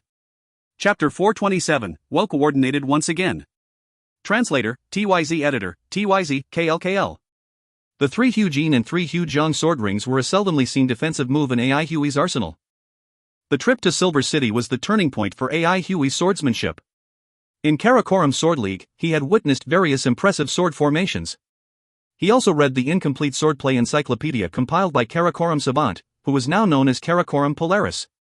The swordplay encyclopedia was divided into 6 chapters: Variations, Flaming Wind, Anatta, Big Dipper, Yin Yang, and Life and Death. The Variations chapter discussed the numerous variations in swordplay. Flaming Wind discussed complementary forces. Anatta talked about how one's swordsmanship should be decisive and unrelenting. Big Dipper talked about how the Big Dipper had shifted and how the stars had moved. Yin Yang was about the marvels of Yin and Yang. Life and Death discussed deep and profound questions in death. But Karakoram Polaris did not have many insights on the last chapter as well. From the content of the Sword Encyclopedia, AI Hui could see that Karakoram Polaris was an ambitious individual. She wanted to compile a Bible on swordsmanship that would be passed on for thousands of years. Whether or not Karakoram Polaris could do it, AI Hui still respected and admired her for having such a great ambition. The 3 huge yin and 3 huge yang sword rings was developed on AI Hui's trip to Silver City. It was derived from the chapter on Yin Yang in the Swordplay Encyclopedia and Yin Yang formation. This move had saved AI Hui's life by warding off an attack from a master. For the past year, AI Hui's understanding towards swordsmanship had increased day by day. Like an artisan, he had been constantly polishing his swordsmanship. AI Hui learned his swordsmanship by himself, and there were a lot of areas that he was still unclear of. However, as he spent more and more time in practicing his swordplay, his understanding towards swordsmanship increased and his skills improved. The Sword Encyclopedia and the various sword formations in Karakoram Sword League had helped him a lot. He began to come up with his own system that conformed with his swordsmanship. The 3 huge yin and 3 huge yang sword rings were being improved constantly. Within the sword rings, the scarlet fireball released a trace of red glow with a hissing sound. As the hissing sound continued incessantly, the number of traces of red glow accumulated. Like a potato that was being peeled rapidly, the scarlet fireball was quickly becoming visibly smaller and smaller. PFFFF. The scarlet fireball was destroyed completely. Hui loosened his facial muscles as beads of perspiration appeared on his forehead. The entire process took only a tiny amount of time, but Hui had still exhausted a significant amount of mental energy as he was required to stay highly concentrated all that time. Even so, he was still very happy that the sword rings could stop the scarlet fireball. Upon feeling slightly at ease, Hui whipped his wintry jade blade through the air and he abruptly rose higher into the sky with a crisp swooshing sound. The scarlet fire flying foxes were too densely packed. The burst of sword gleams that Hui shot out had inflicted heavy casualties on them. However, he was fully occupied at that moment to witness the scene. Like a water bird that skimmed the surface of a lake, Hui flew gracefully through the air. "How's Iron Lady doing so far?" Hui was slightly curious, but he was not worried. Iron Lady was more powerful than him. If he could handle the scarlet fire flying foxes, there was no reason for Iron Lady to fail. Hui had never linked Iron Lady with the word weak before. On the battlefield, she was a trustworthy comrade. The starry gem sword wing on Hui's back flapped as he rose higher into the sky. His field of vision expanded as he flew past the black-colored mountain ridge beneath him. He directed his gaze towards the other side of the battlefield. A blue-white figure entered his line of sight. Scarlet fire flying foxes were constantly dropping from the sky behind her.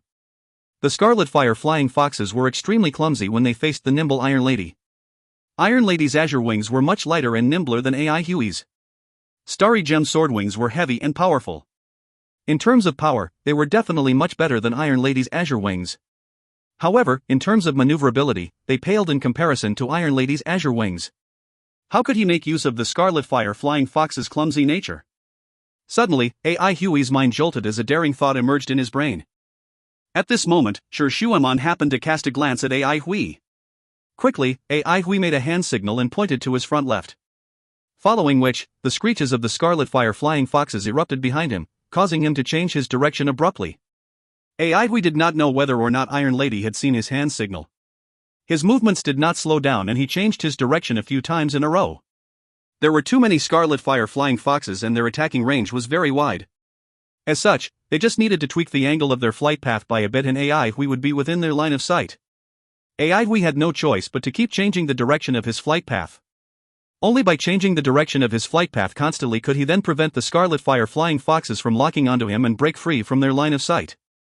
After Hui finished a few maneuvers in a row, he was panting slightly. It was rather strenuous for Starry Gem Swordwings to make continuous maneuvers. Furthermore, ever since the Starry Gem Swordwings were damaged, he had not had the opportunity to fix them.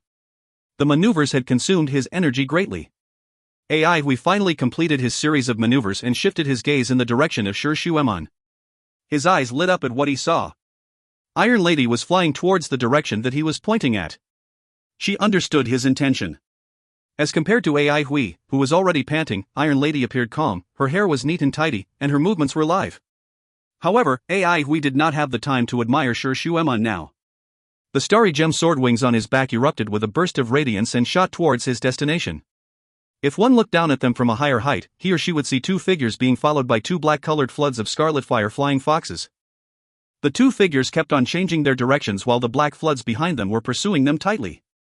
Unwittingly, the two figures were getting closer and closer to each other rapidly. The two black floods were getting closer to each other as well, but their fervent eyes did not notice it completely. They might have a certain level of intelligence, but their killing instinct had completely taken over their minds like raging flames at this moment. Hui flew in an arc and his movements looked slightly sluggish. He had yet to break from the scarlet fire flying fox's line of sight. Numerous dark red glows lit up behind him. At this moment, Hui changed his direction again. The scarlet fire flying foxes did not fire the scarlet fireball in each of their mouths. They somewhat identified Hui's flying patterns and changed their direction according to his. The speed of them changing their direction was slightly slower, but they were certain that their prey could not avoid their attacks given their wide attacking range. Now is the time. Without any hesitation, the scarlet fire flying foxes fired the scarlet fireball in each of their mouths. The dark red glows suddenly intensified in brightness and became densely packed. Boom! The sound created by the huge number of scarlet fireballs being fired at the same time struck fear into people's hearts. A glaring red brilliance suddenly erupted behind Hui. At the same time, densely packed red glows lit up in front of him as well. Similarly, they gave off a horrifying sound. The red glows in front of AI Hui became brighter and brighter, turning into a red brilliance that engulfed his vision. In the midst of the red brilliance, the image of a valiant-looking figure was expanding in AI Hui's eyes. AI Hui's lips curled into a smile. She was truly an Iron Lady. The distance between AI Hui and Shi Shueman was closing rapidly. Numerous scarlet fireballs were following tightly behind them.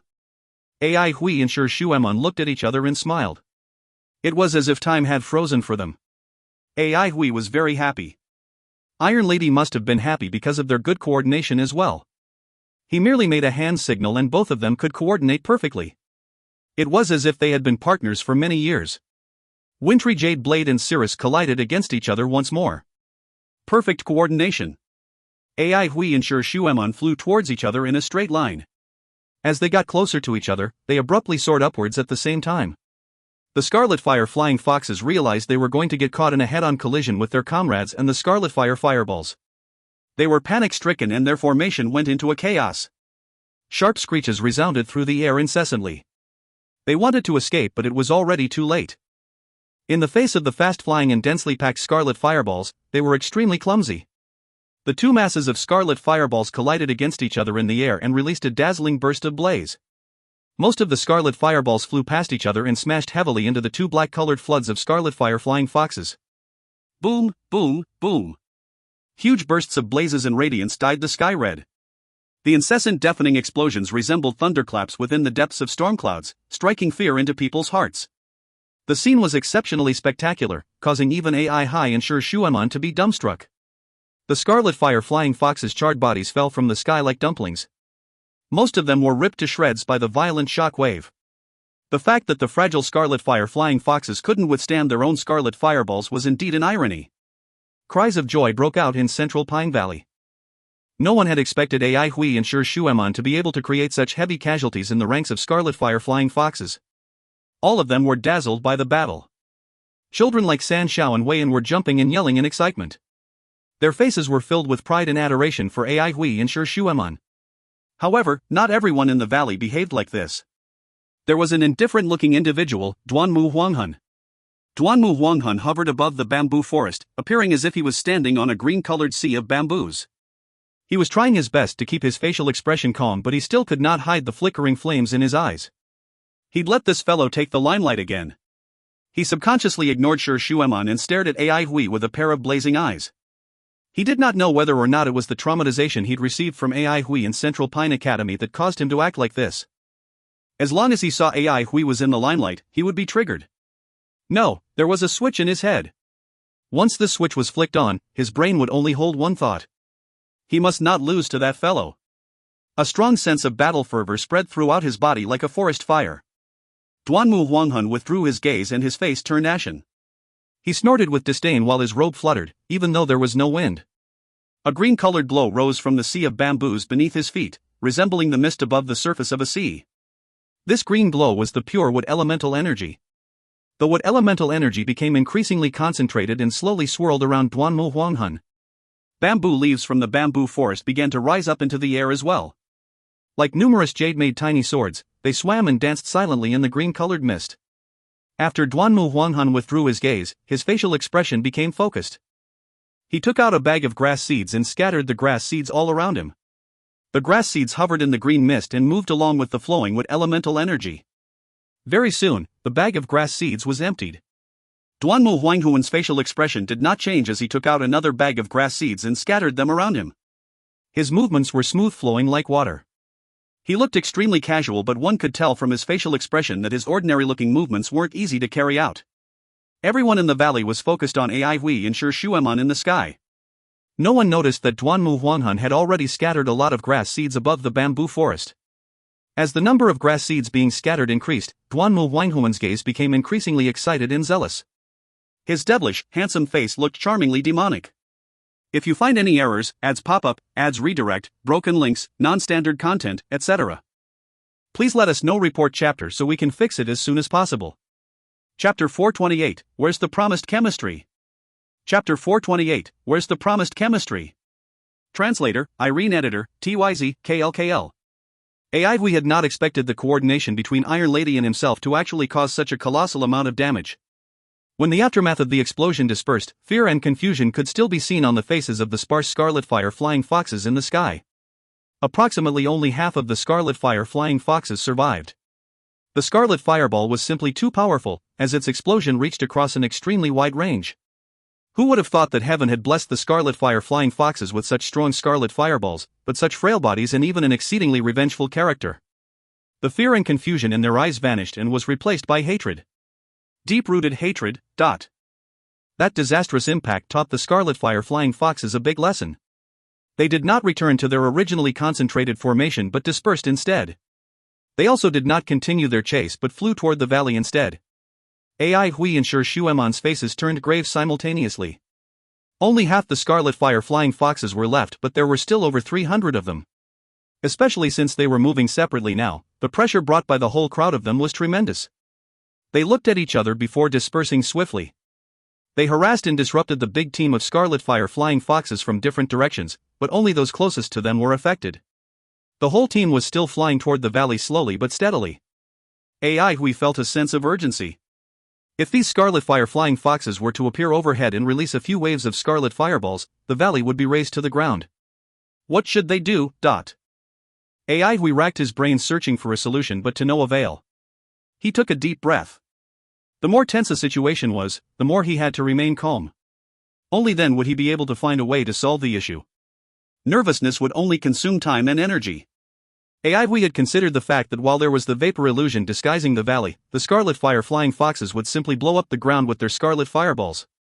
The scarlet fireballs would instantly expose the disguise. Face the scarlet fire flying foxes head-on?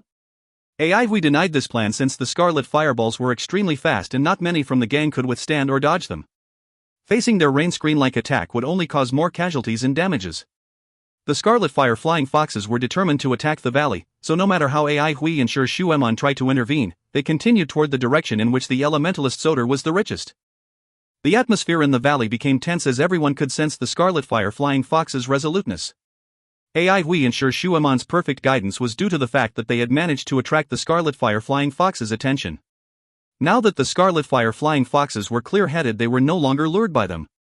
The scarlet fire flying foxes' intelligence shocked everyone. Having seen the scarlet fire flying fox's power, no one believed that the valley's defense would be able to withstand so many fireballs.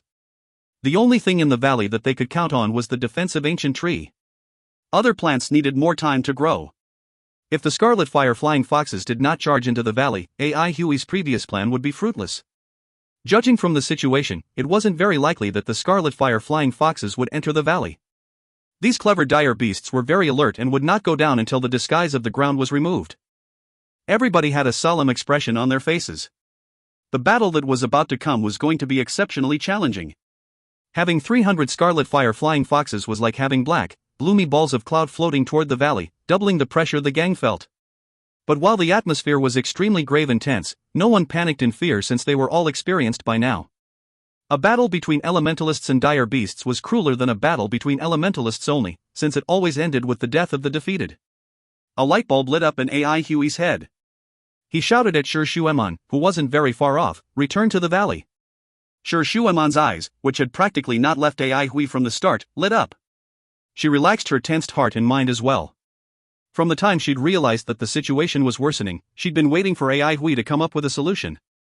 Ever since the blood catastrophe, Ai Hui had always been the one providing answers whenever they faced problems.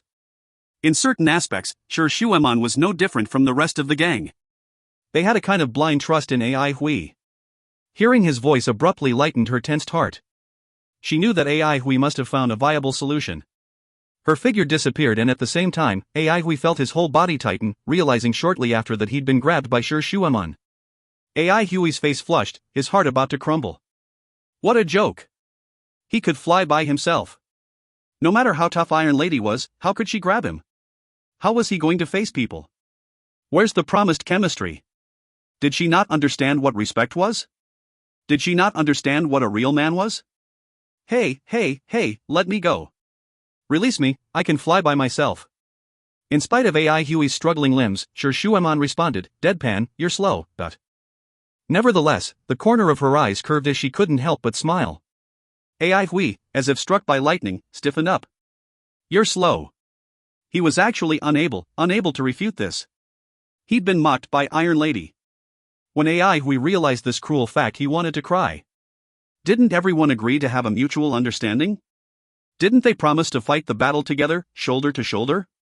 What about the "you're made of iron and I'm made of steel"? Feeling dejected, AI Hui turned limp like a dead fish, allowing the gale to penetrate his heart. But the situation was tense now and his idea required Sir Shuemon's implementation. He needed to use this time to tell her what to do, but with their strange postures, he would have to roar for her to be able to listen clearly. He had to get slightly closer. More importantly, this position was seriously too embarrassing.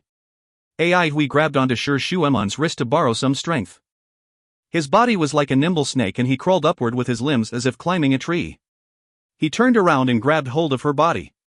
Ha! AI Hui was rather pleased. This position was much better than the previous one. Caught off guard, Sir Shuemon turned rigid and her mind went blank. AI Hui suddenly felt them plunging downward and was frightened. Hey! We're dropping! Sir Shuemon quivered and regained her senses, her azure wings spreading open once again, bringing them back up. Using all his limbs, AI Hui was hanging onto her body like a sloth onto a tree. She felt feverish. No one had ever held her so tightly before and she'd never been this intimate with a man. Wait a minute. A memory surfaced in her mind. Amid the darkness, a figure locked onto her from behind, his arms steel-like. Then, another image invaded her brain.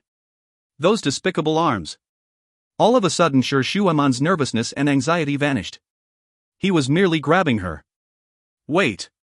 Why was she at this stage whereby grabbing was acceptable? She bit her lips hard, her heart in a tremendous muddle. AI Hui did not know that his actions would cause such a huge impact on Sir Shuemon. He was still slightly traumatized from their earlier plunge. They were hugging onto each other at this moment, their postures abnormally ambiguous. The good thing was that they were now close enough. AI Hui's mouth was just by Sir Shuemon's ear. He quickly relayed the details of his plan to her, speaking rapidly. AI Hui's tone was very calm as usual, which helped Sir Shuemon clear whatever distracting thoughts she had from her head. She was now clear-headed and her expression returned to normal. AI Hui felt her change as her body, initially rigid as tree trunk, loosened up. Without time to overthink, the both of them arrived at the valley mouth. They were slightly ahead. Still hanging off of Iron Lady's body, AI Hui was determined to get a new set of top-notch azure wings the moment he had enough money. He was still glad that he'd been smart enough to alter their positions. Entering the valley while being grabbed by his collar would simply have been too embarrassing. They were like a sharp sword, diving through the mist and into the valley. The audience in the valley was stunned. AI Hui is amazing. Aren't they progressing too quickly? Seeing how everyone was looking at them, Sir Shuemon kept biting on her lips, forcing herself to remain calm. Battle first, she thought to herself. AI Hui's face was covered by Sir Shuemon's hair so he couldn't see clearly. He shouted at the top of his lungs, "Change of plans. Archers, get ready." As if awakened from a dream, everyone regained their focus, albeit with a strange expression on their faces. Could it be that their posture was part of the plan? Luckily they had confidence in AI Hui's judgments and so they prepared themselves attentively. Carrying AI Hui, Sir Shuemon descended from the sky like a sharp arrow, landing steadily by the lake that was covered with fog. Bamboo cart has reached its station, passengers get ready to alight. Sir Shuemon imitated the brief station announcement in a clear, confident voice without any shyness. AI Hui burst into laughter. Iron Lady was really interesting. He jumped off while asking, "What about the fare?" A leg appeared behind AI Hui's head without warning. Bang! AI Hui, who was unprepared, got kicked into the lake. Sir Shuemon left him with a snort before turning around to leave. Crash! AI Hui flew into a rage out of humiliation as his furious voice sounded from the lake, "Hey!" Sir Shuemon was satisfied. She flew toward the mist-controlling color clam pearls. 36 of them had been fixed onto the waterfall cliff. They were the key to controlling the mist. The haze and misty rain, as if blown by the wind, moved toward and gathered around Sir Shuemon. The water elemental energy within the whole water element region was under her control. AI Hui was rather nervous as he kept his eyes on Iron Lady. Only she could utilize such a huge amount of water elemental energy. Above, the gloomy crowd of scarlet fire flying foxes had reached them after seeing the two figures flying down amid the rocks. They did not prepare to land, but instead got ready to drop their scarlet fireballs. Just then, a highly abundant amount of water vapor rose from the valley like a monster opening its bloody mouth wide, effectively swallowing them up. They suddenly realized that they were surrounded by many of the elementalists they'd seen earlier. Ambush! Having accumulated their power, the Scarlet Fire Flying Foxes released their scarlet fireballs toward those elementalists. They only realized that they had fallen into a trap when the scarlet fireballs passed through the elementalists' bodies. This was AI Huey's idea. Since the Scarlet Fire Flying Foxes did not enter the valley, he would expand the illusion to disrupt them. Bang, bang, bang. They'd sprayed the scarlet fireballs in a moment of desperation, forgetting that around them were their own companions, instantly causing explosions everywhere. The flames blossomed upward like a devilish red flower as the Scarlet Fire Flying Foxes' shrieks drowned amid the incessant explosions. Just then, Jiang Wei and Sang Zijuan's rain like arrows whistled through the air. If you find any errors, ads pop up, ads redirect, broken links, non-standard content, etc., please let us know. Report chapter so we can fix it as soon as possible. Chapter 429, Victory. Chapter 429, Victory. Translator, Irene. Editor, TYZ, KLKL. The arrows filled the sky like rain and whizzed into the flames and into the crowd of Scarlet Fire Flying Foxes. No one had imagined that Sang Zijuan would be the one to deal the strongest blows. In the face of such dire beasts, who attacked strongly but defended weakly, Golden Silk Longbow's shocking speed carried a huge advantage. She single-handedly shot out consecutive streaks of rain-like golden silk arrows. The Scarlet Fire Flying Foxes dropped one after another, sprinkling fresh blood all over the ground like raindrops, as the incessant whines of the Scarlet Fire Flying Foxes rang across the field. The Scarlet Fire Flying Foxes fell into complete disorder. Aihui had already come out from the lake and couldn't care less about the fact that he was drenched. He yelled, "Bang one!" A cold snort was all he heard. Duanmu Huanghan, who had long accumulated enough power, channeled the wood elemental energy surrounding him and swept it over the huge volume of grass seeds like a green python, raising them high into the air before throwing them right at the Scarlet Fire Flying Foxes. Clap, clap, clap, clap. The sounds of beans being fried filled their ears momentarily. The grass seeds burst no matter what they touched. The Scarlet Fire Flying Foxes that had yet to regain focus from all this confusion were quickly hit by these destructive seeds. There were simply too many seeds, and even Duanmu Huanghan had no idea exactly how many he'd thrown out. He'd practically utilized whatever usable amount he had on him. His wildness was without reservation. If they did not survive this ordeal, it did not matter how many grass seeds he had remaining. The Scarlet Fire Flying Foxes fell in succession. Some were even struck by a few kinds of grass seeds and had all kinds of vines appearing on around their bodies and winding like spider webs, making them look like dumplings. Nevertheless, while Duanmu was never a passable sidekick since he had always wanted to be the lead character. After the grass seeds came the many, sword-like, jade-green bamboo leaves that were hidden behind the seeds. Whimpers came after the explosions of the concentrated grass seeds. It was as if beautiful women were playing the flute in the bamboo forest under the moonlight. However, amid the mellow tunes was a quietly rising murderousness. The drifting and floating bamboo leaves were as sharp as sword blades.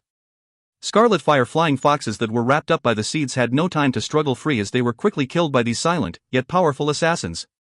The leaves pierced the Scarlet Fire Flying Foxes' bodies effortlessly without getting any bloodstains on them, remaining ever new and jade green. About to lead his team in the attack, Aihui suddenly noticed that there weren't any targets left in the sky. Duanmu Huanghuan's knees went weak, causing him to fall onto a bamboo branch bottom first. This attack required a scary amount of control over the wood elemental energy, and he knew that he only had one chance to attack, so he channeled all his elemental energy into it. His body was now an empty vessel as sweat, albeit delayed, poured out from every part of his body. His pale cheeks were now flushed and his sweat meandered down his face. His breaths were heavy, like moving bellows, and he had absolutely no energy to even lift a finger. But when he saw the amazement and lifeless expression on Aihui's face, he couldn't help but let out a laugh. Except before he could laugh properly, it turned into an intense bout of coughs. Everyone looked toward the sky. After a moment of silence came thunder-like cheers. Everyone was moved as the joy of having survived filled their chests. They were really being put under tremendous pressure upon seeing the number of Scarlet Fire Flying Foxes that they had to deal with and the formidability of their scarlet fireballs. No one would have thought that the battle would proceed and end so smoothly with them reigning in a victory. Aihui turned around and looked toward the bamboo forest, where he saw Duanmu Huanghan laughing, wild and proud. Iron Lady, too, was close to being exhausted. In order to interfere with more Scarlet Fire Flying Foxes, she'd used up all her water elemental energy. Aihui flew up into the sky and saw a few lonesome Scarlet Fire Flying Foxes attempting to escape. His eyes lit up. Scarlet Fire Flying Fox Cave. They'd battled so diligently and consumed so much, but their harvest was unjustifiable. The scarlet fire and fire sacks of the scarlet fire flying foxes were the most valuable. There was no need to consider the scarlet fire since they'd practically become scarlet fire bullets and were all used up. It was the same for the fire sacks since most of the scarlet fire flying foxes were killed by explosions, arrows or bamboo leaves, so there wouldn't be many well-preserved fire sacks. Ai Hui, now out of the crisis, immediately felt the pain. As such, when he saw the scarlet fire flying foxes desperately trying to flee, he immediately thought of the cave that they lived in. It seemed like not many had gone into the caves of scarlet fire flying foxes. But it made sense. These scarlet fire flying foxes lived in a colony and were revengeful dire beasts that even the hunting teams avoided provoking, since they could all be destroyed if they were careless. The scarlet fireballs were simply too powerful. Ai Hui shouted at those below, "A few of you, follow me to their cave." In a split second a group of them rushed up. They were members who had been arranged to deal the final blows. They'd expected more from the toughest mission, but did not even manage to secure any soup. Feeling regretful, it was only natural that they would be the first to volunteer upon hearing that there was a follow-up mission. Ai Hui selected a few decent members who had faster speeds. The rest would stay in the valley to guard it from sneak attacks by other dire beasts. With a firm look on his face, Fatty spoke up, "Ai Hui, I'll go too." Collecting spoils of war was simply Fatty's favorite pastime. Just thinking about it made his eyes shine. "No." Ai Hui replied disdainfully. "Why are you trying to join the buzz when you fly so slowly?" Fatty gave a bitter look. "You can't be so heartless. During our time in the wilderness, when have I ever been absent from the cleanups?" Ai Hui was already immune to Fatty's tactics. He shouted to Lu Lan, "Keep an eye on him."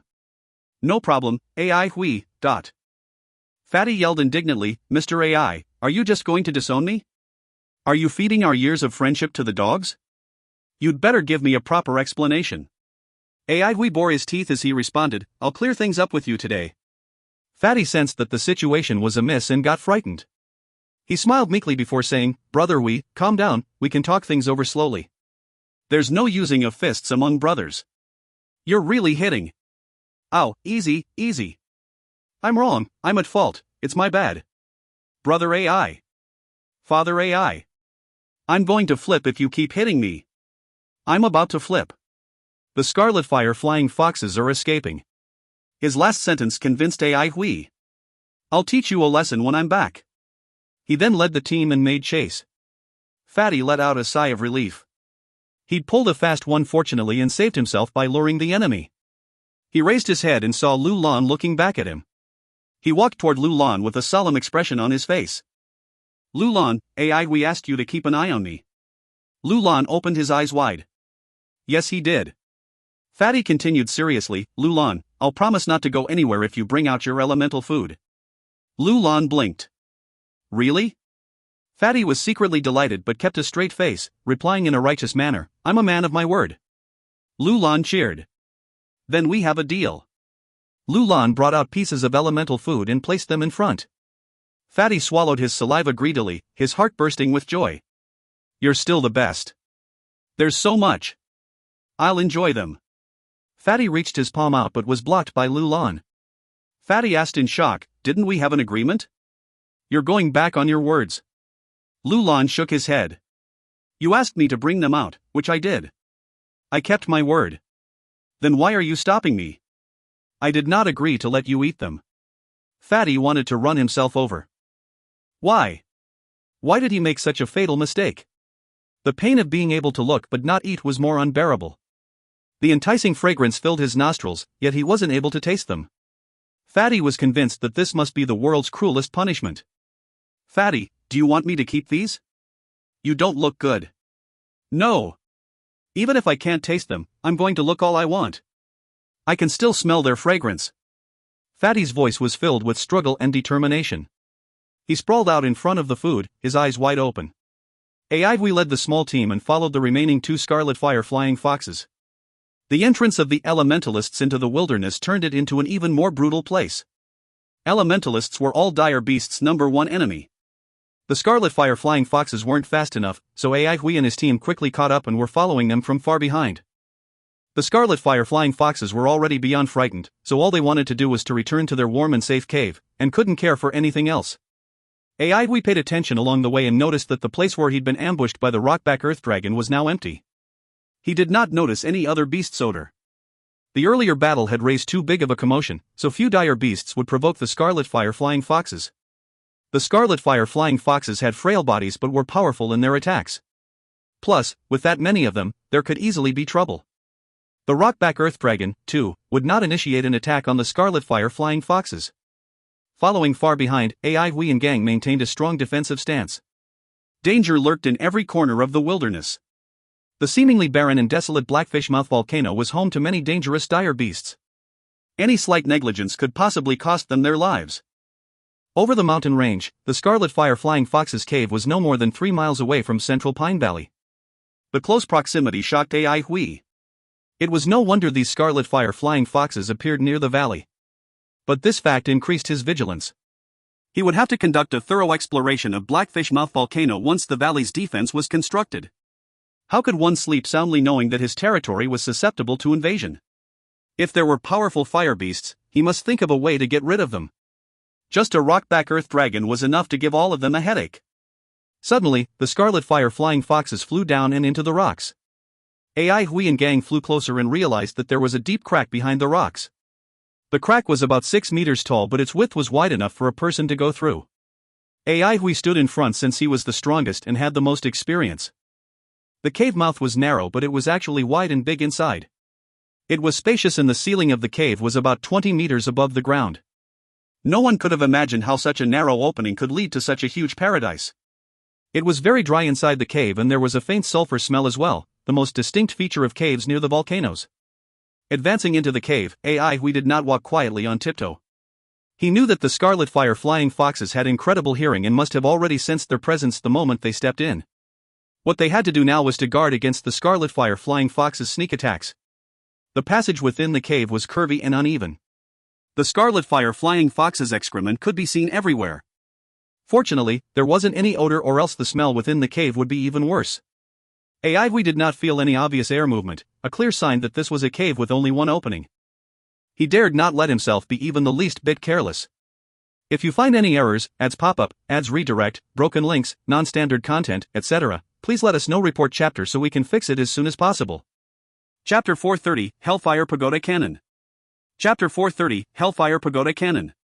Translator, Irene. Editor, TYZ, KLKL. The sneak attacks he'd been expecting did not happen. When AI Hui and gang reached the deepest part of the cave, they finally caught sight of the 2 surviving Scarlet Fire Flying Foxes. They were already at their last breaths and were severely injured.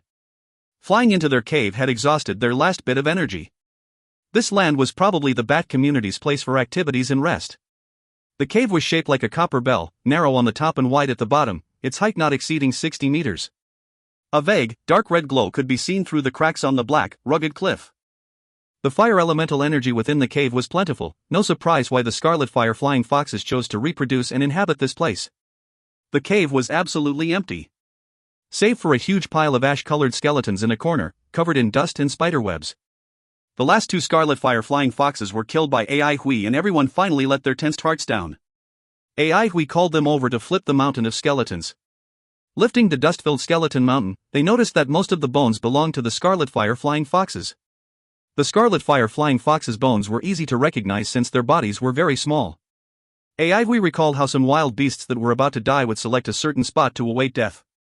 Judging from the luster on some of the bones, it could be concluded that the Scarlet Fire Flying Foxes had been residing in this cave for many years. Suddenly, AI Hui's eyes lit up. He found a dark red pearl among the pile of bones. The pearl was about the size of an egg and was warm to the touch. He wiped off the dust on the surface and the pearl's dark red color reflected in his eyes. Fire Elemental Elixir. AI Hui was indescribably shocked. He'd used elemental elixirs before and could tell from one glance that the dark red pearl he was holding onto was indeed an elemental elixir. AI Hui rejoiced. They were right to come here. He was also glad that these bunch of Scarlet Fire Flying Foxes had yet to formulate their own elixirs, or else their situation would have been much more precarious. If he were to say that level of master was the dividing line between a powerful elementalist and an ordinary elementalist, the possession of an elemental elixir was the dividing line between a powerful dire beast and an ordinary dire beast. Dire beasts that could produce elemental elixirs possessed many mystical qualities. They were much more dangerous and clever. An elemental elixir was extraordinarily expensive, so upon seeing it the gang's faces lit up in joy and they started searching around. Shortly, someone found another elemental elixir from within the pile. In fear of missing out, everyone searched long and carefully, such that their bone-picking movements became much more nimble. Bones of scarlet fire flying foxes that died from old age were known as flaming bones, a decent fire elemental ingredient. When a scarlet fire flying fox reached the end of its lifespan, the scarlet fire within its fire sacs would be at its strongest. As it inched closer to death, the fire would surge out from the sac and burn its flesh and fur, eventually leaving only a complete set of skeletons. Having gone through the scarlet fire's burning and tempering, the quality of the bones increased drastically, hence the name flaming bones. But because the scarlet fire flying fox's bones weren't robust, they were only considered to be of a decent quality even after the upgrade. At the end of their search, AI Hui and gang picked 5 fire elemental elixirs out. Their faces were brimming with joy. Fire elemental elixirs were good stuff. If they were to sell them, each elixir would fetch a sky-high price. Many would be willing to purchase them at 5,000 heaven merit points each. But AI Hui had no plans to sell them because what was the point of having money at this moment? The priority should be to improve their abilities, since without skills they wouldn't be able to survive. This victory had come after a fierce battle process and involved much luck. Any slight incautiousness would have caused the whole of Central Pine Valley to fall into eternal damnation. Scarlet fire flying foxes weren't the most powerful dire beasts around. The rockback earth dragon was even stronger and harder to deal with. Passing Lulan the 5 fire elemental elixirs would provide a huge boost to the fire elementalists in the team, allowing them to enter a higher realm. Suddenly, AI Hui noticed a section of thick and solid bone and picked it up after a short pause. The bone was exceptionally robust and heavy, with the thickness of a bull's mouth and the length about 1.5 meters. The 2 ends were of an irregular, round shape, probably the leg bone of a certain dire beast. The bone was spotlessly white and very beautiful. AI Hui knocked it and heard a metallic sound, which revealed its solidness. What surprised AI Hui was the fact that a few chops from his wintry jade blade left no scars on the bone. It was still surprising, even though he did not channel any elemental energy into his hits. Plus, it was really strange to find a bone, not belonging to a bat, among the pile of flying fox's bones. AI Hui said to the rest, "Find more bones of this type, not." Everyone, too, noticed that the bone AI Hui was holding was special. They dispersed in search of similar bones and ended up with 4 of them in different sizes. The biggest one had been found by AI Hui and the smallest one was only half a foot long and was thin as chopsticks. If not for the identical color and aura, AI Hui wouldn't be certain that these 4 bones came from the same species of dire beast. What kind of dire beast would have such strange-looking bones? He couldn't tell what was special about these bones and would have to hand them over to Blind He for analysis when he returned. In the past, he had thought that he was half an expert when it came to dire beasts, but after seeing what Blind He could do, he realized he was lagging far behind. Keeping the bones that belonged to an unknown beast and packing numerous flaming bones, AI Hui and gang made their way back. AI Hui was being cautious as usual. He'd already found their first goal, which was to rule Blackfish Mouth Volcano and dominate it. The battle that occurred not long ago made Blackfish Mouth Volcano appear tranquil, which was a rare sight. AI Hui and gang did not bump into any trouble on their return journey. The dire beasts, including other rockback earth dragons, were already aware that their neighbors weren't weaklings. But the naturally antagonistic relationship between dire beasts and elementalists would not see any changes just because of the destruction of the scarlet fire flying foxes. AI Hui and gang arrived safely at the valley, allowing everyone to finally let out a breath of relief. Their harvest pleased everyone further, especially the fire elementalists, who were filled with anticipation. AI Hui wanted to ask Blind He to analyze the 4 pieces of bones, but seeing that he was busy forging parts that he needed, AI Hui chose not to disturb him. Central Pine Valley could finally take a breather, but no one dared to slack off at all. Their battle with the scarlet fire flying foxes consumed a lot of their water and wood elemental energy. Although it was a single attack, Shi Shuaman and Duanmu Huanghan had mobilized the maximum amount of elemental energy possible. And the 5 elemental energies within the valley had been in equilibrium, causing the elemental energy concentration to reach a trough these past few days. AI Hui estimated that the valley would need 3 days of replenishment to restore its energy concentration's usual state of equilibrium. It was as if they were expecting a mortal enemy for 3 days, and if nothing cropped up, the valley's defense would finally be restored. Another good piece of news was that the parts AI Hui needed were ready.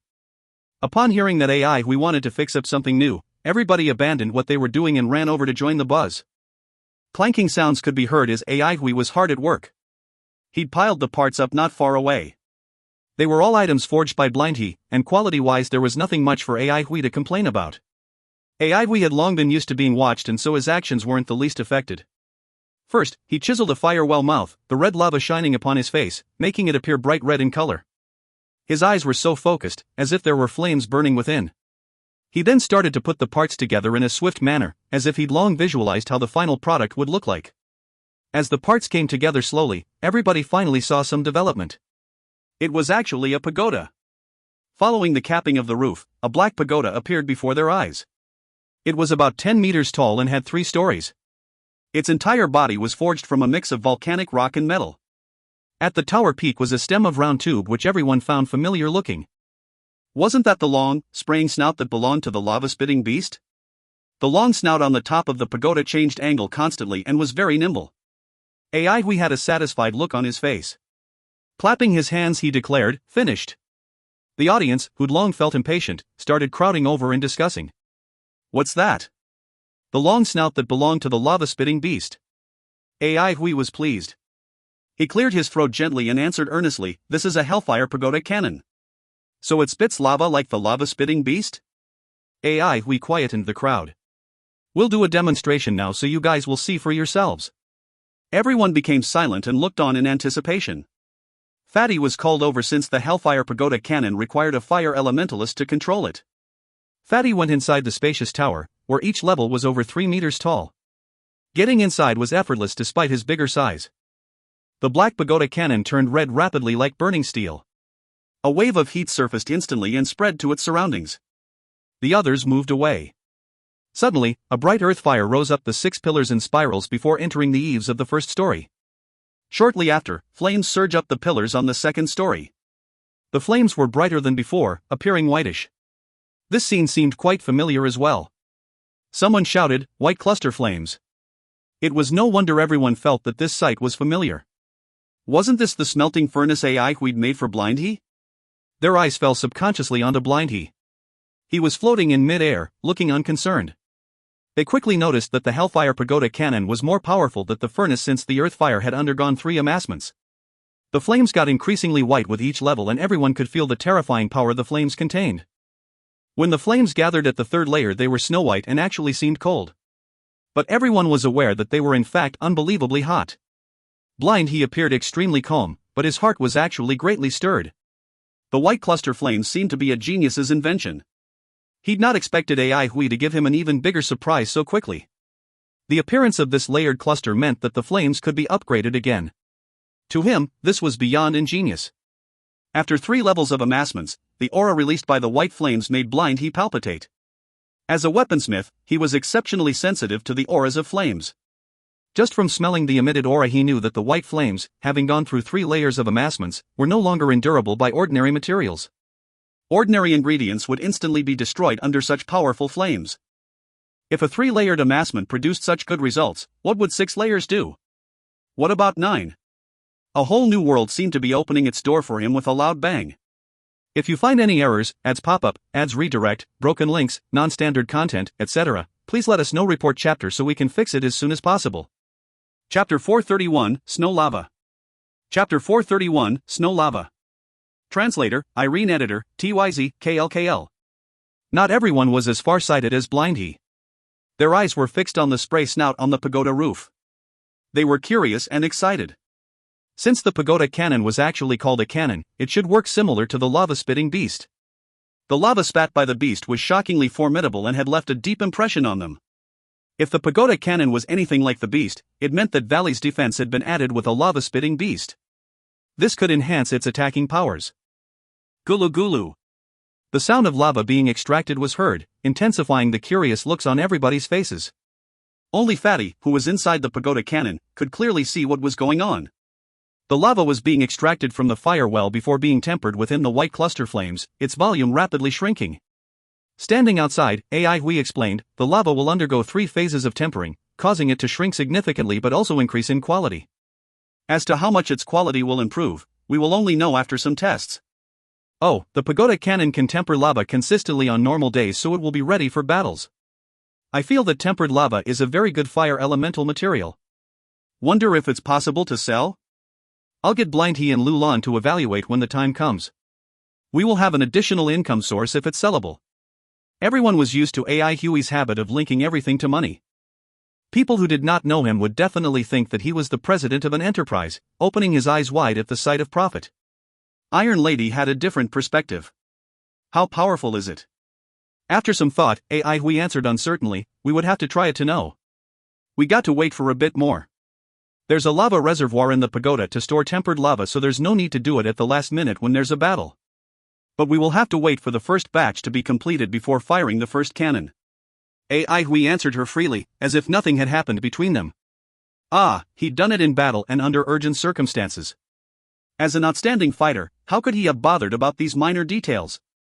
Nothing had changed between AI Hui and Iron Lady on the surface, but what went on in their minds wasn't clear to outsiders. The only change was that they knew not to talk about bamboo cart in front of Iron Lady and not to mention that AI Hui was slow unless they wanted to get beaten up. Both of them had solid fists and a bad temper, so they wouldn't get any explanation even after enduring the beating.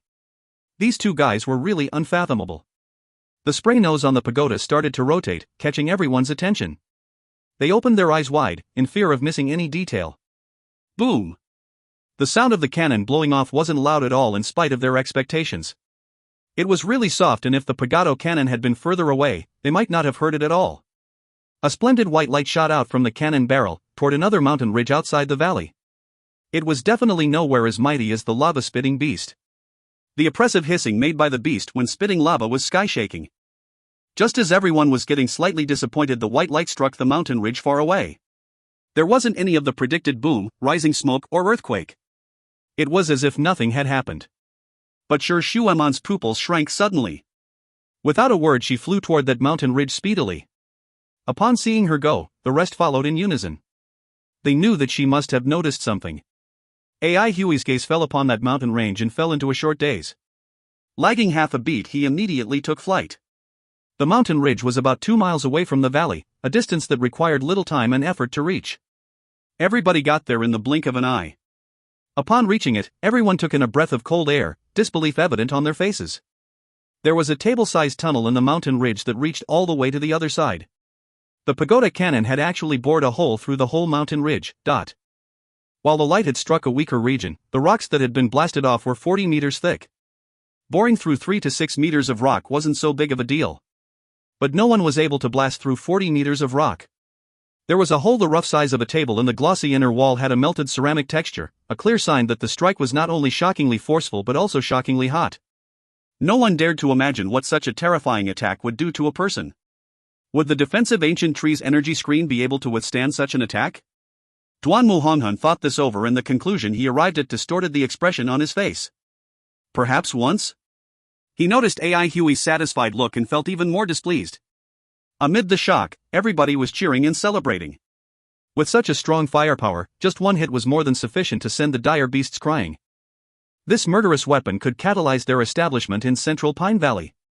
No matter how powerful a dire beast they met, they would be able to defend themselves. This fact instantly took a whole load of pressure off their chests. Seeing everybody's excitement, AI Hui called out softly, "The Hellfire Pagoda Cannon can also shoot flames." His words caught everyone's attention immediately. Shoot flames? How? They then followed AI Hui excitedly back to the tower. The flames sprayed by the cannon were white cluster flames, but because of the layers of clustering, the result was a flame of small volume, about a foot long or so. Having witnessed the lava attack, the audience had high expectations of the flames. Upon seeing this pathetically short and white flame, all of them gave AI Hui a strange look. AI Hui looked very embarrassed. He did not expect the flames to be this tiny. But he had thick skin and laughed it off. Blind He, on the other hand, felt that a foot-long flames were just right for tempering some high-grade materials. With 3 layers of clustering, the flames were more powerful than his white cluster flames. But they did not have many rare materials. Ordinary materials were forged by the smelting furnace and would not be able to endure such a strong flame. As long as it works, AI Hui thought, and quickly forgot about his embarrassment. He had one more spraying snout and it mustn't be wasted. AI Hui started building his second Hellfire Pagoda Cannon. Having gained experience, AI Hui and Blind He's speed was clearly much faster. They took only 1 day to complete the second Pagoda Cannon. For convenience's sake, the new cannon was called Short Pagoda Cannon and the first one was called Long Pagoda Cannon. Short Pagoda Cannon attacked much more frequently than Long Pagoda Cannon, but its range and power of attack was much smaller and hence more suitable for short-range defense. Having learnt his lesson, we did not add a flame shooting function on the short pagoda cannon. The two pagoda cannons were like two guardians, defending the valley and securing peace. The grave atmosphere that once enveloped the valley had lightened up significantly. The merry laughter of a few children, especially, made the valley livelier. Life seemed to have gone back on track as the elemental energy was gradually recovering. All kinds of plants started undergoing a growth spurt and the valley was overflowing with the charms of spring. Having undergone the long pagoda cannon's tempering, the lava was of a superb quality and its body was only 1/12 its original volume. Its fresh, red color was now a splendid white. Peculiarly, its initially viscous texture was now fluid and flowed like water. No one had seen such a lava before, and as usual, a name should be given to it. With their previous experience, everyone automatically disregarded despite the fact that it was his contribution. Ultimately, this completely new type of lava was named snow lava. Muttered to himself non-stop. That name wasn't any different from the one he had in mind, so how dare they ignore them? Nevertheless, everyone ignored him. The long pagoda cannon could produce about 3 liters of snow lava, whereas the short one could produce 2. Much practice was necessary to teach everyone how to control the cannon. At least 3 liters of snow lava would be consumed, so only 2 would be left. Although the quality of snow lava was decent, no one knew how much money it was worth. Time had been flying past for the fire elementalists in the valley. One of the 5 fire elemental elixirs had already gone into their tummies. Not only did their elemental energy improve greatly, they also got to enjoy the fire elemental soup specially brewed by Lulan. The only challenge was that the pagoda cannon wasn't easy to control. Training every day really consumed a lot of their elemental energy and they were all close to collapsing. The flames from the pagoda cannon were of an extremely high grade, so exercising any control over it was very difficult. What surprised Hui was the fact that Fatty performed the best in this aspect. Hui had to interrogate him by grabbing him before he spilled the reason. He felt safer in the pagoda cannon and hence was at ease. Another reason was that whenever he was close to exhaustion, Lulan would give him a little elemental food. The more tired he was, the more he would get. Fatty sneaked guilty glances at Hui as he spoke. Hui knew not whether to laugh or cry at Fatty's explanation, but on second thought he had just found a method to deal with Fatty in future. Blind, he had never seen bones like the 4 Hui and gang had picked from the Scarlet Fire Flying Fox's cave, so he couldn't be sure what kind of dire beast those belonged to. Peace was restored in the valley. The daily bombardment of the cannons also quieted the surrounding beasts. While they were still unable to walk across Blackfish Mouth Volcano, no beasts dared to have their sights on the valley as well. The situation seemed stable, so all they had to do was to continue their development plans patiently. However, a new problem arose shortly. The resources in the valley were running out. Lulan couldn't even gather sufficient ingredients for his elemental soup. Blind, he was facing the same problem. No matter how ample the team's initial preparations were, there were still many incalculable aspects. Just the elemental energy pools alone consumed a significant amount of resources. Central Pine Valley was a closed one, so resources did not replenish themselves. The more they used, the less they had left. While the Medicinist farmers had already started sowing the seeds, time was needed for those to grow. The team had to replenish the goods. They were about to embark on their first trading journey. Everybody had already spent most of their heaven merit points on the previous batch of materials and had little points left. They needed to sell produce from the valley in order to earn some points to buy other goods. This was also going to be their experimental journey, albeit a month ahead of schedule. If you find any errors, ads pop up, ads redirect, broken links, non-standard content, etc., please let us know. Report chapter so we can fix it as soon as possible. Chapter 432, Fairy Devil Palace. Chapter 432, Fairy Devil Palace. Translator, Irene. Editor, TYZ, KLKL. A snarl, seemingly coming from a beast on the verge of death and who was slightly trembling, could be heard. There was pain and wildness in that growl, which echoed throughout Beast Venom Temple, piercing through layers of wall and dispersing into the clouds. The people in Beast Venom Temple quickly dropped what they were working on. They seemed to be listening, their expressions complicated. They were shocked, sympathetic and in fear. "You're like an exceptional dire beast, sir." "What dire beast?" "Sir is the devil himself, Red Devil." "Not human, that's for sure. How can any human reach this stage? Is the biscuit ready? Give some to Xianzi. She's loyal and honest. I hope Sir Red Devil can lead a peaceful life, or else, what is Xianzi to do? It's already been prepared. How can I forget about Xianzi? Ah. It's not easy being sir. It's like raising a kid. Teaching Xianzi how to talk, walk and be a sensible person. Were they a married couple? Definitely, otherwise why would Sir be so kind to Xianzi? Sir and Xianzi are both good people, but they were born under an unlucky star. It's a chaotic world, who isn't suffering? They sighed and lost the mood to talk. The sunlight that day was glaring. As the palace hall doors opened one by one, a tall and sturdy figure wearing a black and red mask walked out from the darkness, his black cape surrounding him like the night sky.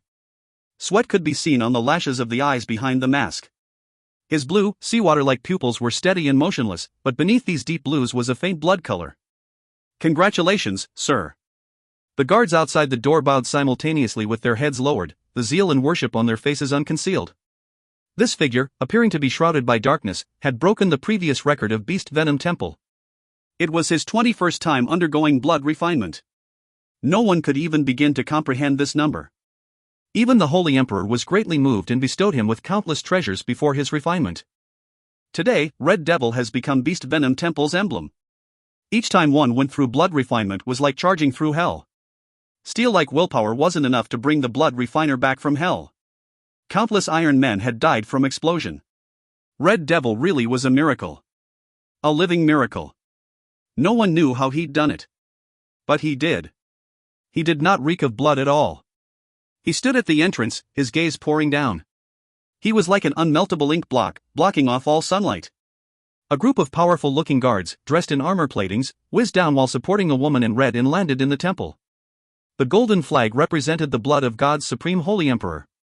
The temple guards kneeled down with a panicked cry. Only Red Devil stood motionless. The lady in red was Shiyu. Her gaze fell upon Red Devil. While she looked indifferent, she was actually beyond shocked.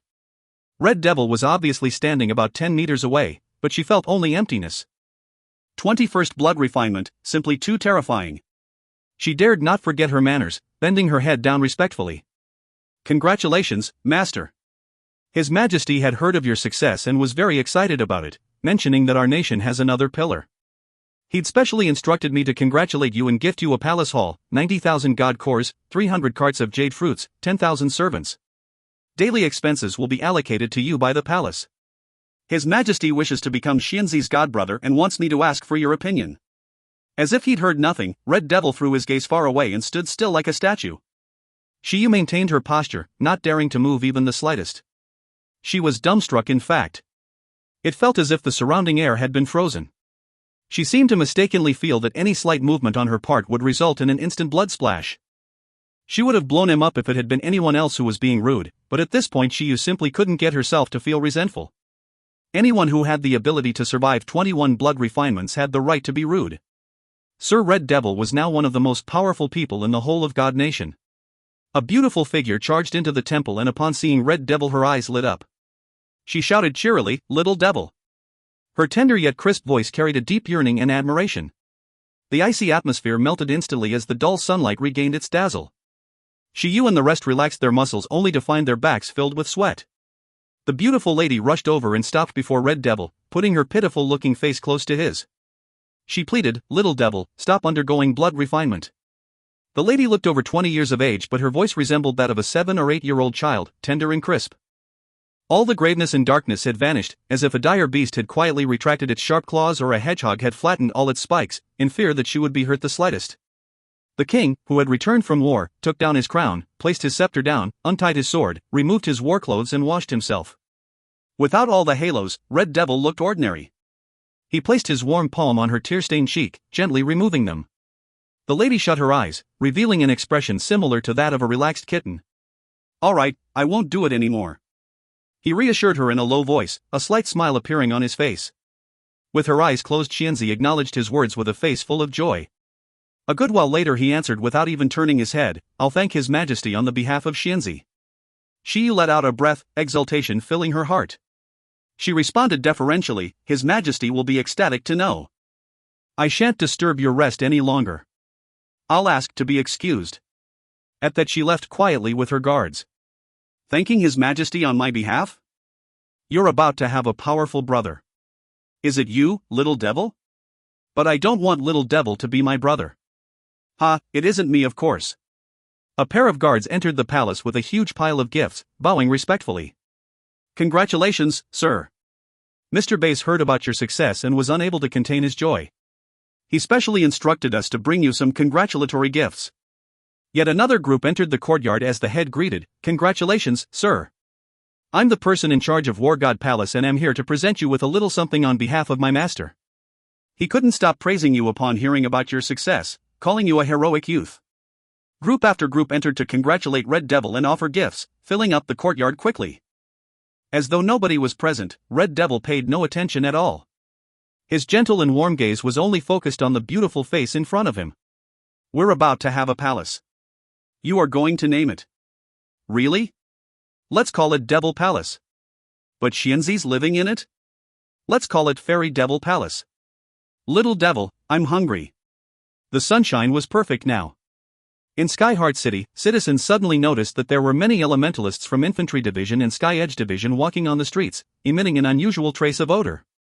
People became more careful as they knew that something major was likely to happen whenever such a situation arose.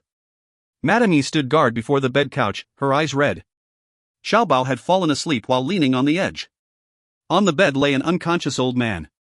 This old man wielded the most power in the Avalon of 5 elements but was missing his former might. He was merely an old man who was almost reaching the end of his road. No different from any other old person. Worry was evident in one servant's eyes. She urged in a low voice, "Madam, please get some rest." "I'll keep watch." "You haven't had any rest since yesterday." Madame Yi shook her head. "I'm fine." A lady in a veil walked into the room with a long sword in her hand.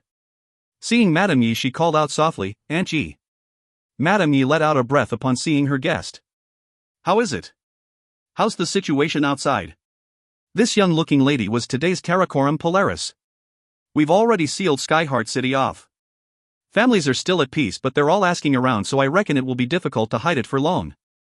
Elder Yuchi from New Light City had fallen ill as well and is unable to return to Skyheart City as scheduled. "We suspect that he's already gotten hold of the news." Having learned through experience over a period of time, the lady was no longer the chief of Karakoram Sword League but a division leader of Sky Edge. She did seem more capable and experienced. Madame Yi couldn't help but let out, "That old fox." She massaged her forehead. Just then, a weak cough was heard from above the bed, startling the two of them. They turned their heads to the side immediately. Great Elder was slightly awake. "Father!" "Great Elder!" Sorrow filled their hearts. The Great Elder, who used to dominate the Avalon of 5 elements, did not even have much energy to cough. Great Elder opened his eyes slowly. The glimmer in his eyes was like a candlelight in the wind, causing much worry that it could go out at any time. His voice was frail and carried a bit of a self-mocking tone. "Looks like I'll leave before Junior, how unexpected. But this is good too. He's a grandmaster after all and I'm just an ordinary man." Madame Yi responded softly, "You have to stay strong, father. Everyone's waiting for you to lead us again. You're our backbone." The Great Elder did not answer.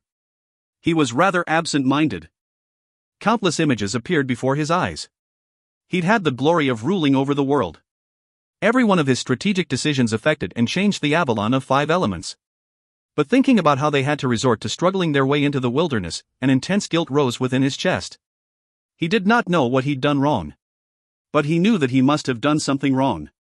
As the Great Elder, he was definitely accountable for the plight of the Avalon of 5 elements. His faint breaths contained an inexpressible guilt, remorse, and blankness. He said, somewhat at a loss and somewhat relieved, "Avalon of 5 elements is yours from now onward.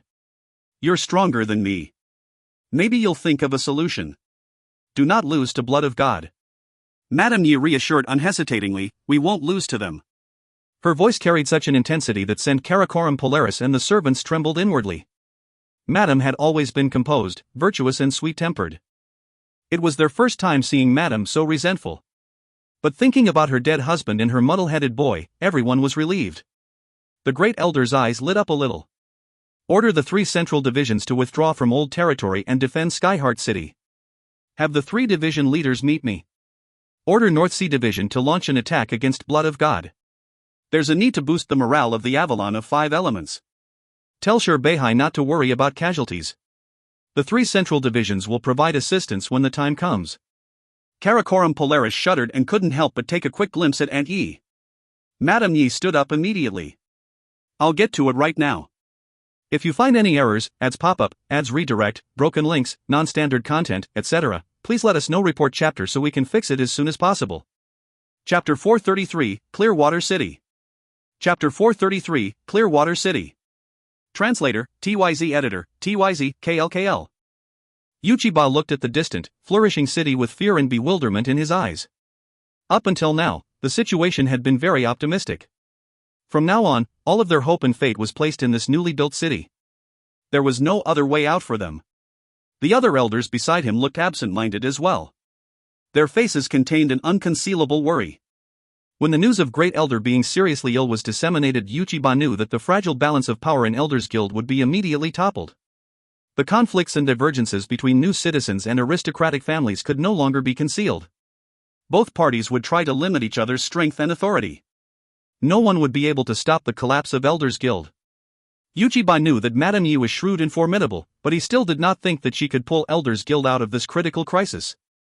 How could the prestige that Great Elder had built up over his lifetime be replaced by a newcomer just like this?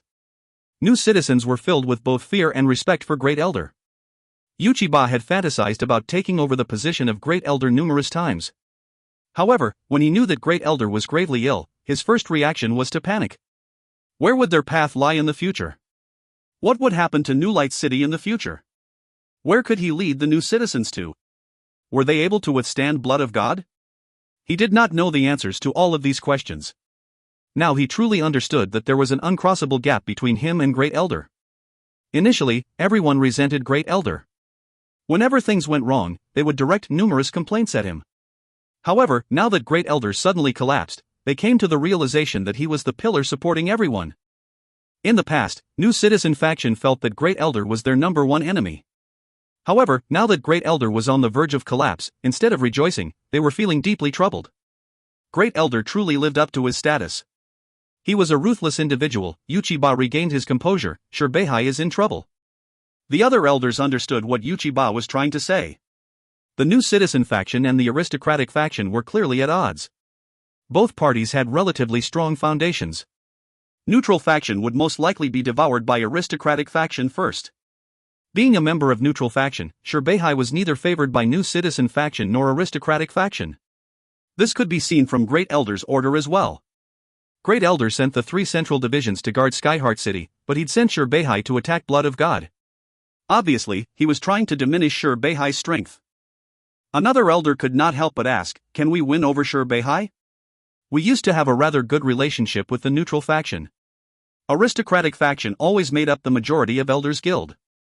As such, New Citizen faction often collaborated with the neutral faction to contend against aristocratic faction.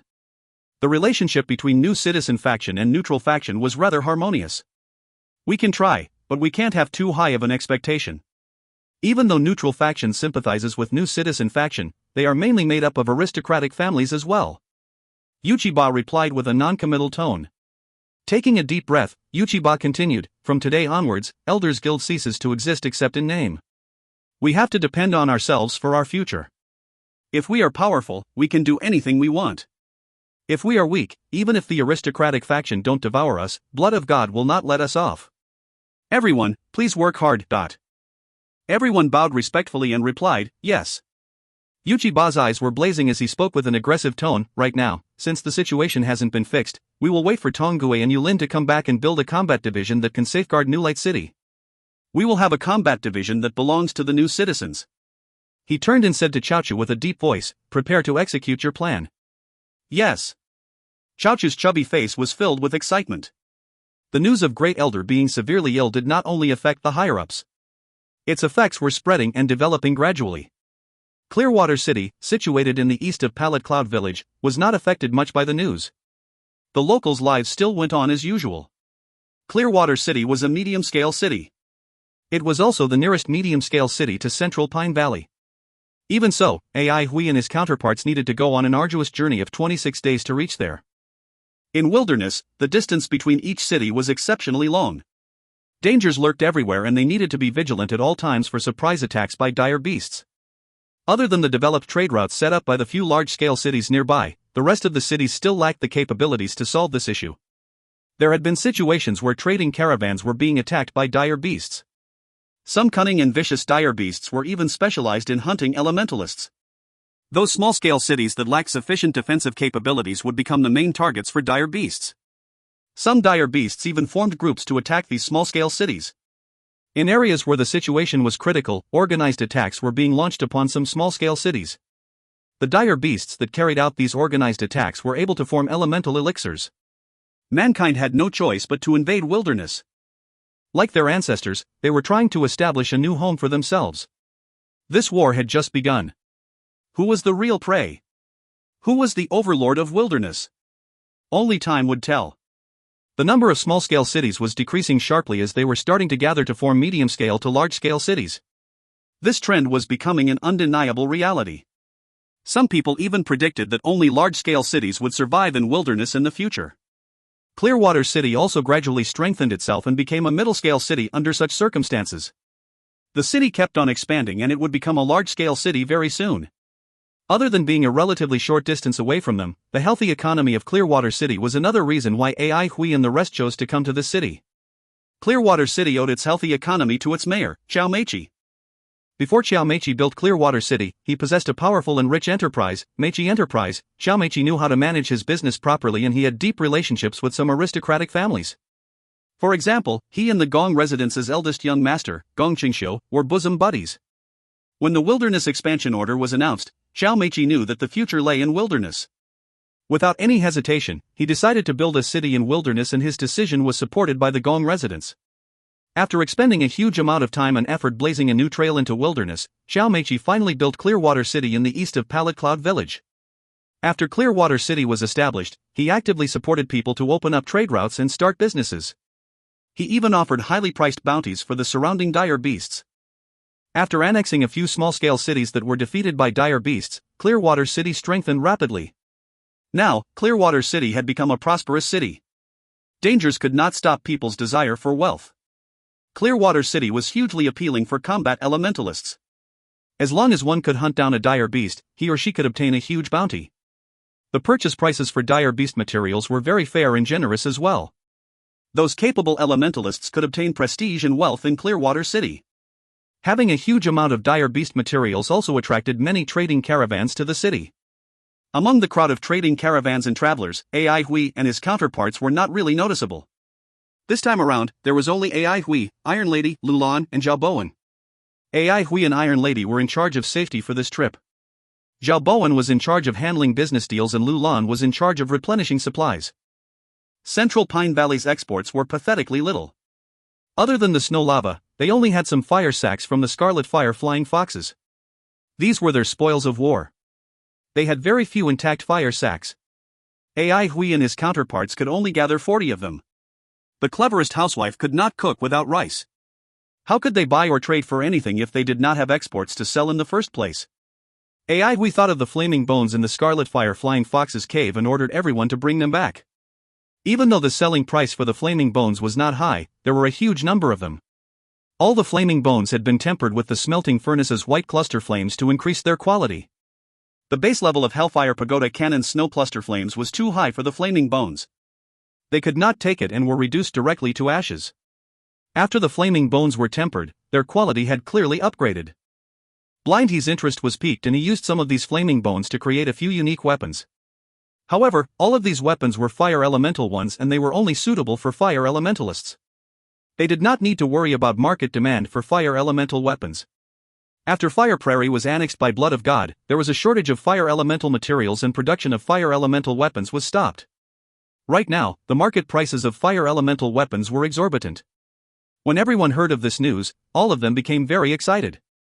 Especially Iron Lady, this was the first time she was doing business and this was a completely new experience for her. In the past, she had never fussed over money. Her family would give her anything that she needed. The price of her clothes and her daily necessities was exorbitant. She did not understand the concept of money in the past.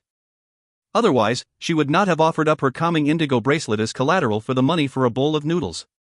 However, now she would be happy over the small sum of profit that everyone was going to make. Generally speaking, the cities in Wilderness were smaller than the cities in the Avalon of 5 Elements. The cities in Wilderness placed emphasis on their defense first. The smaller a city was, the easier it was to defend it. Most of the cities in Avalon of 5 Elements were built after Avalon of 5 Elements had completely stabilized. A stable social environment allowed them to not think so much about the issue of defense. This was why the cities in Avalon of 5 Elements could be so big. Clearwater City was considered a middle-scale city in Wilderness, however, its actual area was smaller than Peace City. Even though the city was small, its population was a lot larger than Peace City's. Everyone was puzzled about how so many people were gathered in such a small city. Every now and then, a group of draft beasts would pass by them with a jingle. This was the first time Ai Hui and his counterparts saw these draft beasts. They had thick limbs and they had a circle of thick and strong bone spikes growing out from the edge of their wide backs. The circle of bone spikes acted as a huge basin for people to place their goods within it. These draft beasts had a huge amount of strength and exceptional endurance.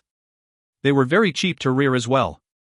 Since they looked like they carried a huge basin on their backs, they were called load basin beasts. The rise of load basin beasts began after the Wilderness Expansion Order was announced. In Wilderness, it was much more difficult to obtain elemental energy than in Avalon of 5 Elements. Transporting vehicles like 3 leaves bamboo carts and fiery floating clouds required drivers to expend a huge amount of elemental energy.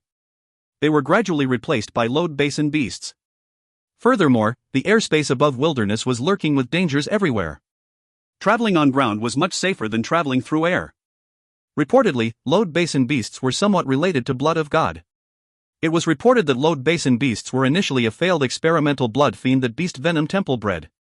Soon after, they were sold to a businessman who later brought them to Wilderness.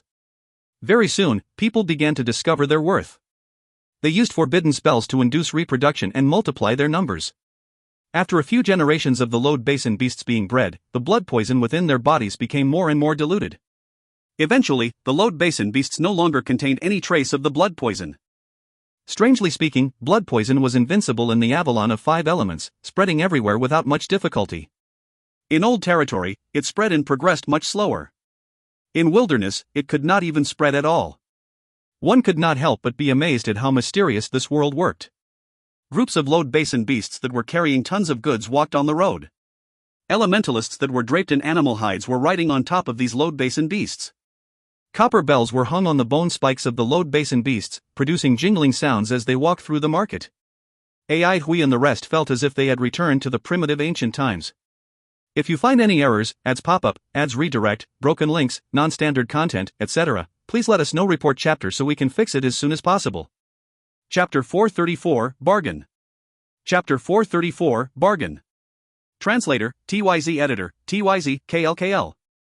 For the past 2 years, the world had undergone great changes. These changes had impacted various aspects of the cities, for example, commodities. A huge amount of dire beast materials could be found on the market. 2 years ago, these dire beast materials were considered rare commodities. Nowadays, they could be found almost everywhere. The products that could be produced or obtained readily 2 years ago were in scarcity now. For example, the prices of artifact remnants had increased more than 10 times in the last 2 years. Sometimes, they could not even be bought on account of their exorbitant prices. Those who'd barged into Wilderness to vie for territories with dire beasts without sufficient preparation had gone through countless cruel struggles. The mysterious Wilderness was filled with unknowns. For example, unknown species and unknown ores. These mysterious unknowns might provide either boundless wealth or nothing at all. The endless stream of new materials emerging on the market had given rise to a group of appraisers who were specialized in appraising these unknown materials. Most of them used to be smiths with rich experience and knowledge in various materials in the past. It was initially because they could not get any jobs and were very free that they decided to help people to appraise these unknown new materials. Soon after, someone identified the business opportunity behind this and changed his profession to being an appraiser. Usually, a material's selling price was decided by an appraiser's evaluation of it. As such, an appraiser viewed his reputation and authority with great importance. Once his reputation suffered a blow, it would be very hard for him to regain everyone's trust. Clearwater City, which possessed a healthy economy, was filled with appraisers. The most famous and authoritative appraiser in Clearwater City was appraiser Kong Ding. Kong Ding was not a smith in the past. He was the disciple of a smith for 15 years. In these 15 years, he carried out basic treatments on various materials every day. Even though he did not become an outstanding smith, he had 15 years of experience in handling materials. This allowed him to give exceptionally precise evaluations of materials. Changing his profession to an appraiser allowed him to do what he was best at. Kong Ding rose to fame around 1 year ago when he appraised a brand new type of beast bone. That was a very unique type of beast bone. It had a honeycomb-like structure and its texture was soft. One could crush it into a fine powder with a little bit of strength. At that time, other than Kong Ding, all the other appraisers gave it an appraisal grade of inferior. This result implied that the bone was a type of material that could not be used to forge any equipment. Perhaps it could only be used as fertilizer for soil and was basically worthless. The emergence of a huge amount of new materials had rendered the conventional grading system for materials obsolete. Everyone was trying to come up with a new grading system. Kong Ding was not affected by other appraisers' evaluations of the beast bone. 15 years of experience told him there was something extraordinary about that piece of delicate beast bone. 3 days later, he gave his evaluation and it caused an uproar in the public. The grade he gave was B excellent. Upon receiving the news of Kong Ding's appraisal grade, the other appraisers flew into a rage and denounced Kong Ding. They claimed that Kong Ding had some insider relationship with the owner of the beast bone for giving the grade of B excellent to such a trashy material. Under everyone's watchful eyes, Kong Ding took out a bottle of metal elemental floral water and sprinkled it over the piece of beast bone. Following which, something miraculous happened to the piece of beast bone. A faint golden luster erupted from the deathly white beast bone and dazzled everyone's eyes. The nature of the beast bone had undergone a terrifying transformation as well.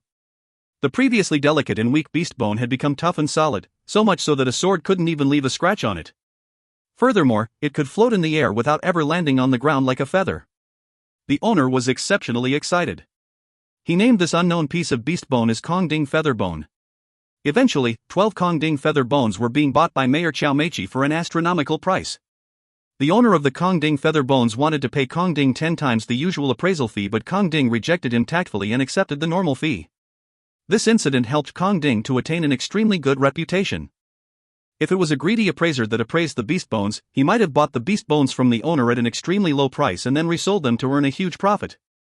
From that day onwards, Kong Ding became the most authoritative appraiser that charged the highest appraisal fee in Clearwater City. He even established his own appraisal shop, Kong Appraisal Shop.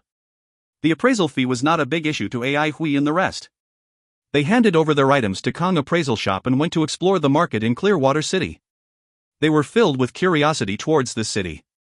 Even though the city was smaller than Peace City, its population was 5 times larger than Peace City's. It was hard to find a corner in the city that was cold and isolated. This had something to do with one of Xiao Meiqi's policies as well. Clearwater City did not collect city admission tax. Cities like Skyheart City and New Light City were good for elementalists to train in, as they had a high concentration level of elemental energy. However, not everyone could stay there. Anyone who entered these 2 cities had to pay a city admission tax first. Only the elites could establish a foothold in these huge cities. By exempting the city admission tax, Clearwater City had attracted a huge number of elementalists. Xiao Meiqi was fully aware that a sufficient human population was the basis of a prosperous economy. Clearwater City was situated in an isolated location, which was a huge disadvantage. However, Chen Meiqi's painstaking efforts to manage Clearwater City had made it far more prosperous than most of the other cities in Wilderness. The market in Clearwater City was bustling with noise and excitement and completely filled with people.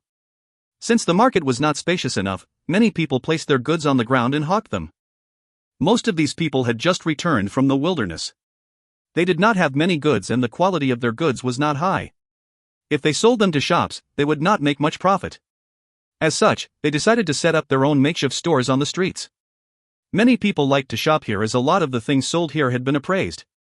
Not everyone could afford the expensive appraisal fees. There were a lot of times where one would buy a seemingly good item only to discover that it was worthless after having it appraised. Every time this happened, the one who got scammed would feel extremely regretful. Whether or not a person could pick up a good item in this market had to depend on his luck and foresight. However, not everyone could handle such a situation calmly and peacefully. Elementalists that roamed Wilderness were mostly hot-headed and brash. It was normal for elementalists to resort to violence when things went wrong. Even so, Clearwater City still enjoyed good public order. On the surrounding towers, fully armored combat elementalists would scan the city with their eyes every now and then. If they discovered anyone who was creating a nuisance, they would descend from the sky and arrest that person. If the troublemaker tried to resist, the guards would have the right to kill him on the spot. After a few incidents of tough love, all the elementalists in the city became well-behaved. After all, they understood that they were here to make business deals. Ai Hui and his counterparts were extremely eye-catching among the crowd. The focal point was Shi Xuemon. She was tall and slim and her face was beautiful and alluring. The decorative motif on her blue-white armor was magnificent, highlighting her perfect figure. She carried a magnificent spear on her back and her frosty gaze would occasionally sweep across her surroundings. Clearwater City was located in the depths of wilderness. The living conditions in wilderness were extremely terrible, and those elementalists that lived here were mainly boorish and intrepid individuals. How often could they see such a gorgeous girl? Every pair of eyes was fixated on Sir Shueman. Something bizarre happened. Everywhere Sir Shueman went, the clamor would freeze like ice. Sir Shueman had been used to this kind of situation since she was young. When she was in induction ground, she was already a goddess that was widely adored. With a relaxed facial expression, she walked with confidence beside Ai Hui. Ai Hui teased her, TSK, our Iron Lady is truly formidable. She is way more formidable than any of our killer moves. Iron Lady, you will be in charge of bargaining with the vendors later. They might even give us some freebies. Sure, Shueman was already used to Ai Hui's shameless and avaricious character. However, she felt that Ai Hui's words made sense. Since they were so poor now, it would be best for them to save as much money as possible. She nodded her head and replied solemnly, I don't know how to bargain. So how do you bargain? Teach me, do I use a sword or a spear? Ai Hui stopped in his tracks. Use a sword or a spear. He could envision Iron Lady placing a sword on a vendor's neck with an ice-cold look on her face while asking coldly, half price, are you selling it? The scene was beautiful. Ai Hui gave a soft cough and replied, actually I shall leave it to the professionals. Bowen, I shall leave it to you. Zhao Bowen quickly nodded his head and replied, don't worry, you can leave it to your subordinate. He was afraid of replying too slow. When he heard Miss Sher Shueman's words just now, his facial expression froze. After spending so much time with her, he knew that Miss Sher would really do this kind of thing. If she really did this kind of thing, they would be in deep trouble. Eventually, the market regained its bustle. Even though there would be people looking at Ai Hui and his party every now and then, they did it in a very subtle way. In times where public order could break down easily, a girl who dared to roam around in wilderness must be very powerful. Furthermore, everything on Sher Shueman's body looked extraordinary. Those who were sharp could tell that she came from a remarkable background. She had a servant, a guard, a butler, and a sand puppet. The guard looked somewhat arrogant. How dare he walk alongside with his mistress? If Ai Hui knew that people thought he was Iron Lady's guard, he would be seething with anger. However, at this point of time, his attention was on the goods placed in the stores on both sides of him. There were many things that he had never seen before. Similarly, Lu Lan was filled with curiosity too. Lu Lan had seen almost every material sold in Central Pine City. However, most of the things sold here were not recorded in the books he'd read. He found them to be very fascinating. Ai Hui and Lu Lan stopped and squatted down at almost every store to look at their goods. A human and a sand puppet were conversing in high spirits. Lu Lan, do you know what is this? Ai Hui, Lu Lan has not seen it before. Boss, may I know what this is? Lu Lan, this looks rather delicious. Ai Hui, this cannot be eaten. This is the poison sac of a smoke beast. Lu Lan, this mud is very sticky. Ai Hui, this is an earth elemental material, unceasing mud. It is a very practical earth elemental material. It has excellent ductility. It can be pulled into a very fine string to be used as a drawstring for a bow.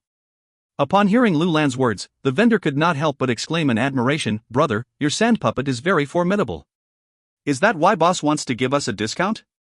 Ai Hui took advantage and answered cheekily. The vendor chuckled, all right, since you're quite an interesting fellow, I shall give you a 20% discount. I will give you a 20% discount for whatever you choose. Ai Hui was energized. But your goods are still more expensive than the other stores, even after the 20% discount, Lu Lan suddenly chirped in. Don't say such nonsense, the smile on the vendor's face froze. Lu Lan lifted up his fingers and replied with a serious look on his face, the sixth store from our left sells an owl plume for 40 elemental energy beans. Boss, if you give us a 20% discount for an owl plume here, it will be 45 elemental energy beans. The ninth store from our right sells an owl plume for 38 elemental energy beans.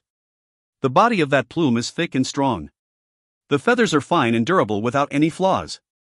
It is of a high grade. The 15th store from our right. The vendor was dumbfounded. After a while, he suddenly grabbed the unceasing mud on the ground and passed it to Lu Lan. I will give it to you for free. Lu Lan happily took over the unceasing mud. The two eyes on his mask curled into two curved, smiling slits as he stood up and thanked the vendor politely, thank you, boss. As the vendor watched Ai Hui and his party walk away, he muttered to himself, that sand puppet has come alive. If you find any errors, ads pop up, ads redirect, broken links, non-standard content, etc., please let us know. Report chapter so we can fix it as soon as possible. Chapter 435, Your Mistress. Chapter 435, Your Mistress. Translator, TYZ Editor, TYZ, KLKL. Kong Ding arrived at his appraisal shop as usual. He put on a silvery black working apron that was made out of a cowhide from a 3-year-old sharp-horned ink cow. After going through a unique sewing process, it gave off a silvery black metallic luster. The most valuable part of a sharp-horned ink cow was its cowhide. The cowhide was covered with natural vein patterns that flowed with a thin layer of elemental energy. This thin layer of elemental energy allowed the cowhide apron to protect its wearer from reactive and dangerous materials. This working apron costed Kong Ding 150 essence elemental energy beans. Currently, elemental energy beans and essence elemental beans were much more valuable than they were 2 years ago. There was practically no trade route between wilderness and jadeite forest. In wilderness, one had to grow his or her own elemental energy beans and essence elemental beans. This made it harder for mankind to obtain elemental energy in wilderness. As Kong Ding's prestige increased, his workload increased sharply as well. However, he still insisted on handling all his work by himself. After all, his customers' wealth and his own reputation were on the line. He began his work proficiently and appraised the items in the order they were sent to him. Once Kong Ding started to work, his facial expression became unusually focused. Every movement he made was meticulous. He was filled with passion towards his job. As compared to being a disciple of a smith, this job was much more interesting and offered him a greater sense of achievement. He felt very grateful for this job. Thanks to this job, his life had become better. The respect and reverence from everyone made him understand how valuable he was. The passionate Kong Ding had developed many new and odd appraising methods and formed his own appraising system. His movements were natural and smooth-flowing like water, aesthetically pleasing to whoever was watching him work. Right now, he was a reputable appraiser with rich experience. He had appraised a lot of unknown materials from numerous goods owners and vendors. After 1 hour, more than half of the materials on the table had been appraised. Suddenly, a package waiting to be appraised caught his attention. He first saw a piece of flaming bone. Even though it looked slightly different from the ordinary flaming bones, he could still recognize it at one glance. He took out the piece of flaming bone and examined it carefully. Flaming bones were the bones of scarlet fire flying foxes, and they were considered a pretty good type of fire elemental material. However, the most valuable parts of a scarlet fire flying fox were its scarlet fire and fire sac. Flaming bones were its most worthless part. However, this piece of flaming bone had been tempered before and its base level had increased. The person who tempered it was pretty high-leveled and the flame he used was perfect. The performance of this piece of flaming bone had clearly been upgraded without any lingering damage. He wrote down C ordinary on the appraisal grading slip. The ordinary flaming bones were mostly graded as D. This piece of flaming bone was given a grade of C due to the excellent workmanship on it.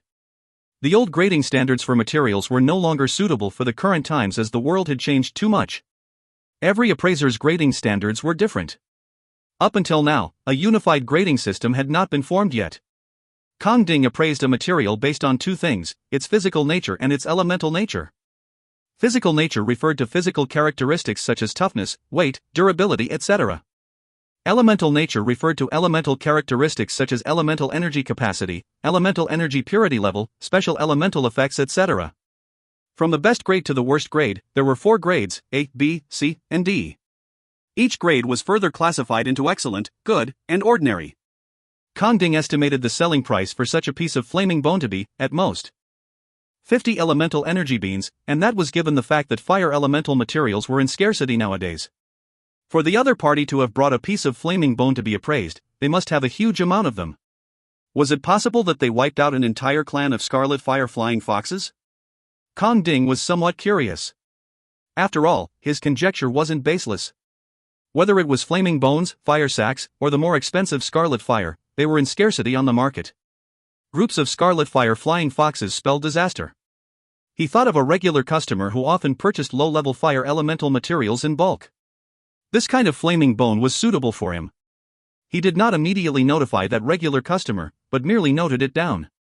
Due to Kong Appraisal Shop's prestige and authority, many enterprises kept their eyes on it. If there were any good materials, they would get the news firsthand. Kong Appraisal Shop had connections with many huge enterprises. This was why so many people got their goods appraised at Kong Appraisal Shop, so that their goods could be recommended to those huge enterprises. Of course, Kong Ding was only in charge of appraising materials and setting up connections between sellers and buyers. He would definitely not interfere with the price negotiations. These issues came after the appraising stage. He regained his focus and opened up the second package. There was a thumb-sized transparent bamboo bottle. Inside the bottle, there was a crystal clear liquid. Kong Ding's eyes lit up. The transparent bamboo bottle was made up of colored glass bamboo. The body of a colored glass bamboo was bright and colorful like a piece of colored glass, extremely gorgeous. Colored glass bamboos that were colorless and transparent were considered to be top quality. Colored glass bamboos were usually used to make containers. These containers could not be damaged by fire or water easily, and they would not affect the nature of the substances they were holding as well. Colored glass bamboos were the best material for making containers. However, colored glass bamboos took very long to cultivate and they were very costly. Generally speaking, colored glass bamboo containers were mostly used to hold valuable substances. Boom! When he took off the lid of the colored glass bamboo bottle, a massive red-colored, blazing cloud gushed out of it.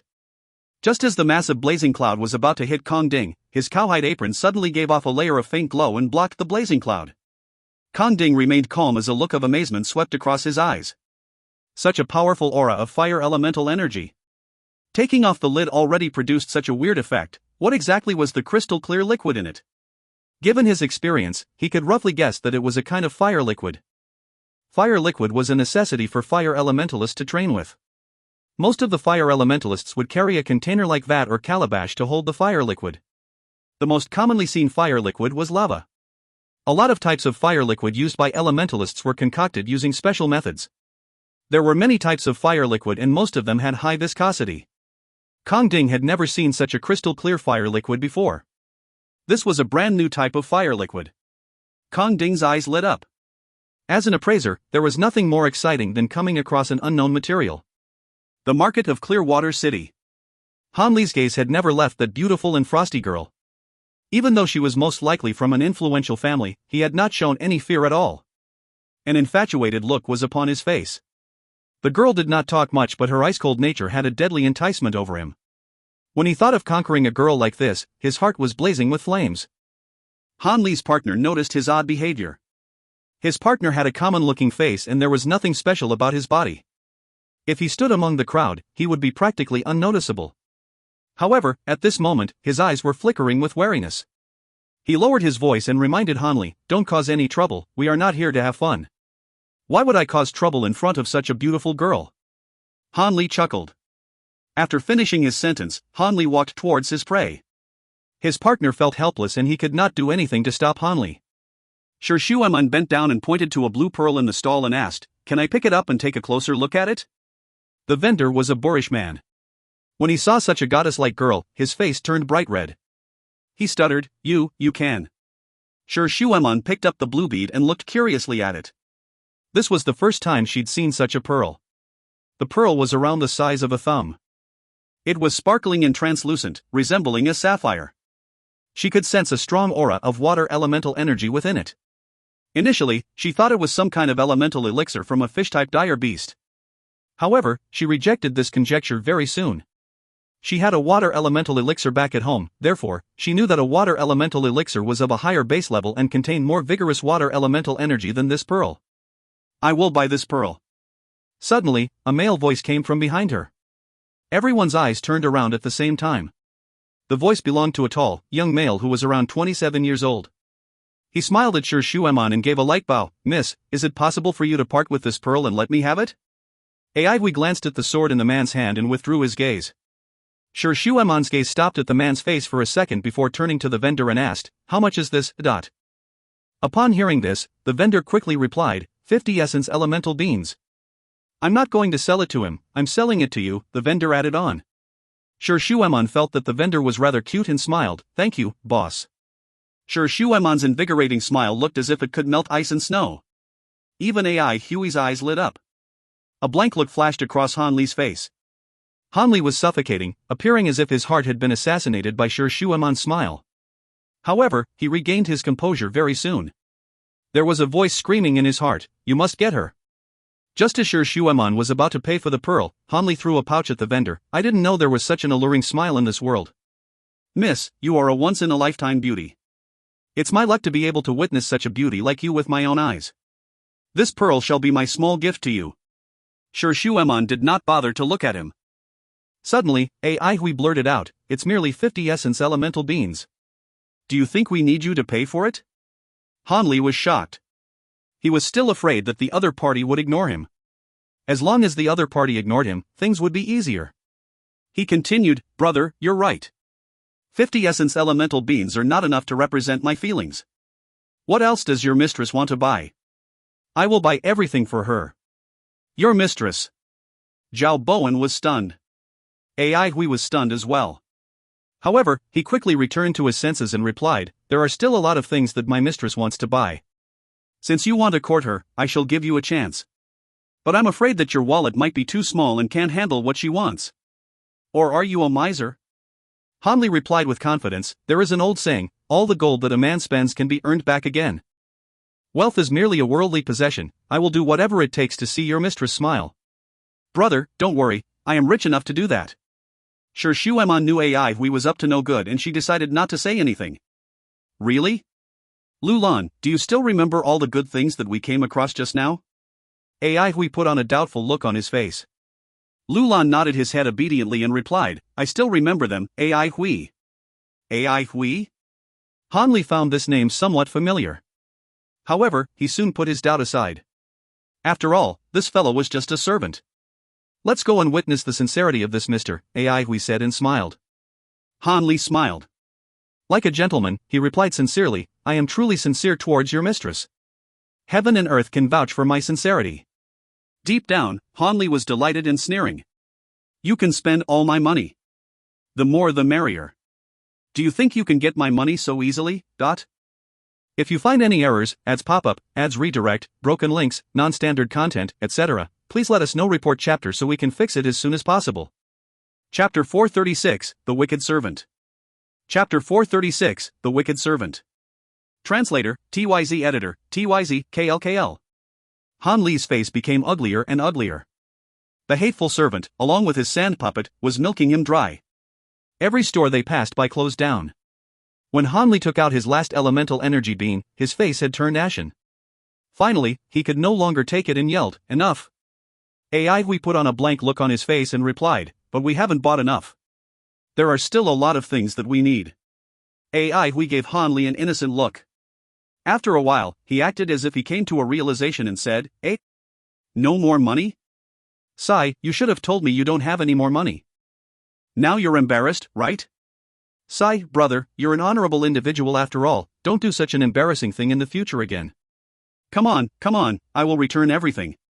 Give me a moment. AI Hui ran to a nearby store and used one elemental energy bean to buy a piece of rag.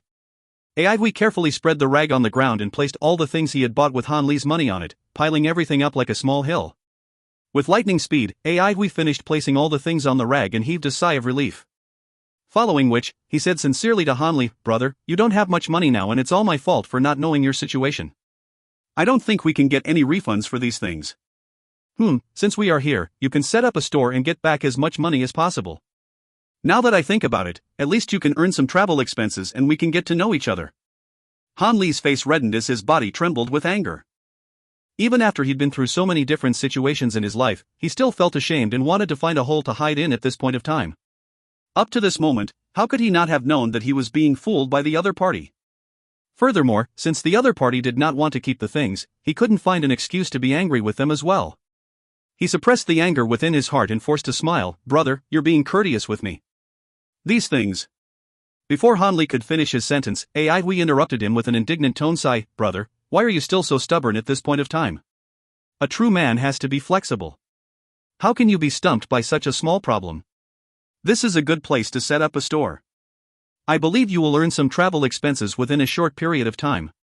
Brother, if you're capable, you might even be able to make a small fortune." But by the time AI Hui finished his sentence, his indignant tone had changed to a caring one.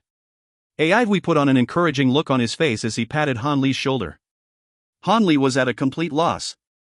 He had a blank look on his face as he stood there motionlessly. Sure, Shu Emon watched the entire incident unfolded from a bystander's point of view. She finally knew how evil AI Hui could be. When she heard AI Hui's last sentence, she almost broke into laughter. Previously, she was still very curious about how AI Hui would conclude this situation. She could tell that the other party had bad intentions and she expected them to break into a fight eventually. To her surprise, Ai Hui, being a pain in the neck, did not cause any unnecessary trouble.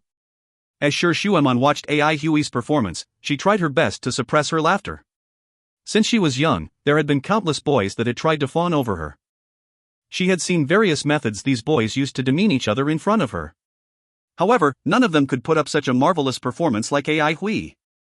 Ai Hui was different from other guys. Other guys would try their best to show how chivalrous and how kind they were in front of her. Ai Hui was the only one who did not conceal his wickedness from her. Such an evil guy! Shi Shuemon exclaimed in admiration. With an emotionless look on her face, she took out the blue pearl and placed it on top of the heap of unwanted things. She had just plunged a knife into Han Li's already bleeding heart. Han Li felt a gush of blood rushing to his brain. His entire brain was buzzing and he could not think of anything. He was at a complete loss. Should he blow himself up now? He wanted to do this, but his rationality told him that this would be a bad choice. The surrounding guards had been looking vigilantly in his direction. If he made any wrong moves, he would attract these guards to him. He was not afraid of them, but rather, he was on a mission now. As such, he could only suppress his anger. If he caused trouble in the market now, he would be expelled from the city and he would fail his mission completely. Right now, he was filled with resentment and regret. Why didn't he make some preparations before he took action? It was that hateful servant's fault. That fellow had been waiting for him to fall into this trap. That goddamned servant. Han Li's face was bright red as fury engulfed his mind. He stared at Ai Hui and his party, who had walked off without minding him at all. If Han Li's gaze could kill people, Ai Hui's body would be filled with holes now. Everyone in the market was looking at Han Li and mocking comments rang across his ears incessantly, tormenting his mind that was going to go insane. This idiot is being fooled. He deserves it. No one asked him to act like a wealthy man. From his arrogant face, I can tell that he is up to no good. How dare he try to pick up girls with such skills? He should start a store and make an honest living here, ha ha ha. Han Li was going to go crazy soon. He had become the biggest joke in the entire market. Everyone was looking at him with mockery.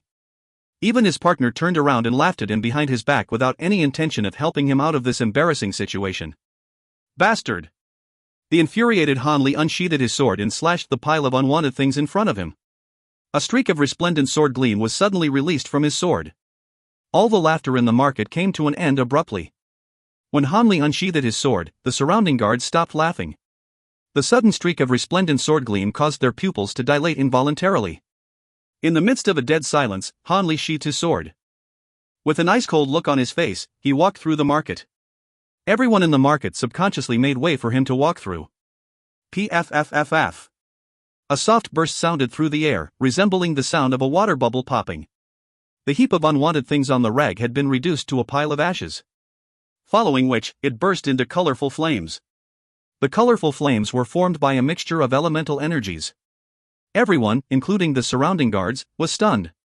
Their eyes were widened and their facial expressions froze. They did not expect the fellow, whom they just mocked, to be so powerful. The surrounding guards looked at their leader for instructions, but he merely shook his head and signaled for them not to be meddlesome. Han Li destroyed his own things, so they had no reason to confront him. Han Li's face was gloomy as his eyes flickered with the blaze of anger. You shall wait and see. I, Han Li, will seek revenge for the embarrassment you have given me today. Han Li's partner shyly walked up to him. Just as he was about to speak, a slap landed on his face. Smack! The loud and crisp slap resounded throughout the market. The impact from the slap sent Han Li's partner flying in the air. Following which, he landed on the ground and stayed there motionlessly. Han Li left immediately without looking at his fainted partner. 10 seconds after the devil-like figure had left, the quiet market began to regain its liveliness. Such a terrifying fellow, the guards exclaimed in fear. That's right, he is too cruel. I think I know who he is. He is Han Li. The guard leader's facial expression turned slightly ugly as well. Hiss. Everyone took in a gasp of cold air.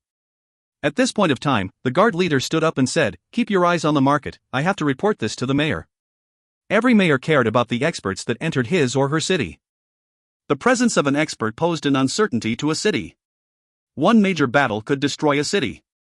No mayor would remain indifferent to an expert that could pose a threat to his or her city's safety. An ally or a foe could determine whether they lived or died. Only by becoming stronger could one gain more respect. Kong Appraisal Shop. Kong Ding's apprentices were peeking at him. Today, their teacher seemed weird. From morning until now, their teacher kept on gasping with surprise. They had never seen their teacher behave like this before. From their impressions of their teacher, he had always been a solemn and meticulous individual. Was it possible that he had come across something good? They were filled with curiosity. What kind of good thing could make their teacher gasp in surprise like this? Inside Kong Ding's room, he had finally completed his appraisal of the crystal-clear fire liquid. His face was filled with incredulity as he muttered to himself, "A refined fire liquid? It's actually a refined fire liquid?" The difference between a natural fire liquid and a refined fire liquid was that the former could only be found in small amounts while the latter could be mass-produced. In an instant, Kong Ding knew what the other party's intention was for having this fire liquid appraised. The other party had a huge supply of fire liquid. Not only that, the other party must also have mastered the method for refining this unique type of fire liquid. This also implied that the other party could produce a steady supply of this fire liquid. This was extremely important to any city. The crystal-clear fire liquid was the most outstanding fire liquid that Kong Ding had ever seen. Ever since Fire Prairie had been annexed, the supply of fire liquid on the market was scarce. Expanding into wilderness alleviated the situation significantly. Several volcanoes had been discovered and a lot of fire elemental cities had emerged around them. From that point onwards, the supply of fire liquids on the market increased slightly. However, the supply still did not meet the demand. Such a small amount of fire liquid would be sold out in an instant. Most of these fire liquids were low in base level and they were mainly lava. Even deep lava was also scarce. All those fire liquids paled in comparison to this crystal-clear fire liquid. Ordinary. This was the final appraisal grade he gave to the crystal-clear fire liquid. He had appraised more than 100 types of fire liquid and this fire liquid was the only one with grade A. He could imagine how much commotion this fire liquid would cause when it appeared on the market. He was proud of himself for being able to appraise this fire liquid personally. Kong Ding became excited. A few buyers that might be interested in this fire liquid had already come to his mind. Whoever could afford this fire liquid would not be an ordinary individual. No matter who bought it, Kong Ding would receive a portion of the profits made as well. He earned the profits fair and above board and he had no qualms about it. He did not want to drag the issue any longer and walked to a short message tree in the corner. Following which, he began to write down the same content on different message leaves. A-grade refined fire liquid. Those who need it, come to my shop quickly. This message tree could only transmit messages within Clearwater City. In reality, message trees, which were commonly used in Avalon of 5 Elements, faced great obstructions in wilderness. The distance that messages could travel had been reduced greatly. Connections with the nearby cities could still be established, but anywhere further than that and the message trees would be useless. After Kong Ding finishing writing to all the enterprises that might be interested in the fire liquid, he felt much relieved. Even so, he still looked very excited. After a few seconds, the pieces of leaves lit up one by one with words appearing on them. Arriving soon. Coming. Give me 10 minutes. Kong Ding smiled. So this is the might of an A-grade fire liquid. Very soon, his appraisal shop was crammed with people. He did not like liveliness, but he still had to work regardless. Kong Ding could still take a break for a few minutes and he sat down. Just as he was about to place this completed appraisal job aside, his hand felt something else left in the package. Kong Ding was stunned. The other party still had something else for him to appraise? An unknown piece of beast bone appeared in his hand. If you find any errors, ads pop up, ads redirect, broken links, non-standard content, etc. Please let us know. Report chapter so we can fix it as soon as possible. Chapter 437, Stupefied. Chapter 437, Stupefied. Translator, Irene. Editor, TYZ, KLKL. What a pity. Kong Ding's desire to identify the beast bone now was quickly shattered because of the visitors that came knocking one after another, disallowing him to continue his study. A few minutes later the shop was filled with people. Kong Ding scanned the room and noticed that some of the enterprises which he hadn't notified were here as well. They'd probably heard the news since these fellows were well informed. Those who came weren't of low ranks. They were, at the very least, major persons in charge and they'd all brought along appraisers from respective enterprises. Each in charge had a solemn expression on their faces.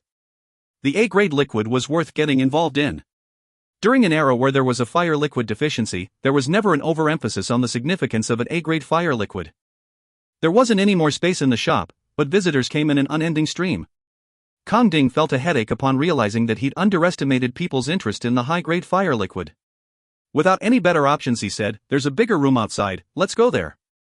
He did not wish to offend any enterprise, big or small.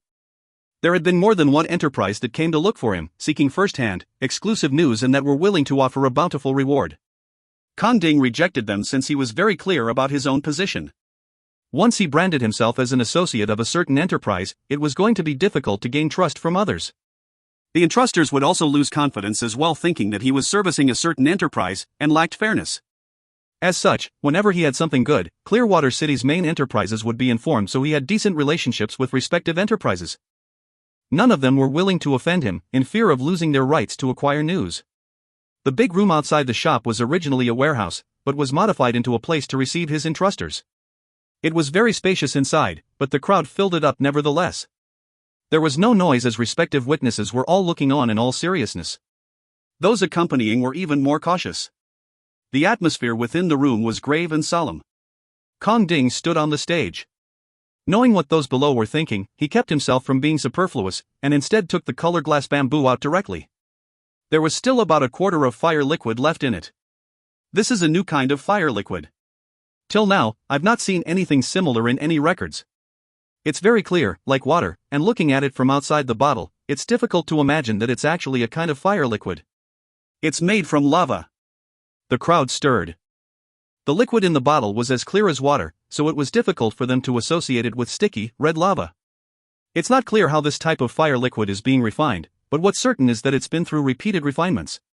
We have no concrete information, but I predict it to have gone through over 10 refinements before reaching such a clear and transparent state. Admiration and confidence was present in Kong Ding's tone. Being able to be classified as A-grade, this fire liquid's most unique feature is its pureness and highly perfected state. It has no impurities at all, hence its transparency. At the same time, the fire elemental energy it contains is of an extremely high grade, which is why I believe it's been through multiple refinements. If it serves as a fire liquid, it can practically blend in with any other fire liquids. In other words, a few drops of it is enough to raise the grade of a fire elementalist's ordinary fire liquids, but the crowd stirred even more now. They were all proficient business people and understood what this meant. It meant that more people could utilize this kind of fire liquid. The rich could use all their fire liquid on this type of new fire liquid, whereas poorer fire elementalists could also purchase a few drops to upgrade their own fire liquid. Before finishing his explanation, he threw an even heavier surprise toward the audience below. If it doesn't serve as fire liquid, fire elementalists of master level and above can consume it directly to quickly replenish their fire elemental energy. There's no side effect. Boom! The crowd below dispersed in an instant. Each face was filled with agitation. They'd already seen a golden light path from earlier, and now they saw an even more dazzling and luxurious path. It might be difficult to pick out the richest people, but masters were definitely the richest bunch. They were all of high statuses, and countless people were willing to pay them huge sums in exchange for protection. Money to them was just a number. And wasn't this type of fire liquid, with its ability to immediately replenish their fire elemental energy, considered a life-saving item? When it came to guarding their lives, cost wasn't an issue at all. And with this, what an enterprise could acquire wasn't just money, but also a master's friendship. A master's friendship was much more important than money. Before the city expansion announcement, society had been stable and orderly. Under Elders Guild's suppression, being a master wasn't a great deal. Which family did not have at least a few masters under their roofs? In the wilderness, however, whatever order there was collapsed, and Elders Guild had no time to oversee things as well as before. Powerful masters then became the real despots. Luckily, masters weren't as powerful as grandmasters, who were able to laugh at the world beneath their feet and disregard the huge number of elementalists. But a master did gain more privileges. Their words carried more weight. No city chief would carelessly dismiss a master's opinions. It was 10 times more expensive to engage a master now. This was the new era. In this context, a master's requirements instantly became top priority. This was no different from the situation in Jadeite Forest, save for the fact that the strongest player in Jadeite Forest was Dai Gang, a grandmaster, and his needs were always the most important needs. Upon hearing that this type of fire liquid could be consumed directly by masters, everyone had trouble restraining themselves. Amid their excitement, they felt rather curious as well. If it was a rare and special treasure, they could simply attribute its existence to luck. However, this magical fire liquid had been refined, so who was the refiner? Who could produce such a high-grade fire liquid? Such a high-grade fire liquid would most definitely be produced in low quantities. How many drops were there? Doubts filled their hearts, and at the same time, they were thinking about how to win this intense competition. Their heads were aching, but soon there was no time for that. Kong Ding looked at the record chart in his hand, saying, "The entruster lives in Cotton Tree Tavern."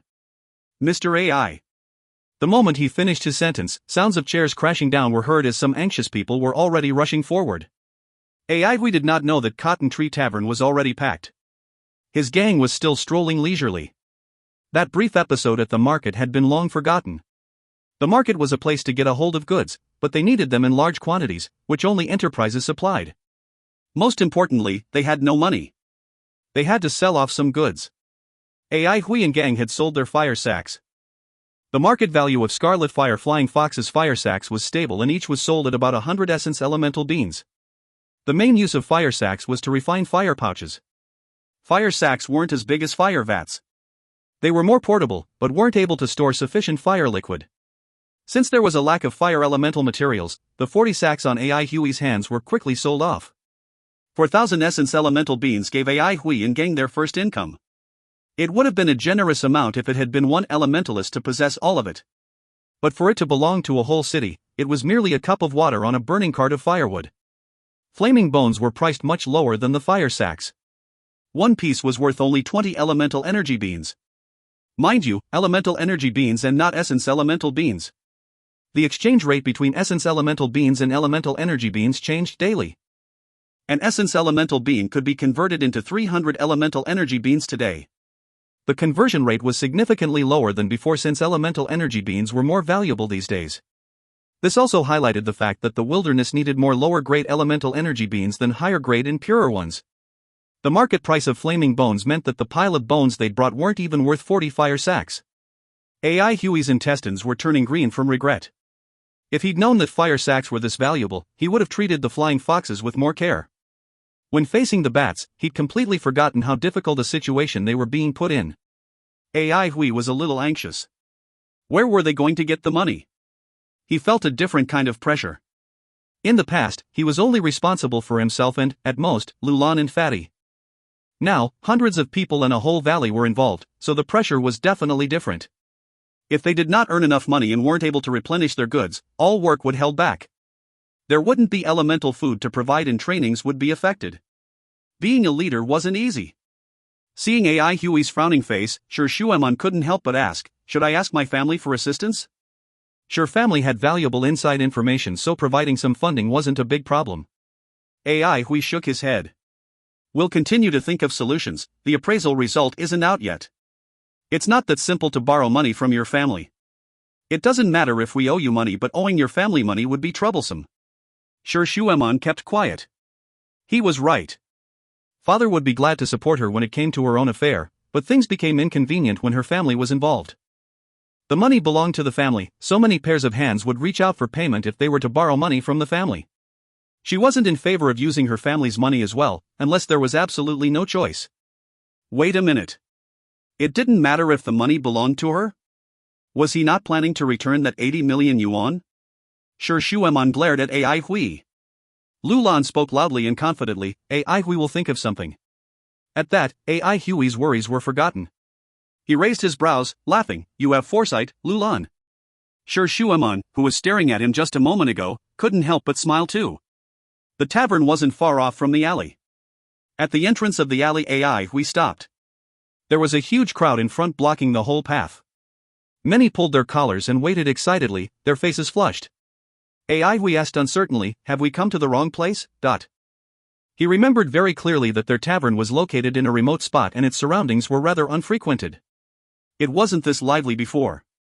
Zhao Bowen had a suspicious look on his face. He looked around, saying, "I think it's here." AI Hui looked at Lulan. There was no way Lulan would get them lost. Before Lulan could speak, the crowd noticed the gang standing by the entrance. Quickly, all eyes were on them. AI Hui cleared his throat, feeling as if he was being watched by a pack of wolves with rapacious and thirsty eyes. "He's here." "Is that him?" "Go ask." The crowd stirred and gushed, flood-like, toward AI Hui and gang. What was going on? Standing by the alley entrance, AI Hui was stupefied. If you find any errors, ads pop up, ads redirect, broken links, non-standard content, etc., please let us know. Report chapter so we can fix it as soon as possible. Chapter 438, Rules. Chapter 438, Rules. Translator, Irene Editor, TYZ, KLKL. Calm down, calm down. Zhao Bowen repeatedly encouraged himself. Seeing the dense crowd raised his heartbeat. Heavens have pity on him, he was merely a small merchant and had never seen such a scene. Cotton Tree Tavern was just a small guesthouse, its narrow lobby about to explode because of this crowd. The boss, who was initially displeased, quickly became friendly and even offered tea upon seeing major figures. Of course, everyone ignored him and rushed toward Zhao Bowen instead. Snow lava, right? Is that what it's called? Can I buy it now? How much is it? Is there a special price for bulk purchase? How do we establish a long-term business relationship with you? The crowd asked their questions all at once. The alleyway was bustling. A few in charge from big enterprises sat at a corner without a word. They looked on coolly as those small enterprises moved about eagerly, trying to secure the lowest price. They shifted their gaze to Shi Shueman, bewilderment rising within their chests. Among the gang, Shi Shueman was undoubtedly the most eye-catching person, since she was very beautiful. Plus, she was out in this world alone, so she must have outstanding abilities and a powerful background. Her clothing and armor were evidence of that. Who was she? The managers were racking their brains, trying to search for similar targets in their minds. When they first realized that the owner of the fire liquid was staying in an unknown guesthouse, they figured he must be hard-pressed for money. They formed an alliance privately, agreeing to place pressure on the owner. They cooperated many times for similar matters. Their enterprises were the three biggest ones in Clearwater City. Once they made a joint decision, other enterprises dared not disobey. But seeing Shi Shueman made them uncertain. They made eye contact and agreed to wait it out. Hui mumbled softly, "Luckily Zhao Bowen is here, or else us non-businessmen would be at a loss." Shi Shueman rolled her eyes involuntarily. She'd wanted to comment that he was the real and scrupulous businessman, but seeing him looking all innocent and sincere, she knew it would have been a waste of time talking to him. This fellow had the thickest skin ever. Lu Lan nodded his head repeatedly. Yes, Hui's right. Shi Shueman wanted to turn around. How could you say such unconscientious words? However, she felt more envious than anything else. This fellow is really lucky to have Lu Lan. Seeing the crowd closing in, Hui licked his lips, his eyes lighting up. Snow lava is actually A grade. Ha, Lu Lan, we're going to be rich. Lu Lan smiled widely, his eyes forming two lines. Hui, we're going to earn lots and lots of money. That's right. Lots and lots indeed. Hui answered excitedly, waving his hand. We're going to have money, so what do you want, Lu Lan? I'll give it to you. Lu Lan opened his eyes wide. Really?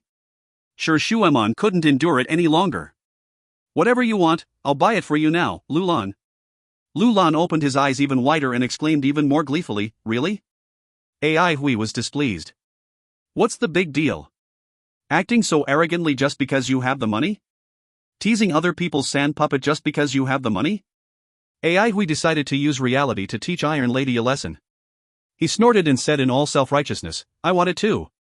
Shi Shueman was slightly taken aback. She was shocked by his shamelessness.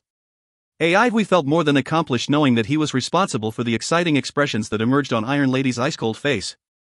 Zhao Bowen seemed satisfied and had gradually calmed down from his initial fluster and confusion. He was born into a merchant family after all. How could he have possibly missed the fact that they were in possession of a rare commodity after seeing the commotion before him? He'd accompanied Hui and gang to the market for the past 2 days and hadn't seen even a drop of A-grade fire liquid. B-grade fire liquid was sold at 10 essence elemental beans per drop, so for how much should he sell snow lava, which was a grade higher? He had no idea, but did not make it apparent. Zhao Bowen smiled. It's been a long time since an A-grade fire liquid made an appearance in the market. It is very difficult to determine its price value. In order to allow more people to utilize snow lava without spending excessively, we are going to auction them off in batches. Don't worry, everyone. We've prepared enough, so hopefully everyone will get to purchase some. A few major managers made eye contact and saw the haze in their eyes. Auction was their most hated sales method since it meant that they were likely to pay much more than needed. Bullshit like everyone will get to purchase some did not cool the crowd down. They weren't dumb. Even if snow lava was a refined fire liquid, the refining process required much manpower and resources, and was definitely challenging. In this era where ordinary fire elemental energy materials were in deficit, no supply of A-grade fire liquid could satisfy the market demand. Zhao Bowen continued, of course, other than holding auctions, we are very willing to work with capable enterprises. We need to procure large volumes of goods. Here's a list for everyone to see what your enterprise has to provide.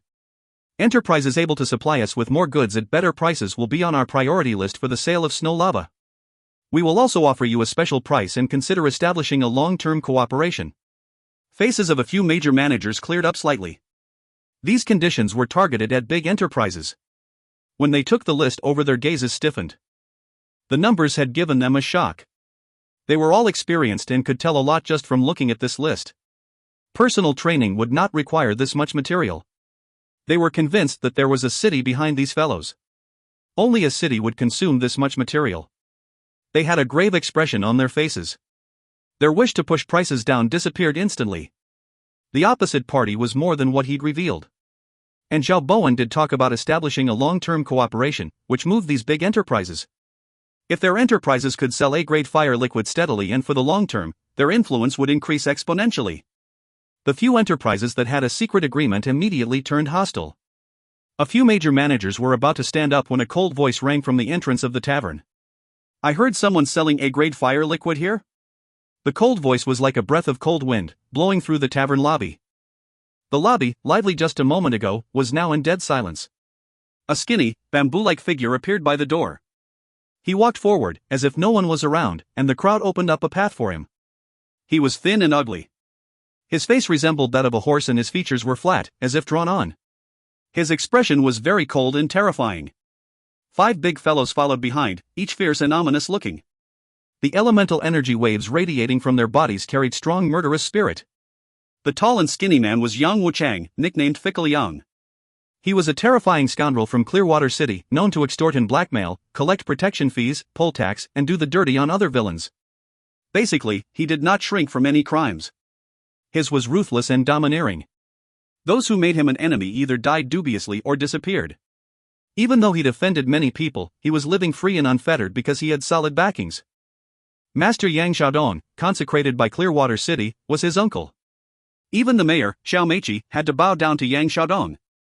Yang Wuchang was aware of the power he had, but never committed sabotage when it came to the mayor's properties. He knew that his uncle wasn't interested in his insignificant income, but if there were any rare items or objects that appeared mysterious, he would immediately present them to him. He'd done it a few times, in fact. Seeing how sensible his nephew was, Yang Xiaodong protected him even more. Yang Wuchang also borrowed his uncle's might to get fighters onto his side. The notorious guys following behind him were known as the 4 Fickle Devils. Evilness stained their hands. The hands that killed countless lives. Yang Wuchang strutted in and threw out a money bag. I'm buying all of the fire liquid. Faces around him turned ashen, but because of Fickle Yang's evil reputation no one dared utter a sound. Zhao Bowen looked at the money bag on the ground. Just by listening to the sound it made he knew there couldn't be more than 100 essence elemental beans inside. He responded coldly, did you not hear the rules? I'm not selling. Rules? As if he just heard a joke, Yang Wuyan laughed it off, his expression abruptly turning malicious. You're here in Clearwater City and you want to talk rules with me? I'll let you know what rules are. Before he finished his sentence, Yang Wuchang reached his palm out toward Zhao Bowen. Zhao Bowen's teeth would shatter if this hit landed. Clap. A resounding slap sounded. Zhao Bowen remained motionless. Yang Wuchang flew backward like an empty burlap bag. No one knew when, but Shu Shuemon's ice-cold figure had appeared in front of Zhao Bowen and that resounding slap was produced by her. AI we stood behind her, mocking, is this the rule? What a good rule, ...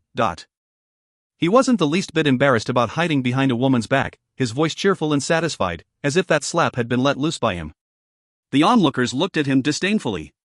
Wicked servant. As a servant, how could he let his master take actions personally? What was he for then? Shu Shuemon's slap shook everyone present. Faces changed and even a few managers from respective enterprises turned pale. They knew that their fire liquid was about to slip through their fingers. When had Yang Wuchang ever suffered such humiliation? This turn of events came too suddenly and shockingly, causing the lobby to fall into dead silence within 10 seconds. Yang Wuchang was out of it, his ears buzzing non-stop. He regained his senses 10 seconds later, half his face swollen like a bun. He flew into a rage. Are you idiots waiting for death? Kill this slut. Do not let anyone off, ... As if awakened from a dream, the four devils saw the malevolence and murderousness in their master's eyes and knew that he was thoroughly pissed. They looked at each other before drawing their weapons and pouncing on Shu Shuemon. Ai Hui had no intention of assisting her. Instead, he stood behind her watching in sympathy and admiration at the four quickly approaching figures. Did you call her a slut? You guys are daredevils. If you find any errors, ads pop up, ads redirect, broken links, non-standard content, etc., please let us know. Report chapter so we can fix it as soon as possible. Chapter 439, A Very Angry Iron Lady. Chapter 439, A Very Angry Iron Lady. Translator, Irene. Editor, TYZ, KLKL. The chillness Shu Shuemon emitted was piercing. The temperature within the tavern lobby dropped abruptly. She was angry. Those in the lobby had long dispersed. They'd known that something terrible was going to happen the moment Yang Wuchang walked in. Yet, they never would have expected that this outsider had actually dared to give him a tight slap. Too crazy. Their faces were white as a sheet. All they wanted to do was to stand as far as possible. A furious fickle Yang spoke no reason, so those involved in this would definitely be dead. Yang Wuchang had very decent abilities. He'd merely been careless earlier. He was different from other rich fellows who enjoyed life all day. While he was a lowly scum, he never did compromise on his own training. Plus, his uncle was a combat master and often guided him, so his abilities were rather commendable. He threw himself toward Shu Shuemon. To the elementalists, these last 2 years of training had been the hardest. Elemental energy deficiency was a problem that the majority of the elementalists faced. Things changed ever since Fire Prairie and Yellow Sand Corner fell into the hands of the enemy. The 5-elemental cycle of life and the concentration of elemental energy in Silver Mist Sea, Pallid Cloud Village and Jadeite Forest was starting to decline. In the first 2 years, the change wasn't as severe. Silver Mist Sea, Pallid Cloud Village and Jadeite Forest possessed thousands of years of accumulated elemental energy, and as the saying goes, a thin camel is bigger than a horse. They continued operating tenaciously. However, 3 years passed and the accumulated elemental energy continued to be used up, to the point where it couldn't be effectively replenished. As such, the concentration of elemental energy started to drop drastically. The mist in Silver Mist Sea thinned and rivers stopped flowing. Pallid Cloud Village's springs started drying up and Jadeite Forest was also conducting effortful searches for solutions. When their accumulated energy was about to be exhausted, the situation worsened quicker than people had imagined. Elders Guild attempted to use the Lesser Avalon of 5 elements to bring more vitality, but to no avail. The enactment of the city expansion order marked the end of the era of Avalon of 5 elements. After 1,000 years of elemental energy nourishment, elemental energy was no longer easily obtainable and no longer cheaply priced. People had to establish cities in the wilderness and build elemental energy pools in order to barely sustain themselves. That's right, barely sustain. How many elementalists had been sacrificed because of the city expansion? No one could keep proper count. Each city's cost was extremely high, so it wasn't without reason that many cities collected high taxes from people entering. Even then, any city's elemental energy concentration wasn't comparable to the past. Many were stuck in their current base level and unable to achieve breakthrough. There was a popular saying spreading in the market now. From the beginning of the city expansion order, they'd entered elemental desolation age. This desolation referred to both the wilderness and also famine, since the elemental energy was drying up. So the city expansion order was regarded as the beginning of the elemental desolation age. That year also became the first year of rain for elemental desolation. Could they ever return to the era of Avalon of 5 elements? No one dared to have such extravagant hopes anymore. What about recovering the fallen Fire Prairie and Yellow Sand Corner? You must be joking. God Nation's power was on the rise each day, and yet the Avalon of 5 elements had to resort to seeking shelter in the wilderness. Protecting themselves was already a challenging task. The Avalon of 5 elements was deteriorating fast, leaving people at a loss for words. All they could do was sigh in resignation. It was difficult for them to enter a higher base level, but at the same time their battle abilities were obviously improving. As compared to the peaceful and worry-free lifestyle in the Avalon of 5 elements, the wilderness was full of fresh blood and danger. Weaklings were buried there. Only the strong prevailed. Although his uncle was a master, Yang Wuchang had never slackened off when it came to training. This punch was apparently very well controlled, its elemental energy contained. While he looked arrogant and despotic, he was actually very clever and knew how not to overstep his boundaries and irritate the city chief or even trigger an investigation. Clearwater City wasn't just consecrating one master.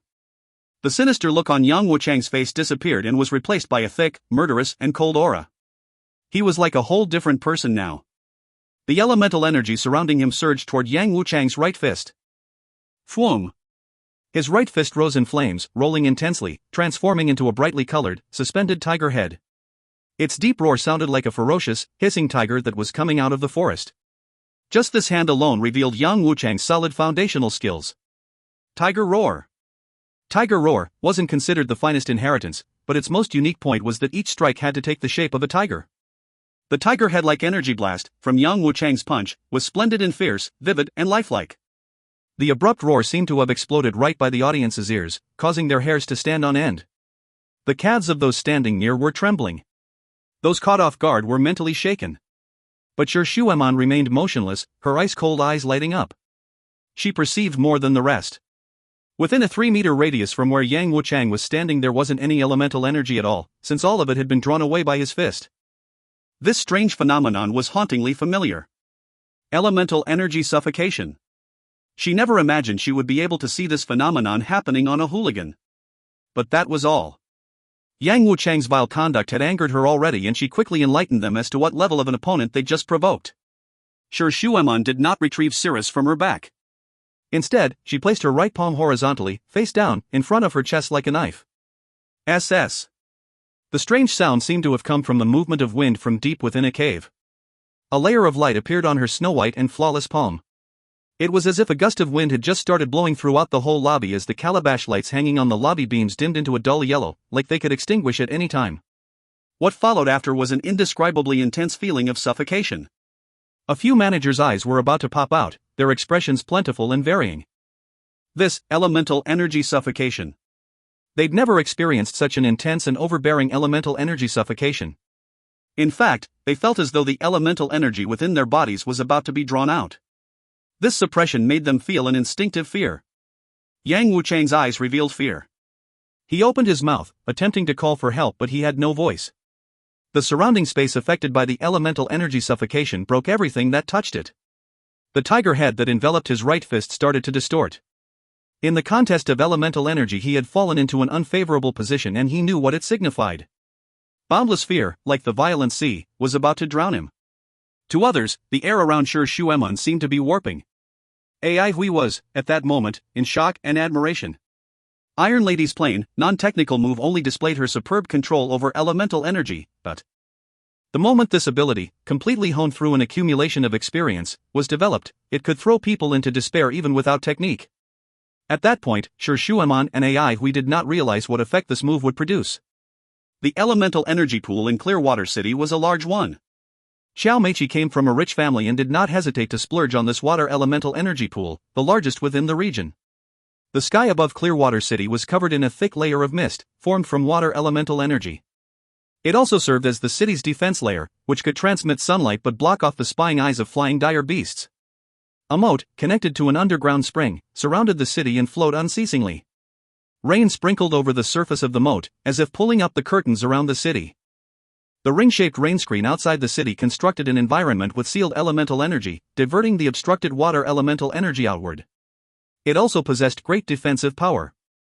And every day, there were elite combat elementalists stationed amid the cloud defense layer above the city.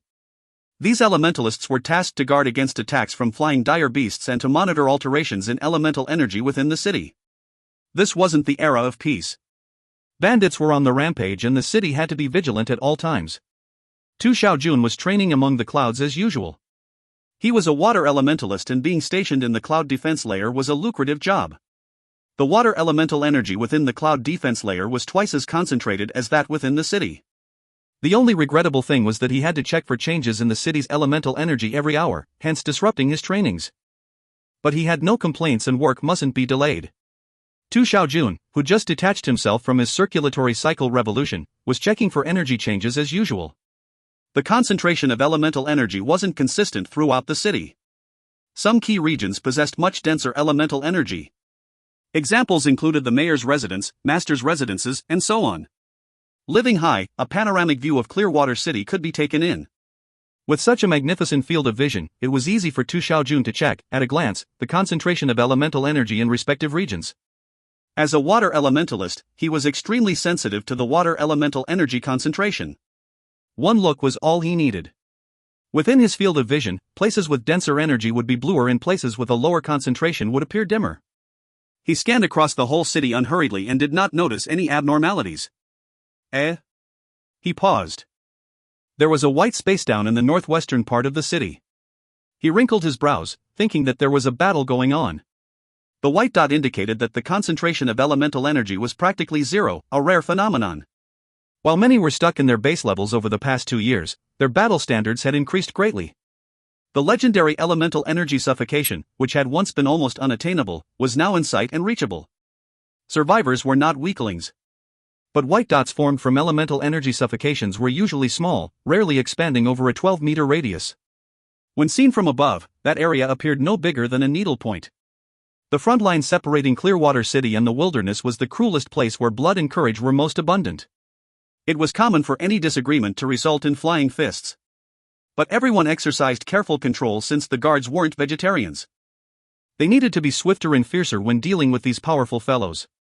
Overall, Clearwater City was a place with decent security. The mayor was a businessman and absolutely abhorred disorder. Also, since the city had 2 consecrated masters, evildoers had to think twice before attacking. The number of consecrated masters in a city was directly related to the city's abilities. Wait. That white dot was increasing in size. Tu Xiaochuan was stunned and couldn't help but take a closer look. It had grown in size indeed. This area of elemental suffocation covered over 30 square meters. Over 30 square meters of elemental energy suffocation. Tu Xiaochuan understood what level of abilities this dot signified. He was going through familiar names in his mind, trying to figure out who was responsible for it. Before he could get a name out, the white dot below grew yet again. Over 50 square meters. 50 square meters. Tu Xiaojun inhaled a breath of cold air.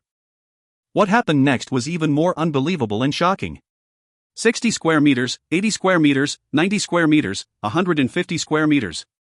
It was as if there was a thirsty monster, greedily swallowing up all the surrounding elemental energy. Tu Xiaojun was frightened and his face was colorless. Both masters were out of town. He stared blankly for a few seconds before ringing the emergency alarm frantically. The mournful alarm tore through the city, thoroughly invading every corner of it. There was only one possibility. Intrusion of a powerful enemy. If you find any errors, ads pop-up, ads redirect, broken links, non-standard content, etc., please let us know. Report chapter so we can fix it as soon as possible. Chapter 440, Mist Cage. Chapter 440, Mist Cage. Translator, YH Editor, TYZ, KLKL. The guards came from all corners of Clearwater City.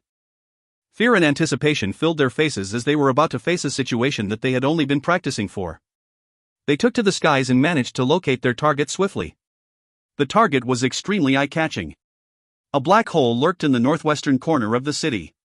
It was frantically sucking in elemental energy from all directions. Elemental energy suffocation. Clearwater City's guards were of the highest caliber. Elementalists who joined their ranks had to be powerful, skillful, and rich in combat experience. Clearwater City only recruited guards with superior qualities, and applicants were mostly of a certain caliber. Those who eventually rose above the competition to become guards of Clearwater City were definitely among the very best. However, color drained from these elite guards' faces when they saw their target. They knew what elemental energy suffocation was, and many of them had already mastered it. But the chaotic way in which the black hole before them expanded made them slightly afraid. This range. Only a master was capable of something like that. On any other ordinary day, they wouldn't be this flustered, since Clearwater City had consecrated 2 masters for protection. Unfortunately, today was one of those rare occasions when both masters were away. There was usually at least one master keeping watch over the city. It appeared that the enemy knew exactly when to strike. Everyone looked pale, but they gritted their teeth and flew towards the area of emergency. The present situation did not look good, but a prestigious job like this was hard to come by. They had achieved their standing today by emerging victorious in a fierce competition. Fleeing instead of fighting would definitely cost them their job, and there won't be any second chances. A guard with a tarnished reputation would never be employed by any city. No man would put his life and wealth in the hands of a coward. Inside the tavern, Yang Wuchang's face turned ashen. He knew that this was the end. He had been extremely cautious all this while, and had effortfully avoided the big shots. He had a clear understanding of the law of the jungle, which dictated that only the strong survive. Even having an uncle who was a master couldn't guarantee anything. In the eyes of most people, Yang Wuchang was arrogant and defiant. What they didn't notice was that he never set foot in the richer districts and never provoked sectors that were thriving. He only ever targeted corners that these people probably didn't even know existed. Cotton Tree Tavern was a nearby budget tavern. Only the poorest of people would stay in such a place. When he learnt that the target was staying there, he couldn't control his greed any longer. Even so, he did not let his guard down. Yang Wuchang had gone after Zhao Bowen only after he was sure that the guy was a servant. He had it all thought out. What's a little extra suffering to a servant? If the other party was someone remarkable, he would simply lower himself and apologize. He was sure that the other party would let the matter go out of respect to his uncle. Nobody would risk offending a master over a mere servant. However, it seemed like he had miscalculated. He did not expect the other party to react so fiercely, going so far as to give him a tight slap. Yang Wuchang had never been so humiliated before. Infuriated, he had responded with even greater force. He soon realized his folly. As he lost control over his own elemental energy, Yang Wuchang became filled with fear. His eyes were focused on his adversary's palm. It grew brighter by the second and was now almost as bright as the sun, making his eyes tear involuntarily. Yang Wuchang's body instinctively tried to turn around. Like an agile cat, he immediately shifted his stance. Escape! A strong suction force suddenly grabbed him from behind. It felt like an invisible palm was gripping him hard. A master! Fear was swiftly spreading through Yang Wuchang's body. He was no stranger to this feeling. It was the same kind of fear that he experienced whenever he went up against his uncle. A casual attack by his uncle was enough to send his mind racing, making him feel like there was nowhere to run. Yang Wuchang bit down on his tongue. The severe pain, along with the strong taste of blood, gave him a moment of clarity. He ripped the blue water droplet off his neck and crushed it with all his might. With a pop, the blue water droplet turned into a large bubble that encased Yang Wuchang within. The bubble was very thin and almost imperceptible to the naked eye. No one would have noticed it if not for the ripples that occasionally appeared on the bubble's surface. Yang Wuchang finally managed to break free from the immense suction. Given to him by his uncle, the mist cage could last for up to 4 hours upon activation. Bang! An explosive sound blasted through the air as a streak of dazzling light whipped at the bubble. The impact sent the bubble flying through the tavern's front doors at an insane speed. Yang Wuchang felt the world around him spin and lost all control of his body. Loud ringing filled his ears while he slumped in a daze. It was quite a while later before he realized that the bubble had become embedded in a wall. Realizing he was still alive, Yang Wuchang felt a wave of happiness rush through his body. Shi Shuemon was slightly shocked by the bubble's durability. Taking a second look at it, she realized that it was the work of a master. She calmly strolled out of the tavern and headed towards the bubble. A spark of interest lit up in her cold eyes. She was excited to see a master water elementalist's creation up close. Yang Wuchang had just recovered from his daze when he noticed Shi Shuemon walking towards him. The curiosity in her eyes gave him a bad feeling. Trembling, he hastily said, "Misunderstanding, this is all a misunderstanding." Shi Shuemon ignored him. She looked up and noticed that there were many elementalists advancing to their position. Out of nowhere, Ai Hui appeared behind her. "These are guards from Clearwater City." "It's a misunderstanding, really." Yang Wuchang mopped his face and whimpered. "My uncle is Master Yang Xiaodong, you can ask around to verify."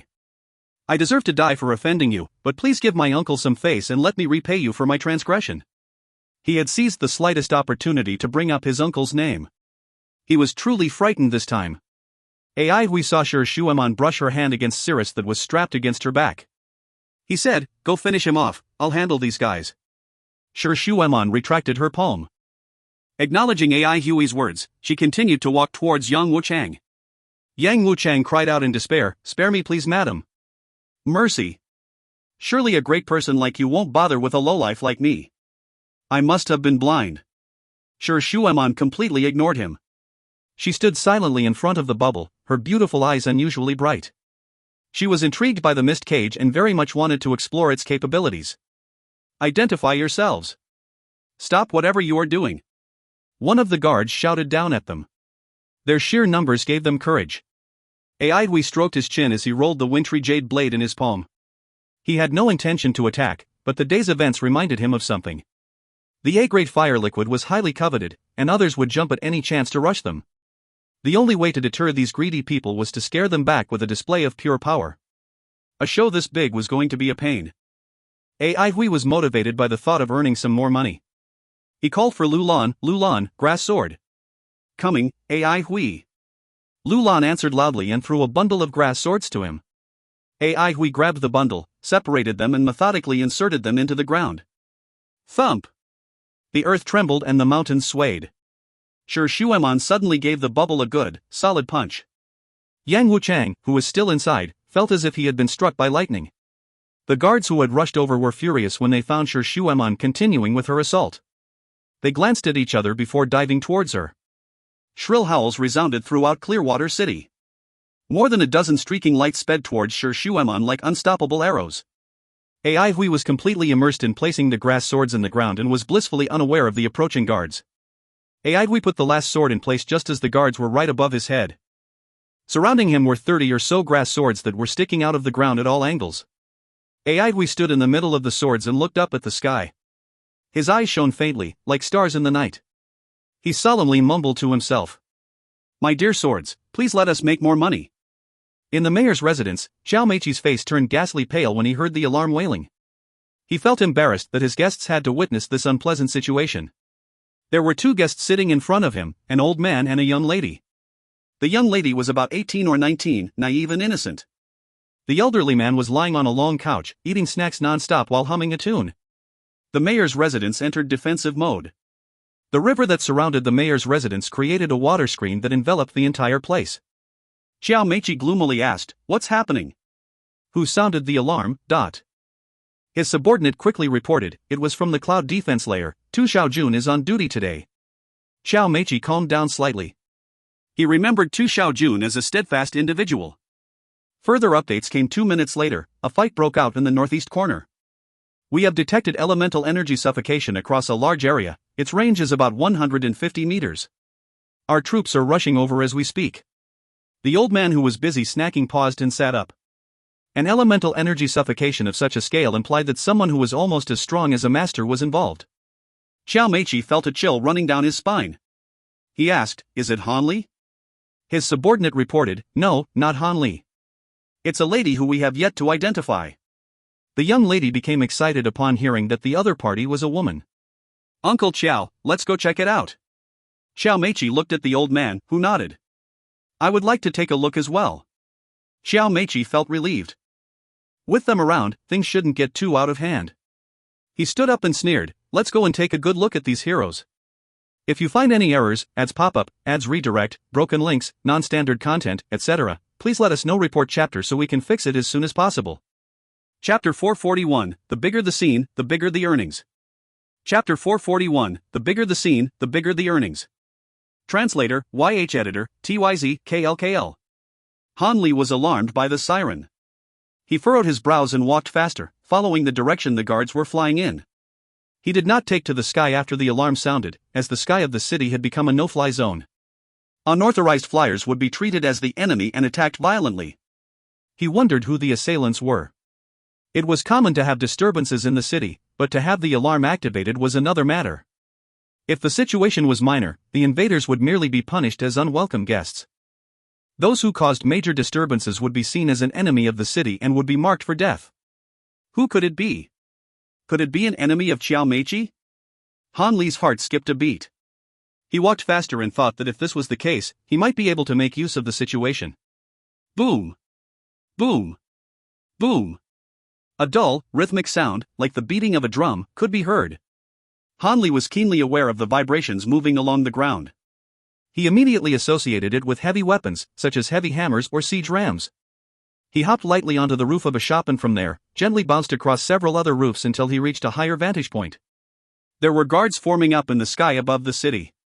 Even Han Li, who was only there to take a peek, could feel the tremendous pressure. The guards were about to act. He focused his mind. He was curious to see who the troublemakers were and was contemplating if he should lend them a helping hand. While the saying "an enemy of my enemy is my friend" wasn't always true, actual circumstances usually didn't stray too far from it. Han Li's eyes opened wide with shock when he looked towards the source of the sound. A beautiful lady clad in blue and white armor was continuously punching a thin bubble. The guy within the bubble was completely knocked out. Visible ripples would appear on the bubble whenever her snow-white fist struck it. Boom! Boom!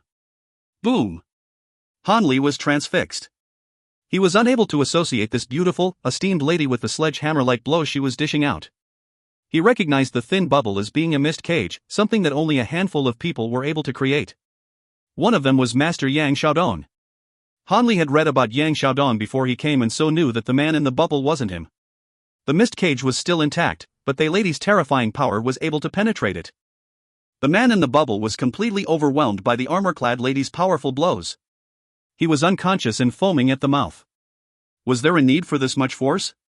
Despite her terrifying display of force, Han Li actually had thoughts of flirting with her. A moment later, he snapped out of it and shuddered. Just what was he thinking? Was an ancient dire beast hidden within that graceful body? Flying overhead, more guards arrived. They were bewildered by the chaos below them. Being more resilient and powerful than the rest of the guards, the head guard regained his composure in half the time. He recognized the man in the bubble as Yang Wuchang, the nephew of Master Yang. He had heard of the man's many shady misdeeds and despised him greatly. The head guard, however, still had a duty to fulfill. If Yang Wuchang was to die under his watch, Master Yang might blame him for dereliction of duty. He ordered, "Hands off." By then, the other guards had recovered from their shock as well. They looked at Shi Xuemon with fear. Although they were afraid, they didn't dare to retreat. Unable to advance or retreat, the guards fanned out and surrounded the area. The lady below continued to land blow after blow. It was as though she hadn't realized what was happening. "I'll have to take action if you don't stop." The head guard wavered a little inside. He wasn't as confident as he looked or sounded, but at this point he had no choice but to advance. He gritted his teeth and signaled his men to get ready. Hey, am I really that unremarkable?" A languid voice came from below. Ai Hui felt a little annoyed that he had been overlooked. There were so many people yet not a single one had bothered to look at him even once. He'd created such an eye-catching scene yet was completely ignored. Although Ai Hui wasn't someone who sought fame and attention, he still felt really unhappy about this. It doesn't pay to be too nice. Before he even finished his sigh, the wintry jade blade in Ai Hui's hand had already traced out several sword rays. Oddly, they didn't vanish, but instead lingered in the air. Haphazardly inserted into the ground were a pretty large number of grass swords. A soft, high-pitched whistle could be heard from the grass swords that were trembling in unison. Upon noticing Ai Hui's movements, the guards became aggressive. They couldn't quite explain it, but the sight of Ai Hui made them feel threatened. "How dare you? What insolence!" The guards cried out and gathered into a large mass. Below, an innocent-looking young man flashed a bright smile as he gracefully brandished his sword. A faint light erupted from the sword's blade, dancing around the guards. "Welcome!" The young man's languid voice momentarily lulled the guards into a false sense of comfort. His soothing voice was soon swept away by the grass sword's high-pitched whistle. The guards could see bright spots in the sky around them that looked like stars amidst a lightless night sky. Out of nowhere, immensely sharp sword rays began to fly towards them at a high speed. Without thinking, the guards instinctively dodged and attempted to deflect the attack. The anticipated attack, however, did not take place. The piercing rays vanished, as if they had never existed. "Have we been fooled?" After they recovered, the guards noticed that there were many grass swords floating around them. The grass swords were nimbly weaving their way amongst them, like agile fishes swimming down a river. What was happening? Utterly confused, none of the guards were able to figure out what these grass swords were for. They were emitting a faint light, but did that even matter? Grass swords were weak and unsuitable for large-scale attacks. What's more, the grass swords didn't seem to have any intention of attacking them. They merely drifted through space, completely ignoring the guards' existence. Han Li was so distracted by Shi Xuemon that he was taken aback when he heard Ai Hui speak. He would never forget that mockery-filled voice for as long as he lived. Looking towards the direction of the sound, he saw Ai Hui standing in the middle of many grass swords. Han Li was deeply annoyed. The smirk on that fellow's face was incredibly detestable. One of the guards had enough of his games and prepared to rush down. He felt resistance the moment he tried to move. It was as though they were all suspended in some sort of liquid, making it difficult to move. He quickly shouted, "Be careful, something's not quite right." The others were finally waking up from their daze. They were disconcerted upon discovering that their physical and elemental energy movements were hampered. Crap! Let's break out. Their immense collective combat experience allowed the guards to quickly think of a solution. They coordinated their efforts and aggressively attempted to fly out of the area. Ai Hui nonchalantly stayed on the ground. He glanced at Shi Xuemon, who was still happily punching the bubble, and felt a bit sorry for the guy inside. He retracted his gaze and looked upwards when he detected the guard's movements. Sure, Shuemon is obsessed with the bubble. It's rare to see my good friend here actually show interest in something. Please stop trying to disturb her. The bigger the scene, the bigger the earnings, AI Hui murmured, as he drew a circular sword ray in the air with the wintry jade blade. An indescribable feeling pervaded the air around him. The faint light from the floating grass swords began to change. Half of them were shining even brighter, while another half became much dimmer, as though they were covered by a layer of fog. The two distinct versions of the grass swords intertwined with each other, creating strange, undulating waves. The airborne guards had a grim look on their faces. If they were previously stuck in water, they were now rapidly sinking into quicksand. The resistance they felt was 10 times greater than before. Elemental energy suffocation. Tu Xiaojun, who was standing guard in the cloud defense layer, was mortified. Beneath him, a circular void was expanding wildly. This one was somehow even more terrifying than the elemental energy suffocation from before. 210 meters, 240 meters, 300 meters. The huge expanse of nothingness below him left his limbs numb with cold. The mayor and the others, who'd just flown over, arrived just in time to see the grass swords flying up into the sky. They hadn't thought much about the grass swords. The old man soon picked up on the mysterious elemental energy waves that were propagating through the air. Be on your guard. The other party is very powerful. It was as if the old man had become someone else. His hair was standing on end and his gaze was as solid as a rock. He was emitting strong elemental energy fluctuations and not a trace of his typically leisurely manner could be seen. Xiao Meiqi knew that something was up. For the old man to say something like that, the other party must be incredibly strong. Master. He took a deep bow and begged, Respected elder, you must save us. All of my assets are in Clearwater City. I'll be left with nothing if it's ruined. The old man looked at the young lady gravely as he sighed, Don't worry, I'll not let them mess around. Uncle Qiao, you shouldn't be too worried, the young lady gently reassured Xiao Meiqi. Hearing the old man's words made Xiao Meiqi feel slightly more secure. All they needed to do was to survive for the next 2 days until the masters returned. Xiao Meiqi wondered whether he had offended someone recently and was reminded of some gossip he had picked up some days before. The old man lowered his tone, I'll go take a look. Hanli, who was perched atop a high roof, was as pale as a sheet.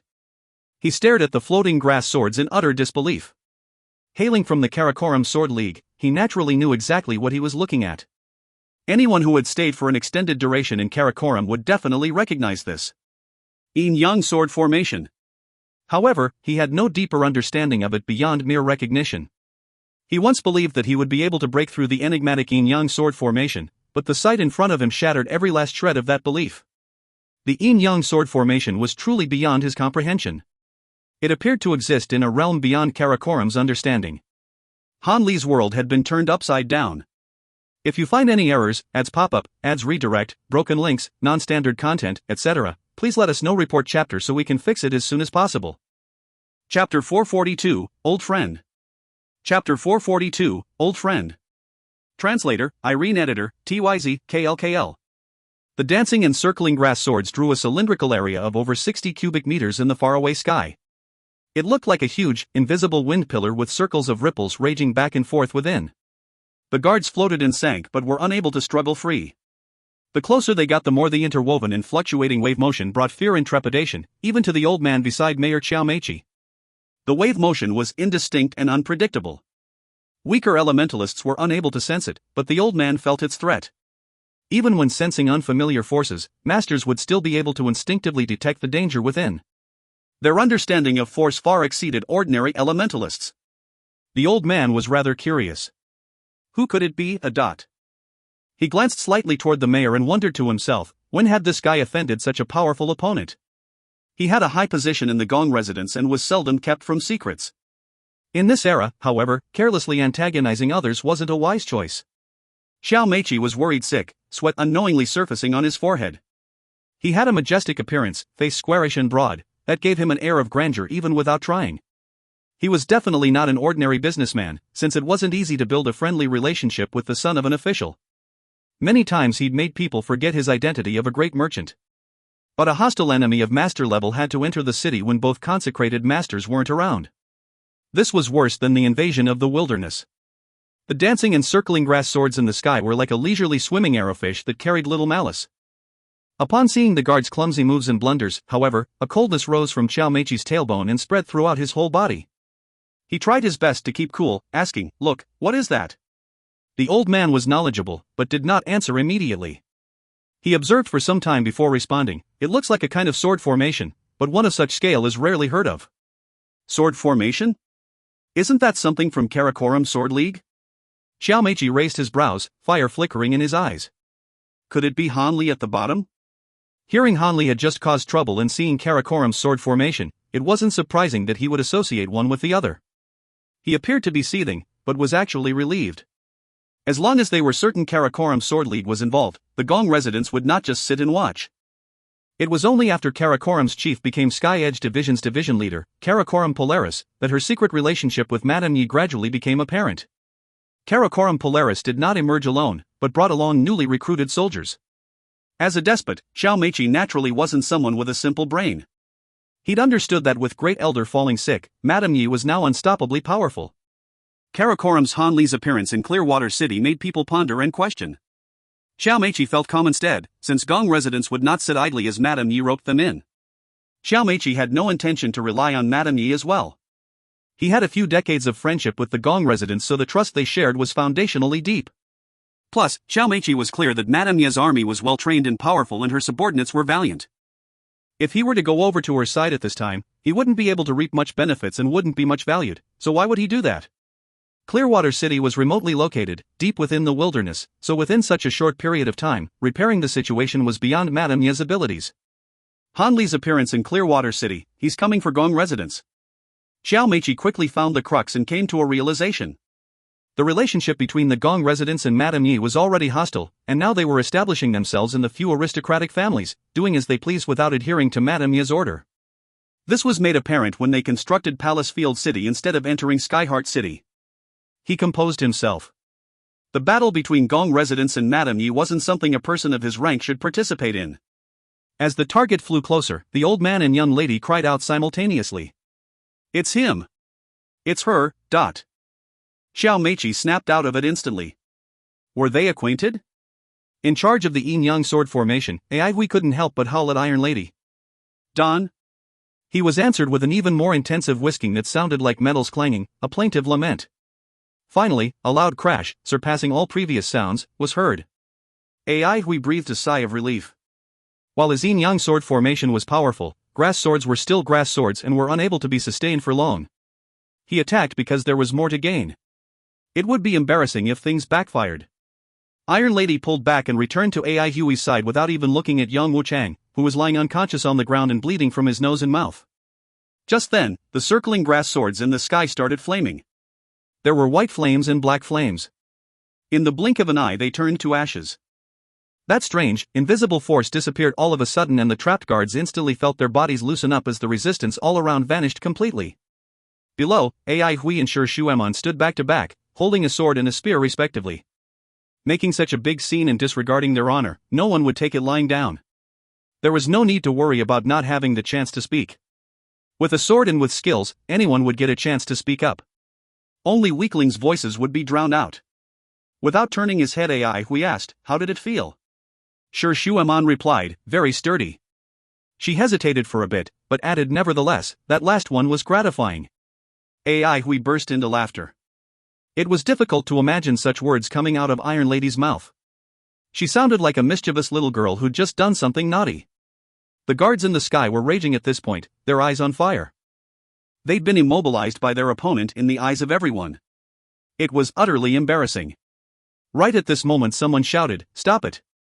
The guards who were about to attack turned rigid. That imposing voice was beyond familiar to them. "The mayor!" They turned around and saluted, "Mayor." Before Xiao Meiqi could speak, the two old and young people beside him flew down. "Sister Shuemon. So it's you." The familiarity in their tones made Xiao Meiqi let all his guard down. "Wait a minute, Sister Shuemon? Who could have a little princess of the Gong residence address her that way?" A name came up to him suddenly, causing his eyes to open wide. Aihui looked at the luxuriously clothed man in front of him and asked in puzzlement, "You are?" He found the old man vaguely familiar looking but had no idea where he might have seen him. Even his voice sounded familiar. Seeing that AI Hui had not recognized him, the old man was somewhat pleased. No recollection, eh? I drank some of your porridge before. Drank his porridge? AI Hui reacted all of a sudden, his eyeballs about to fall out. Volcano, old man. The old man smiled in satisfaction. Can't recognize me, eh? Have I changed a lot? AI Hui clicked his tongue in wonder. Couldn't recognize you indeed. You were like a beggar when I last met you, but now you're acting all elegant. I can tell from one glance that your clothes are expensive stuff. Upon hearing the words acting all elegant, Xiao Meiqi trembled slightly. He raised his head forcefully and looked toward AI Hui like a madman. How dare he say that to a master? Not just any master, but bad-tempered venerable Volcano. Was he trying to die?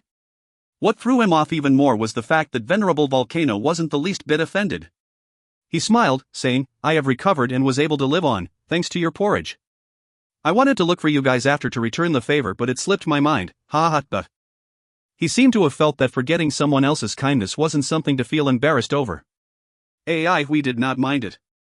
He smiled, that's not true. If not for the fact that you guarded the door, we wouldn't have been able to enjoy the porridge. Just then, Sure Shuemon brought an innocent and unaffected girl over. This is AI Hui, we all call him Ah Hui. This is Yao Yao, Gong Pei Yao. She is Uncle Gong's daughter, we used to play together in the past. Gong Pei Yao greeted hurriedly, calling out respectfully, Brother Ah Hui. AI Hui returned the greeting, Yao Yao. Sure Shuemon recognized Venerable Volcano at this point and was rather shocked. You changed so much. Venerable Volcano laughed out loud. The young lady's eyes are working better after all. Better than yours. Sure Shuemon had already pulled Yao Yao to another side. Lu Lan, this is Yao Yao. Hi, Yao Yao. I'm Lu Lan, very pleased to meet you. Wow, Lu Lan is so cute. Can I hug you, Lu Lan? Of course, dot. Wow, you're so soft. Do you want to hug him, Sister Shuemon? I am not a little girl like you. You don't want to? Really? He's so soft and comfortable to hug. Why are you so soft, Lu Lan? There are 2 reasons. Firstly, I'm made of millesimal soft sand. Secondly, my sand core is constantly optimizing and I can simulate about 3,460 different sand textures. Lu Lan. Can you become a bed? Yes, I can. Boom, a sand bed appeared before the 2 of them. Gong Pei Yao threw herself on it, instantly becoming excited. Ah, so soft. Lu Lan is so amazing. Quick, come up, Sister Shuemon. Sure Shuemon was rather tempted, but looking at her surroundings she decided to resist the urge. She coughed, get up quick, Yao Yao. You shouldn't act like this. I'm not getting up. Sure Shuemon pulled her up with one hand, ignoring her squirms and struggles. She said, somewhat embarrassed, sorry to have made you suffer, Lu Lan. Yao Yao has always been mischievous. Lu Lan broke into a wide grin. Not at all, I'm very happy. Xiao Meiqi was now in front of AI Hui. He spoke cordially, I did not expect to see the renowned lightning blade over here. Your presence really brings light to my city. I'm deeply honored. My name is Xiao Meiqi and I am guilty of calling myself the mayor. Unable to take care of my people properly, I feel utterly ashamed. Really sorry to have caused you an unhappy experience. Please do me the honor and give me a chance to make up for my negligence. Yang Wuchang woke up from his coma, but upon hearing the humble tone in which the mayor was addressing them with, he blacked out once again. If you find any errors, ads pop-up, ads redirect, broken links, non-standard content, etc., please let us know. Report chapter so we can fix it as soon as possible. Chapter 443, The Grief of Balls. Chapter 443, The Grief of Balls. Translator, TYZ Editor, TYZ, KLKL. The mayor's residence was bustling with noise and excitement that night. The ill feelings between everyone had disappeared. People were toasting each other while laughing and cheering happily. Xiao Meiqi was exceptional at adjusting the atmosphere of a social setting. The atmosphere of the banquet was very lively now. Everyone had heard of the renowned lightning blade. In front of the wealthy and powerful Shi family and Gong family, the local rich men were nobodies. So you own the A-grade fire liquid? Venerable Volcano asked impatiently, looking as if he was about to run up to AI Hui's face. The lively banquet quieted down in an instant. Among the invited guests tonight, many of them were presidents of enterprises. They had obtained the news of the fire liquid at an earlier time. Those who had a general knowledge of business knew the worth of an A-grade fire liquid. Xiao Meiqi knew very well how to conduct a business. Similarly, he knew the worth of an A-grade fire liquid. However, instead of withholding the news, he released the news with great fanfare. He'd invited numerous enterprises to the banquet that night. He clearly knew what was important and what was not. The A-grade fire liquid might be important, however, it paled in comparison to the worth of AI Huey's presence. Furthermore, there had been some misunderstandings previously, and this banquet would be the best chance to remedy everything. Xiao Meiqi had a smile on his face the whole time. Every now and then, he would fawn over AI Hui and advertise his fire liquid to everyone. It's A-grade refined fire liquid, Xiao Meiqi added motionlessly. All the guests became restless. The word refined implied that the fire liquid could be produced indefinitely. Everyone loves treasure, but most treasures were exhaustible. To businessmen, the only way to make money was to sell something that was inexhaustible. AI Hui looked at Xiao Meiqi with surprise. This mayor was indeed a shrewd individual. Mr. Kong knows this fire liquid the best. Why don't we have Mr. Kong give us an introduction of it? Xiao Meiqi smiled. Xiao Meiqi clearly knew of AI Huey's intentions, so he invited appraiser Kong Ding to this banquet. With Kong Ding's endorsement of the fire liquid, everyone would not have no qualms about purchasing it. Everyone's gaze was directed at Kong Ding. He stood up to greet AI Hui and Xiao Meiqi and began the introduction. It's my honor to have Mr. AI Hui place his faith and trust in me. Right now, I will introduce Snow Lava's characteristics to everyone. Everyone, including Venerable Volcano, listened to Kong Ding attentively. AI Hui raised his cup and gave Kong Ding a toast. Kong Ding smiled and raised his cup to return the toast. Both of them smiled at each other and downed their wine cups. Such a shrewd individual. The same thought arose in both of their minds at the same time. Every now and then, an alarmed cry would ring across the meeting hall. A-grade fire liquid was seldomly seen on the market. Kong Ding was fully aware of his role. His introduction of the snow lava was filled with flowery compliments. Of course, being an A-grade fire liquid, the snow lava deserved such compliments. As the fine wine slid down his throat, a fragrant and burning sensation erupted in his chest. AI Hui seldom drank alcohol. However, he felt a rare satisfaction at this moment. Beside him, Iron Lady was whispering something to Gong Peiyao. Wrong, Gong Peiyao was whispering something to Iron Lady. Like a bottle of glue, the little princess from the Gong residence had been sticking to Iron Lady and chattering non-stop since the moment she met her. The bright, swaying light, the tipsiness from the fine wine and the clamor from the guests in the meeting hall made AI Hui feel as if his mind was shrouded in mist. Since the atmosphere is so lively, I should be able to sell the snow lava for a good price. AI Hui did not know whether it was because of the tipsiness from the fine wine or because his pressure was relieved that his entire body felt relaxed. Every step I took, they are all still vivid in my mind. My heart is filled with regret, my life is filled with tears. The hardships of beginning an undertaking. Is it easy? No, it's not. Is it hard? It's very hard. What if I could restart my life? Which path would I choose? It will still be the same. One who holds the sword feels fear. One who bears responsibility is tied down. One who seeks revenge has difficulty in recovering from his wound. Since when have I forgotten the warm sunshine, the cool breeze, the tranquil morning, the whooshing sound of 3 leaves bamboo carts, the sleepy shop assistants, the dancing smoke from the kitchen chimneys, in Central Pine City? AI Huey's turbid eyes slowly regained their clarity and his hazy vision became clear once more. At this moment, someone asked, "May I know how much does the snow lava cost?" AI Hui raised his wine cup and took a sip. Just as he was about to speak after moistening his lips with the wine, someone interrupted him. "No matter how much it costs, I want all of it." Venerable Volcano roared with his eyebrows raised. At this point of time, no one dared to say anything. Whether it was because of his status as a master or because he had the backing of the Gong residents, these businessmen did not dare to offend him. AI Hui laughed involuntarily. "You want all of it? Do you have enough money?" Venerable Volcano replied proudly, "You have underestimated me. When I attained the level of master, your balls were not even fully grown yet." Laughter broke out in the meeting hall.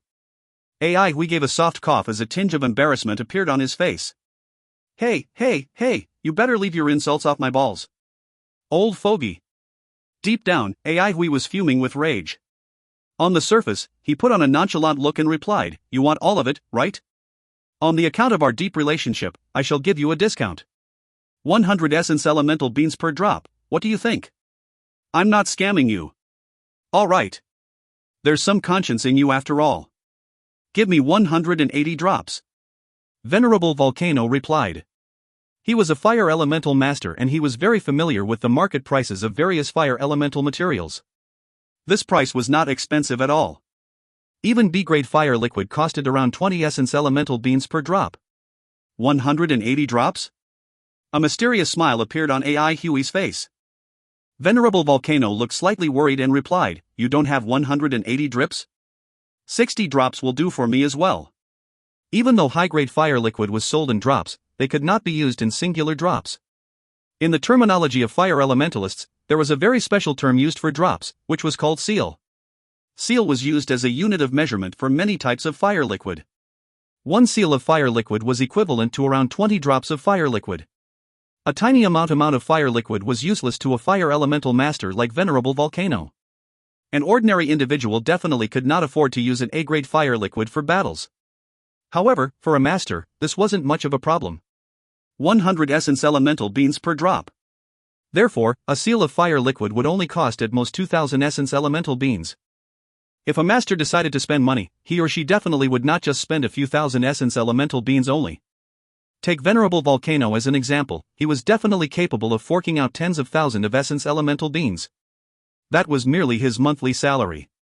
Tens of thousands of essence elemental beans were an immense sum of income in a small city.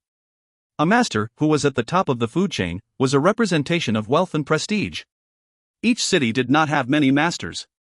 Other than the fact that they were hard to find, their exorbitant salaries made it hard for one to hire them as well. A master was like a beast that devoured money. Other than having to pay them salaries, one had to offer them various rare food ingredients and materials and provide them with sufficient elemental energy too. Clearwater City was considered wealthy to be able to sustain 2 masters. Deep down, AI Hui was surprised at how wealthy Venerable Volcano was. However, he was still slightly annoyed that he was being looked down on by him. Following which, AI Hui yelled, Lulan, let's show this old man something. AI Hui, here. Lulan took out a basket-sized, black-colored volcanic rock ball. The volcanic rock ball was generating waves of heat. The old man chuckled with raised eyebrows, whoa, such a big ball. I shall take back my words just now. Lad, your balls are quite huge after all. Huge. After finishing his sentence, the old man shook his head and laughed even louder. AI Hui felt like smashing the volcanic rock ball onto the old man's face. He restrained himself and muttered silently to himself, money is a devil, money is a devil. Following which, he unsheathed his wintry jade blade and carved a circle on the volcanic rock ball. With a flick of the tip of his sword, a circle-shaped piece of rock flew out. Crystal clear flames gushed out of the hole on the volcanic rock ball. Venerable Volcano yelped and appeared beside AI Hui and snatched over the volcanic rock ball. The snow lava within the volcanic rock ball remained motionless. The layer of volcanic rock was thin and the lava within the rock ball was crystal clear. Not bad. How much snow lava is there inside this volcanic rock ball? 1 liter. I want all of it. Pay the money first. Everyone stretched their necks and looked blankly at the volcanic rock ball. They wished they could snatch it over from the old man's hands now. Do you think I won't be able to pay you this small amount of money? Venerable Volcano replied with irritation. Pass me the money and I will hand it over to you. AI Hui sneered without any intention of submitting to the old man. Venerable Volcano glared at AI Hui. Even so, AI Hui did not submit to him and glared back at him. Everyone was shocked by this scene. They had never seen anyone that dared to go up against a master directly like this before. Lightning Blade was indeed vicious. One should try his or her best not to provoke a vicious individual like him. Humph, how much? 1 liter is equivalent to 500 drops, so that will be 50,000 essence elemental beans. Venerable Volcano gritted his teeth as he felt heartache. After all, this was worth a month's salary. Even though he had a high income, his expenditure was high as well.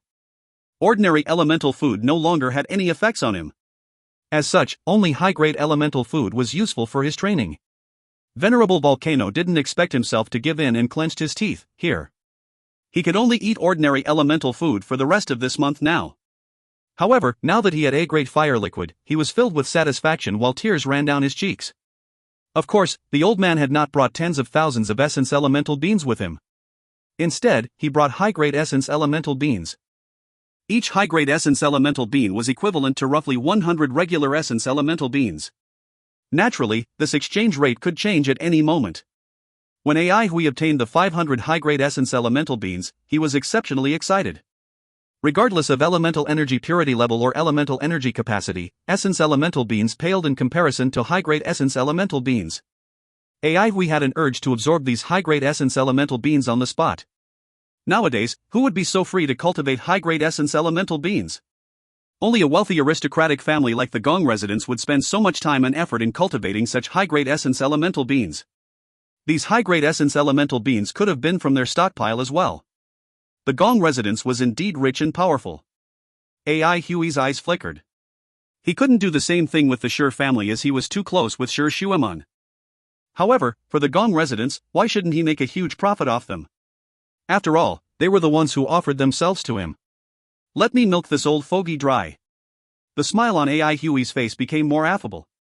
He reached out his hand and told Lulan, one more ball. He was unusually excited. Lulan replied happily, AI Hui, here. When the second volcanic rock ball appeared, the atmosphere in the meeting hall became lively all of a sudden. Everyone's eyes were filled with shock. There's more snow lava. AI Hui casually carved a hole on the volcanic rock ball and teased Venerable Volcano, I can sell this to you as well. Do you want to buy it? A look of distress appeared on the old man's face. However, very soon, he clenched his teeth and replied, I'll buy. AI Hui grinned. Suddenly, his smile vanished into thin air. Lulan, more balls. Lulan, more balls. Lulan. A row of volcanic rock balls were placed neatly in front of AI Hui. All of them were burning with crystal-clear flames, resembling a line of soldiers waiting to be inspected. The old man was dumbstruck. Everyone was dumbstruck. A dead silence descended upon the meeting hall. If you find any errors, ads pop up, ads redirect, broken links, non-standard content, etc., please let us know. Report chapter so we can fix it as soon as possible. Chapter 444, Sold Out. Chapter 444, Sold Out. Translator, TYZ Editor, TYZ, KLKL. An unusual silence descended upon the meeting room. Everyone recovered from their shock, but they did not speak at all. All of them were digesting the information presented within the scene in front of them. 12 liters of snow lava, including the 2 liters sold to Venerable Volcano, were placed in front of everyone. Undoubtedly, these 12 liters of snow lava had shocked everyone. According to the price set by AI Hui just now, 1 liter would cost 50,000 essence elemental beans. As such, 12 liters of snow lava would cost 600,000 essence elemental beans. Even Xiao Meiqi, who was used to encountering big situations and wealthy people, could not stay calm at this moment. The number of essence elemental beans involved was astronomical. This astronomical number was thought-provoking. Everyone no longer doubted the fact that AI Hui possessed a refinement method to mass-produce snow lava. Otherwise, he would not have so much snow lava. A refinement method that mass-produced A-grade fire liquid. A lot of people began to breath heavily. Even the seemingly impish Gong Peiyao could not help but widen her eyes at this moment. She clearly knew what this meant. The snow lava was an unbeatable moneymaker. There were surprised gazes, greedy gazes, pensive gazes, and sympathetic gazes. However, everyone was keeping quiet. It was as if the crystal-clear flames contained a mysterious power that froze their mouths and the air. AI Hui smiled in the midst of the silence. He casually picked up a wine cup from the table but then realized that it was empty. Being too lazy to pour himself another cup of wine, he took Iron Lady's untouched cup of wine and downed it in one gulp. The wine slid down his throat and a burning sensation erupted in his chest. With a cold glint in his eyes, AI Hui stood up and picked up his sword and walked towards the center of the meeting hall. Everyone's eyes converged on him. His sharp gaze slowly swept across the meeting hall. At this point of time, AI Hui resembled an unsheathed sword, cold and sharp. Everyone felt as if AI Hui's gaze could pierce their bodies. A cold shiver went down their spines as they subconsciously avoided his gaze.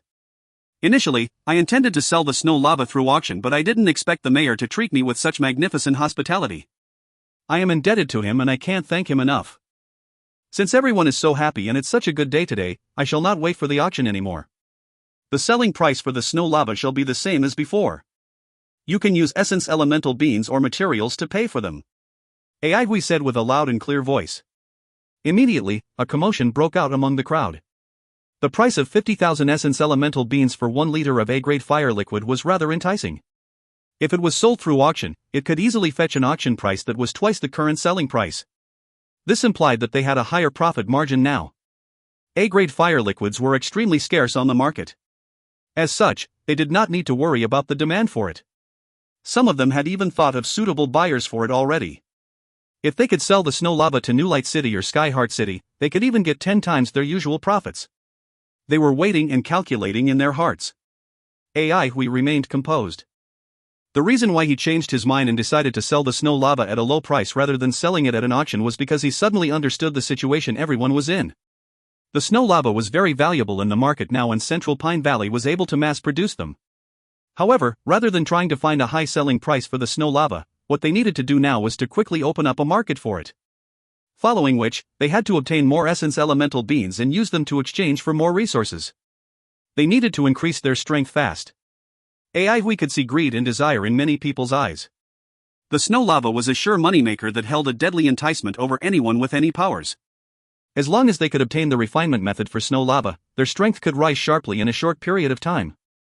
For sure, when the news of snow lava spread to the outside world, there would be people trying to find out about the city they had built and the refinement method for making the snow lava. These people would rack their brains to achieve these goals by hook or by crook. Even masters would covet this moneymaker. AI Hui knew that they were in a race against time. Only by making sure they had sufficient self-defense capabilities, before those covetous individuals knew of Central Pine Valley's existence, could they then protect this moneymaker. So they must act fast. The faster they sold the snow lava, the quicker they would grow stronger. AI Hui was clear-headed. By the time he thought of the crux of the issue, his back was drenched in sweat. Right now, he was rejoicing. He was glad that the two masters in Clearwater City weren't in the city now and they were dealing with Venerable Volcano instead. Otherwise, they might have been in deep trouble. If Qiao Meiqi bore malice towards them, he would definitely have the capability to detain them with the help of his two masters. Tackling the root of the problem was always the best solution. AI Hui looked very calm. Only by staying calm could he make other people feel that he was unfathomable and not easily predictable. If he behaved slightly flustered, these people would engulf him like sharks that had smelled blood. A good product like this is rare. Qiao Meiqi's voice broke the silence. With a wide smile on his face, he stood up and saluted AI Hui. Following which, he said, since no one wants to say anything, then don't blame me for being too greedy. I will buy 5 liters of the remaining 10 liters of snow lava. As for the materials that Mr. AI Hui needs, I will procure them via various channels. It would be an extraordinary humiliation and shame to Clearwater City if we let Lightning Blade return home empty-handed. AI Hui had to admit that Qiao Meiqi was a very formidable individual. This man was able to move calmly towards the prevailing position at the most critical moment. Furthermore, he did not covet petty profits and always thought of the big picture. He had an extraordinary breadth of mind. Upon hearing Qiao Meiqi's words, the rest of the crowd heaved a sigh of relief and followed suit. It's our loss if Mr. AI Hui can't buy anything from a business hub like our Clearwater City. Our enterprise will purchase 1 liter and we will try our best to obtain the resources that Mr. AI Hui needs. I want 1 liter. Mr. AI Hui, I have seen your list of resources, no problem. I want 1 liter too. Our enterprise will do our best to get what Mr. AI Hui needs. In the blink of an eye, all of the remaining snow lava was sold. AI Hui could not help but express his gratitude to Qiao Meiqi. Mayor, I will always remember your kindness. From today onwards, Clearwater City is my friend. But AI Hui had to return this favor. If not for Qiao Meiqi, these enterprises would not have gone all out in buying AI Hui's snow lava. Qiao Meiqi was truly worthy of being the mayor of Clearwater City. His influence over Clearwater City was unmatchable. Furthermore, AI Hui could also sense that the number of the surrounding covetous gazes had reduced significantly after Qiao Meiqi had spoken. Everyone here was shrewd and sharp. Even though they did not know exactly why the mayor would think so highly of AI Hui, they would not do anything stupid after seeing that the mayor had made his stand. AI Hui had yet to find out Qiao Meiqi's real intentions. However, from the look of it, Qiao Meiqi did not seem to have any malice towards AI Hui and his party. After the snow lava was sold out, the mood was dampened significantly and all of them left one by one. The banquet had come to an end as well. A lot of people approached AI Hui and tried to find out the location of his city, but AI Hui merely smiled at them. When most of the businessmen had left, Kong Ding walked towards AI Hui and said, Mr. AI Hui, do you still remember you have one more item that you've entrusted to me to appraise? AI Hui thought of that unknown beast bone and quickly asked, how about it? Is the result out? Ever since AI Hui found the unknown beast bone in the pile of scarlet fire flying fox bones, he had been racking his brain to find out which beast it came from. The texture of the beast bone was rather outstanding. It could not be easily damaged by any weapons. Kong Ding's face was filled with regret as he took out a package and passed it to AI Hui. I'm very sorry. My knowledge is too shallow and I can't determine which beast it comes from. AI Hui took over the package. The beast bone within it was in good condition. Since even appraiser Kong Ding did not know where it came from, it most likely belonged to a dire beast that was extinct or a dire beast that had migrated to the depths of wilderness. There's a limit to anyone's capabilities. Furthermore, there are numerous species of dire beasts in this world. Mr. Kong, don't be too hard on yourself, AI Hui consoled Kong Ding. Kong Ding smiled, Mr. AI Hui, there's no need for you to console me. There are too many things and creatures unknown to us. Elementalists' understanding towards wilderness is still very shallow. However, even though I can't recognize which beast it is from, I was still able to discover some interesting features of it that might interest you. I'd like to hear about them. AI Hui was slightly curious. While I was appraising it, I found out that its fire-attributed nature is hidden, as if it's being covered by a layer of hard crust. If you truly want to understand its characteristics, you will have to break through the layer of crust. Kong Ding explained. How do I break this layer of crust? AI Hui asked. Since it's a fire elemental material, the best way to break it is with fire. Since you can mass-produce snow lava, that means you have very high-grade flames. You can try using high-grade flames to burn through it. Of course, this is just my assumption. Whether it will work or not, I'm not sure. Furthermore, by doing this you will risk damaging the beast bone. Think twice before you try this method. Kong Ding answered. AI Hui nodded his head solemnly and replied, yes, I will. He was thinking of using white cluster flames to burn it and see what would happen to it. After settling the issue, Kong Ding bade farewell to AI Hui and left. At this moment, Xiao Meiqi walked towards AI Hui and said, Mr. AI Hui, you might have to stay in Clearwater City for some time. I will need a few days to prepare the resources. The amount of resources you need is far too massive. AI Hui knew Xiao Meiqi wasn't exaggerating. It was not possible for a purchase that was worth 600,000 essence elemental beans to be completed in a short period of time. This purchase was the largest business deal in the history of Clearwater City. Many thanks to you, Mayor, for your help today. AI Hui expressed his gratitude to Xiao Meiqi. I should be the one thanking you for taking care of my Clearwater City. We are going to make a huge ton of money off such a huge business deal this time around. I am a businessman and I built Clearwater City so that I can do business at ease, Xiao Meiqi laughed cheerfully. Xiao Meiqi was right. Such a big business deal was rarely seen in Clearwater City. He bought 5 liters of snow lava in one go and this would allow him to make a terrifying amount of profit. Mayor, I am thinking of giving the exclusive dealership of snow lava to Clearwater City, what do you think? AI Hui suddenly said. Xiao Meiqi's body trembled while his eyes lit up brightly all of a sudden. With excitement, he replied, really? Even Venerable Volcano was startled upon hearing AI Hui's words. Dong Peiyao's jaw dropped involuntarily as incredulity filled her face. Is this guy mad? Doesn't he know how much profits he will lose by doing this? The next moment, a strong sense of jealousy arose in her heart. That's right. Jealousy. So much money. She looked at Uncle Qiao and it was like she'd seen an enormous piece of meat pie fall from the sky and drop on his face. If you find any errors, ads pop up, ads redirect, broken links, non-standard content, etc., please let us know. Report chapter so we can fix it as soon as possible. Chapter 445, Conditions and an Unforeseen Event. Chapter 445, Conditions and an Unforeseen Event. Translator, TYZ Editor, TYZ, KLKL. In everyone's eyes, AI Hui remained calm. Yes, I have this intention. Is the mayor willing to agree to this deal? At this point in time, Xiao Meiqi's facial expression was solemn. Yes, I am very willing to agree to this deal. What are your conditions? AI Hui nodded his head and replied, I have a few conditions. Xiao Meiqi's facial expression relaxed. It was normal to have some conditions for business deals. He would have suspicions if there were no conditions at all. With a deep voice, Xiao Meiqi replied, I'd like to hear about the details. The first condition, for every transaction, payment using essence elemental beans cannot exceed 30% of the full amount of the transaction. The remaining amount has to be paid using various resources. We don't care where Mayor obtains the resources from. We will provide you with a list of the resources we need, AI Hui said. Xiao Meiqi did some mental calculations and nodded his head. If the resources that are used for the payment do not exceed the value of 1 million essence elemental beans, then it shouldn't be much of a problem. Other than my own trade route, I will form a Clearwater Trade Association with other enterprises to obtain other trade routes as well. However, if the amount of resources exceeds the worth of 1 million essence elemental beans, this deal will be very difficult to pull off. After all, the location of Clearwater City is rather isolated. It is not an ideal business hub. AI Hui smiled and replied, "It won't be that much. 1 million essence elemental beans was equivalent to 20 liters of snow lava." At this point in time, it wasn't much of a problem for Central Pine Valley to produce this amount of snow lava. However, if a huge amount of snow lava appeared on the market, the price of snow lava would decrease sharply. That's good then, Xiaomeiqi heaved a sigh of relief. Right now, A-grade fire liquids are in really severe scarcity. However, ordinary people might not be able to afford them at the current price. Furthermore, most of the fire elementalists are not very rich now. These factors will affect the sale of snow lava. I feel that we shouldn't put up more than 10 liters of snow lava on the market every month for the time being. We still need time to expand the market for snow lava. Alright, we will settle on 10 liters of snow lava every month for the time being, AI Hui agreed.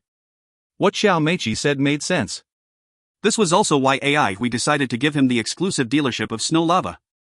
With regards to managing a business, AI Hui and his counterparts paled in comparison to Xiaomeiqi. Furthermore, the amount of resources that Central Pine Valley needed was massive. It was practically impossible for AI Hui and his counterparts to obtain these resources all by themselves. Right now, the most important task for everyone, including AI Hui and Iron Lady, was to train. Especially AI Hui himself. Iron Lady had purposely suppressed her base level. This was a very unique training method. In reality, her strength was already equivalent to a master's. If there were 2 masters in Central Pine Valley, any average strength person would not dare to mess with them. As such, it was very important for him to increase his strength. This was also why AI Hui was willing to give the exclusive dealership of snow lava to Xiaomeiqi. Their time was very precious and he did not want to waste it on the issue of selling snow lava. Even though AI Hui was a money grubber, he clearly understood that wealth would only push Central Pine Valley to death if they did not have sufficient strength. What about the second condition? Xiaomeiqi asked. The second condition is related to the delivery method. I hope you can deliver the goods to our forward operating base, AI Hui continued. Xiaomeiqi did not agree immediately and asked carefully, "Where is your forward operating base?" "Lemon Camping Ground," AI Hui replied. Upon hearing this, Xiaomeiqi was slightly surprised. He cast a glance at AI Hui and said, "I didn't expect your city to be located even deeper in wilderness than us." Xiaomeiqi knew where Lemon Camping Ground was. Therefore, he could guess that AI Hui's city was in the depths of wilderness. AI Hui continued to ask, "So what do you say?" "If it's a Lemon Camping Ground, then there shouldn't be any problem," Xiaomeiqi replied. AI Hui reached out his palm for a handshake and smiled, "So we have reached a deal?" A smile spread across Xiaomeiqi's face as he reached out his palm to shake AI Hui's hand. "Deal." Both of them looked at each other and smiled. Xiaomeiqi knew he could make a massive profit from this huge meat pie. By importing and exporting snow lava and various resources, he could make money off of both sides. AI Hui did not have enough time to trade to individuals and found this troublesome to do. On the contrary, he had plenty of time and did not find it troublesome at all. AI Hui felt that he had made a gain as well. Even though he had lost out on a huge amount of profit, he had saved a lot of time from agreeing to this deal. There were many advantages of setting Lemon Camping Ground as the delivery point. They could conserve their manpower, cut short the journey for collecting the delivery, and they were more familiar with the area around Lemon Camping Ground as well. They could also avoid covetous individuals that were trying to find out the exact location of Central Pine Valley. The exact location of Central Pine Valley would be found out sooner or later. However, the later this day came, the better it would be for AI Hui and the rest. AI Hui had made up his mind that once he returned to Central Pine Valley, he was going to supervise everyone in carrying out an intense training regime. Without sufficient strength, they would not be able to preserve the refinement method for snow lava. This period of buffer time was exceptionally important to them. The excited Xiaomeiqi could not help but go straight to work. The amount of resources that AI Hui needed was immense. And searching for these resources was much more troublesome than just giving AI Hui essence elemental beans. Venerable Volcano examined AI Hui with a complicated look on his face. AI Hui cast a glance at him and said, "Old fogey, what's with this facial expression?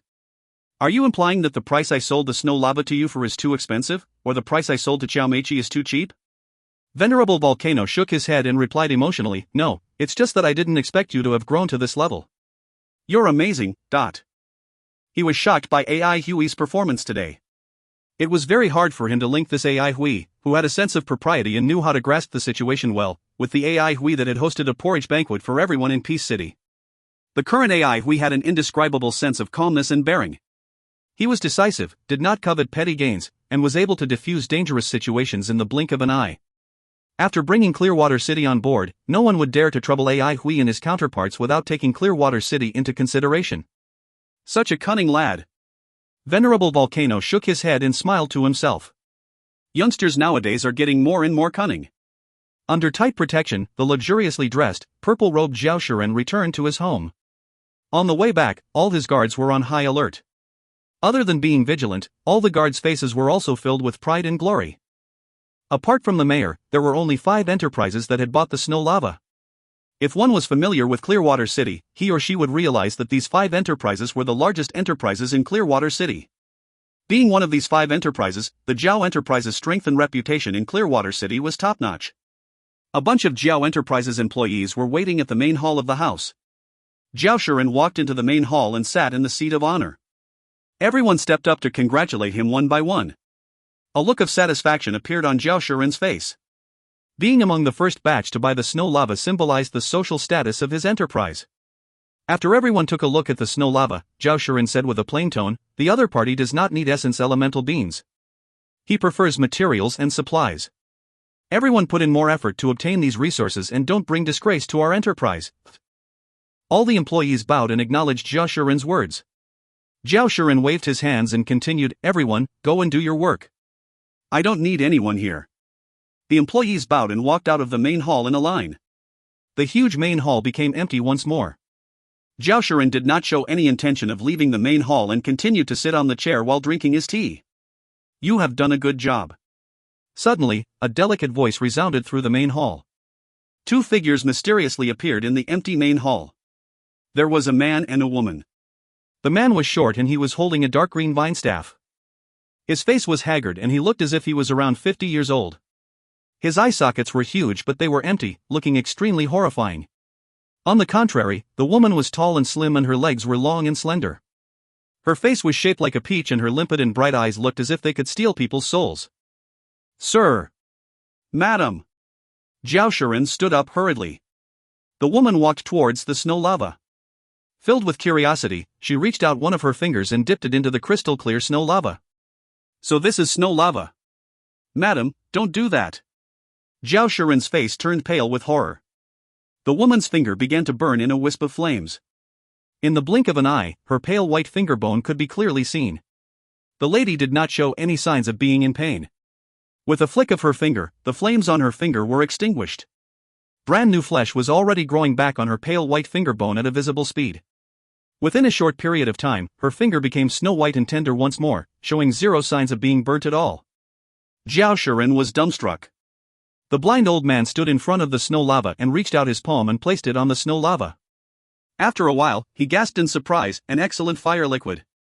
How much money have you spent on it?" Zhao Shiren looked as if he had just woken up from a dream and quickly replied, 50,000 essence elemental beans. The blind old man replied, "This price is rather good. Do you know the refinement method for it?" "I don't know," Zhao Shiren shook his head. "How is it?" "It's very valuable, right?" the woman said cheekily. "If we can get the refinement method for it, it will be a legitimate moneymaker for us. You will have enough money to take care of your people for rest of their lives." The old man did not care about her and carried on examining the snow lava. After a long while, the blind old man withdrew his palm and replied with a hoarse voice, "Excellent fire liquid. It's worthy of being an A-grade fire liquid. I am in. This business has no cost price. Once we get the refinement method for it, we have no worries for the rest of our lives. Let's split the refinement method 50-50. All right, 50-50. The blind old man nodded his head. Zhao Shiren was extremely excited as a greedy look flashed across his face. The worth of even half of the refinement method was incalculable. Once they succeeded in obtaining the refinement method, Zhao Enterprise would become the most powerful and wealthy enterprise. He no longer needed to fear Chao Meichi. A flush appeared on Zhao Shiren's face as his breathing became heavy. Suddenly, his body froze. A dark green vine pierced through his heart. "It's better to have less people who know about this kind of matter," the blind old man said indifferently. Zhao Shiren looked blankly at his bosses. The woman smiled at him without showing any intention of saving him. Following which, Zhao Shiren became dizzy and his vision became fuzzy. Then, he collapsed on the ground. Until the point where his consciousness had completely disappeared, he still could not understand why he was killed. The woman spread her arms innocently and said, "I have said before that this is not a trap. Brother Long, do you believe me now? All I want is to obtain the refinement method for the snow lava." Such a vicious heart. He must have been blind to have served you wholeheartedly, the old man sneered. You're indeed right. I also don't understand why so many people are willing to serve me wholeheartedly. Brother Long, don't think of hogging the entire proceeds from the refinement method. The woman smiled. Hogging? The blind old man shook his head. No one can hog such a gigantic piece of meat. Seems like Brother Long has agreed to my proposal? After we succeed in obtaining the refinement method, you will go your way and I will go mine. No problem. Then how should we handle this? How can you kill someone without setting fire to the place as well? The woman chuckled. As for this snow lava, we will of course split it 50-50. I know how to behave myself. Raging flames engulfed Zhao Enterprise, lighting up the night sky of Clearwater City. If you find any errors, ads pop up, ads redirect, broken links, non-standard content, etc., please let us know. Report chapter so we can fix it as soon as possible. Chapter 446, Han Li's Challenge. Chapter 446, Han Li's Challenge. Translator, TYZ Editor, TYZ, KLKL. Something happened to Zhao Enterprise? When AI Hui received this news in the early morning of the second day, he was slightly shocked. He had been thinking about the uses for yin-yang sword formation for the whole night and came up with some new ideas. AI Hui was rather bold in his path to pursue swordsmanship. He had not received a systematic education on swordsmanship and this kept him from being bound by too many restrictions. As he kept on learning, he found a new path of swordsmanship that belonged to him. He valued his own ideas. Even if his ideas lasted for merely a second, he would still try to gain some insights from them. Yes, Mayor is already on his way there and will be back soon. Please wait for a moment, the guard replied politely. Yesterday night I saw a blaze in the direction of Zhao Enterprise, Shueman whispered to AI Hui. AI Hui, Lulan saw it too, Lulan said with a solemn tone too. Alright, got it, AI Hui nodded his head.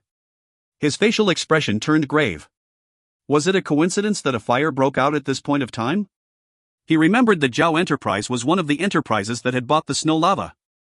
Was someone creating trouble? AI Hui went into deep thought. However, he had limited knowledge of Clearwater City and could not think of anyone who would do this kind of thing. He decided to wait for the mayor to come back before thinking about it again. After a while, the mayor and his counterparts had returned. To AI Hui's astonishment, Gong Peiyao and Venerable Volcano had gone along with the mayor too. AI Hui realized that Xiao Meiqi and the Gong residents had an extraordinary relationship. Their relationship was far deeper than what outsiders had expected. AI Hui stood up and welcomed them. What happened? Did you make any discoveries? With a gloomy look on his face, Xiao Meiqi shook his head and replied, "No, I have not made many discoveries. The corpse has been incinerated. I suspect the victim might have overturned the snow lava and burned himself in it. The snow lava has disappeared without a trace. However, there are some remnants of the snow lava's aura in the air." Only Zhao Shuren is dead, everyone else in Zhao Enterprise was not harmed, Venerable Volcano interjected, all the bricks and slabs at the scene have been incinerated. The aura of snow lava in the air is very strong. The fire should have been caused by the snow lava. Snow lava can't create such a huge fire, AI Hui furrowed his eyebrows. I don't know about that. A fire liquid like snow lava is very dangerous. If it's not a fire elementalist that handles it, a slight moment of carelessness can lead to a terrible tragedy, Venerable Volcano shook his head. According to the employees of Zhao Enterprise, after Zhao Shuren spoke to them, he stayed in the main hall by himself. This is his daily habit, Gong Peiyao added at this point in time. Don't worry, I will fork out the resources that Zhao Enterprise owed you. I have known old Zhao for many years, so I will still help him out at this point of time, the mayor said. AI Hui did not reject Xiao Meiqi and asked, is it possible that someone is plotting something in the dark? The mayor and Gong Peiyao looked at each other. Following which, the mayor replied, we are worried about this as well. Due to Han Li's appearance in Clearwater City, we suspect it has something to do with Madame Yi. Who is Han Li? A blank look appeared on AI Hui's face. You make a fool out of him at the market and you still act as if you don't know him, the mayor chuckled. AI Hui came to a realization. Oh, it's him. However, this is really my first time hearing his name. Mayor, pardon me for being ignorant, but can you give me a brief introduction about this guy? Upon seeing that AI Hui really did not know who Han Li was, Xiao Meiqi began to explain to him, Han Li is a rising swordsman and he is from Karakoram Sword League. He is widely regarded by many as the one who will most likely become the second master swordsman. Reportedly, he is much more powerful and talented than the Silver Wheel swordsman, Chu Xiaoyang. Ai Hui was stunned when he heard the name Chu Xiaoyang. Sure, Shueman laughed silently to herself on one side. With a calm and collected tone, she asked, "He is more powerful than Chu Xiaoyang?" Upon noticing the change in Ai Hui's facial expression, Xiao Meiqi thought Ai Hui was annoyed by his words. He hurriedly said, "Chu Xiaoyang isn't really that impressive. Those who said he is the second best swordsman in the world are merely ignorant individuals. After witnessing brother Ai's swordsmanship, I feel that Han Li is not a big deal after all."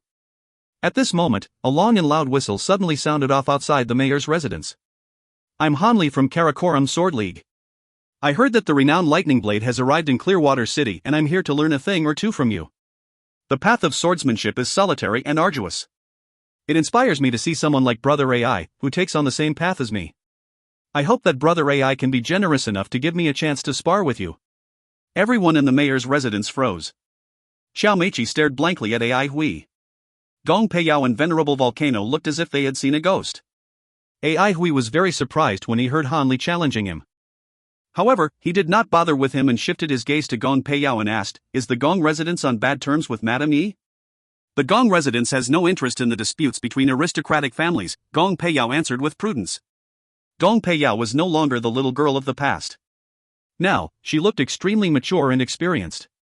Even though Gong Peiyao did not give a direct answer, Ai Hui understood the meaning behind her words.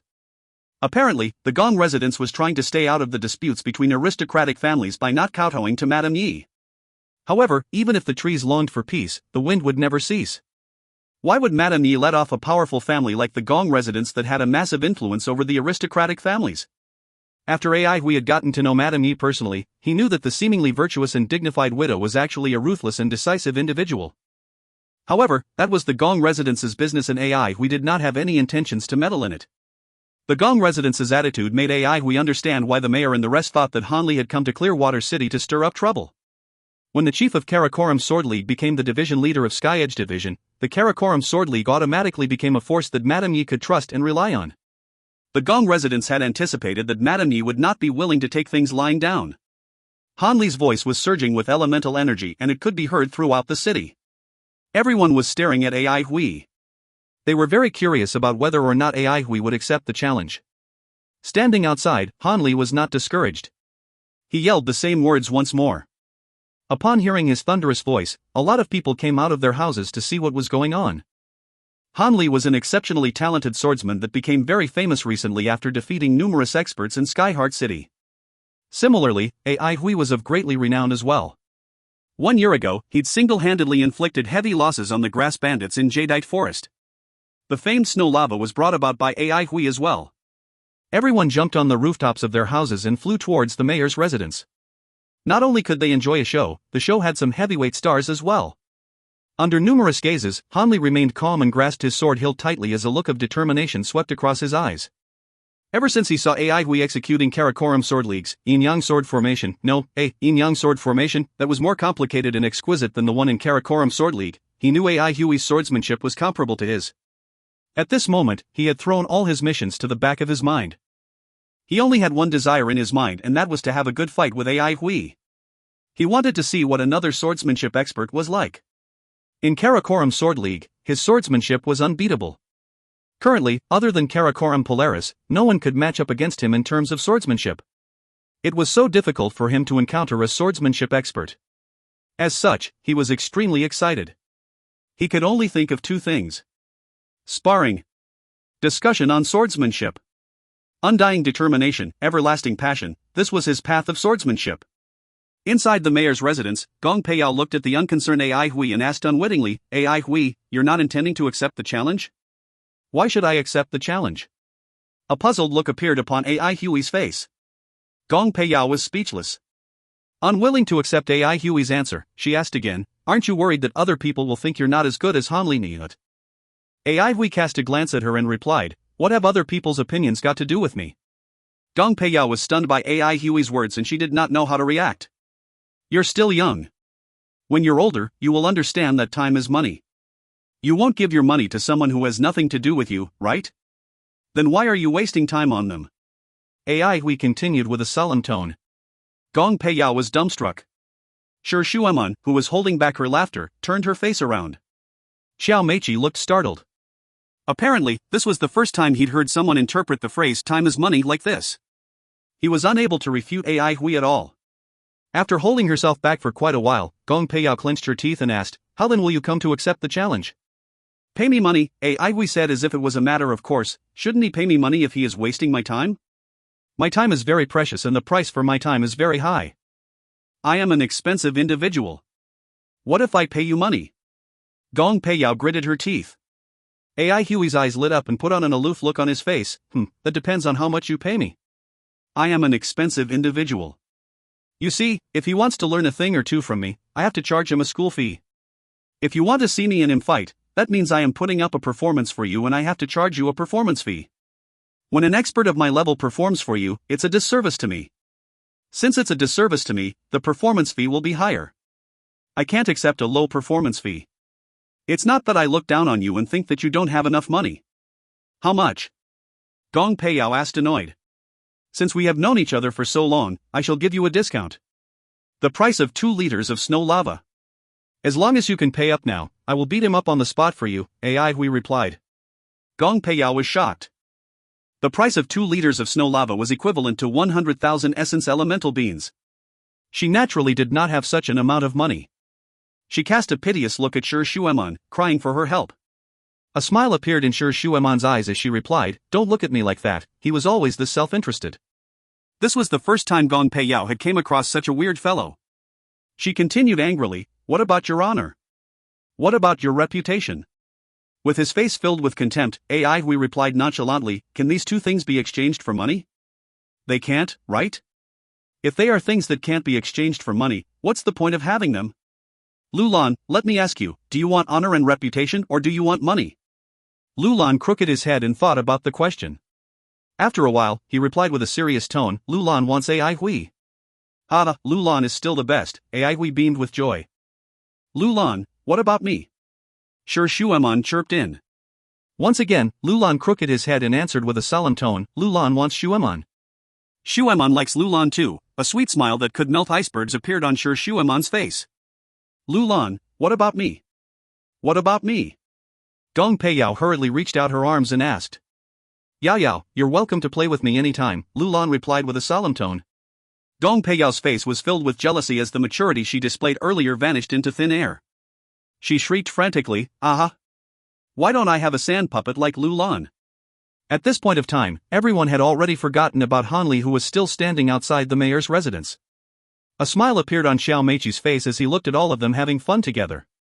A look of admiration flashed across his face as his gaze landed upon Ai Hui. In the past, Xiao Meiqi could not understand why Shi Shueman and the rest would follow a nobody like Ai Hui. However, after getting to know Ai Hui personally, he had to admit that he was a very interesting individual. Hanli's challenge to Ai Hui resounded through the air for the 3rd time. Everyone looked at each other and laughed. That's right, why should they waste their time on someone who had nothing to do with them? If you find any errors, ads pop up, ads redirect, broken links, non-standard content, etc., please let us know. Report chapter so we can fix it as soon as possible. Chapter 447, The Death of Great Elder. Chapter 447, The Death of Great Elder. Translator, TYZ Editor, TYZ, K. Kermit. Yang Xiaodong did not expect such a terrible mess to await him upon his return to Clearwater City. Yang Wuchang had created a huge trouble for him. The mayor sent for him to reprimand him, which he seldom did. Afterwards, the mayor still wanted him to apologize to Ai Hui. Yang Xiaodong felt somewhat gloomy. He was a master and had to apologize to someone who wasn't. If not for the fact that he knew the mayor's character very well, he would have fallen out with him. After making some inquiries, however, he finally learned who his nephew had offended. Shi Beihai's daughter, Shi Shueman. Yang Xiaodong was scared out of his wits. Shi Beihai. Even though he and Shi Beihai were both masters, the disparity between their strengths and statuses was extremely wide. Yang Xiaodong finally understood why he had to apologize to the other party. Wait, wasn't he supposed to apologize to Ai Hui? Who is this Ai Hui? He did not act rashly and made some inquiries once more. It was then that he realized that Ai Hui was the leader of the Central Pine faction, that Shi Shueman was a member of the Central Pine faction, and of the sensational Snow Lava. Even though he was a water elemental master, he still knew the worth of an A-grade fire liquid. A hint of greed flashed across his mind. Why wasn't he the one who possessed the valuable snow lava? Within the blink of an eye, however, this hint of greed vanished into thin air. The information he'd obtained was very detailed. Other people might not realize it, but as a master, Yang Xiaodong realized that Shi Xuanman was completely capable of making the breakthrough to become a master. For some unknown reason, she was suppressing her breakthrough. As for AI Hui's strength, Yang Xiaodong was still unsure how to measure it. He had never seen anything like the yin-yang sword formation, and so could not determine AI Hui's strength. The fact that AI Hui had refused Han Li's challenge, however, had become the main topic of idle conversations in Clearwater City. With the backing of a colossus like Shi Beihai and the Central Pine faction, he had no chance of contending against the other party. A wise man would submit to circumstances. Yang Xiaodong went straight to the mayor's residence and sincerely apologized to AI Hui. The atmosphere between both parties was rather harmonious. Yang Xiaodong knew he was in the wrong and lowered his tone. AI Hui was also not foolish enough to offend a master over such a small issue. This unhappy incident was forgotten just like that. Yang Xiaodong heaved a sigh of relief. He was rather satisfied with his life in Clearwater City and did not want to change his home for the time being. He even gave Yang Wuchang a warning, instructing him to stay well behaved. Xiao Meiqi had built a master's residence for each of his two masters. Yang Xiaodong's was in a corner of Clearwater City. He liked tranquility and there weren't any buildings around his residence. He entered his residence as usual. Along the way, his servants stopped and greeted him one by one. He climbed the flight of stairs and walked straight to the study room. Usually, if he encountered any difficult problems, he would lock himself in the study room to ponder them alone. Just as he placed his hand on the doorknob and was about to enter the room, he suddenly froze mid-motion. "Xiaodong, you really have poor vigilance." A deep, hoarse voice came from the study room. Upon hearing this voice, Yang Xiaodong raised his head abruptly as an emotional look swept across his eyes. Without any hesitation, he pushed open the door and entered the room. Within the study room, the back view of a short man holding a staff appeared before his eyes. This was not the first time Yi Bai had an audience with the Holy Emperor. In the high dome-like sky was a figure who appeared to be sitting amidst the clouds. Before the Holy Emperor's face were energy undulations that made his face look fuzzy. The oppressive aura he released was far stronger than it had been in the past, making the onlookers beneath him feel as if there was a knife at the back of their necks. Yi Bai knew that the Holy Emperor had already suppressed his energy undulations. The Holy Emperor led a reclusive life and seldom asked about daily matters, yet still possessed absolute authority. In the face of absolute authority, no one dared to show any intention of rebelling against the Holy Emperor. On one occasion, there had been an official who had performed his job poorly and incurred the wrath of Holy Emperor. At that time, the sky had been dyed scarlet and the air had blazed with searing flames. That official had been devoured on the spot without any remaining dregs. No one had any complaints about Holy Emperor. Absolute power gave rise to absolute order. Nothing was more important than this for the newly established God Nation. The Holy Emperor had a mysterious origin. Even God Nation's internal department knew almost nothing about him. Bei Shuisheng was one of the few people who knew a thing or two about Holy Emperor, but he seldom spoke about it.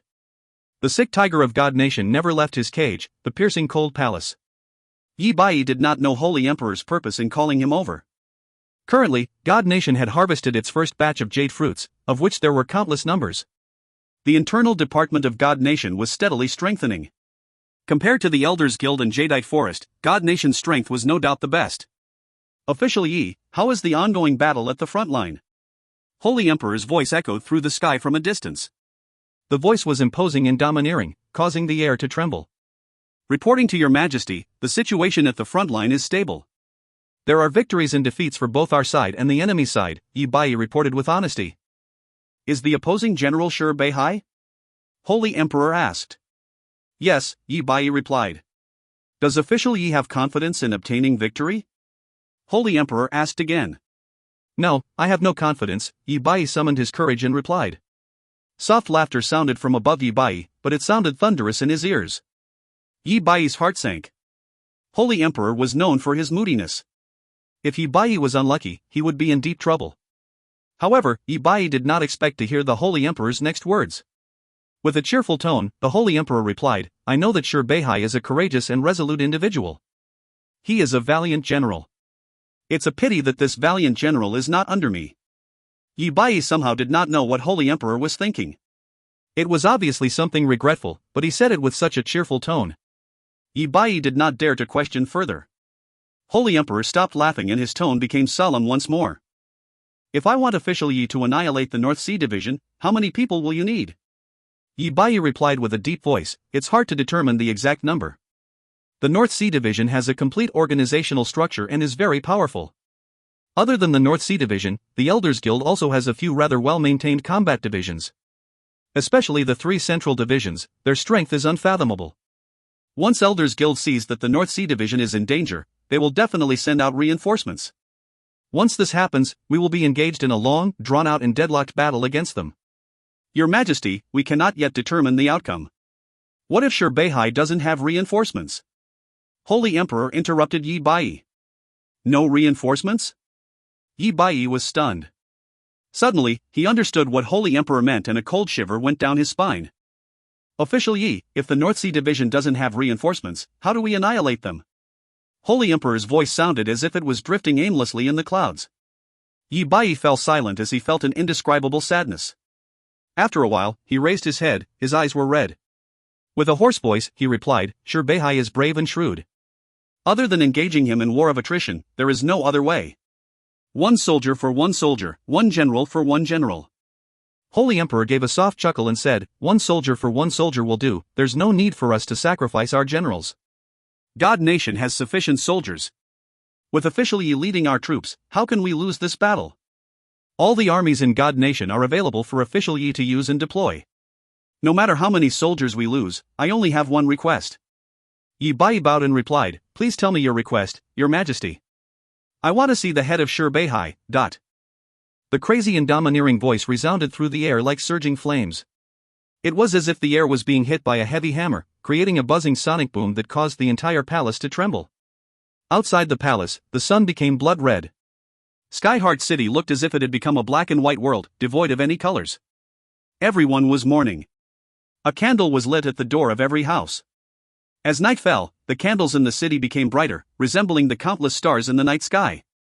Great Elder had passed away. Emissaries from various cities had gathered at Skyheart City to pay their respects to the deceased Great Elder. With regards to Great Elder's death, everyone was feeling extremely complicated. Having been in power for so many decades, he did not really commit any irreversible mistakes. He even had a few admirable achievements.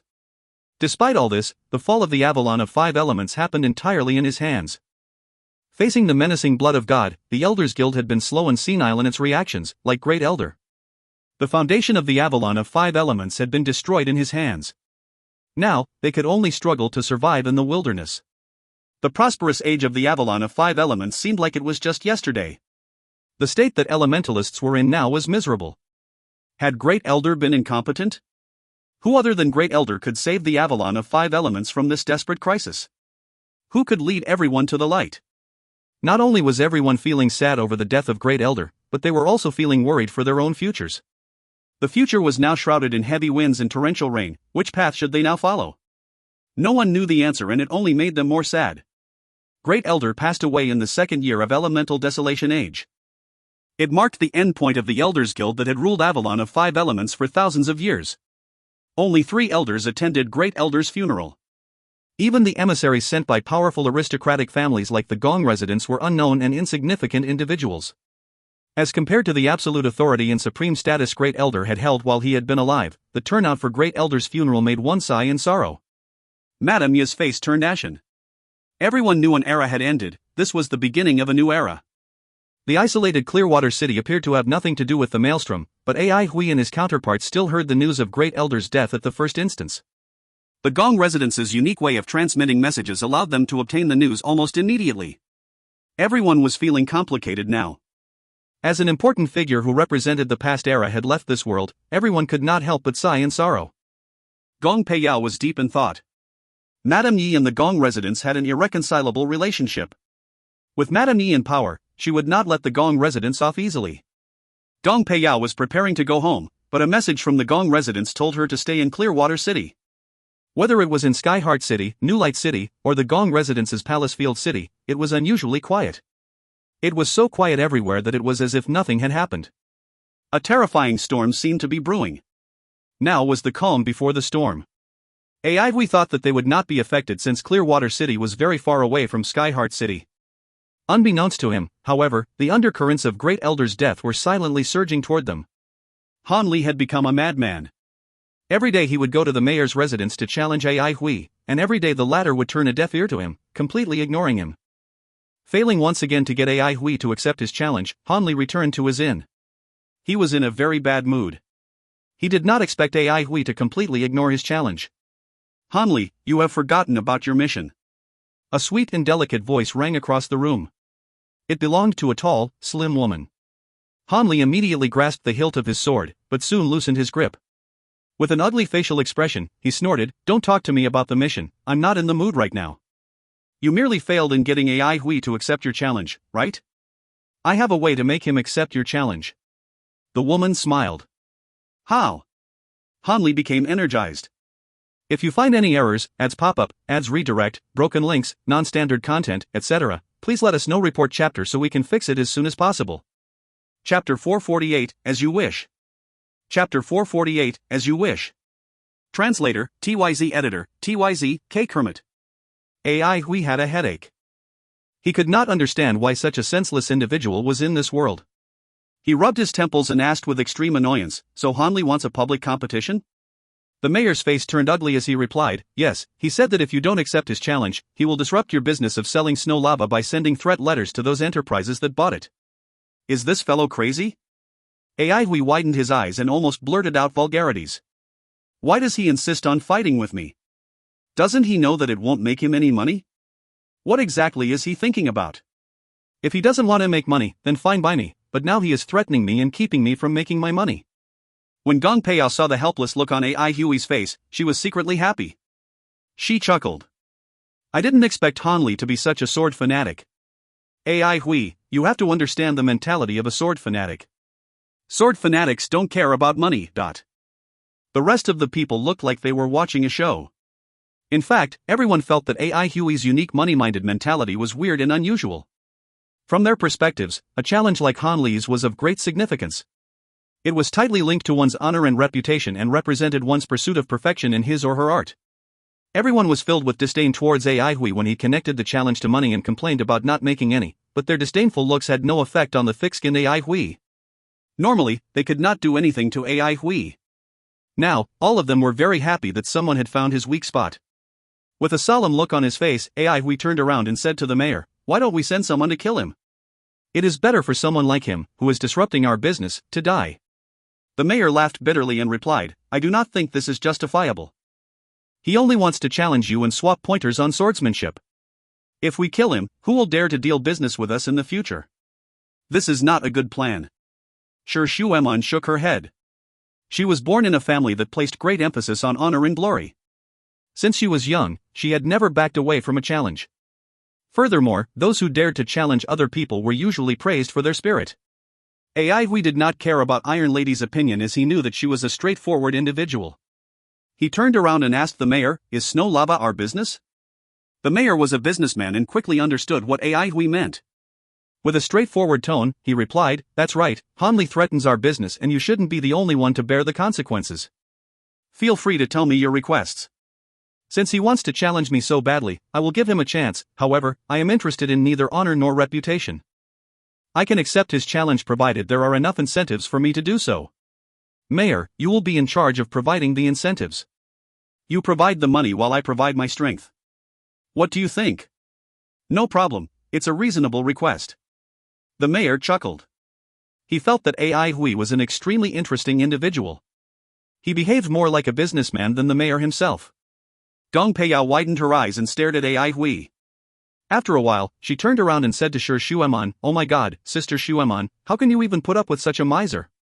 "He is poor," Shi Shueman replied with ease.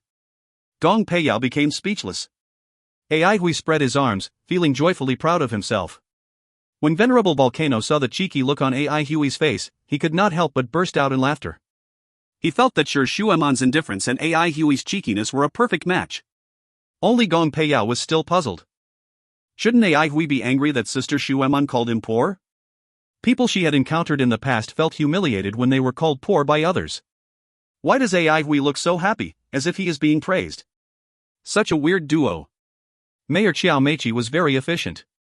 When Han Li heard that AI Hui had accepted his challenge, he was overjoyed. As for the condition of the incentives, he accepted it without any hesitation.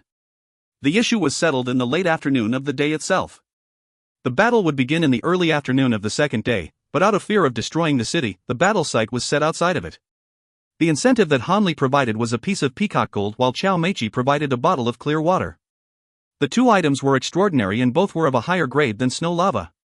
Peacock gold was a newly discovered metal. It was bright, colorful, and gorgeous, resembling the feathers of a peacock. Peacock gold had a grade of A excellent and was extremely expensive. Meanwhile, clear water was a unique product of Clearwater City and only a very small amount was being produced. Similarly, it had a grade of A excellent. It was formed from the purest water elemental energy. By providing this bottle of clear water, one could see Xiao Meiqi's sincerity. Iron Lady's ice-cold face seldom showed any emotions, but when she saw the bottle of clear water, a rare hint of amazement appeared on her frosty face. AI Hui noticed the change in her facial expression. On the second day, with the blazing sun high in the sky, all the residents of Clearwater City turned up for the battle. The news of AI Hui accepting the fight had spread throughout Clearwater City. Life in Clearwater City was extremely arduous. There weren't many recreational activities. This was the first time such a high-level competition took place in Clearwater City. Even though the two participants of this battle weren't masters, they had exceptionally high prestige. Han Li was a rising swordsmanship genius and was revered by many. He had defeated several experts in a row and was considered a representative figure of swordsmanship. AI Hui had become famous even earlier than Han Li. His reputation as the Lightning Blade began during the Battle of Central Pine City. It had been 5 years since the Battle of Central Pine City. As compared to the spotlit Han Li, AI Hui had not been in spotlight much recently. Most people knew AI Hui from the movie Beans 2 years ago, but those movie beans did not show much of his capabilities. They rather focused on his impact on the Central Pine faction. A lot of people knew who AI Hui was, but they did not know how powerful his swordsmanship was. The sky above Clearwater City was densely packed with people. Those who wanted to get a better view of the battle flew even higher into the sky, but none of them were higher than the heavily guarded clouds. As the mayor of Clearwater City, Xiao Meiqi had the special right to spectate from the clouds. Along with Shi Xueman, Gong Peiyao, and the rest all sat on the solid layer of clouds. Venerable Volcano and Yang Xiaodong were also there. Even though both of them were masters, Venerable Volcano had a higher prestige and was more powerful than Yang Xiaodong. The epic battle is about to begin. Junior is very curious. Senior, who do you think will win this battle? Yang Xiaodong asked casually. Who do you think will win, Master Yang? Venerable Volcano asked Yang Xiaodong back. Both of them are very powerful and they are similarly specialized in swordsmanship. It's really hard to determine who will win, but if we are talking about the probability of winning the battle, I will vote for Han Li. After all, Han Li comes from Karakoram Sword League, the holy land of swordsmanship, Yang Xiaodong muttered. There were a few people nodding in agreement. A person's background played a very important factor in others' evaluation of him or her. Karakoram Sword League had already produced a master swordsman. In many people's eyes, Karakoram Sword League was the holy land of swordsmanship where all the elite swordsmen gathered. By distinguishing himself from the rest of the swordsmen in Karakoram Sword League, Han Li had displayed his strength. On the contrary, AI Hui's swordsmanship was unorthodox. Deep down, Venerable Volcano agreed with Yang Xiaodong's evaluation, but due to his close relationship with AI Hui, he did not say that he would be defeated. He merely said, since both of them are swordsmen, let their swords do the talking. At this moment, Gong Peiyao asked Shi Xueman curiously, Sister Xueman, who do you think will win? AI Hui, Shi Xueman replied bluntly. Gong Peiyao was shocked at Shi Xueman's absolute certainty. Sister Xueman has so much confidence in him? Surprised, Xiao Meiqi, Yang Xiaodong, and the rest of the company looked at Shi Xueman. They had not expected Shi Xueman to give such a confident reply. A look of reminiscence appeared on Shi Xueman's cold and beautiful face, and she appeared as though she was lost in thought. After a while, she suddenly said, when it comes to combat, he has never lost. Everyone was stunned by these words. Some people scoffed at her, thinking that these were just boastful words, but others appeared to be in deep thought, looking as if they were thinking about something. No one dared to retort to Shi Xueman. Shi Xueman had the honorable status of nobility and was a great beauty. With the addition of her strength, no one dared to embarrass her. Let's see our brother AI display his might. Xiao Meiqi smiled. Everyone's gaze was directed at the two figures facing each other in the sky outside the city. For the past 2 years, swordsmanship had been on the rise, and although many people began to learn swordsmanship, a high-level swordsmanship competition like this was rarely seen. A lot of people opened their Mirage bean pods and prepared to record this legitimate battle between two swordsmen. When the both of them were together, the onlookers realized that they had a few similarities. For example, their physical builds. Neither of them were overly tall and muscular, nor overly skinny and weak. Their body builds were well proportioned. They were also both very quiet. They looked confident as their robes fluttered in the wind. If one took a closer look, however, he or she would realize that there was a difference in their temperaments. Hanli appeared to be quiet, but his eyes contained a blazing zeal and sincerity. He did not try to conceal his battle fervor. Hui also appeared quiet, but his eyes contained an ice-cold indifference, not showing any emotions at all. At this moment, Hanli was extremely excited as he surged with battle fervor. With a loud and clear voice, he asked, "May I ask where Brother Ai learned his yin-yang sword formation?" "I learned it on my own," Hui replied plainly. Hui could not reveal his identity as Chu Xiaoyang. Upon hearing Hui's words, the flames in Han Li's eyes burned more intensely. Brother Ai is indeed a rare genius. Karakoram's Sword League also has a yin-yang sword formation, but it is not as good as yours. Hui was slightly surprised as he found this fellow much more pleasing to his eyes. Not a lot of people could openly admit that their family's skills and knowledge were not as good as those of others. Han Li bowed respectfully to Hui and said, "I am excited to be in this position to fight with you. Pardon me if I have offended Brother Ai in any way. Having witnessed your supreme swordsmanship, I will have regrets for the rest of my life if I don't get to spar with you. I hope that Brother Ai will not hold back. To pursue the path of swordsmanship, I am prepared to die." Han Li's eyes seemed to contain a boundless sea of surging fire, giving off an aura that made one palpitate in fear. Excitement gushed upon Hui. This was the first time Hui encountered a zealous and sincere swordsman like Han Li. He unknowingly felt touched. Perhaps those legendary swordsmen from the cultivation era had been zealous and sincere like him. The cold and detached look on his face disappeared like the melting of an iceberg and was replaced by a grave and solemn look.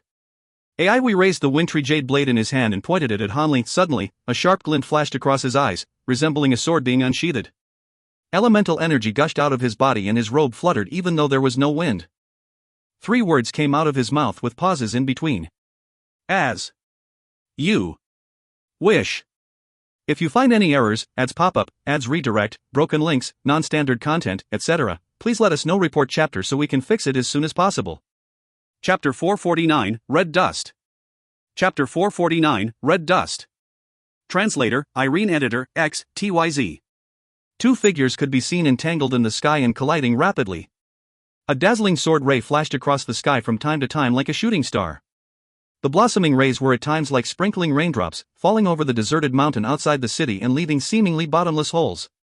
Han Li's azure wings, flowing wind wings, were light green in color and very nimble. Hui felt the pressure. His starry gem sword wings were powerful and heavy, but were not made for such small-scale and close-quarters combat. Plus he had been unable to repair the damage from before due to the lack of ingredients. Basically, the starry gem sword wings were no longer able to keep up with Hui's abilities. Han Li's flowing wind wings were light and fast. They left a long and beautiful trail of faint, green mist in the air. The wings gave Han Li a speed and agility advantage.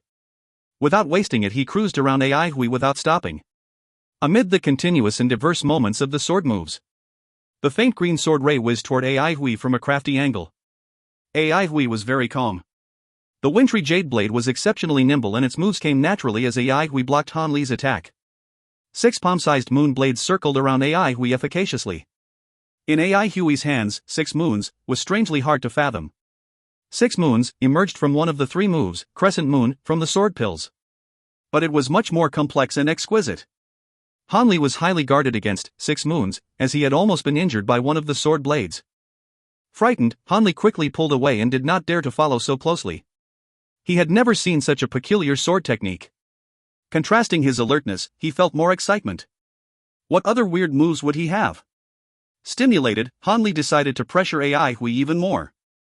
Silver rays lit up around his body to form a closed wheel. The eye-piercing rays were like silver spikes. The spiked silver wheel was like a meter dial on a clock. Han Li extended his arm to form a straight line with his sword. His body was the axis, while his sword and arm were the clock hands that agilely spun around. The sword swept past each silver spike, producing a clanging sword chime and brightening the body of the sword ray. A crisp sword chime sounded incessantly. AI Hui sensed changes happening behind him as an extremely sharp sword consciousness firmly locked his body down. An intense sense of danger enveloped his body. His figure rose suddenly as he charged toward the sky. With a light swoosh, Han Li waved the silver-clad sword in his hand. A silver light flashed past. A sharp sky-shattering sound rang without any warning, as if a nail had been hammered into AI Hui's forehead. The sky-heart flaming lotus lamp from AI Hui's sky palace brightened dramatically, and the ache vanished instantly. AI Hui jolted. He knew that he was unable to rely on his azure wings to break away from Han Li's attack. Slightly, but rapidly trembling, he made a loud cry as he thrusted the wintry jade blade in the opposite direction. Pieces of tiny sword rays sprayed out from the tip of the sword and assembled into a fragmented sword ray before facing the silver light head-on. Fragmented sword. The silver light collided with the fragmented sword ray. Closing in, Han Li's expression changed. The fear and trepidation he felt made him aware of the extreme danger he was in. Suddenly, he forcefully flapped his flowing wind wings, practically diving perpendicularly downward. Boom! A dazzling light ray blossomed on the top of his head as the copious elemental energy storm smashed into Han Li's back like a heavy hammer. As if receiving a push from behind, Han Li's speed increased. Already prepared, AI Hui bent his knees slightly to gain momentum and shot about 30 meters up like a rocket.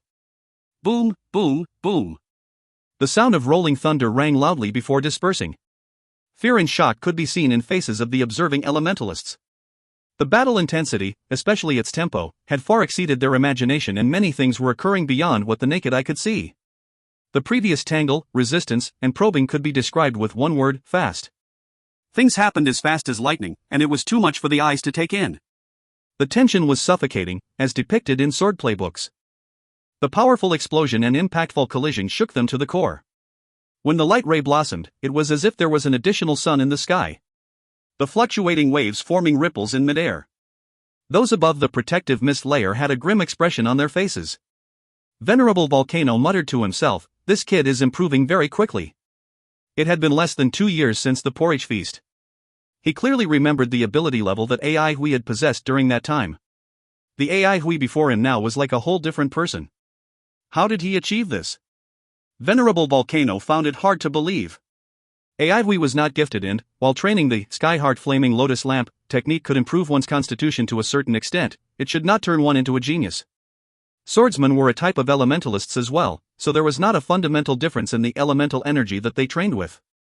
Affinity with elemental energy was the determining factor when it came to an elementalist's progress. This point alone meant that Han Li was much stronger than AI Hui. Yet AI Hui actually had the upper hand. Both shared the limelight in the previous probing and entanglement, but in this direct collision, AI Hui was at an advantage. In the sky, AI Hui's body was extended like a legendary rock. On the ground, Han Li's face was ashen. He had underestimated the force of the collision between the sword rays. Yang Xiaodong's face was grave. AI Hui's abilities were greater than he had expected. Earlier, elemental energy suffocation had occurred around both of them, but their speed in changing position was simply too quick. Gong Peiyao looked on speechlessly. AI Hui was amazing. Shi Shueman did not appear very surprised. She had fought the Scarlet Fire Flying Foxes alongside AI Hui and was aware of his abilities. No one noticed that Shi Shueman's eyes were exceptionally bright, with a trace of joy evident. AI Hui had improved once again. Similarly, no one noticed Lu Lan, who was standing behind the crowd. The flickering, red glow in his eyes was ever-changing. The sand core within his body was operating at an alarming speed. Han Li raised his head and reflexively looked toward the sky. He stood at the bottom of a conical pit that had a diameter of over 10 meters. The pit was formed from the impact of his landing. The zeal in his eyes burned with increasing ferocity. The moonblades were strangely unpredictable, and although the sword ray that seemed to be assembled from fragments had stopped transforming, its power was astonishing, yet he did not know why. The styles of the two moves were completely different. While they were far away from each other, Han Li's line of sight collided with AI Hui's. AI Hui looked him in the eye before swooping down. Han Li jolted, his fighting spirit intensifying. "Show me whatever powerful moves you've got." Diving down at a rapid speed, AI Hui constantly altered the oblique angle in which his wintry jade blade slashed. Red flowing flames blossomed from the sword tip. The whizzing of the wind was deafening, but AI Hui wasn't the least bit affected. He was thoroughly focused as his wintry jade blade transitioned through unimaginable angles. The red flowing flames rose up like a muslin curtain. The momentum of his dive was terrifying. Han Li, who was still on the ground, had no intention of dodging. In fact, his legs were stuck firmly in the ground since he had no intention of leaving his spot. A high-spirited smile appeared at the corner of his lips, revealing his desire to battle. Red muslin. Han Li had seen this move before. He had no idea what AI Hui called it, but he named it red muslin. This move had appeared in AI Hui's Mirage Bean pod clip. It was precisely this move of his that raised the Shah family's courtyard to the ground. Others might be more interested in the legend of the lightning blade, but Han Li, who was determined to become a swordsman, placed all his attention on this move. He pondered over it for a long time. AI Hui had displayed a deep foundation when executing this move. At that time, he had thought about how he would defend against the red muslin. Han Li placed his sword by his side, his palms clasped the hilt, and his was face solemn. Light rays appeared under his feet, circling unceasingly like a light whirlpool. If Han Li was known as a genius who could possibly become the second ever master swordsman, how could he not possess a killer move of his own? Swords of light surfaced and rose from the light whirlpool underneath his feet. The booming and rumbling of thunder filled the sky, causing the air to vibrate. An astonishing amount of pressure closed in on everyone, as if it was about to shatter the ground into pieces. Was this merely due to the red muslin? Behind the flowing flames, an intimidatingly bright ray emerged in AI Hui's eyes. The ray was a very controlled, sharp, and cold one. No one noticed that the 6 moon blades had started circling. Minute traces of bright light surfaced in the sky from the fluttering brilliance of the moon blades. They looked as if they could break at any time as they wound around the red muslin. The raised and dispersed red muslin was drawn in bit by bit. When completely coiled around the muslin, the light traces turned the red muslin into an enormous red flowing flame sword. The 6 moon blades stuck closely to the sword's surface, spinning rapidly. The silver light ray chaotically roamed between them, giving the sword a silver layer of electric web. The whizzing sound vanished all of a sudden, and this enormous flowing flame sword became silent. Han Li had not expected AI Hui to be this sly. This was not the red muslin. The latest changes in the red muslin emitted a dense killing intent. It felt as if he was in a world of deathly stillness as sounds disappeared. He felt as if his elemental energy had become significantly more sluggish. Elemental energy suffocation. Han Li quivered. Elemental energy suffocation was not a big deal, but an elemental energy suffocation that was able to affect the operation of his elemental energy was not ordinary. This new, red muslin, seemed extraordinarily mighty. Yet, he was no weakling himself. Han Li narrowed his eyes and bit his tongue, causing a mouthful of fresh blood to spurt onto the sword before him. The light ray on the sword body brightened drastically as the light whirlpool beneath his feet resumed operating. The suspended light swords had been like a forest. They now moved swiftly like a shoal of fish circling and crisscrossing around him. Then, the light whirlpool started to change. Some swords dimmed, while others brightened. It was as if they were playing tag and frolicking, or as if their changes were unfolding naturally. An enormous yin-yang fish swam unceasingly beneath Han Li's feet as the surrounding light swords circled non-stop. The sword formation was dense. He looked ecstatic. AI Hui's yin-yang sword formation had impacted him tremendously. He had been on the verge of a breakthrough for the longest time, but seemed to be separated by a layer as thin as window paper. It was not until he felt the huge pressure that AI Hui inflicted on him that he achieved enlightenment. Come on. He looked toward the sky, his battle lust overflowing. AI Hui, who was in the sky, saw the yin-yang fish sword formation on the ground with his keen, cold, and calm eyes. With his long fingers clasping the sword hilt, he thrusted it downward with a gentle movement. Red dust landed noiselessly. If you find any errors, ads pop up, ads redirect, broken links, non-standard content, etc., please let us know. Report chapter so we can fix it as soon as possible. Chapter 450, Han Li's Transformation. Chapter 450, Han Li's Transformation. Translator, Irene Editor, X, TYZ. The red light descended from the sky and landed on the yin-yang fish sword formation. The rapidly spinning moon blades carried fine, multiplying thunder webs. They were like sharp drill bits, approaching, twisting, and shattering the light rays, all in the blink of an eye. Light swords flew out from the ever-shifting, yin-yang fish sword formation. They were like fish leaping out of the fountain, one after another. The light swords operated even more wildly. They entered the red glow of the sword formation and instantly underwent an indescribable sluggishness. It was as if they had gotten themselves trapped in a quagmire. Han Li was no longer looking at AI Hui. Instead, he obsessively observed the incessantly moving yin-yang fish beneath his feet. He had seen and read about the yin-yang fish in an ancient sword manual, but had not expected it to be this earth-shaking. At this moment, he had totally forgotten about the battle. He stood blankly in the sword formation, his eyes never leaving the yin-yang fish. He felt cheerful, admiration, joy, and grief as his body underwent this baptism. It was as if he had seen light and shadow, love and hate, life and death, spring and autumn, reincarnation. It turned out that the yin-yang was composed of two fish that were linked at their heads and tails. One was born as the other was extinguished. It was difficult to individualize them. He was completely absorbed. Having witnessed Ai Hui's yin-yang sword formation, Hanli felt its extreme power and was motivated.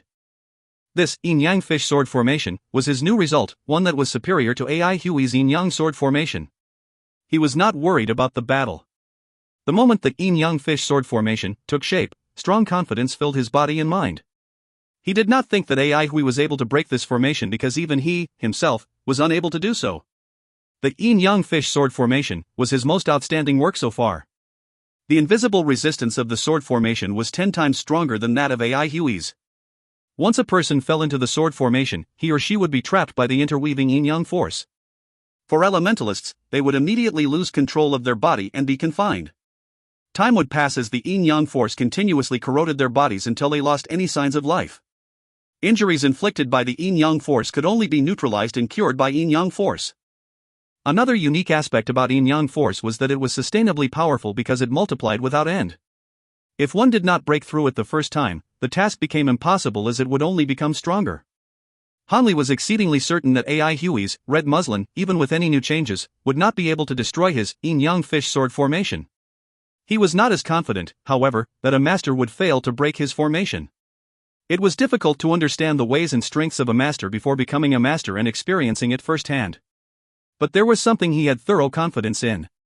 It was impossible for those below the level of master to break his formation. Ai Hui was strong, but he was not a master after all, so how could he possibly do it? In the next moment, the sword formation shook violently with a huge boom, snapping him out of his reverie. Confused, he raised his head. What had happened? Before he could react, he was blinded by dazzling white sheets. Out of nowhere, a wisp of electricity struck his body, causing it to tremble and turn numb. Hanli was stupefied. Observers were basically as confused as Hanli. They could not wrap their heads around the situation. Only a few had clearly captured the earlier scene.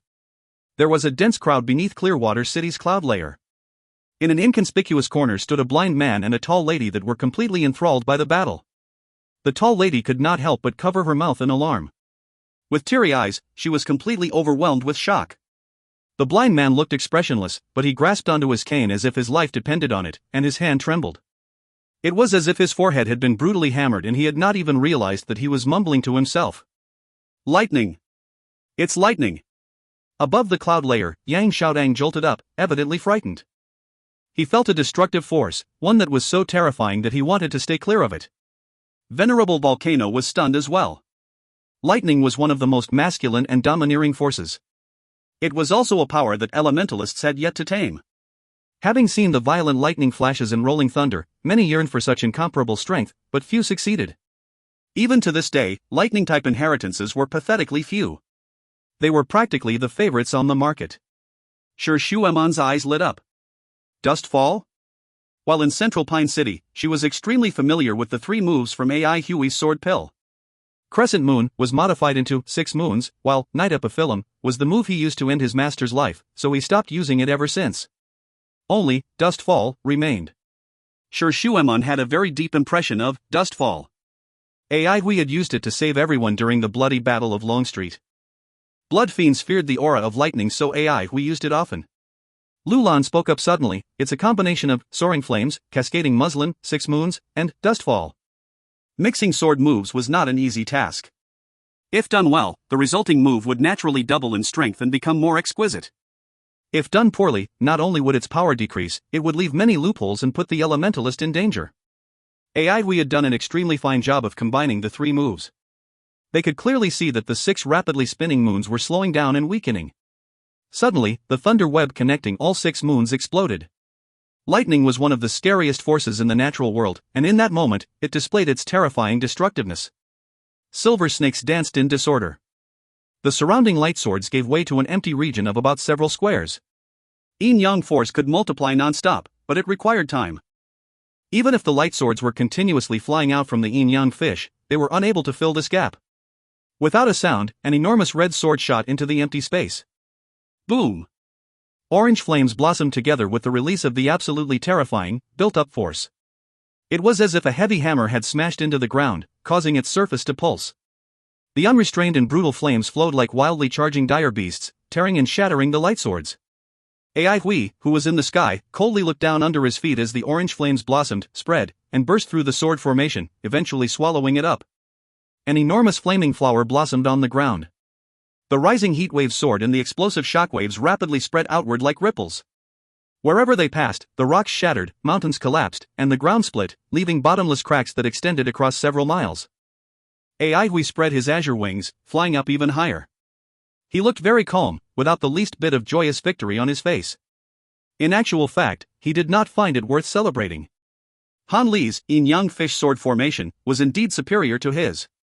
Given time, Han Li's formation would only become stronger.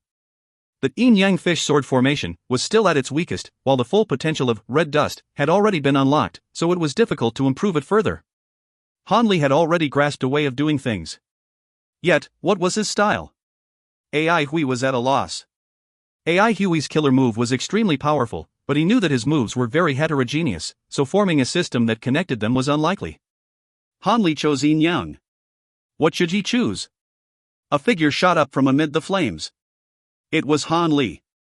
Han Li was in a sorry state.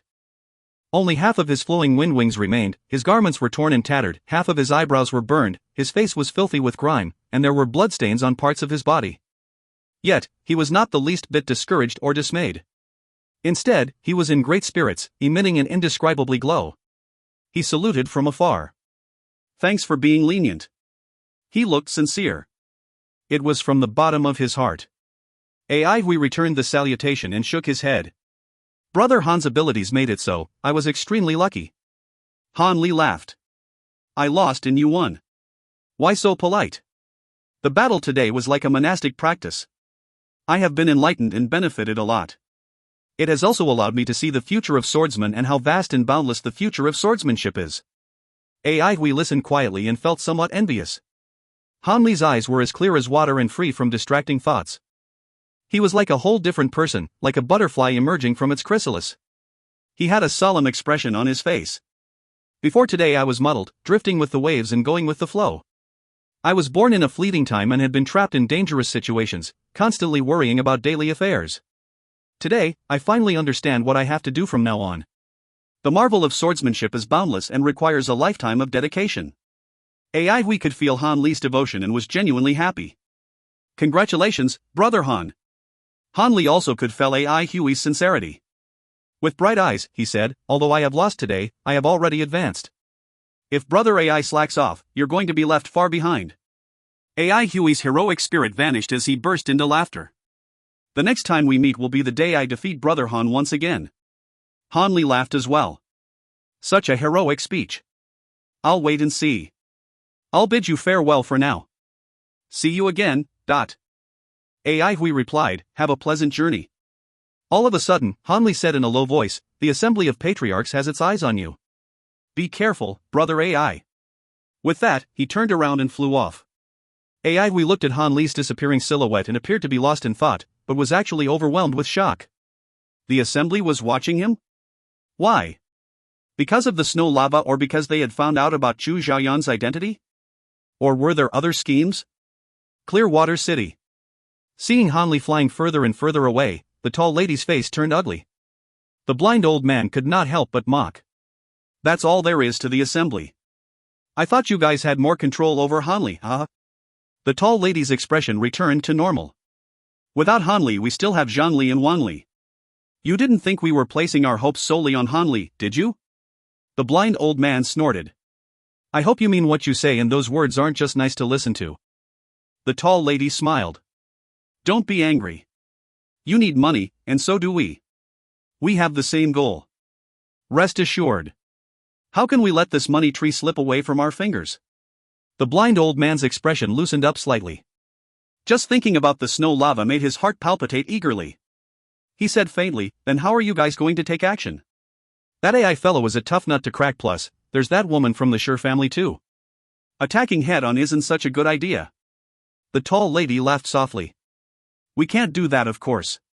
We have a more clever method. It isn't that difficult. If you find any errors, ads pop up, ads redirect, broken links, non-standard content, etc., please let us know. Report chapter so we can fix it as soon as possible. Chapter 451, What are they here for? Chapter 451, What are they here for? Translator, Irene. Editor, TYZ, KLKL. AI Huey's victory was beyond the expectations of the majority of people. When AI Huey returned to Clearwater City, people were looking at him with greater veneration. They moved aside automatically and the female elementalist's gazes were filled with extraordinary splendor. Congratulations, brother! Xiao Meiqi's laughter echoed through the clouds as he descended with a group of people. The guards beside him were full of admiration and respect. As they said, skill deserves respect. There was no doubt. In the past, people were more interested in Hanli, who was coined a genius. However, after witnessing the whole battle and seeing that AI Hui had completely suppressed and defeated Hanli, they finally realized how powerful AI Hui really was. Winners won everything. Respect, riches, power. Yang Xiaodong cried out, Monsieur mentioned that brother AI has never ever lost any battles. I found it hard to believe at first, but today I have seen for myself how masterful you are during a battle. AI Hui smiled modestly. How can I talk about being masterful in front of Master Yang? My limited swordsmanship is merely something fresh. Sure, Shuemon couldn't help but give AI Hui a second look. She felt it strange. Why is this fellow being so honest today? It's not his usual style. Yang Xiaodong shook his head. I do not praise easily. Brother AI's skills are already at the next level. You can easily become a master. Plus, you're still so young and your future is boundless. You're not somebody old people like us can compare to. There was unconcealed envy in his speech. Being young brought unlimited possibilities. There was a huge difference between someone who became a master at 30 and at 50. A 30-year-old master had a few decades to work toward becoming a grandmaster, whereas it was unlikely for a 50-year-old master to improve much because of their stagnating vigor. Venerable Volcano patted AI Hui on his shoulder. Not bad. That last strike frightened me. What's the name of that move? Red Dust. Venerable Volcano was stunned. That's a strange name, but it doesn't matter. Rolling red dust can nibble away bones and souls, and produce plentiful of lightning bolts. The more he thought about it, the more he thought there was to red dust. AI Hui felt a little embarrassed and wanted to explain that red dust was actually a combination of red muslin and dust fall. Xiao Meiqi came over and said in a loud voice, We're going to properly celebrate your return and victory tonight. Upon hearing this, AI Hui hurriedly replied, Thanks for your kindness, Mayor, I really appreciate it. But I still have things to ponder over from that earlier battle, so please find me a meditation room to sort out my thoughts. Xiao Meiqi was in high spirits. You've got something from it? Then I'll have to congratulate you more. Meditation room? No problem. He'd long thought it over clearly. The stronger AI Hui was, the better their business became. He'd guessed that AI Hui was short-handed. As for trivial matters, AI Hui had no energy to bother. He had greater ambitions. Xiao Meiqi wasn't worried that AI Hui had too big of an ambition, only that he did not have enough. He was interested in the things AI Hui wasn't, as long as he could earn a profit. The skills and potential AI Hui had displayed made Xiao Meiqi willing to do all he could to maintain their friendly relationship. If AI Hui could become a master at 20 plus and have Sure Shuemon by his side with Central Pine faction behind him, they could, at the very least, protect a whole city. Plus, with such a money-spinning and powerful weapon like snow lava, they would only become stronger with time. Sure Shuemon spoke up suddenly. I'll keep guard. Hearing that, Gong Peiyao looked at Sure Shuemon, her eyes flickering. Rumor had it that Sure Shuemon had already set her heart on AI Hui. Many scoffed at this news, but most believed it. Otherwise, why would she follow him? How could the mere Central Pine faction have space for someone like her? Even if she had stayed in Central Pine faction, she should have become the leader. How could it have been AI Hui? It was simply not right and unimaginable for her to become an assistant to AI Hui. So it's true, Gong Peiyao thought to herself. Gong Peiyao had been following Sure Shuemon since she was young and she knew how cold a person she was. But Sure Shuemon's feelings had been exhibited through her offering to stand guard the moment AI Hui said he wanted to be in seclusion. The rest could see this too, but being experienced and well acquainted with the ways of the world, they said nothing. The meditation room Xiao Meiqi arranged for AI Hui was in the residence's basement. It was extremely quiet and well guarded. Seeing the guards retreat, Ai Hui shut the door. Shi Shuemon asked, "What happened?" Ai Hui was rather surprised. "How do you know something happened?" Shi Shuemon answered dully, "You won, but you aren't happy and you didn't even ask about the rewards." "It's unlike you." Lu Lan agreed, "Yeah." Ai Hui looked at the door and Shi Shuemon reassured him that there wasn't anyone outside. Ai Hui said in a low voice, "Before he left, Hanli warned me that Assembly of Patriarchs is watching us." Shi Shuemon looked alert. Assembly of Patriarchs? Are they still checking Chu Xiaoyan's identity? Or is it something to do with Xiao Shuren? Only Iron Lady and Lu Lan knew about Chu Xiaoyan. Ai Hui had brought a small child, Weiyan, and no one knew he was Xiao Shuren's son. He used to be called Xiaoan, but in order to avoid suspicions, Ai Hui renamed him Weiyan, to commemorate Great Wei Enterprise. Shi Shuemon had also seen that strange, demonic god armor and that golden drop of liquid sealed within the crystal. She could tell from one glance that they were extraordinary, but was unable to point out their origin. She then specially investigated the situation and the information she obtained had her trembling inwardly. Dai Gang could promise everything to every aristocratic family, without regard for costs and consequences, in order to obtain these items. According to the Shi family's probing, Great Wei Enterprise's destruction was, in countless ways, connected to Madame Yi. Also, with Shi Yu contesting them, practically all influencers were fighting over these items. What were these items exactly? Ai Hui, Shi Shuemon, and Lu Lan had been researching for a long time, but there was still insufficient information. No one dared to lift the ban before getting a clear idea of what the golden liquid was. Wasting a treasure would only cause people's hearts to ache, but if it contained demonic qualities, unknown dangers might arise too. They did gain insights about the demonic god armor, however. Lu Lan had spent a lot of time on this, and with the help of his Midnight Sandcore, he finally figured out some of the unique qualities of the armor. Facts had proven that Ai Hui made the right choice by not wearing the armor at that time. The demonic god armor emitted a kind of black mist. It was a strange kind of force that could stimulate the wearer and improve his skills tremendously. However, it would also continuously draw upon his energy. According to Midnight's analysis and speculation, only masters could resist such a corroding force, and a key was required to propel this demonic god armor. And that key was the blood bandage. Lu Lan had already concluded that the golden liquid, demonic god armor and blood bandage carried the same aura. They came from an integral whole. Upon hearing what Ai Hui said about the assembly, Shi Shuemon immediately thought of Xiao Shuren's ancient treasure and felt nervous. Ai Hui said in a low voice, "I don't know. I did not inform the mayor in fear that the Assembly of Patriarchs would infiltrate from his side. The Assembly of Patriarchs always gets things done, by hook or by crook." Ai Hui, who had once infiltrated the Assembly of Patriarchs, understood their style well. The Assembly of Patriarchs was like a killer organization that existed for money. They would be engaged as long as money was involved. Shi Shuemon muttered, "The Assembly of Patriarchs isn't in too good of a condition lately." They seemed to have fallen out with Madame Yi and received a significant blow. Ai Hui fell into a short daze before responding, "Madame Yi?" "But they share a friendly relationship with Madame Yi." Shi Shuemon explained, "When Madame Yi was reorganizing Skyheart City, she raided the Assembly of Patriarchs headquarters. A reliable news source has it that the Assembly of Patriarchs has information that can be used against Madame Yi. They've been working together for so long after all. Let's forget about Madame Yi." Ai Hui shook his head. "Our Madame Yi holds a lot of power now and certainly has no time for trivial matters. If the Assembly of Patriarchs sustained serious damage, they would be in need of a huge sum of money. It won't be surprising, then, that they have designs for our snow lava." Shi Shuemon asked directly, "What now?" Lu Lan added, "Ai Hui, I'll go ask around." "No." Ai Hui and Shi Shuemon countered in unison. "But Ai Hui needs to close himself off." Lu Lan opened his eyes wide, his expression serious. "The elemental energy in Ai Hui's body is bubbling. He needs to calm them down or he will get injured, and if it's serious his base level would drop." Shi Shuemon turned her head suddenly and grabbed Ai Hui's hand to check his body's condition. She thought that he wanted to avoid the crowd.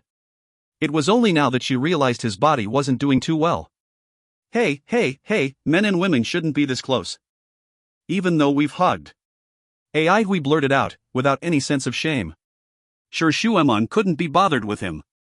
Soon, her facial expression worsened. She loosened her grip and said resolutely, "You must recuperate immediately, I'll stand guard. I know my own condition. It's no big deal." The next moment he was being pulled up off of his feet by Shi Shuemon. AI Hui raged. You may kill me, but you cannot humiliate me. Are you trying to pick a fight, Miss Sure? Sure Shueman responded coldly, I'll use only one hand. At that she pulled him into the meditation room and threw him on the ground. Ow. Iron Lady.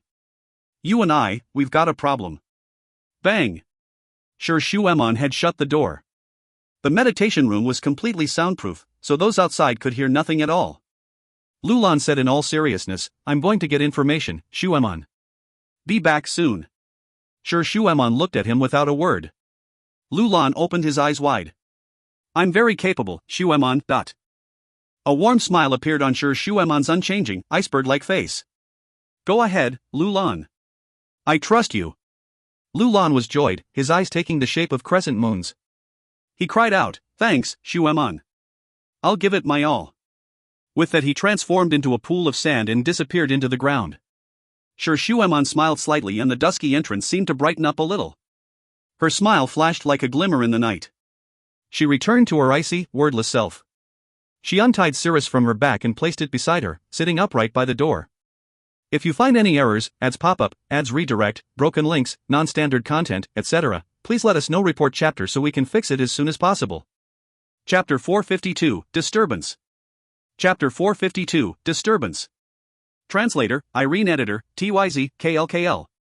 An unremarkable-looking private house. The blind old man sat in the shadow, his withered body quietly swallowing the light rays and deepening the shadows. His vacant eyes carried a strange glimmer, like a will-o'-the-wisp in the dark, late night, swaying silently and gently.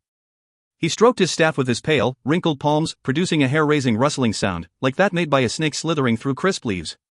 The tall lady sat far away with a smile on her face. Those unfamiliar with her watery eyes would think that her face was filled with sensuality and passion. But it could be seen from her slightly tensed body, in a position that made it easy to stand up, that she was afraid of the old man. The old man had this might. He had been well known for a few decades, and even in comparison to the venerable volcano, he wasn't inferior in any respect. His name wasn't prominent among ordinary people and many were unaware of what he knew. In the dark world, however, he was a strong figure known to everybody. Northern Underworld King, Mr. Doe.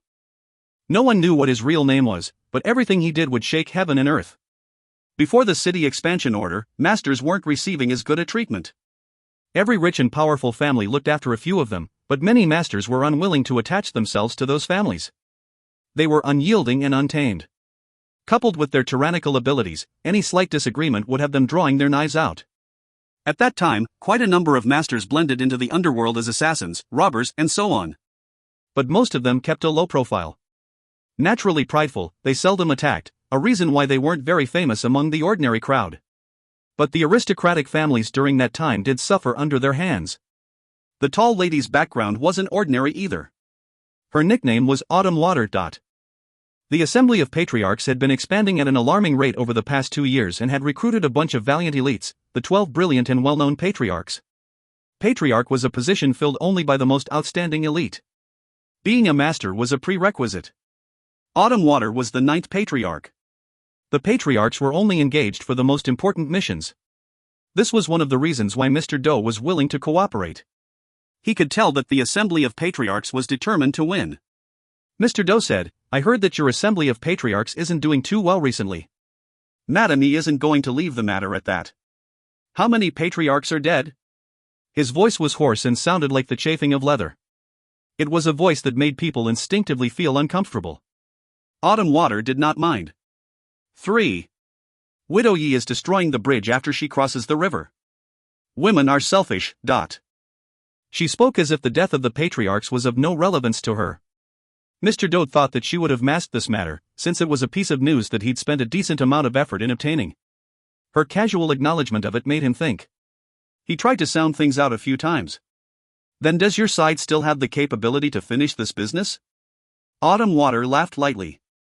There's one more patriarch who will arrive within 3 days, so don't worry. Mr. Doe pulled his mouth before saying dully, so we're just going to wait like this? He was feeling rather anxious.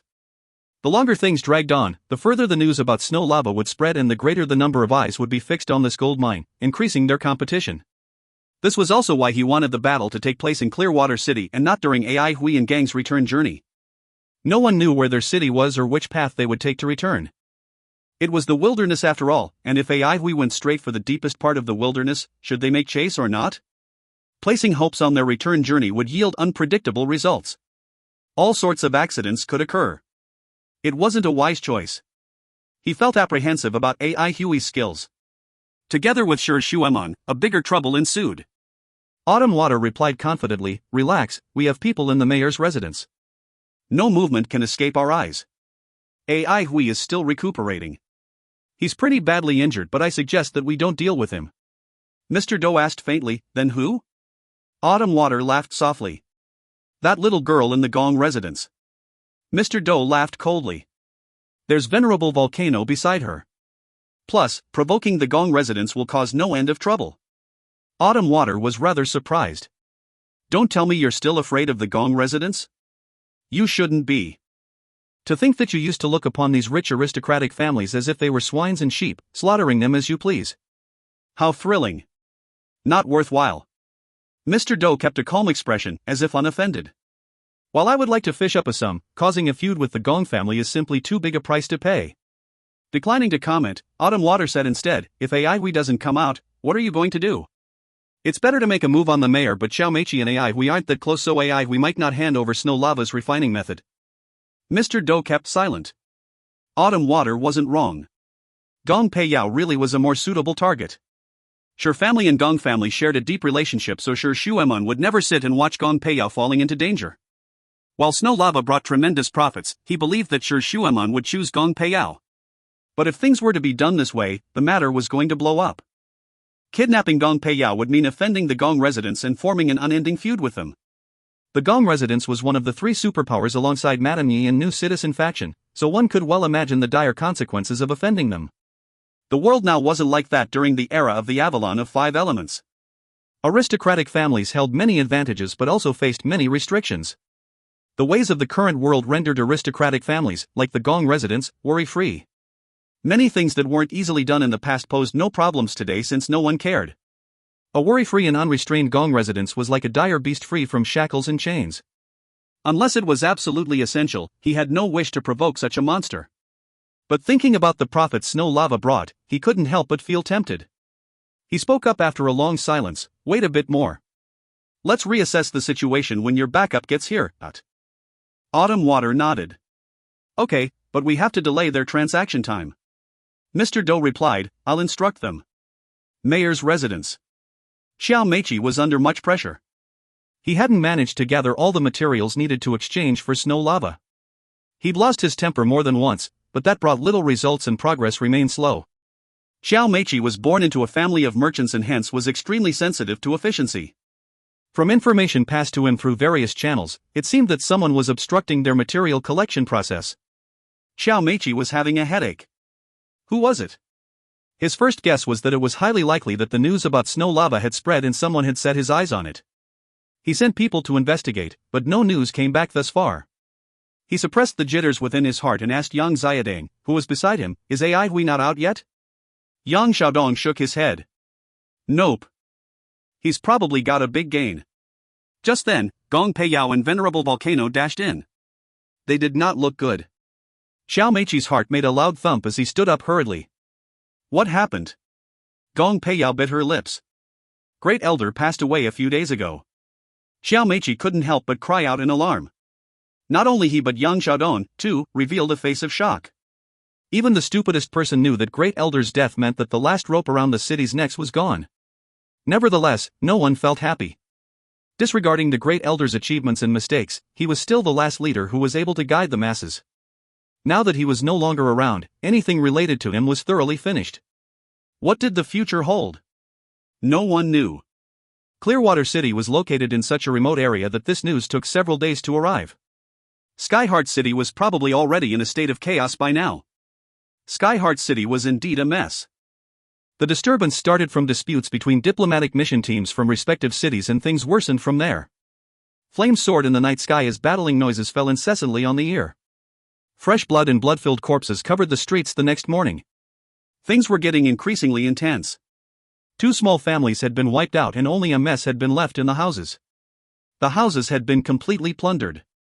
It was said that there were evil thieves who infiltrated the diplomatic mission that had no lack of masters. These people were very crafty and did not face SkyEdge and infantry divisions head-on. Both combat divisions had just been built and were still relatively weak. Only the division leaders were masters. They were unable to attend to many things at the same time and did not manage to achieve anything.